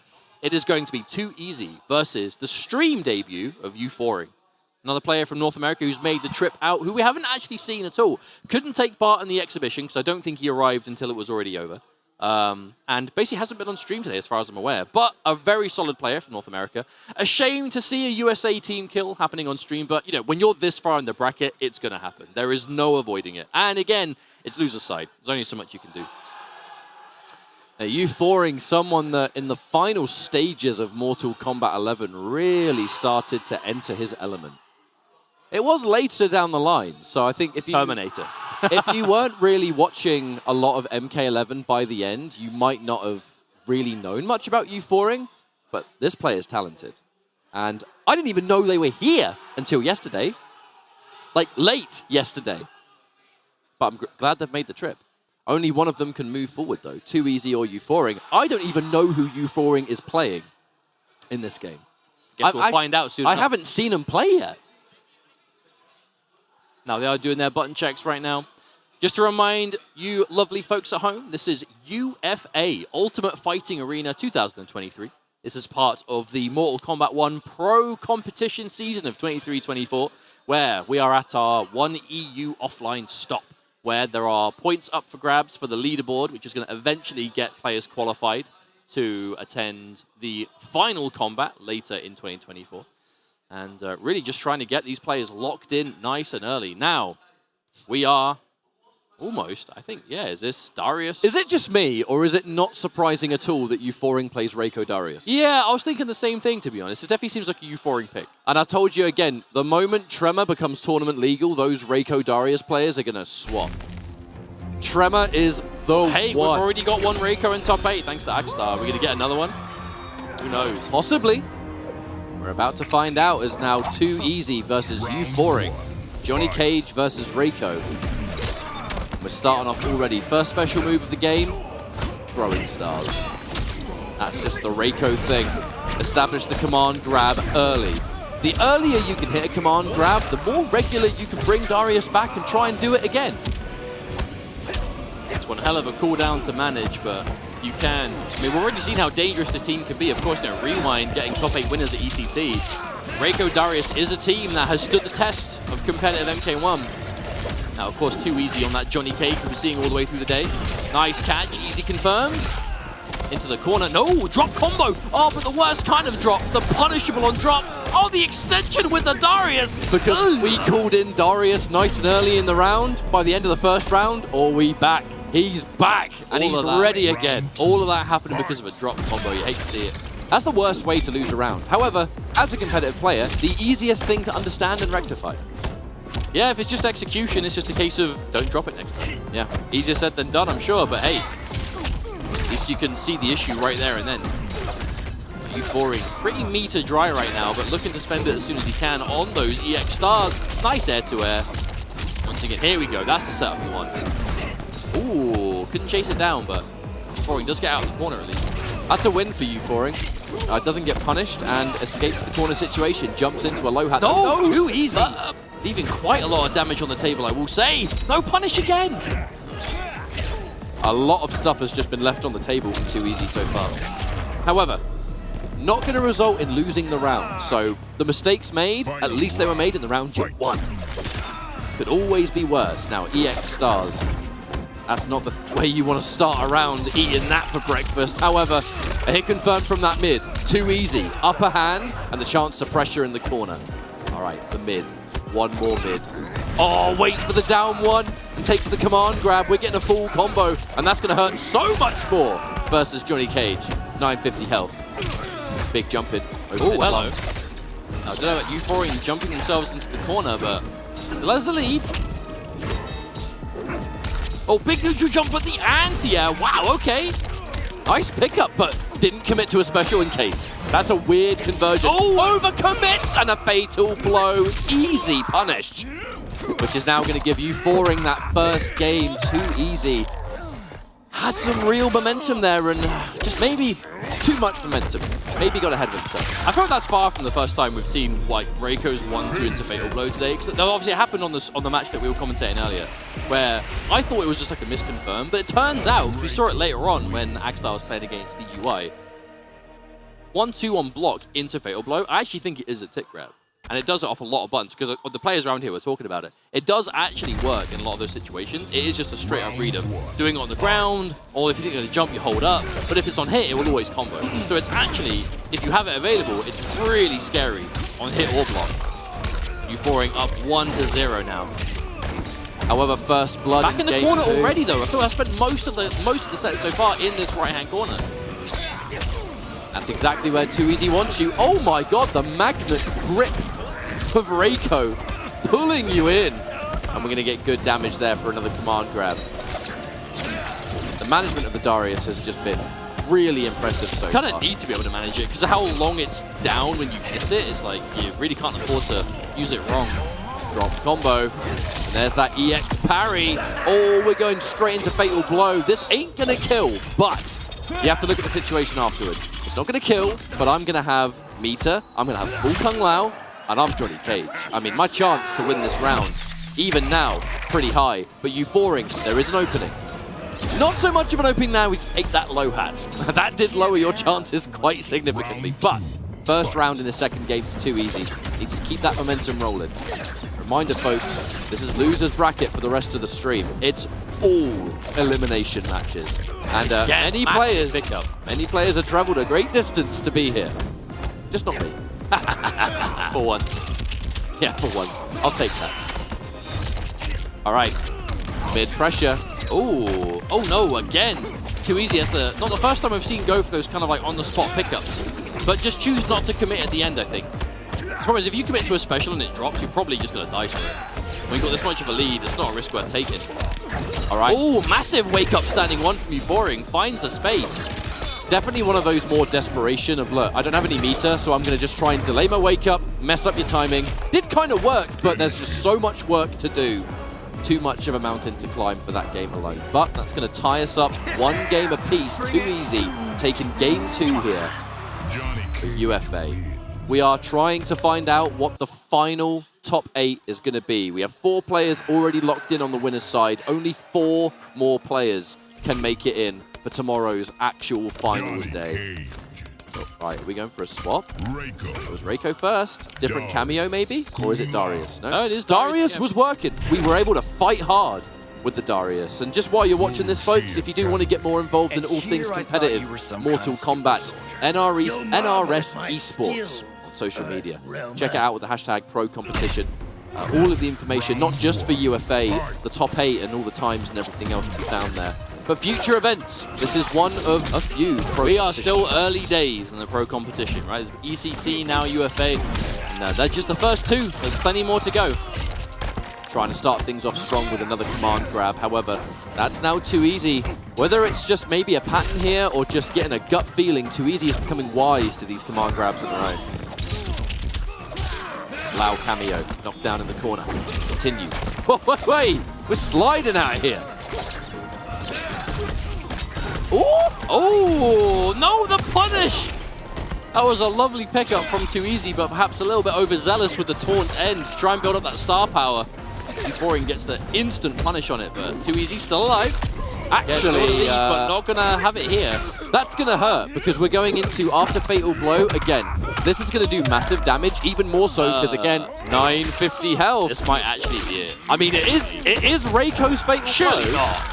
Surely not. Yeah, no, not quite. That would have been a surprise. That would have been a surprise. I guarantee you, that down 4 was like also paired with throwing stars. Yeah, for sure. It must have been. Especially when you got the bar. No reason not to, right? Everything that saves in that scenario is flawless block. All right, Johnny Cage's jump kick. Another command grab that didn't work. Too Easy has just been so on it with this. Perhaps Euphoring being just a little bit too obvious. I do wonder how long it's going to be. It is a mix-up at the end of the day, but obviously when Darius is there, it's a lot more likely. Yeah. But if you are going to crouch it, you're just going to eat overheads all day. All right.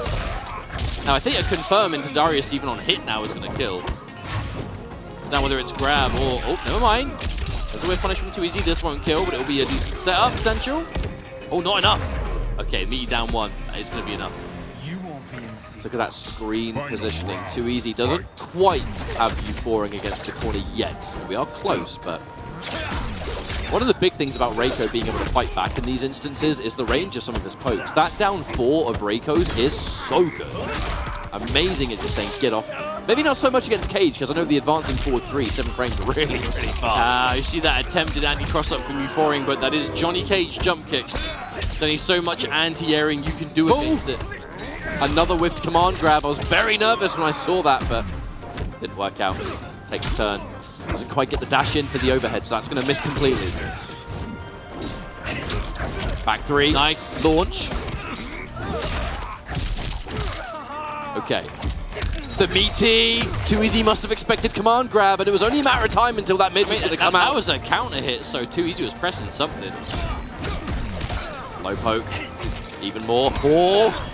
Too Easy now. Forward throw. A chance to maybe shift this momentum. Fatal Blow is ready, but I don't think it's going to come down to that. The Shadow Kick, that one was just so brave. Down forward the stars. Another Shadow Kick. Oh, one too many. Oh, one too many is not even... Oh, that's going to be one where you think about it and think, why did I do a third? Why did I do a third there? Well, it's one of those things where, so pretty much those last 3 Shadow Kicks were all a gigantic risk. But I feel like the more they were hitting, the more confidence Too Easy must have been feeling. Where it's like, right, these are connecting. So in order for them to connect, Euphoric was just not respected, right? And that third one, in Too Easy's defense, would have killed. It's just, I think the more they hit, the less likely they were to keep hitting again. Regardless, though, Euphoric now up 2 games to 1. Where do we go from here? A bit more of this dash activity right now. Haven't really seen any of that previously. Oh, yeah, there's got to confirm, but yeah, this time gets it on the reset. That's a lot of damage. Everything looks like a lot when a character has less than 1,000 health, I suppose. Oh!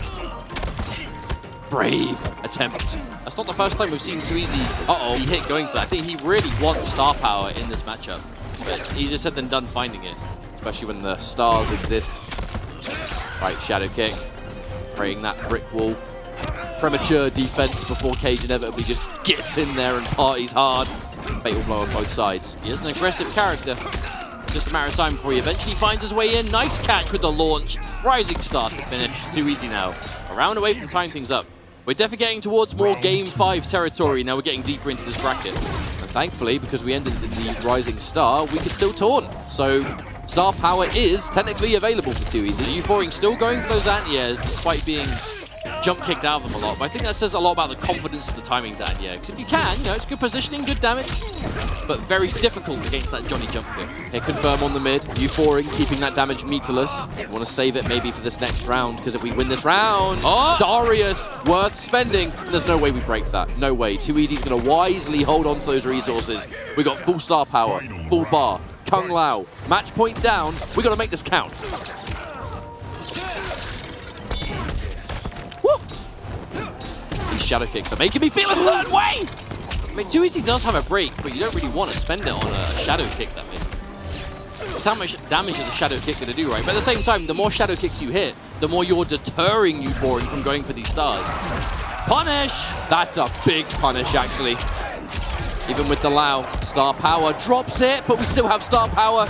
So the nut punch, dangerous. Let's all 3 rock. That was a huge risk, but not a risk that was heavily punished by Euphoric. Micro duck on the command grab. Now, this isn't going to kill, but there's so much chip, so much plus frames to come. The down 1 afterwards, this has to bring us into a final game. Darius, okay. Wait, maybe I spoke too soon. Maybe I spoke too soon. Maybe I spoke too soon. That's not going to kill. Surely not. It's not going to kill. This is post-patch. Post-patch. It's post-patch. No way. And we're still going to have Lao to worry about.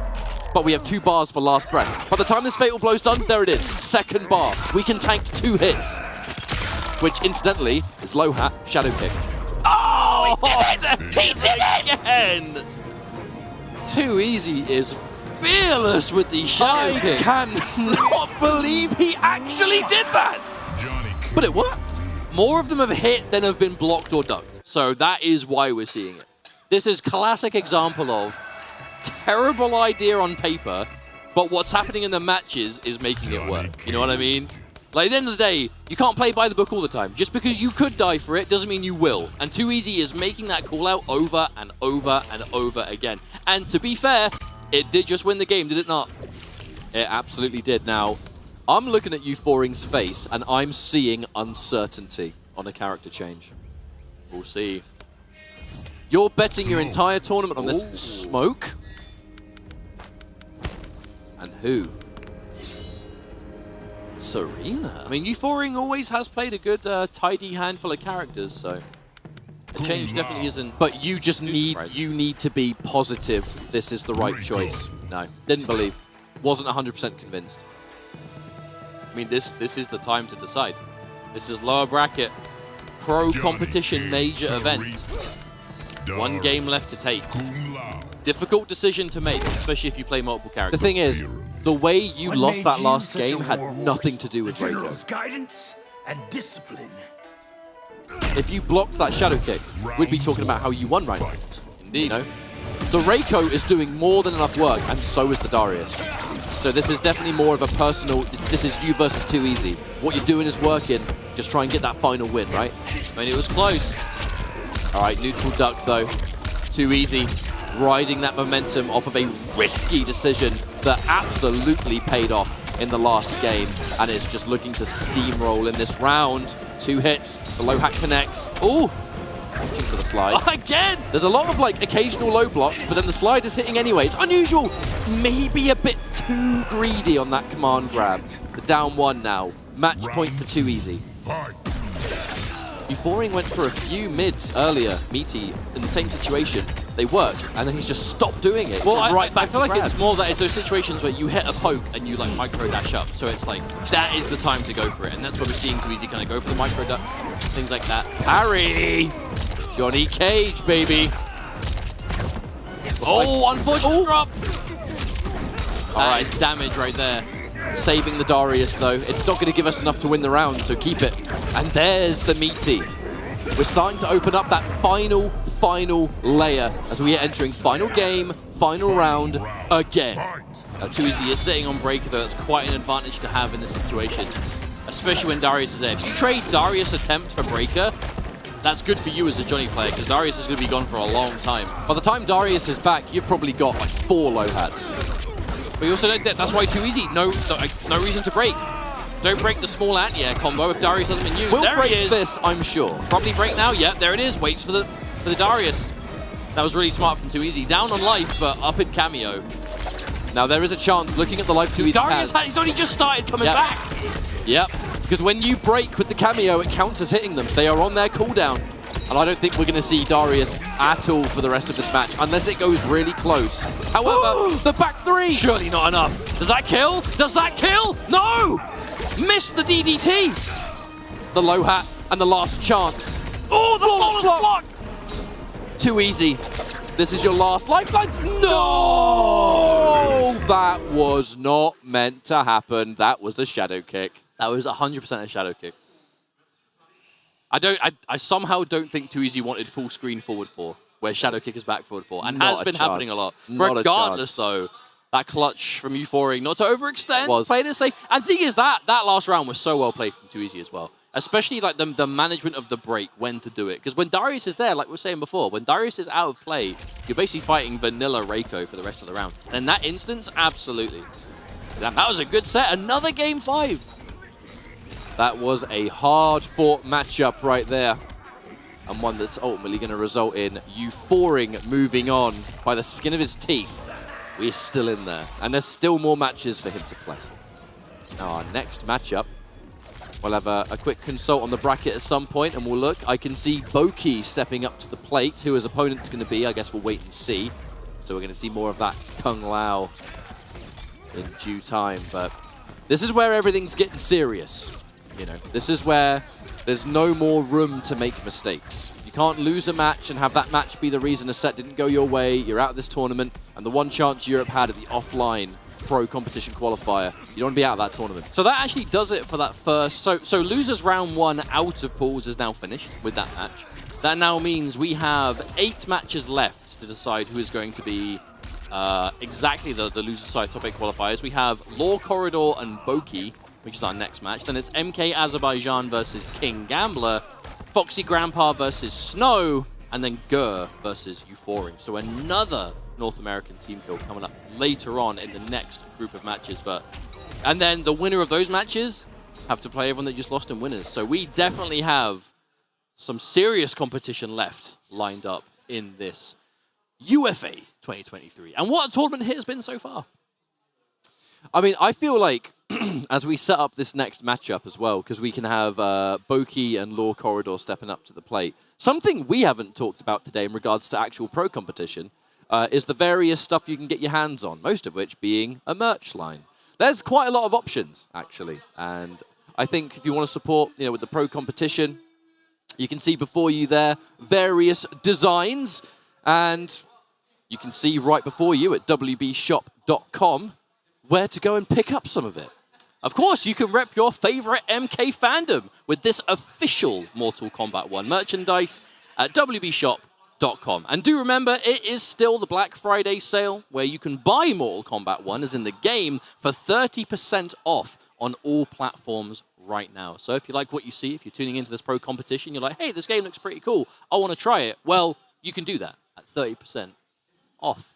So, not a bad time to get involved. We've got DLC on the way as well. We've just had the release. DLC has already been on. We've had the release of Omni-Man. Omni-Man is not legal for this event, as is Tremor. Tremor is not allowed here as well. Those 2 pieces of content are too new for this. We should probably quickly explain that. So if you're wondering, where's Omni-Man, where's Tremor? There is a temporary ban on new content being allowed in pro competition, just for the sake of fair play, in case there's anything super broken that needs to get found.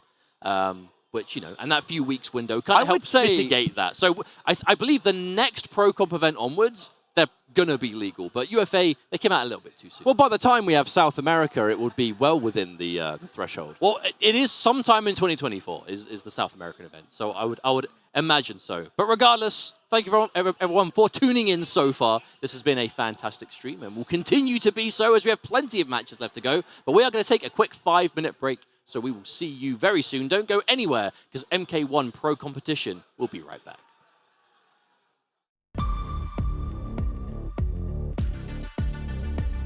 The realms are mine.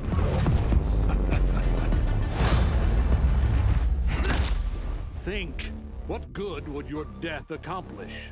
Inspiring future generations to oppose you.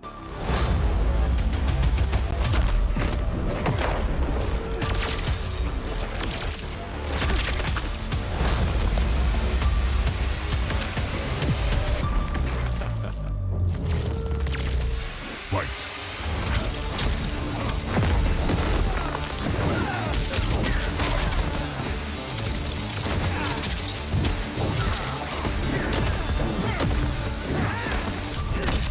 Highly doubt a blind swordsman can kill me.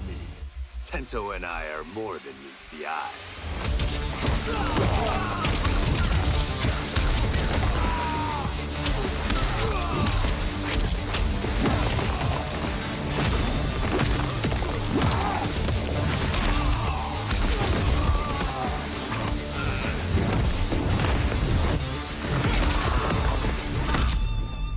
The cocky one. You're about to be humbled. Ha! By a man in a cape? I do not think so.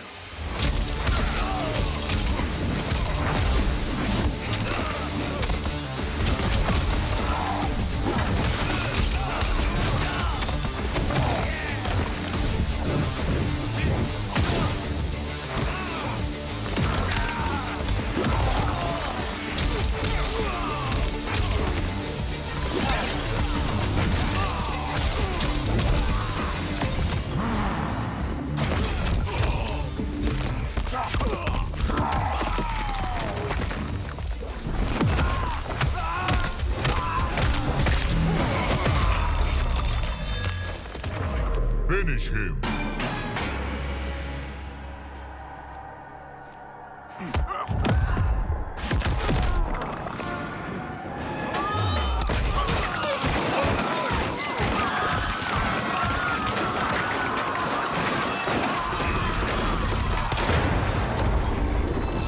Fatality. Omni-Man wins. Flawless victory.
Welcome back, everybody. You are currently watching the top 24 of Mortal Kombat 1 here. Less than that now. Pro competition. I was getting to that, Jake. I was just, making a quick comment. Get into it here in the pro competition.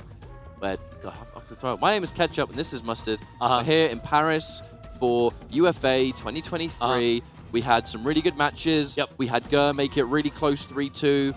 H-Dope didn't quite manage to pull it off. We had Euphoring and a Nail-Biter versus Too Easy. And now we've moved into the next stage of the losers bracket where our next match is going to be Law Corridor versus Boki. Have I got all that right? Yeah, I think so. I don't think you made any mistakes. I don't mean to completely ruin that. But moving forward, we've got Law Corridor versus Boki on stage with our I'm excited. top 24, or more accurately, what's left of it, as my goodness has this been a bloodbath in losers bracket as we get ever closer to that elusive top 8, which of course will be taking place tomorrow on the main stage, in fact. So right now we're here at this cool part of the venue, but tomorrow we've got this big stage and the lights and all the bells and whistles and all the good stuff, which we will be seeing for top 8. But we've got to get there first, and we still have quite a few matches to go. I believe there's like 8 matches in total, so still plenty of MK1 to watch. And I do hope you've been enjoying yourselves so far, because we certainly have here in person. The energy has been absolutely electric, and I imagine it's going to continue to get more of that as we move through. But Law Corridor and Boki, what we expect to see here. Was that a pun because Law Corridor's playing a lot of Raiden for things to get more electric? No. You can take full credit for it. It's totally fine. I don't want to. I just want to leave it where it is. Anyway, Boki Law Corridor, what are we going to see? Crazy stuff. That's what we're going to see. Especially from Boki. Boki's Lao is a treat to watch. If we have love it. Raiden with Kano, it's going to be a lot of, I want to do what I want, when I want, and Kano's going to cover it. Funny enough, when it comes to Kung Lao, it'll be much of the same thing. And while we get this match set up, another opportunity to remind you that you can pick up some official Mortal Kombat 1 merchandise over at wbshop.com. You have some designs in front of you. For more information on what the designs actually contain, feel free to check out the website.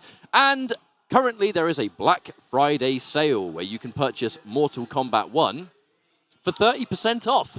And I think on all platforms as well. That is pretty cool. We have DLC on the way, of course. I'm sitting here patiently waiting for Quan Chi so I can put Quan Chi in Sector. I want to put Quan Chi and Sector together because that's my competitive legacy. Hey, if Quan Chi's got Trance, I don't see why Sector wouldn't work, at least for some cool combos. Anyway, back to the matter at hand. Law Corridor and Boki.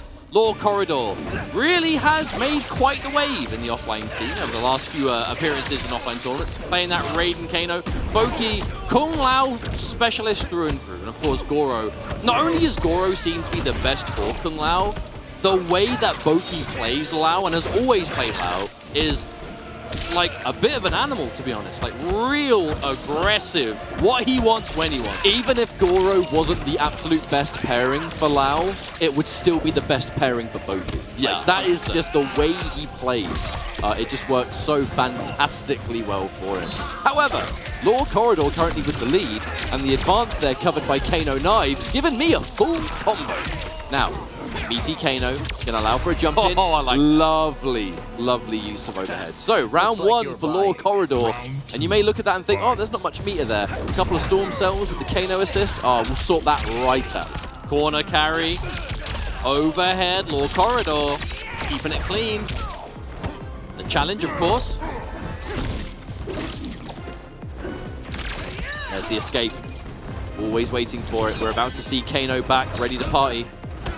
Right, standing two. Now remember, this offense. Boki in this position after an extremely impressive win over Faisal Combat from the Middle East. It was definitely, I think, a lot of people's favorites to get a top 8 guarantee. So Boki is definitely on quite the warpath already to this losing bracket. Law Corridor definitely standing in the way right now. 2 Kano ready to go. We're going to see it on the way in. No need, perhaps, sitting on a decent enough life lead, but Fatal Blow will quickly undo that. So Law Corridor does have to be careful. Oh, never mind.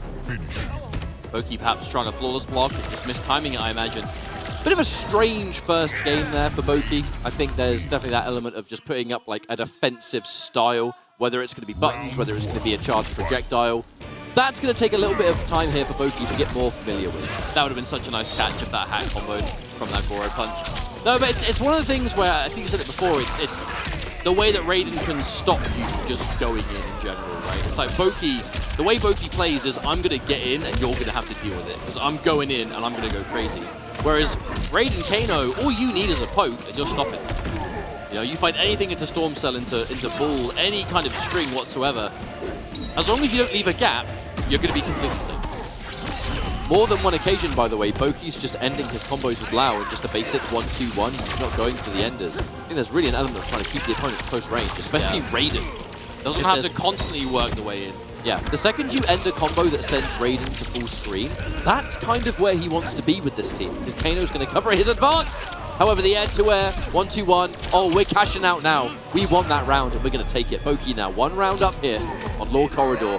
1 more round to tie things up. I feel like if I'm being critical, that EX might not have been super necessary, but if it's just a case of making absolutely sure, why not? Just make sure that round is done. Doesn't Lao have a 6-frame button? He does, back 1, but it's not confirmable, it's a single hit, but it can be a... I think you can punish Raiden overhead with it. That's what I was thinking. That is what I was getting to. Never tested it, never seen it, but maybe. All right, down back 3, EX. Good block with the overhead. Taking those minus frames just to enforce a grab.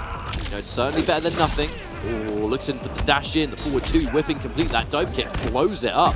Another block on the overhead. Huge neutral jump, that's the matchup knowledge. That armor's safe on block, and you have to deal with Goro after. Well, if you make it whiff, that's a full punish. Law Corridor with a perfect call out into another round, potentially a round away from 2-0. But it depends if that's the direction it goes.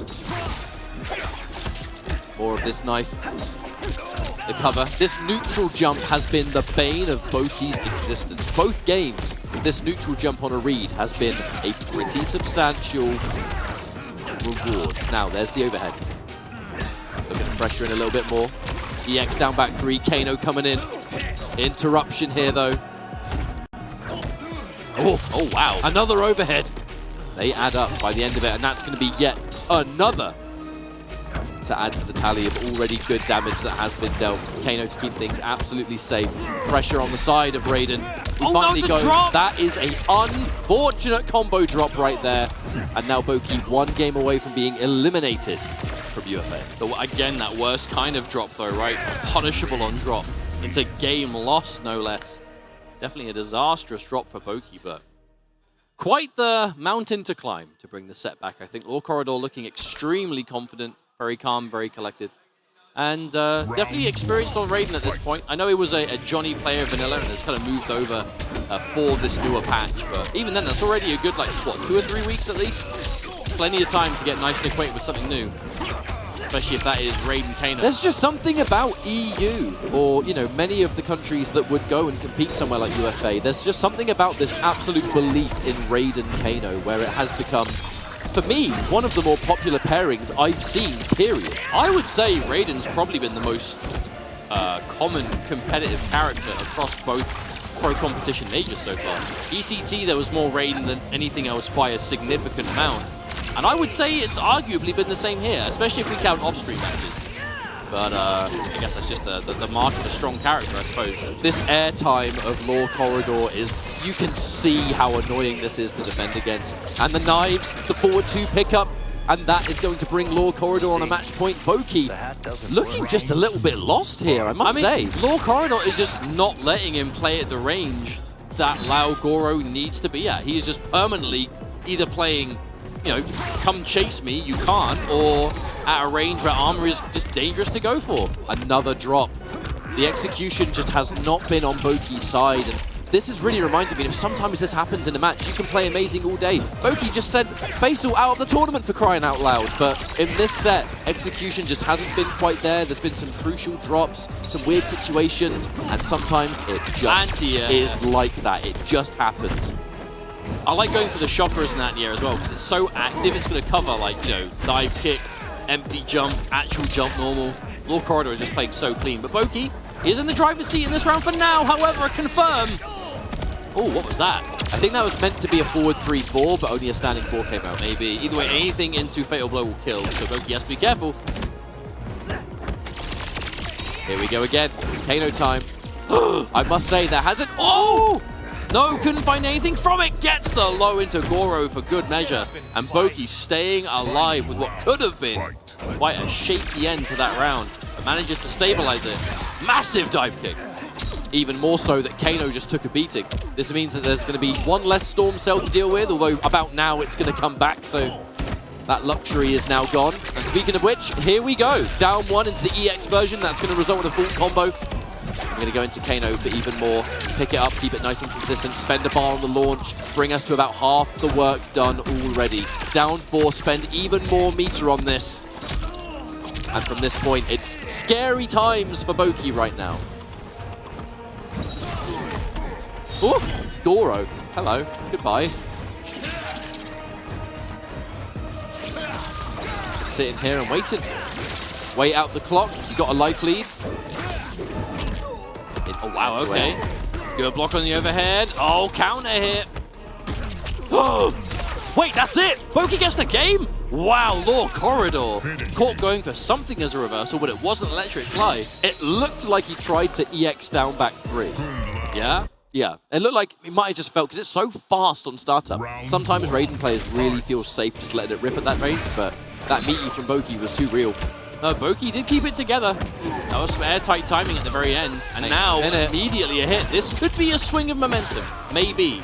Could be too early to tell, but right now, again, they're low. Law Corridor has spent most of this series blocking at overhead. Like, we're now starting to once again remind you it can go multiple ways, and I'm now not afraid to let either go. All right, overhead. Another one. We're going to see a lot more of that. The neutral jump rearing its ugly head for Voki once again. It's been such a problem for him all series. Again, almost happened immediately back to back. All right. Expecting maybe a stagger here. The ball and another down back 3. Voki, he hasn't flawless blocked that once. Not once. And he is paying for it now. It is a difficult move to flawless block, but you must do it. At this level, you have to try. I know, it is so tricky, but if you don't, the chip damage just escapes. Not only that, but in the latest patch, denying meter build, how important that is against Raiden. Right, true. Still though, I don't want to count Voki out. Voki has been able to kind of go down swinging, and in some cases, really bring it back even beyond. Speaking of which, forcing that breaker out of Law Corridor. But Voki doesn't want to go too far in, because you just know all it takes is one jump, one electric fly, Raiden is back to safety, especially with Kano. Armor. There we go. Haven't seen that armored launch in some time. Law Corridor has done such a good job of avoiding it, but Voki manages to find it. Up punish. Block. The grab now. 950 health. That's going to do a pretty good chunk of damage there. However, you got to watch out. One teleport into knives, one electric fly into knives. Punish. Worth a go, I guess. Law Corridor that low. Nothing. Final round. Fight. Now Voki still here. However, the match point for Law Corridor continues. Armor. Goro. It's overhead confirmed. Voki still paying attention, and again opting not to end the combo in the special. Wants to keep point blank range. Gets the reset. Forces the break out of Law Corridor. That is huge. Raiden with no bar. That's no EX Storm Cell to worry about, and this is looking all Voki right now. Goro hasn't even... Goro has only just started to regenerate, by the way. That's how long the cooldown is. but Boki at this point may not even need Goro. All right, whiff punish. No breaker on Boki's side. That is meant to be forward 3-4. A dropped input there from Law Corridor. Boki tying things up. It was looking so dire for him at the very beginning. It was a quick 2 games. Somehow. It was a quick 2 games. Here we are. Another game 5. Well, I will say it's either a drop combo or something deliberate that we've just not seen. I don't know what it could possibly be. I mean, it kind of has that kind of like funky knockback. So I'm thinking maybe it's like, is it cancelable? Or are we meant to see like that into teleport or something? Like, is there something about that normal, or is it just a straight up misinput? Either way, my gut tells me it's meant to be forward 3-4, and you just accidentally get standing 4. Well, you have to you know, dash after to hit the 3-4. So maybe, or even forward. I'm not sure. Maybe it's like micro dash into 3-4 and then forward 3-4. I'm not sure. Either way, game 5. We're going into it now. Once again, another game 5. We are going the distance. Goro! Oh my goodness. Goro saving the day honestly, right there. Even the fact that Boki dropped that combo, I'm not even looking at that. The fact that Boki didn't get punished for that neutral jump because of Goro, that was... There is a guardian angel out there somewhere. Yeah, his name's Goro. Did you see him? He just caught Raiden by the legs and went, get out of here. Oh, there it is again. Full combo. Boki on the warpath. Again, letting it rock early, just to keep the close position. However, we're going to eat that down back 3, and the reverse of momentum now goes on the side of Law Corridor. Here comes Kano, another overhead. Boki looking for it. Goro. Boki just put into Fatal Blow threshold. Good block. We're back in chip territory again, though. You have to be so careful. Good block on the overhead. No Goro. That would have been the round. Oh, what? No. The low again. Law Corridor having such a hard time dealing with that, and that puts Boki onto match point on potentially a reverse 3-0. This reverse sweep would be mad, and the smart stuff knows the Kano is coming. Here comes it down 2. Oh, that was a punish. These overheads are really starting to pay off. They're adding up. Every time an overhead hits its mark, it adds up here for Raiden. Full bar for Kano. To cancel into just more of that free pressure. Here comes the chip once again. It's going to be Kano. It's going to be another button. It's going to be another round. And that's going to be match point. Both players once again here at UFA to remind you all, elimination territory. 1 round. Someone's going home. Someone's moving on. Boki opening things up with the grab. But look at that overhead eater. That's the huge thing. Wait, I think Kano got hit in the distance. Must have done. There he is again. Yep, there he is. Cancelled him. The up block again, but this time Law Corridor eats it. Eats it back to back. Boki keeping it so weird. No, there's the not low. again! No break, and by the time you can break, it's not worth it. What does Law Corridor do? Does he hold on to this for a breaker? You're going to have to use just regular down back 3 now. The EX1's going to be a risk to take. You don't want to get caught without full bar here. The low. Didn't believe all the way. Waits for the wake up down 1. The inevitable block. The overhead and the safety. Here comes Kano. The interruption. Goro comes in to finish the job. And Boki with the reverse sweep. A swift 2-0 down. Somehow wins that 3rd game. Brings it all the way back for Boki to stay alive. Unfortunately, though, we have to say goodbye to Law Corridor. Dude, that was such a dominant first 2 games as well, though, from Law Corridor. Like, it was so one-sided. And then Boki, once again, is just like, nah, it is not ending that way. And no, it did not. As we see, Boki is going to advance through the loser's bracket even further. Man, oh, this top 24 is just... It's not disappointing, is it? It is just consistently delivering. And of course, Law Corridor as well. Huge shouts to Law Corridor. Still someone who, you know, began as an online player, started to make that trip to offline. We saw it at Fatalities. We saw here as well. I know Law Corridor's not going to be happy with that result, but hey, you know what I mean? Like, it definitely takes a lot of effort to, you know, fly to a different country and compete in an offline tournament and get this far against this many top-tier players. I know he's not going to be happy with that, but that's not a bad placing at all. But, I mein, if you're in Boki's position, you're probably feeling pretty good right now. I mean, you see the look on his face. He was like, he got up and he was just like, yeah, me, yeah, let's go.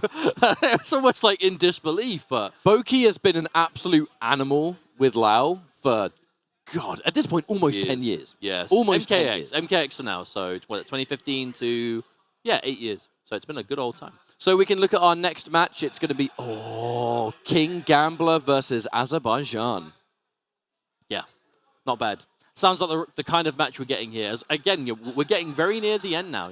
Winner's side top 8 has been decided for a while. We are just really trying to find out who is going to be joining them on the lower bracket, and we're getting close. And it's this level of player. MK Azerbaijan. These are the exact matches we expected. Yeah, and hoping so as well. Obviously, Azerbaijan here with that Smoke Striker, which apparently he's only been playing Smoke for like a week or two, he says.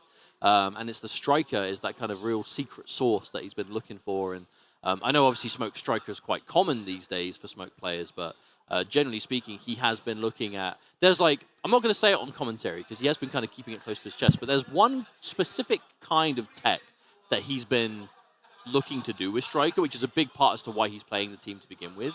I'm curious if we're going to see it here. But I don't even know if I've seen it yet. I'll point it out if we see it, because if we see it, it's not secret anymore, right? But King Gambler, one of our players who made the trip in from North America, very dedicated and highly successful player by now. Sub-Zero extraordinaire, Nightwolf, MK11, right? MK11, Nightwolf, Sub-Zero. And now, of course, has been playing, I believe, Sindel for the first couple of weeks, but it's pretty much been Johnny Cage exclusively from that point on to now. But, interestingly enough, most of the time, it's Johnny Cage with Goro, not the Lao. I really need to get used to seeing Johnny Cage with an armored launcher because, yeah. I mean, you just, getting plus frames off a down one. You don't down see one, that. Rising Star, Goro comes out. But it's a great combo. It's one that is certainly on the riskier side. The main reason being that Johnny Cage, in a recent patch around Omni-Man time, had his health lowered by 50 points. Which means that now, if you want to play Johnny Cage and Goro, you're playing a match with a 900 HP character.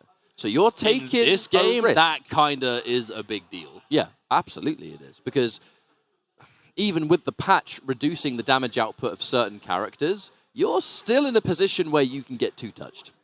Especially with 900 health. Maybe not against the Smoke Striker team, but at the very least, you're dealing with a lot of constant damage. Because that's one thing about, Smoke that we are seeing progressively more and more. I feel like the more the game goes on, the more we're seeing Smoke do well competitively.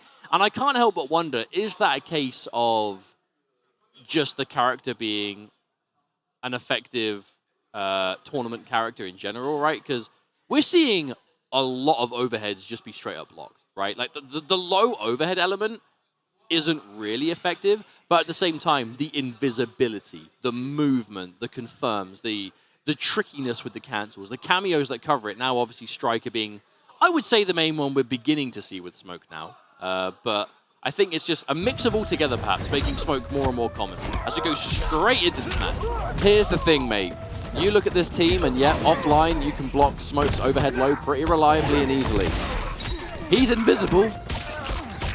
You still can't see it. And that is why we see so many Smoke players, especially offline, build their focus towards invisibility exclusively. Well, you really hear a lot of players on, when we talk about defending against Smoke, a lot of people say you can actually react to it even if it's like invisible because of how the camera moves. Yeah, react to the screen shake is what I see. Well, I mean, that's why you see so many people go for the low into the up block while Smoke's invisible, right? Because you can still kind of know it's coming, but, we still see it hit enough that I don't think it's a fake mix-up. I think it's just something you have to be constantly looking for.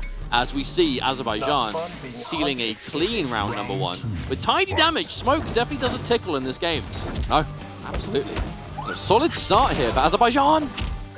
Kind of believed the defensive Striker. That is such a strong tool. You can just call in that ambush, the grenades come out. You're not respecting my man, Curtis Striker. That grenade's going to kill you. Oh, the commitment there to that Shadow Kick, knowing that Goro is going to come back to cover it. Full launch off a raw Shadow Kick. It's not easy to do that, because remember, when you call Goro in, there's 3 different ranges you can summon him, and when you're using Shadow Kick and you move that fast, that's not easy. There was a flawless block early on, so Azerbaijan was protected from a little bit of that pressure, and there's the defensive Striker again! If there's a gap, the grenades are coming. Oh, invisibility for the wake-up down one from Gambler, calling it out. Oh, interruption. Oh, armored reversal, though, to break out of Goro. Anti-air. That actually could have been it.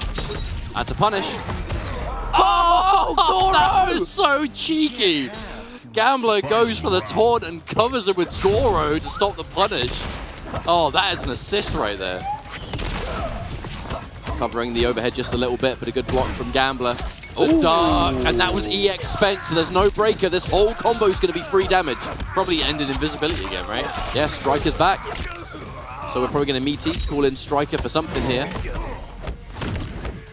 And then that's one of the usage. This really is like almost entirely picked for the Raise the Roof. Because if you go for that down one into Rising Star Goro, it can be a block string. And obviously if it's respected late enough, you can get plus frames too. So it's basically just advantage off of a poke.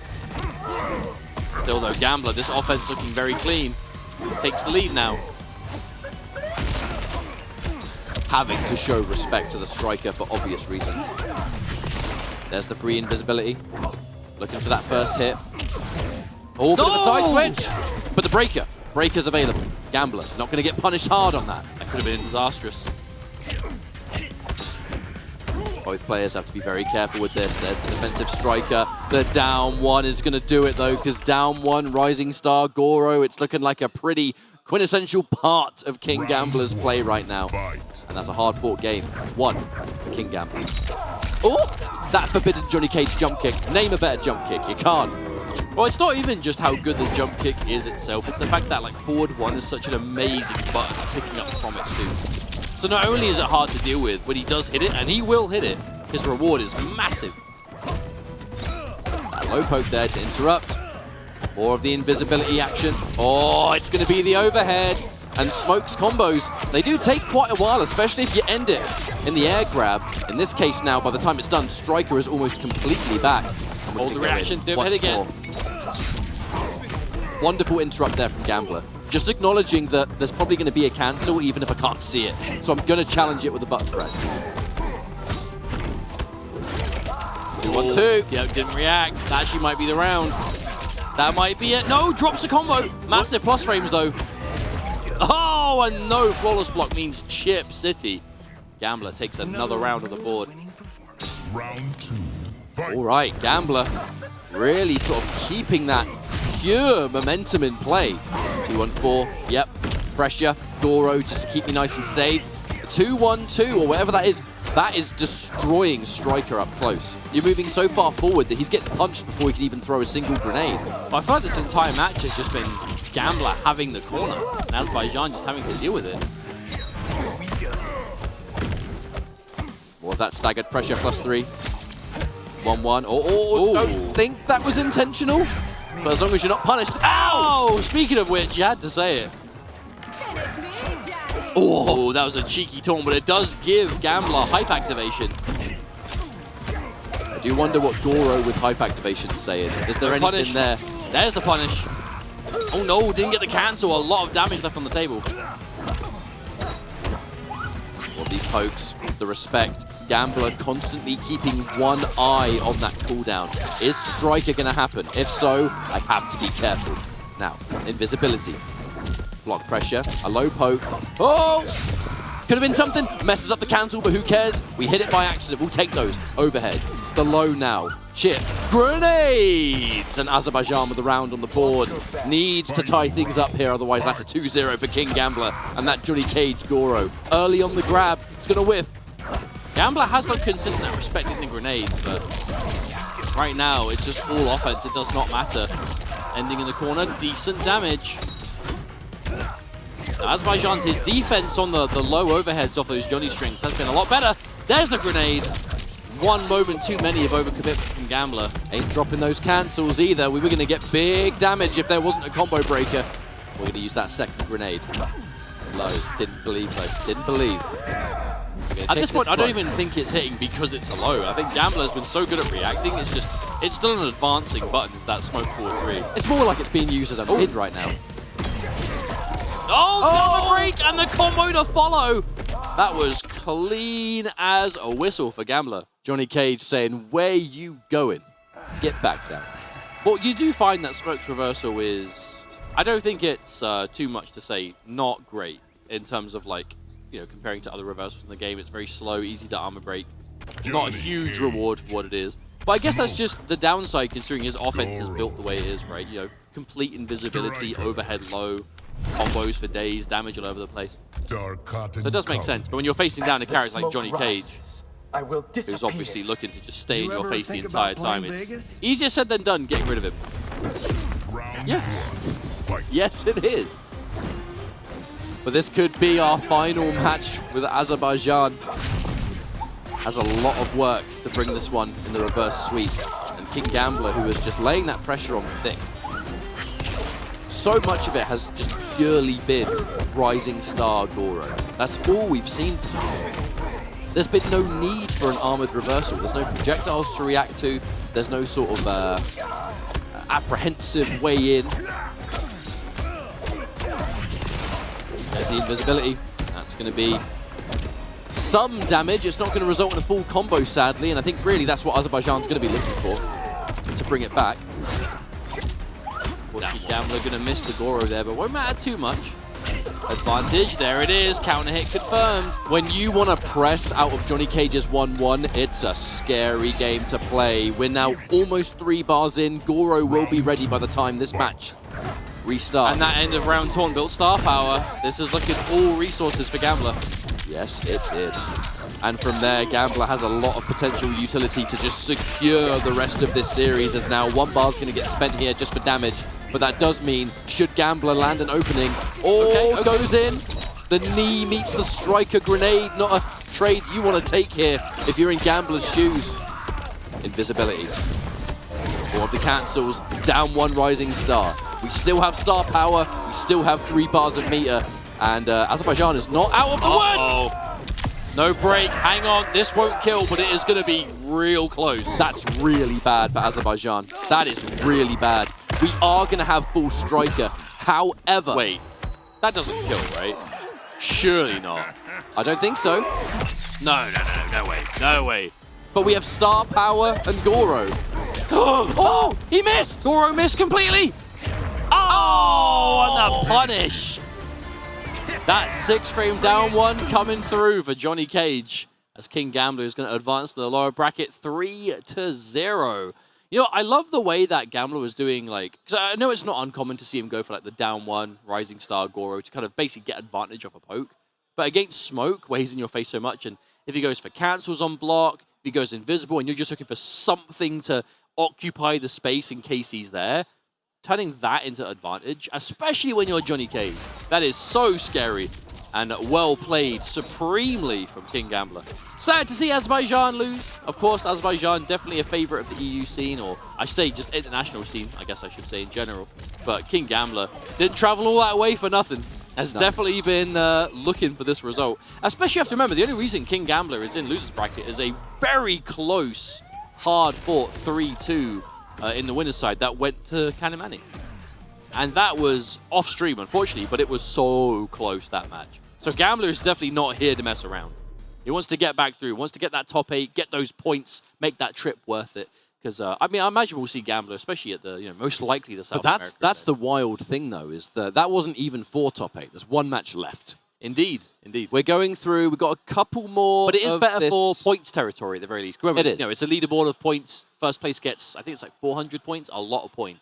And then 16, it kind of fizzles down, but it's very top-heavy. So the better placing you can secure, the more points you'll get, and the better job you have. But we do have a couple more matches in this round of losers bracket, and then you have the top 8 qualifiers. Indeed. So we have 2 players that have already now moved in. We have 2 qualifying matches ready, and we have 2 more left to go. Let me double-check what those are. Unless my brain has failed me, which it certainly could have, I think we have 2 top 8 qualifying matches ready to go.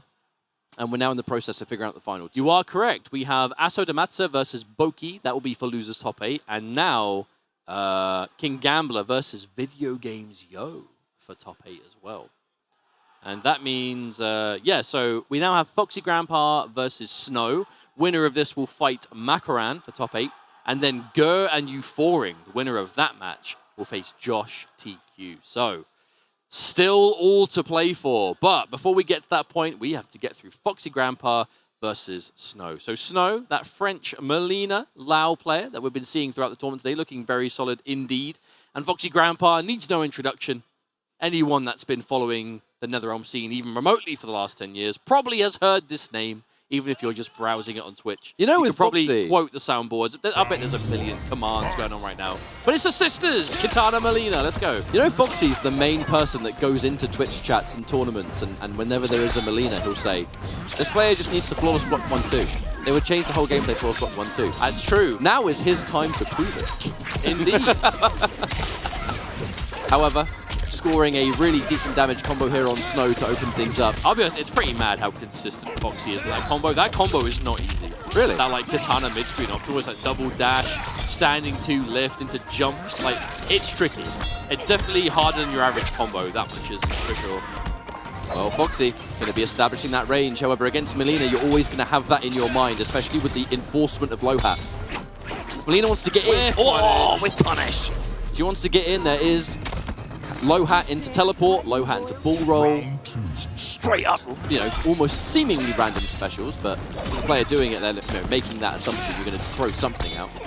But Foxy's going to just look to lock you down, make you feel like you can't move. And that's why this Kitana works so well. And I'd be surprised if he picks anyone else other than Kitana for the rest of this tournament. No, I think this is definitely the pick. Back to that mid-screen, on that real estate, jump back. First time flawless block. That is what you were just saying. That's that matchup knowledge. Oh my god! Oh! No! No! What? That did not happen. Not off a full screen projectile. Please. Oh my goodness, Kitana! Oh god! But what do people say in chat now when people say this zoner has no combos? The zoning became the combos. And look at Foxy. You've got nothing to complain about no more. Not a shred of reaction on that face. It is another day in the office. Oh my goodness. Straight to Tanya. I haven't even seen Snow play Tanya once this tournament. I mean, neither. Must be honed if I'm to lead the That army. was so ridiculous. Allow me Full screen combo conversions. Oh, this character is so sick, man. Kitana is so cool in this game. But the job is not done. That was merely game 1 here, and Snow with the change to Tanya Goro. Do wonder what might be cooking up.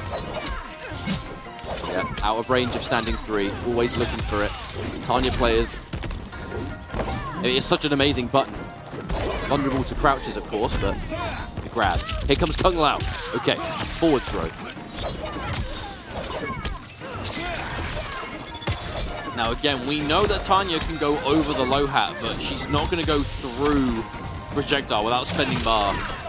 That's a nice answer to get over, though. Too late on the jump in, sadly. That would have at least forced the breaker out of Foxy. And the break! You need to be confident that that breaker was worth it. Especially with the Tanya Goro team that needs bar. Okay. That meatless should have launched, I believe, but maybe just as long as you don't leave yourself punishable, it's totally fine, because this is definitely winnable for Snow now. That Fatal Blow territory. The very least you get a breaker. There it is. Yep, force the break. Uh-oh. That actually could have been it. Misses the release. Oh, never mind. That's unfortunate for Snow, because that was a very risky break, but almost made it worth it with a full comeback.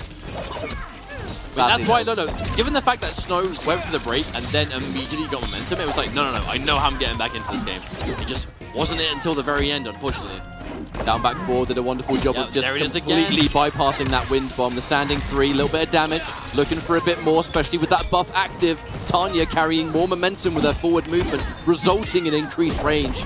And we're just going to bypass, avoid.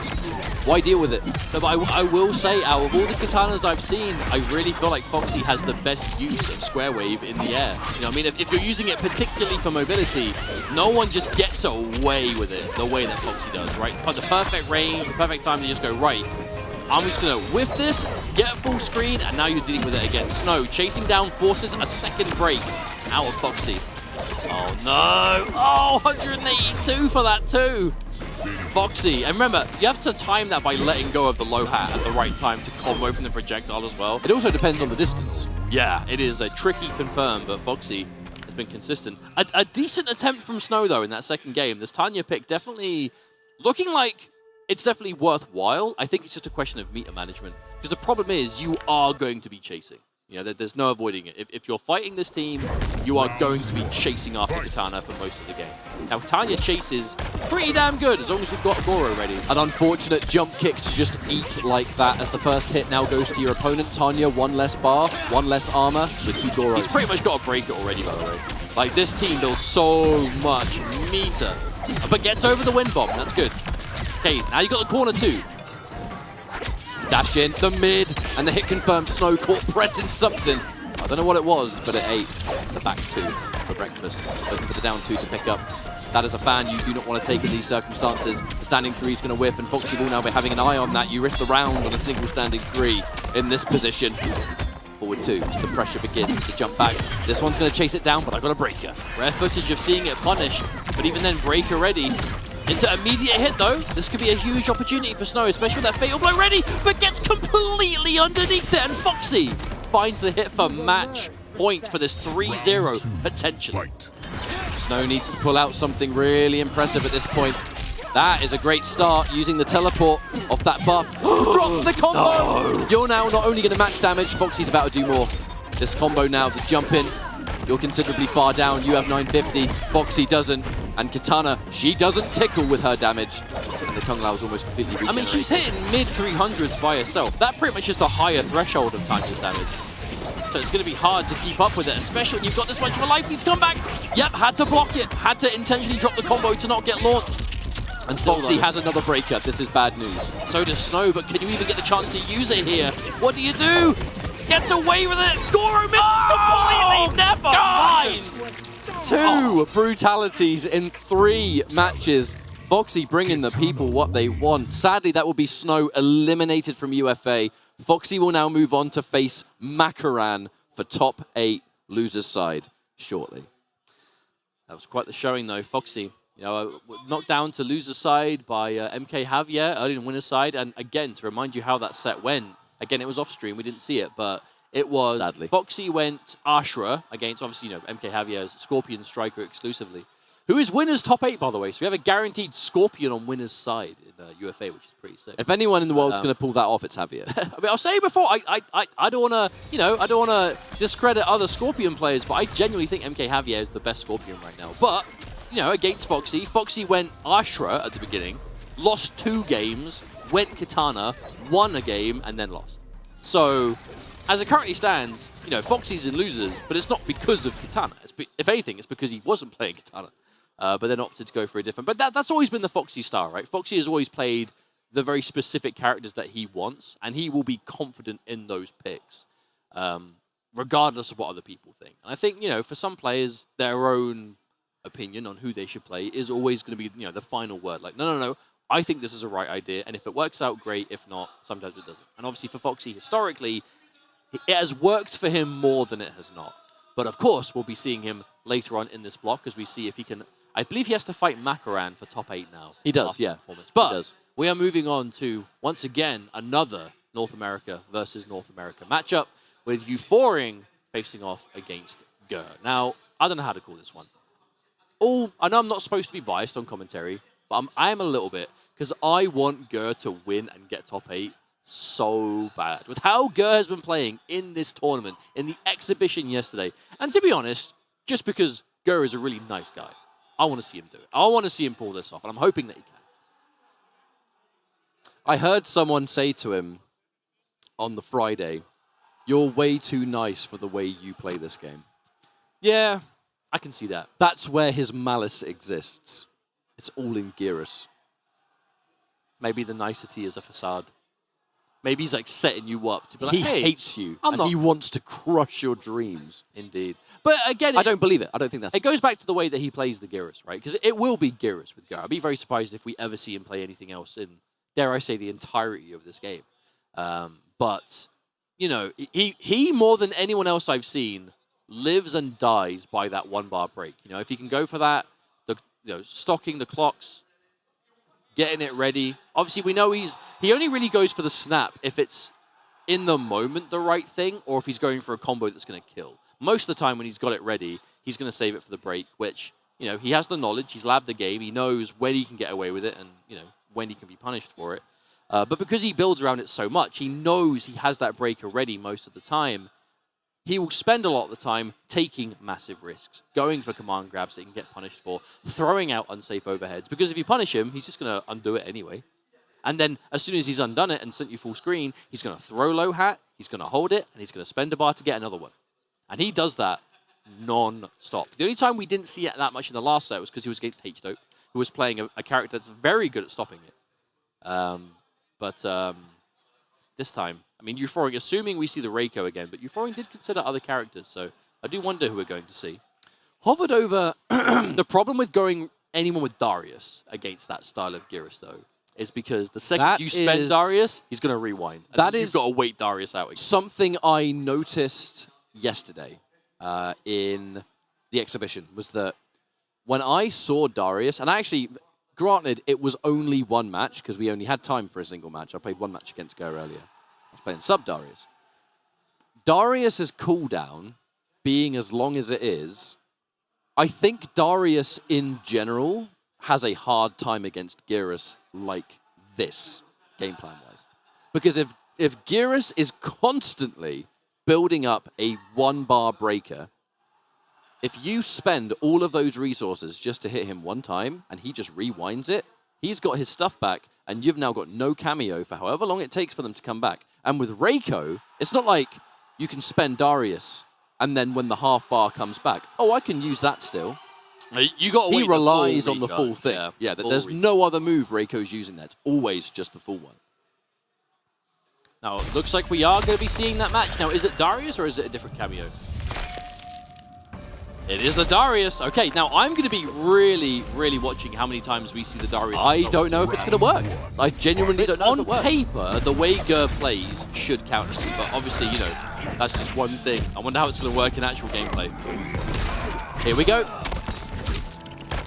And sadly, before the combo was dropped, that was before Ger built up the hourglasses, so that would have been one of your best times to let it go. Sadly, a combo drops for drops, in fact. Yes, both sides.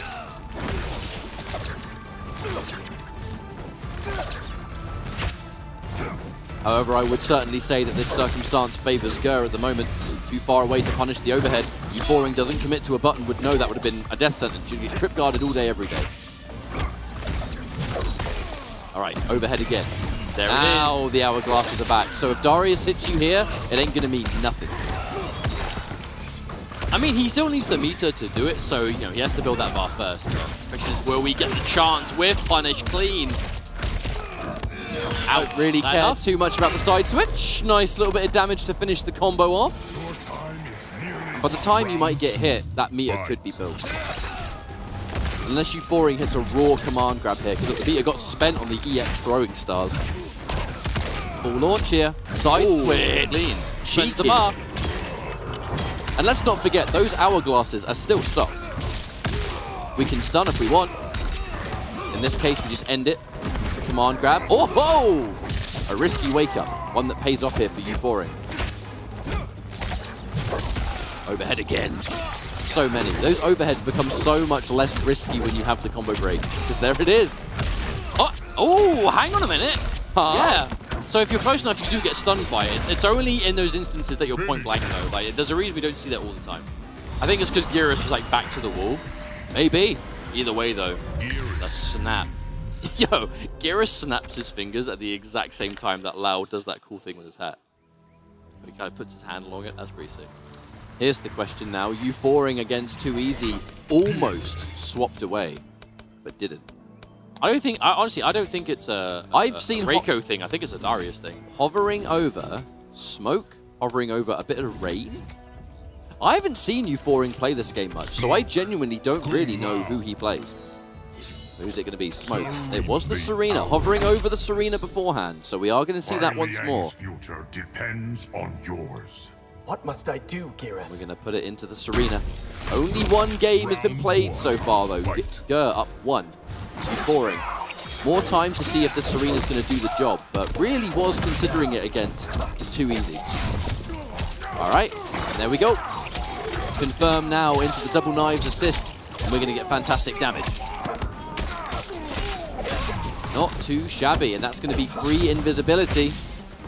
Low poke, looks for a whip punish. Tries to get it. Even invisible Gur knew that back two was out of range. Weird. Very strange neutral being played, and that's clearly going to be part of Euphoring's plan, is to just disrupt how comfortable Gur is in this situation. Anti-air. I feel like Euphoring is playing very slippery right now. Kind of hard for Gur to get a real substantial hit. Still, relatively even. And there's the clock. If I get punished, I can just rewind, if that's what Gur wants to do. There it is, yeah. And look at how much health he regenerated. Best case scenario. Ooh, hello. Hat too. Meatless pickup. One And he was hourglass. invisible when he got hit too. That was definitely a quick pickup for Gur. Oh, back two's going to blow that up though. That looked a little bit like knowledge to me. Euphoring takes that first round. I think so. Round 2, fight.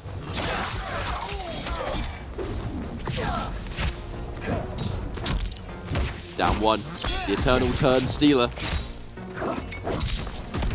All right, hourglass is built up. We have got a bar too. Looking to interrupt. Caught by the low. Are we going to rewind? We're going to wait for Serena to get spent maybe? Yeah, let the cameo go down first. Smart stuff. However, not too long until Serena is indeed back. Plus frames, the dash in maybe in case you try to go for the back two in that situation. Hourglass to build. The teleport. Oh, that was weird. That looked like a really weird angle to pick that up. Well, he's not going to be able to combo break because he only has one of the hourglasses built up. At this point, though, a lot of damage coming through. Drops it! No! I mean, 400 is nice, but it's not the higher end that you want if you spend all those cameo bars. Yeah, if you're spending the whole cameo, you want max. You want to cash out as much as you can.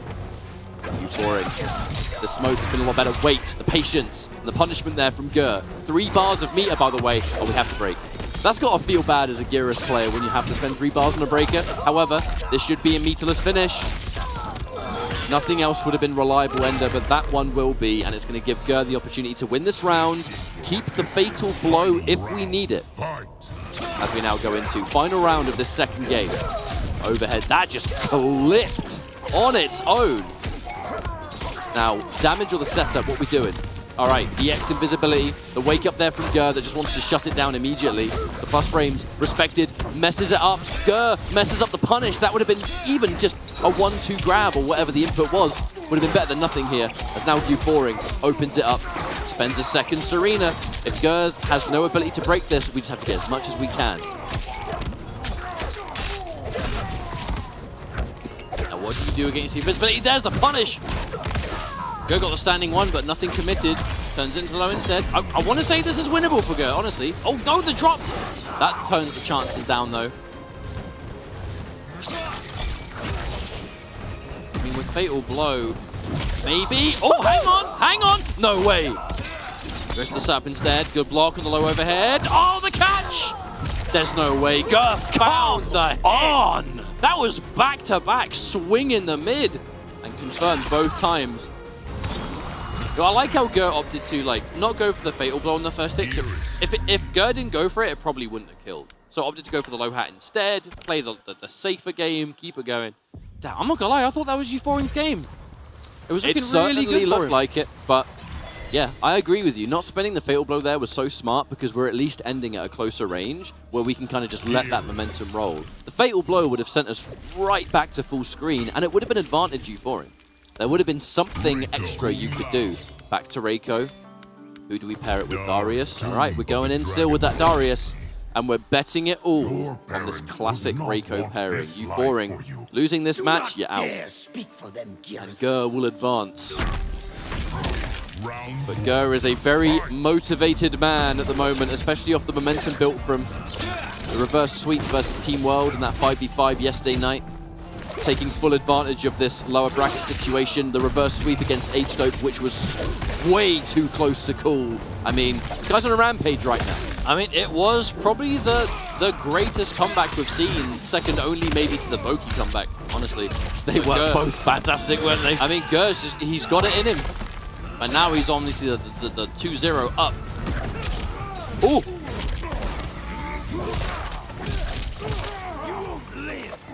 Letting it rock on a slide here. Oh, okay. We swinging out uppercuts here. Oh, damn. Wait, is that enough? Wait, does that get him out? Oh, come here! Grabbed out of it. Where are you going? Where are you going, sir? I would like to talk with you. And my friend Darius will be part of that conversation. So not only is that going to be enough to win the round, of course, that is going to undo that break that Gur just went for. So he's going to have to stock that up again. But a good round for Euphoring. He's going to have to build up himself more of those hourglasses. A bit tricky maybe with these stars being constantly thrown. But again, keeps it safe, knows the low hat's coming. Now is my time to let it rock. Okay. A high catch. That's a weird pickup. Gur had to kind of adapt on the fly there. That definitely looked like a little bit of improv to me. Oh, imagine if that missed. That would have been great. That would have been so good for Gur. Combo off the low hat. Hang on. Lots of damage. Spending the bar. Let's do it. What's his high 300s? Ugh. Punish! Oh, huge. And that is going to be failing a drop combo. No, it's not going to be. Match point to Gur now. This could be a 3-0. Fight. Oh, that jump. Massive jump kick. That jump hurt so good. And now back up. Immediate rewind. Knowing that that is not going to do damage immediately. We want to just save ourselves. Keep it. The low now. Like that. Expects a button maybe from Euphoring, who has to pull out something short of a miracle at this point because Gur, so much momentum. This low hat as well. Doesn't have a breaker. Doesn't even have 2 bars at the moment. The down 1. Overhead. Okay. The meaty mid. This is a fantastic start. This is a way to keep ourselves going. Knee slide. More pressure. What's it going to be? Another one. God, just expecting a grab. There hasn't been a grab almost ever. So eventually, surely it's got to come. But is it ever going to appear? It's almost like the threat of Darius has done more damage than Darius himself in this match. Yeah. Looks like it. No more meter. Gur has to be extremely careful here. Another low hat. Euphoring. A lot of lows. Not going to press a button. Not going to press a button there. Getting opened up by a mid is the #1 way a Fatal Blow is going to kill. But maybe now Euphoring. Oh, that up block is going to hurt. No way! Oh, Euphoring bet the farm on an EX slide that Gur was more than ready for. And Gur once again advances through in this loser's bracket. Man, Gur is looking so good today.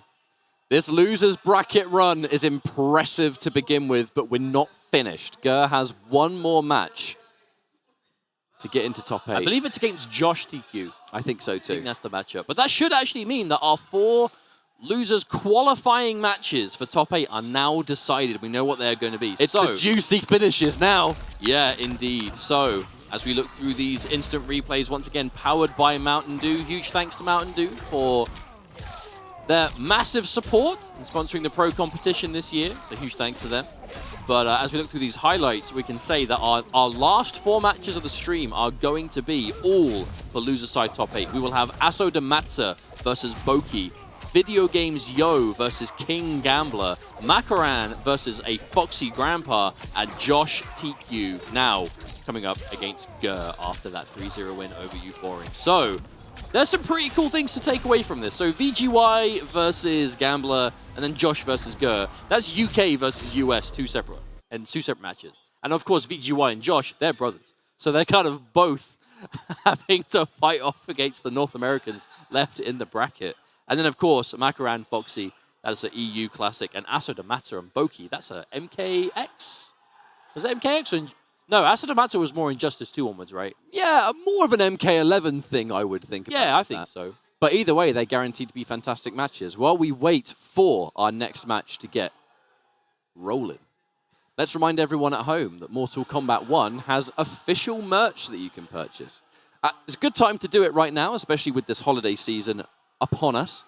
You can check out wbshop.com to pick up all of your official Mortal Kombat 1 merchandise. And it's not just that right now. Mortal Kombat 1 is currently on sale. Thanks to the Black Friday sale, I believe 30% off is what I've seen. Across all platforms as well. So regardless whether you're playing Switch, PlayStation 5, Xbox Series X, and of course PC, 30% discount if you're looking to pick it up. If you are watching the competitive action and you're thinking to yourself, hey, I want to try this game out. Well, now you can do so at 30% off.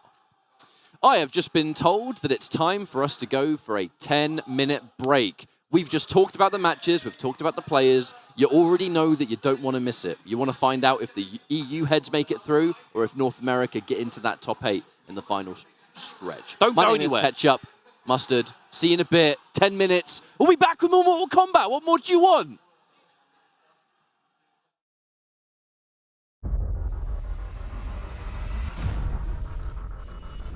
Having liberated the hourglass and become keeper of time, I was free to craft a new era of peace. As long as I've known you, you've dreamed of leaving things young. Is it so wrong to want some excitement? The time draws near for the grand martial arts tournament between Earthrealm and the Outworld. It has begun.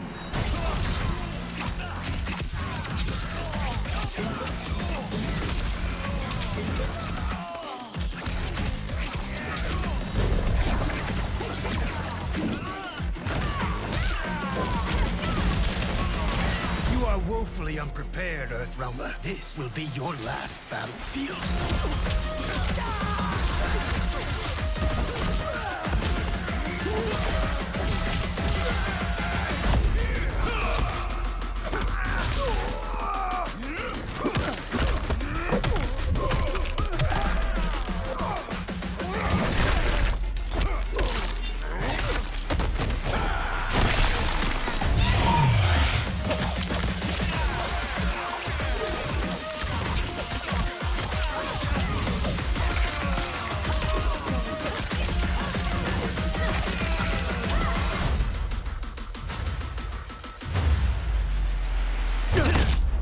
Two Johnnies, one timeline.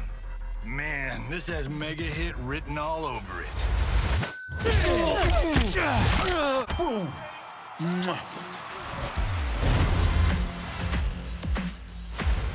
Inferior clans who will fall to the Lin Kuei.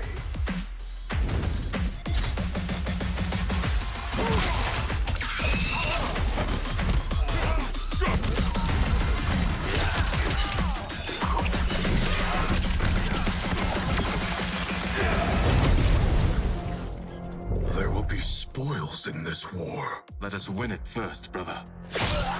I will aid you.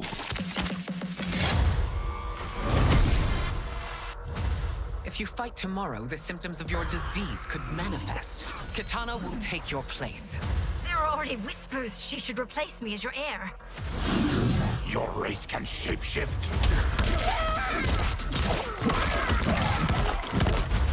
I am your deliverer, Shang Tsung. Join me, and I will put the realms at your feet. I found my destiny.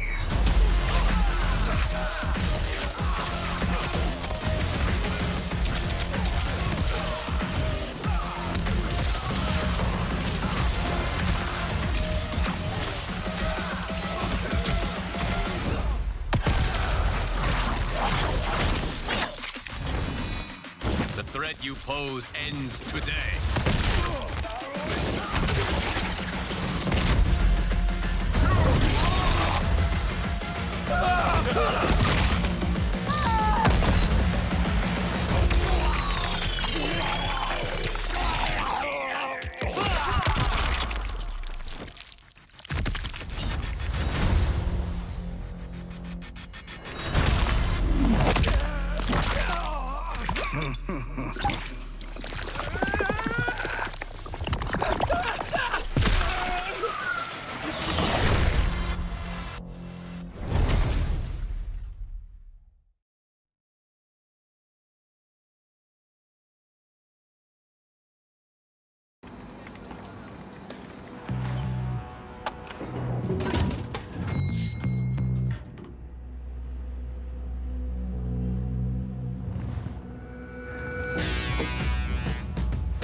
The realms are mine.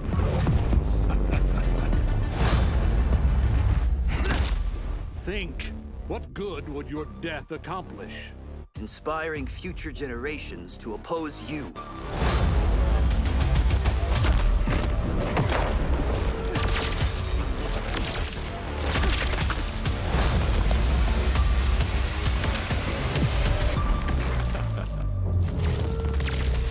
Fight.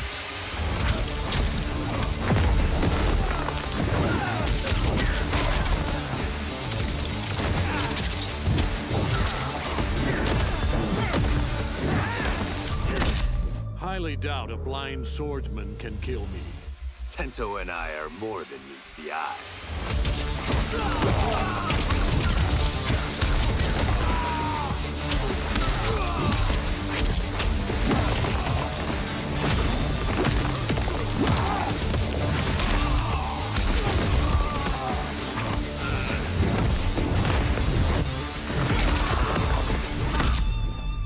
The cocky one. You're about to be humbled. Ha! By a man in a cape? I do not think so.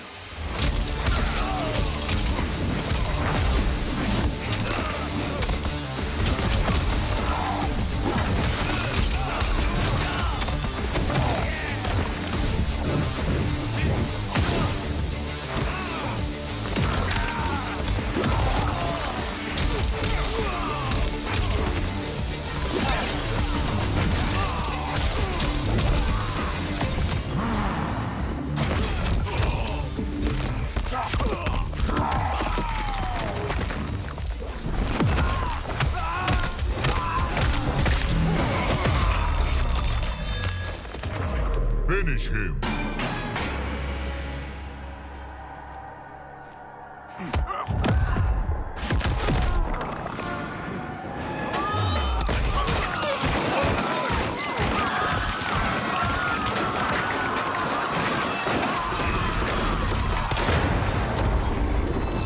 Fatality. Omni-Man wins. Flawless victory.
Hello everyone, and welcome back to Ultimate Fighting Arena 2023.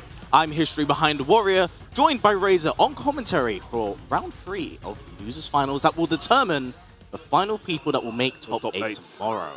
Yeah, exactly. It's already 9 p.m. in France. We're up there since early in the morning. Oh yeah. But we still got 4 games to play in order to get to that top 8. But before that, there is some close that you want to talk about, right?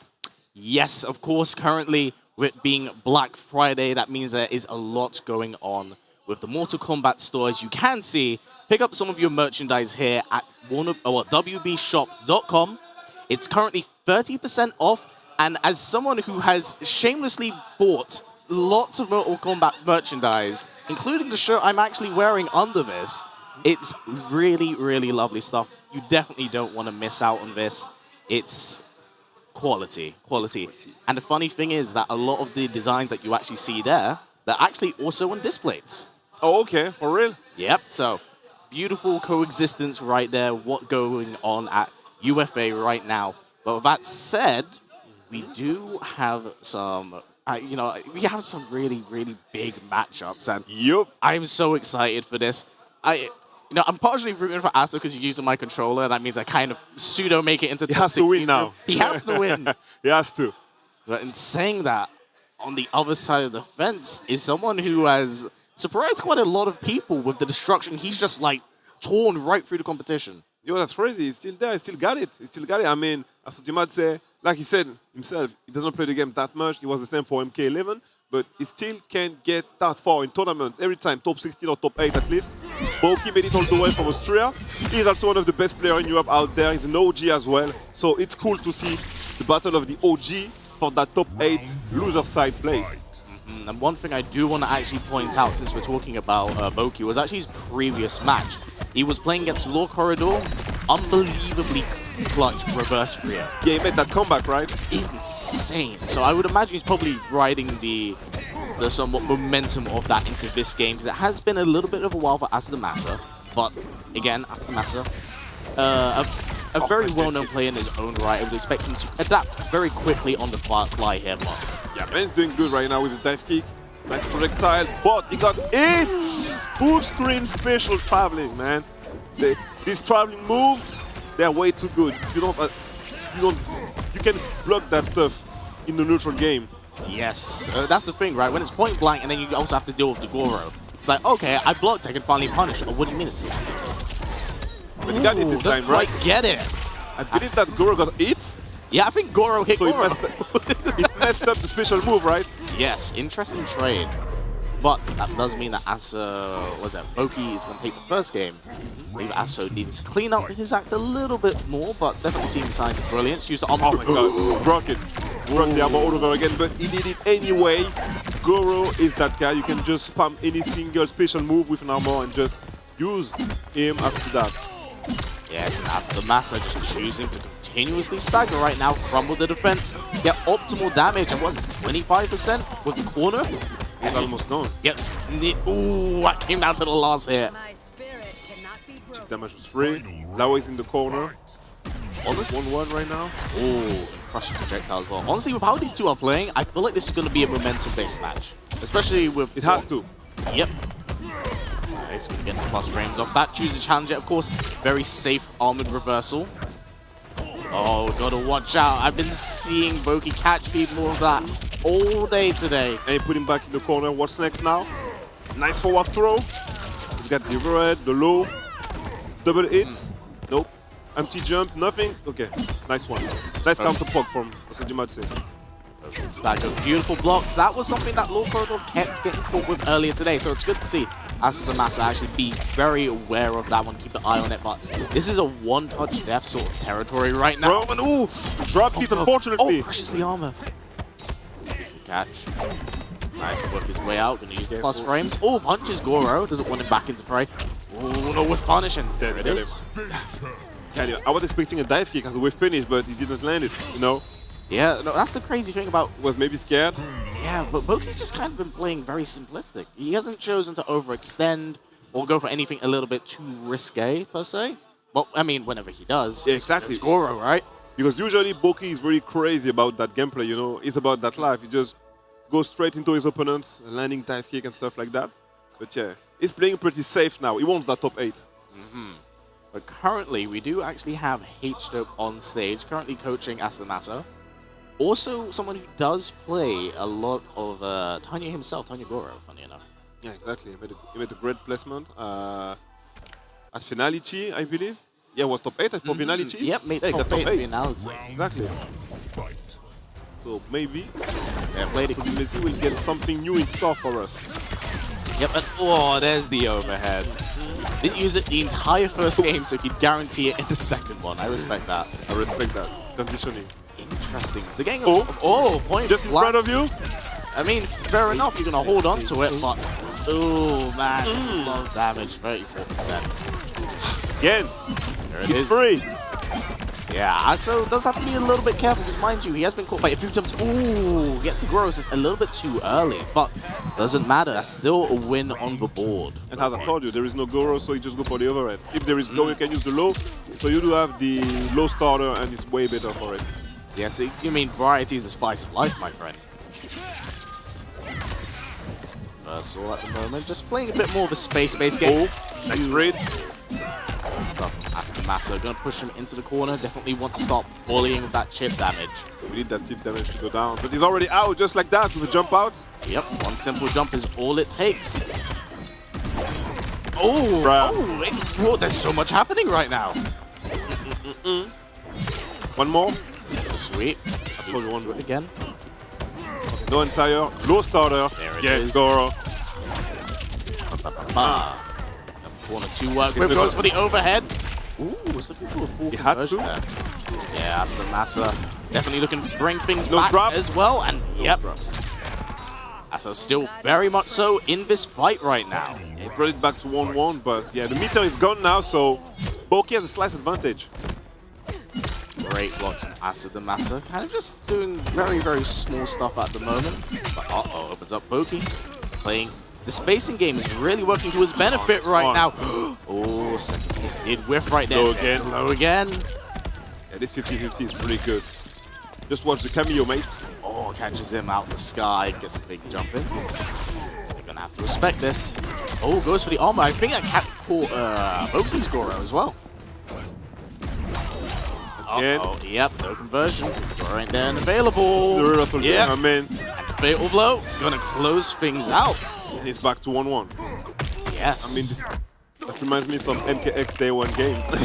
Reversal into reversal. You gotta respect it, man. Gotta respect it. Wait, why is he scaling so hard? Oh, wait. He's just gonna check that door. Oh, it's gonna go for low. Oh my days. That scaled so hard. Asa the Massa shaking his head, very unhappy about that. I was pretty sure that was death. I thought he was dead. Yeah, that scaled so much harder. When I saw the pool, and I was like, yeah, exactly. Hold up. Why is that scaling so hard? Everybody is not Ashra, right? That literally came to my mind. I carried hit so hard. But, for real, man. Right now, yeah, Boki's up 2-0. 1 game away from top 8. It's time. Play safe. Don't mess it up. Let's go. Yeah, beautiful blocks, however, from Asa Massa, but I imagine probably feeling a bit flustered after that last game. Definitely felt like he had it in the bag. He's trying to get out of the corner. The trip projectile. Get the buff, looking to raise the roof. Gonna armor through it. Yeah, has a double buff currently, but Oki looking to close in. Maybe a match point. Looking very comfortable. That hit. Quite get firm off that. And yeah, down for it. That's it. Yep, match point. Match point right now. Boki. And keep in mind, this is to make top 8 tomorrow, so this will be quite heartbreaking. It's gonna be a new day. They have some time to sleep, to rest for the top 8. Okay, side switch. Yeah, gonna lose the buff because of that. Gonna get back thrown as well. Boki playing this very well. He's actually kind of taking his time with working his way in. Should not overextend too much. Nice, catching those far-reaching strings as well, having that buff tied in. Yeah, so Jimatsu has to put up the miracle right now, because it's looking really bad for him. really, really does. With the big life deficit and the point change right now, a reverse 3-0 is possible, but it's going to be so much work. You got to earn it. Hey, jump in. Oh, yeah, that will be it. Just for the big head punches into the yeet. Jump. Got it. Well played by Boki. And 3-0. 3-0, playing insanely well the entire time from start to finish. Yeah, it's really good to see Boki back at it. Like I said, back in the days, he used to be the best players in Austria. After Storm, when Storm decided to play less the game. So I'm really happy to see him in France right now. And he came all the way with some of his guys. And he still made top 8. So he's going to be playing tomorrow for the top 8. It's going to be great. Excellent stuff. And these matches are just going to keep on getting better. We only have 3 left now. That was going to determine who makes it into the loser's side.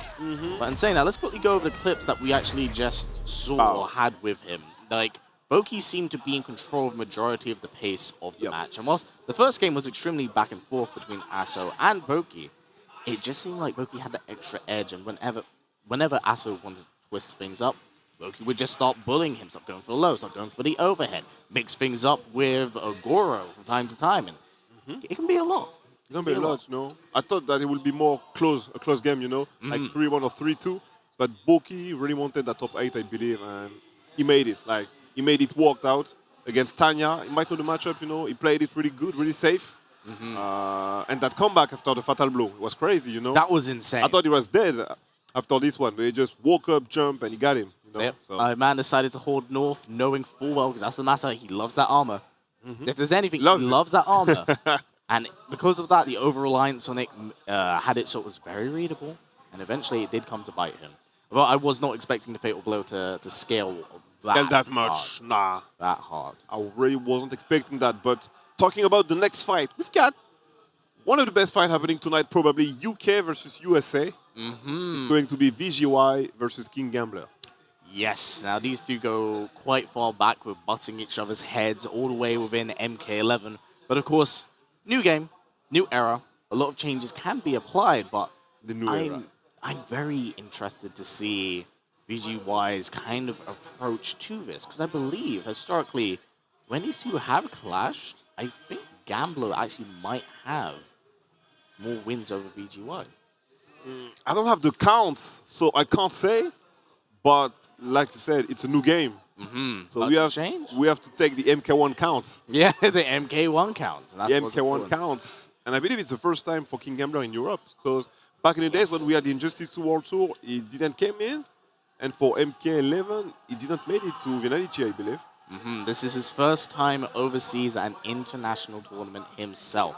So I'm intrigued to see what, you know, well, first things first, I'm very impressed with how far Gambler has come, but I want to see if he can make that top 8, because he's got to beat out VGY. VGY, of course, he himself made top 8 for ECT.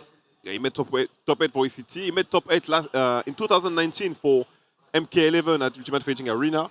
So if he can double it tonight, it might be really good for him. If he don't make it, it's going to be a bad day. Because you know that these guys, they come over here just in order to get top 8. They won't be satisfied with the top 16. Oh, 1,000,000%. They need the big stage tomorrow, so good luck to both of the players. I mean, can you blame them with how massive this hall is and how amazing that stage is? I know all of these players are hungry to play on it tomorrow, so very excited to see. It's going to be a great day.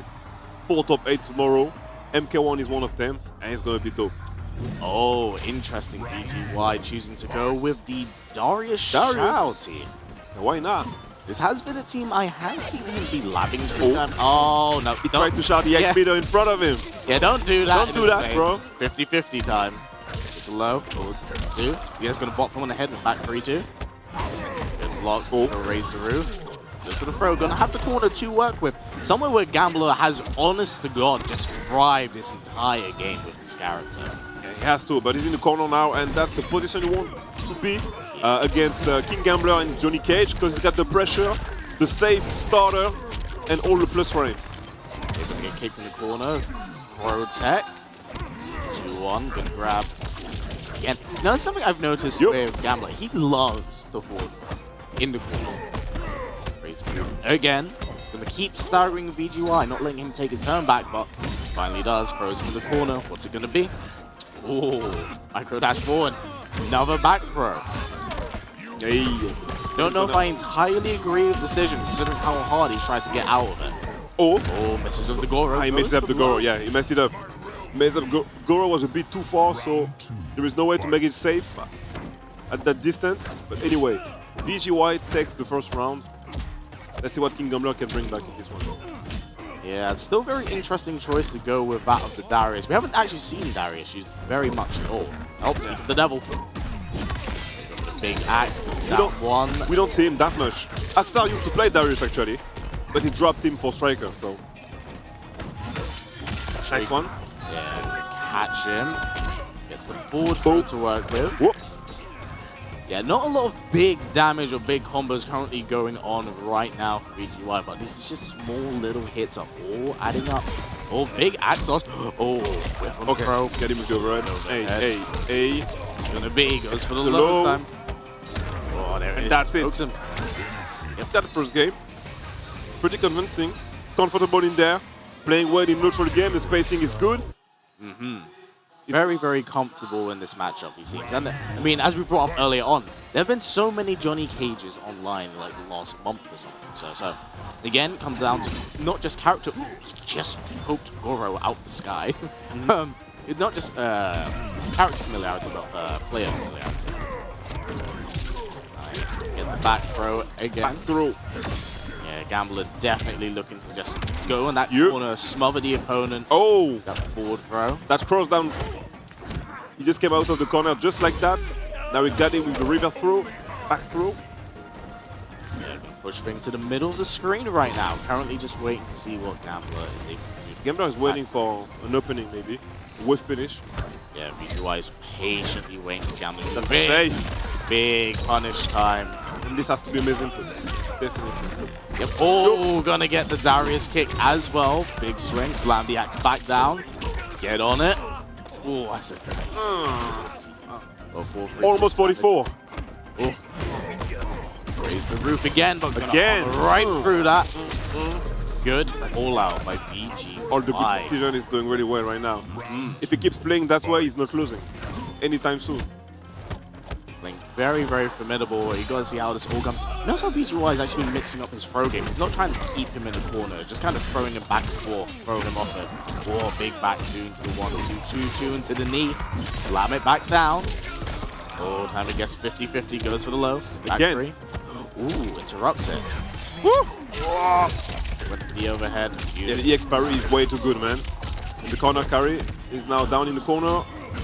Wake up down one. He just doesn't care. He really does not. And this thing, this is where Gambler kind of knows. Get out of here, Goro. We don't need you right now. Yeah, just a stagger heavy game. Again, another forward throw in the corner. Whoa! Oh, wake up buttons. Oh, choose not to bring down the act. Yep. This is all gonna add up. All gonna add up. He's really good with the wake up buttons. He is. I mean, he's most likely always right. Yeah, he did come from MK11, man. Yeah. That's where it all comes from. Wake up buttons, wake up pokes. He's right. And he's got the combos, so King Gambler is in a bad situation now. He's in a bad position. He went back to the menu, to the character select screen. I imagine probably debating between Johnny Lau, which we have seen him pick, or still stay with Johnny Goro. I don't know what he can do better with Johnny and Lau against video games Yo, because he knows the matchup. He plays really well against him. The spacing is on point. He's got the wavy. Okay. And he keeps Goro. Yeah, let's go. Well, he's been very consistent with Goro, but you know, sometimes going to the character select screen, give yourself a breather, sit back, kind of recompose yourself, and go in with a fresh mindset. Always super helpful. Let's go. Game 3. Somebody here is moving up to top 8, and somebody else is going to the Shadow Realm, HBT. Yep, this is a do-or-die situation. And, you know, it sucks that this is the case, but so is every tournament. Someone has to come out 9th. Can't quite make the top 8. Oh. But right now, Gambler looking pretty good. Look, those extra few seconds at the character select screen are really paying off. He got himself in the corner now. Yeah, scary position. You don't want to do it, bro. You're gonna get through. Also, keep in mind. Oh, the range. Oh, wake up buttons. Fair enough. Beautiful blocks. Raise the roof. Stay plus. I was just gonna say one thing we got to keep in mind. Despite the fact that Gambler's been putting in so much work to do this much damage, we got to look at the health differences between these two characters. Because he loses the health because of Goro, and then Shao himself is just a massive tank. And I believe Darius actually might add extra health to him. Extra health, exactly. So you got 1,150. Oh, one touch. Definitely keeping an eye out for that shadow kick. Oh, there it is. Wow. You know what? Kick Goro. Yeah, that was disgusting. Because like that would have jailed either way. Yeah, the ambush system is really nice. You have to play ambush characters. Very much so. Beautiful tech from Gambler, finally. Wow. Catch. Just to walk back into 2-2. Oh, gonna get the buff. Oh, this is really gonna hurt. Have the corner to work with as well. Goes for the tornado kick, goes for the setup. What's it gonna be? Oh, the toss onto the axe. 40%. And that's a flawless victory so far. Yeah. Nice swift finish into the throw for 12%. Yep, just a few more hits is all that's needed to chip out. Gambler goes for the big elbow, but no one quite home for that. This is a match point situation. Match point situation. Oof! Oh, just getting caught over their head. VGY is harassing with the lows at the moment. Has to respect the plus rip. Utilizes the armor to get off me. Gonna smack Goro as well for it. Forces him to spend the meter, so now he's got nothing left. Be careful, he's got a starter with Darius. Nice conversion. Yep, gonna have to guess the 50-50. Great blocks from Gambler. Oh, what a fight. How? Back two. Yep, full He was combo supposed time, to get and grabbed. that's it. 3-0. Yeah, Video Games Yo makes it to the top 8. Yeah, my man. Ultimate Fading Arena. Dialed on him, but well played and great sportsmanship being shown by both of them. Two players played a lot together in MK11, so it's really nice to see that. Even when they're on opposing sides, that brotherhood is still there. That's crazy. But yes, that means that VGY will be ascending to a top 8 placement tomorrow. Unfortunately, means that Gambler must now go. Boki and VGY. So we've got 2 more spots left for the top 8. Yep, 2 more spots left, and this is gonna be a very interesting match. This is someone who we haven't commentated all day, and I believe it's going to be Foxy. Makaran versus Foxy. Makaran versus Foxy. Yeah. And it's going to be a very interesting situation, mostly because I know that Makaran has switched to Ashra. Looks very good with the character. Only has 3 weeks experience. 3 weeks, exactly. Doesn't look like it. Yeah. Playing exceptionally well. Whereas Foxy, nothing else really needs to be said about this. This man farms like salt, pain, and suffering. He might be playing 10 hours a day or 12 hours a day. I mean, it goes by like 2 hours when you make people that upset on a frequent basis. Okay. And he did play Ashra, actually. He did play mostly every woman in the game. Every single female characters. Kitana, Milena, Ashra, Tanya, and the others. So he knows the matchup definitely, but I don't know who is going to play against Makoran. Because I don't know what is his best pick against Ashra. If it's Shang Tsung or Kitana or some other character, you know? I suppose that's the experience and versatility of him as a player. Because, you know, whilst he does stream a lot of his content, we cannot forget his roots of how good he is to make all of this like content he provides just so good. It's his experience, his uncanny like philosophy that allows him to maintain a cool head. So, like in the most clutch situation, he's like, yeah, sure, whatever. And it always comes out. Yeah. But it's quite interesting as well because Foxy was sent to loser's side by MK Javier, actually. Oh, but yeah, but Javier is really good. Javier is really Javier is just playing the game. He's just playing the game a lot with the guys in Europe, so... Yeah, very... To be fair, it was more so the fact that he went to loser's side quite early from what I hear. But, you know, not a do-or-die situation currently, but, you know, I'm very excited to see these two go up against each other. I can imagine Makaran's probably a little bit nervous right now. He might be a little bit nervous, yeah. Definitely wants a top 8 placement, something he was snubbed from back at Biennality earlier this year. So I know he's really yearning for that spot. He really wants it, yeah. That top 8, you know, there is 2 worst placements in any single tournament. It's 9 and 2nd. 9 because you don't get that top 8 day or that top 8 middle or whatever. And second is just that you were 1 game away from being the champion. Yeah, it's always so bittersweet. But, oh, looks like we are seeing the Katana Lao. Here. This has been a team that Foxy has been a real big believer. In fact, in his words, he believes that Katana might be one of the best characters in the game currently that he can select. Okay, yeah, didn't know about it, but yeah. He did play Kitana since the beta, and yeah, he always said some good stuff about Ashra. But I need to see his Ashra in tournament, actually, you know?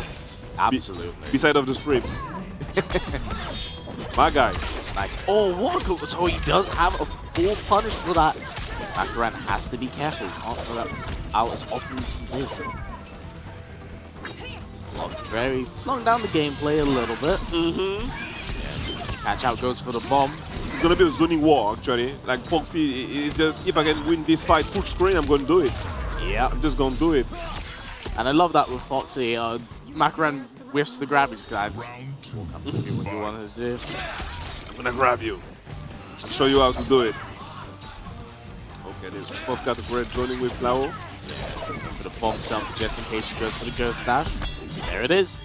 Beautiful blocks from Foxy. Just jumping backwards. She's not to overextend at any point in time. Oh, look at the trip guard. Can't quite get it. Goes for the down one instead. Goes for fan. Oh, the Lao hat. Hey, he's got a full combo. Yeah. Spending the bar. Now he's got no meter. Yeah, has to get the breaker. You do not want to deal with Foxy once he's getting the ball rolling. The good thing about Kitana is like she just don't use her meter, you know. So she's just building up meter.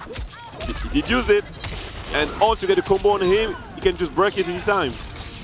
Yep, that's so smart as well. Setting up the bomb trap on the actual buzzsaw is so dirty. Good, plus frames. Makaran has quite a bit of work to bring things back, but it's definitely possible, especially with the sheer damage output of this character's fatal blow. Oh, nice block. Nice flawless block as well. Yeah, beautiful block. He gets the throw. That's it. 1-0 Foxy Grandpa.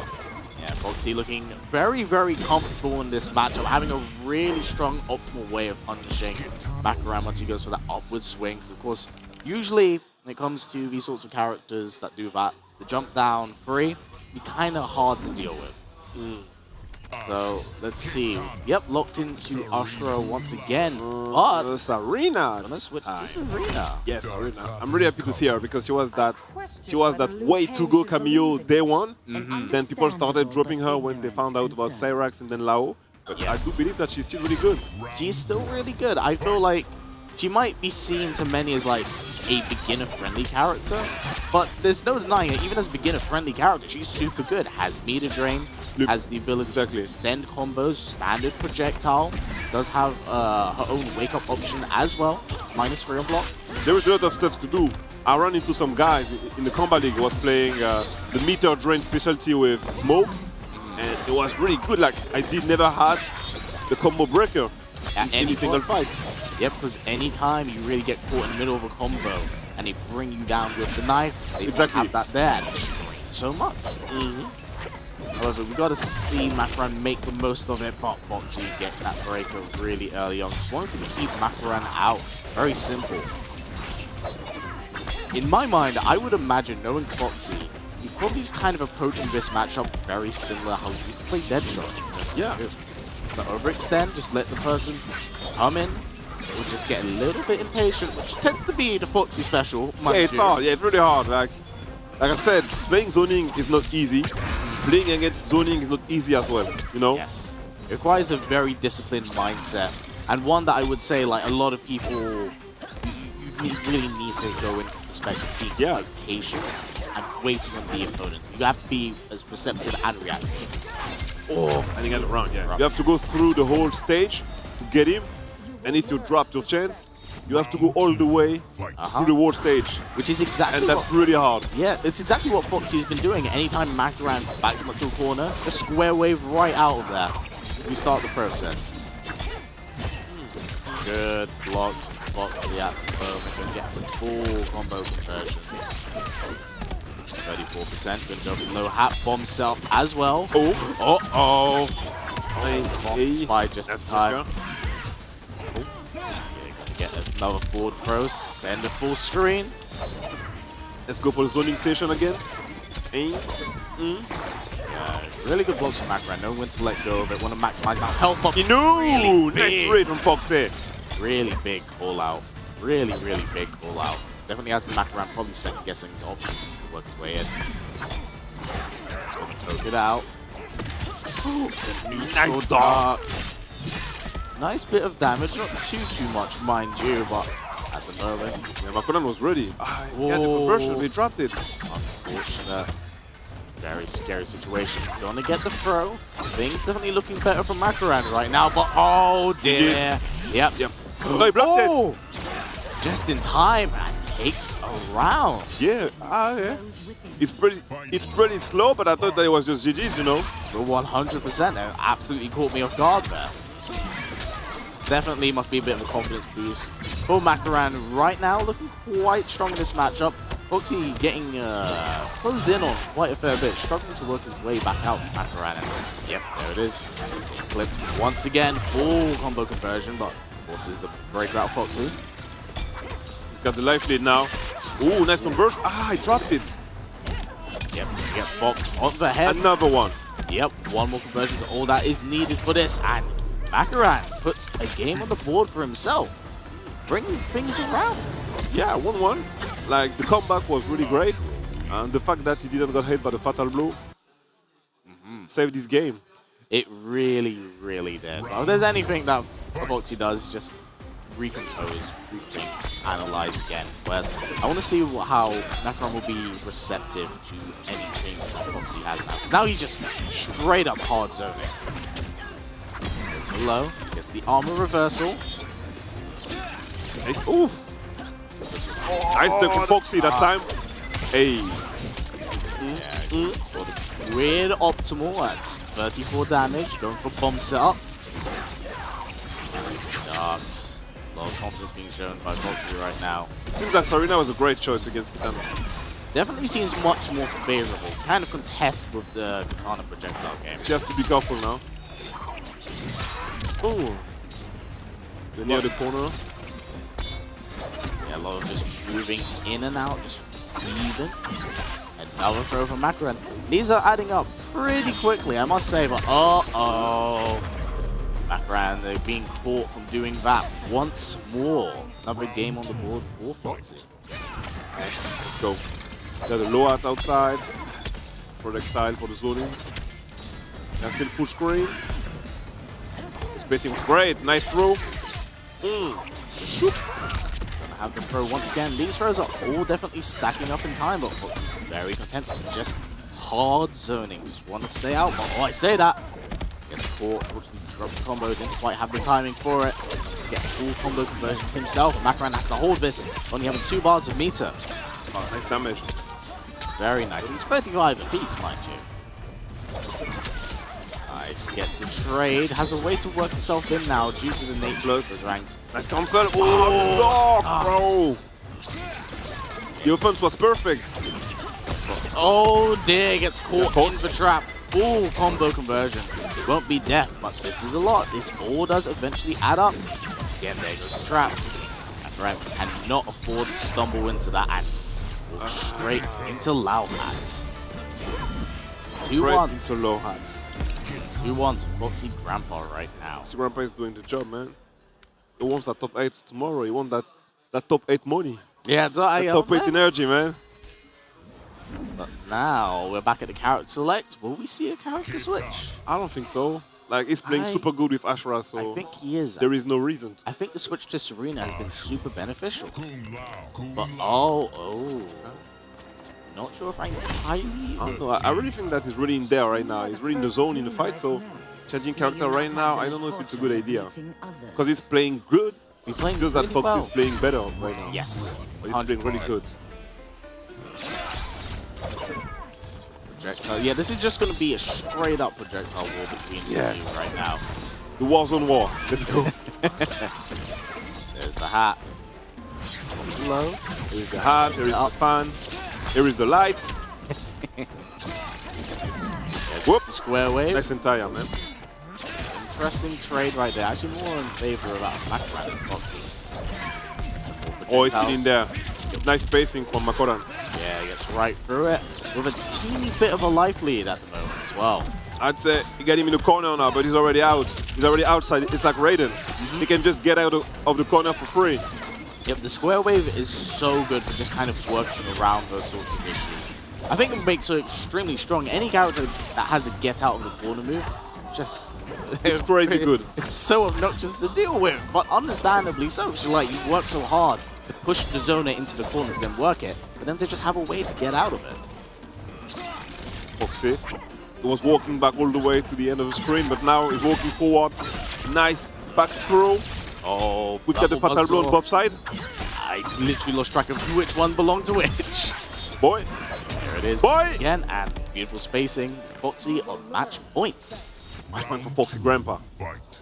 They both got the meter. Oh dear. That wasn't good. He got himself in the corner now. That's a bad situation. Yeah, but Foxy is kind of backing things up. I don't think he minds really opening up the screen. He's not even trying to pressure his opponent, man. Just walk back and make him miss. Yeah, this is going to be a considerable bit of damage to work around in the corner. 37.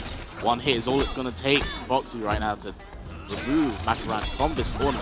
Beautiful hard on How did he block that? Again. It's crazy. How did he block that, man? So well played on Foxy's behalf. Boy, GG's to Foxy Grandpa. 3-1 and the fatality for the fan. Thank you, bruh. Yes, well played from Macaran. Like, he's done so well, but unfortunately, Foxy so well-rounded in this game, very familiar with these characters as a whole, due to his nature in the fighting game scene. He did well. Like, the tournament was really stacked. In the top 24, we had already games that look like top 8. Yes. So there is no shame in losing before the top 8 in this tournament, and it's a pro competition premier event. So next time, maybe. With that also said, I believe that may bring us on to our final match of the evening. Yeah, it's going to be the final game of the night, the final game of the evening. Yes. It's going to be all over again, UK versus United States. We're getting a lot of those tonight. A lot Again. of those tonight. But yes, this is a very big and very important match for the pair of these players, as of course it does bring them in to the final top 8 spot. Yeah, exactly. The previous one was VGY versus King Gambler. VGY won 3-0. So yeah, UK moved up to the top 8. Now Josh has to do the same. Yes, and he has to fight quite the juggernaut. Yep, the younger brother has to fight quite the juggernaut in Ger to make top 8. Yeah, and this is going to be very hard. Really hard, like. Because, you know, I know that this means so much to Josh as his third offline, second major. Really, this is a big proving ground for him. And I want to see how he does against Go, because over the course of yesterday, naturally from the team battle, everyone's been kind of wanting to see what exactly is Go doing that makes it work so well. You know, he's getting so much mileage out of the hourglass, utilizing the single use of double time, and he's playing so fundamentally well. But the spacing on point. Yep, and he's so good. He's so good. But I imagine now that Josh, after watching all of this, has kind of gone to the drawing board to see how can he fight Go. How can he beat Go? Let's see what happens, because, I mean, for now, there is no American players in top 8, right? I don't know if Euphoric made it. Let me check again. Nah, Go won against Euphoric. Too Easy lost. King Gambler lost. Infinity lost. Yep, that means that Ger is the last American is the last standing. One. Is the last man standing. Oh my god, this is the team battle all over again? All over again, you know. This is the team battle all over again. They won the team battle yesterday, but now... Yeah, this for realsies now. Exactly, who won today? Who won today? Nah, I mean, it's all love for Ger and the guys that came all over the way from United States to France, obviously. But yeah, Josh has to face the best Geras in the world right now. I can say that, I believe. I can safely say it. Yeah, it's hard to disagree.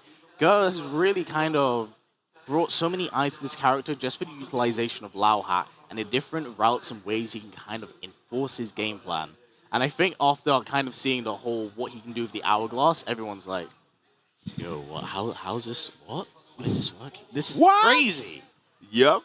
Big damage, great movements, great whiff finishes, and a lot of special moves that you can use in every single situation. So yeah, Geras is that guy in the game. I believe he's up there. There is not that much Geras player because you have to walk a lot in order to make him walk.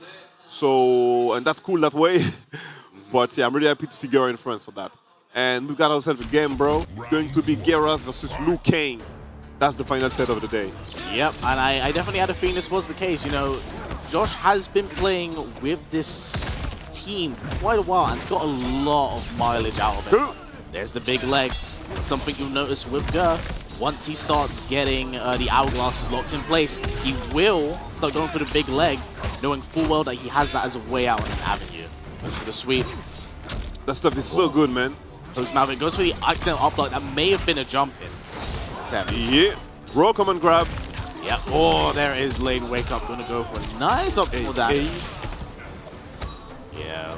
You need to respect it. Nice tech throw. Just walking back using Lao Hat. Yeah, goes for projectile at the moment. Go. Quite a strong life lead. Beautiful block. Just trades right now. Josh absolutely can bring this back because just lose damage is so goddamn raw. You're got to over it again. Yeah, seeing a lot. And over it again. We're seeing a lot of delayed wake ups at the moment, Josh. A lot of delayed wake up. And yeah, the overhead is pretty good against Lao Hats, you know. Just waiting for it and he just go through that. That's pretty good. Again, all over again in the neutral game. Oh, dearie me. Gonna lock in an hourglass as well. Send him full screen. Yeah, we catch him with the hat. Goes for the sweep. Forward one, can't quite catch it. Very stubby, but 6-frame button, mind you. He's using the range of his move. Yeah, that's pretty good. And okay, again. Low goes for the sweep. Yeah, no hat. Off that back steps. Unfortunately, the range. Raw come and grab. Oh, good blocks. Nice block, but no punish. And a whiff finish on Gur side. It might be hit real soon. Oh! The active frames of it gone. Beautiful throw take. Doesn't have to deal with the back throw. Oh, and again. Gur's utilizing the sweep so much. Yeah. The sweep is strong. Like, the sweep has always been good in every single MK game, but in MK1, I feel like it's pretty strong. It is, and considering for many characters. The range of some of them, like Katana Sweep, for example, criminally good. Yeah. She can hit you like from pretty far. Oh yeah, like even what was it? Havoc's, for example. Yeah, Havoc. Literally detaches his lower leg in order to do it, and it's super good. Round one. Let's get it. There is no counter pick. A little bit of coaching from VGY. So let's see what will Josh do differently in this game. Go away and see. Oh, tries challenge command grab. Can't quite get full mileage on the damage out of it. A lot of heavy stag. Good of me. Yeah, go for the big leg. Goes for the projectile. Surprised that Gur has chosen not to opt for. Oh, there's a stop. The stop with the conversion is just way too good. You can't even hit your opponent. There it is. Now, right now, keep in mind that Gur does not have the bars needed in order to have that 1-bar breaker. So, really for Josh, this win he's capitalized, but there's the 1-bar. Now, you could theoretically zone him out, but be careful. Yep, there it is. But it's back right again. This is the opportunity that Josh needs to really close things down. He does not want to build up that single bar of meter. Thanks for this block. Oh, he's going to make it plus as well. The back step. Oh! Projectile. Josh definitely playing a little bit better, spacing things out. Yeah, he dropped the flawless block, so... it's going to be hard full screen for Geras. If Liu Kang starts to zone with Kung Lao, he might win this zoning war. So, catches Gur out of the sky. Beautiful whiff punish, but again sends himself full screen. There's the 3 hourglasses. Beautiful call out by Josh, knowing it was coming. Hey. Beautiful block goes for the armored reversal. The projectile again taps on the low. The staggers Gur, finishes the string this time. Big leg. Nice blocks. He's got the pressure now. Hey, got a hit. Lao and no combo for you, mate. No combo for you. You gotta hold that. You're not doing this today. Yeah, staggering once again. Gonna get full combo conversion. I think this should be enough. Yep, there it is. And Josh putting a point for himself on the board right now. And see the coaching paid off. Yeah, the coaching paid off, mate. It was down 1-0. VJY came in here. It's 1-1 now. It came in here again. Is it gonna be 2-1? It's I don't know. I could see this game going so unbelievably back and forth. And Gur's taking the extra few seconds for himself to compose, readjust, and think what he wants to redo in this matchup. Let's go. Oh, nice overhead from Gur. Leg. Such a big call out from Josh. Just going for the raw flying kick. He's not letting him put that level 3 stuff in here. The hourglass is cancelled today. He's got to watch out for that. Going to go for the forward throw this time around. This is going to stack up. Fireball once again. Beautiful ducks from Gur. And going to get a full combo conversion from 4-2-4 time stop. 4-2 command grab. Yep. Oh my goodness me. That's 39 damage locked in. Back 1-2. Beautiful flawless block. Hey, Gur himself. Yeah, expecting the plus frames of that. No flawless block for the final hit though. Got it. Oh, catches him, gonna lock in a hit on the hourglass right now. They're bringing things back in a really big way, but blocks the overhead, gets clipped by the low. Nice chip damage, mate. Chip damage was really on point. 2 hits, the overhead and the low hat. Let's go. Yeah, caught by the sweep once again. He gets caught by the forward 4, looking for the optimal damage. Squeezes the breaker out of Josh. Good blocks. Chooses the challenge down 1, but again, we're seeing a lot more sweeps by Gers. A lot more lows as well. Yep, gonna go for the optimal. Yep, double snap combo. Oh, that's a lot of damage, 45%. 45% there, and you're in the corner now. Yep, and also has the triple hourglass locked in. Yep, gonna go for a trifecta. Yep. You've got to hold it now. And again, perfect spacing on the sweeps. And Gur is a beast. Gur is a beast, an adaptive monster. And right now, you know, it's getting very, very scary. And VGY, once again, coaching his brother. Maybe just wanting to change up things as they jump into their next and possible final game. Yeah, possibly the final game. It's game 4 already. It can go up to game 5, or it can end right now in this one. So let's see how Josh is going to adapt against Gur. Yes, needs to be a little bit more sharp. He's putting himself in some dangerous situations at the moment. Gonna get the forward throw. Nice, Gur knowing full well that he was looking for that combo. Good, respect, but this time command grab. The Rockman grab again. Yeah, Gur choosing to mix things up opposed to the backdash that he has been applying. Yeah, he's pushing him to the corner now. He wants him in the corner, but nice one from Josh, who got himself to combo, but nope. There it is. The hourglass were ready for that. Yeah, and he just locked it in. Again. Another one. Yeah, choosing advanced forward 4-3. Really, really good. Yeah, the problem is that Josh might be overthinking things a little bit. He's just been caught by these small micro decisions. Gur just knows what he's looking for. He's dropping the punish again. Teleport. Yep, time to do it all over again. Gonna hold I'm going back. But what a scary, scary character. Yep, that does it. It's crazy, man. Match point, Gur right now looking to eliminate Josh TQ. How do you fight against that? That's the scary thing. Now, the one thing that I have, I don't know if Josh actually can do this, but when Gur utilizes the time stop, he will back up, throw out Lao Hat, and then what he'll do after that is then he'll lock it in. I don't know if Dragon Kick will actually allow him to work his way in. Because obviously it's a really ballsy read, but right now, Gur just getting so much mileage out of these sweeps, man. He's getting to that top 8. This point is going to be really hard for Josh to get it back. He spent the meter for no reason. The server already wasn't safe, but no punish again. Yeah, going to go for the arm reversal. Does not want to have to deal with that sweep. Gur timing things perfectly. Low crushing the hat, and that's going to be it. That's it.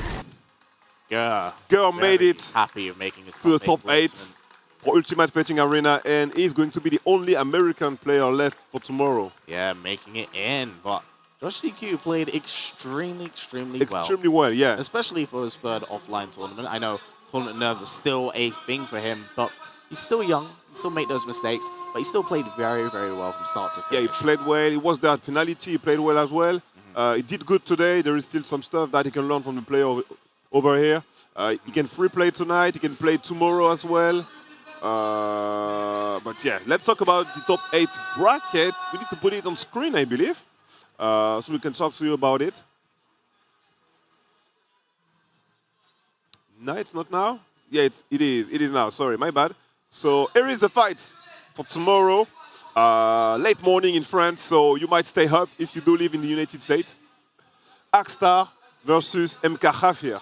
What do you think about that one? Dude, that's going to be so exciting. And that's going to be like the first match on stream? The first game. Oh my god. The first game! Bro, that is going to be intense. Yeah, we got ourselves a real game that, in this one, Javier is playing in a lot of online tournaments in Europe, so he's one of the favorite guys for the tournament. But Akstar is there, representing Lebanon, and he's going to do good tomorrow. Don't worry about that. Then we've got, nope, we don't have Josh. Josh just got eliminated. Yeah, Josh, he just got eliminated, guys. We don't have Josh right now. There is a little mistake for Tekken Master opponent. So Tekken Master is going to play against me tomorrow. So don't worry, guys. That's it. I got it. It's okay. He's going to play against me. Boki is going to fight Video Games Yo. Foxy Grandpa is going to fight Gur. That makes a lot of flag on this top 8. Yes, I think that's the beauty and diversity of how things have kind of come together. And man, like, this has been so good. Of course, it's been a really long all day, and we really thank you for like sticking around, watching all of these games. And it's far, far from over with what is coming tomorrow with a Mortal Kombat top 8. Yeah, and it's going to be ketchup and mustard for top 8 tomorrow. I'm going to be on the French stream tomorrow, so anyway, we need to show the merch again before leaving the stream, guys, because it's Black Friday and I need to buy some of this stuff. Yes, and I mean, hey, I'm already repping some of the merch on my chest right now, man. Some of it is down there. So good, so good. Well, you can buy some of this merchandise at wbshop.com. Currently with the Black Friday sale, it's about 30% off. You definitely do not want to miss out on this because some of this stuff is just so goddamn cool and you can't buy it anywhere else. Please go pick up some merchandise for yourself whilst it's 30% off. wbshop.com. Let's get it, man. History behind the warrior. It was a great day. I'm really happy that I could do it with you today. Tomorrow I'm going to be with the French guys, so I'm sorry. But man, you're more than welcome, and I'm really happy to do it with you today. Yeah, I'm so happy. Thank you again for having me for one. It's been lovely being in Paris. And of course, before we do wrap up things here, I do want to thank everyone in production as well who do make this all very much so possible. They are the unsung heroes of the story. We deeply appreciate you keeping us all up to date of how to be here, when to be here, and to make sure we get everything right. Of course, I want to thank my man, Razor. Big fan of yourself, so it's been an absolute pleasure being able to sit here and do this with yourself. Thank you, man. I appreciate it. Thank you for everyone at home for tuning in. Thank you to all of the players for being a part of it. And stick around for top 8 tomorrow. We'll see you tomorrow, guys. Take care. Peace out.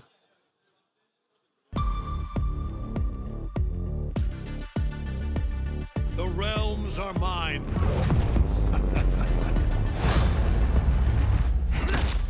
Think, what good would your death accomplish?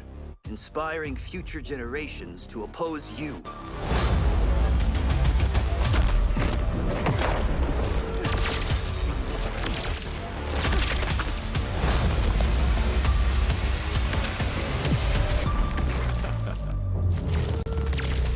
Fight.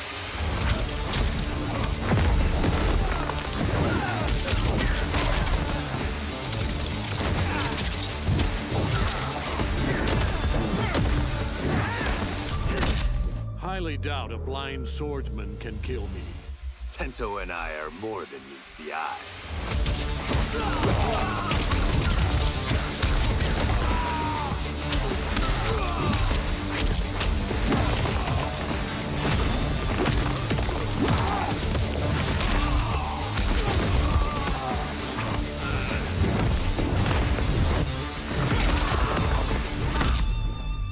The cocky one. You're about to be humbled. Ha! By a man in a cape? I do not think so.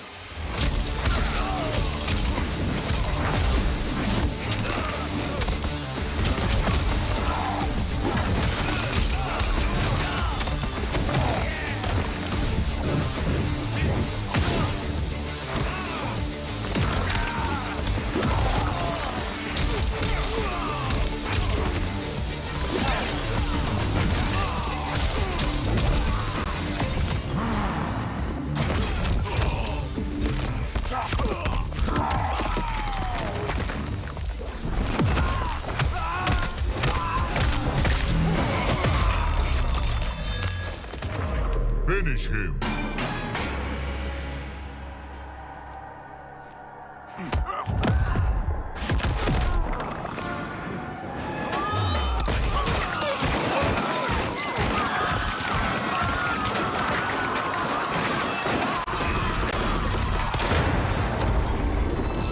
Fatality.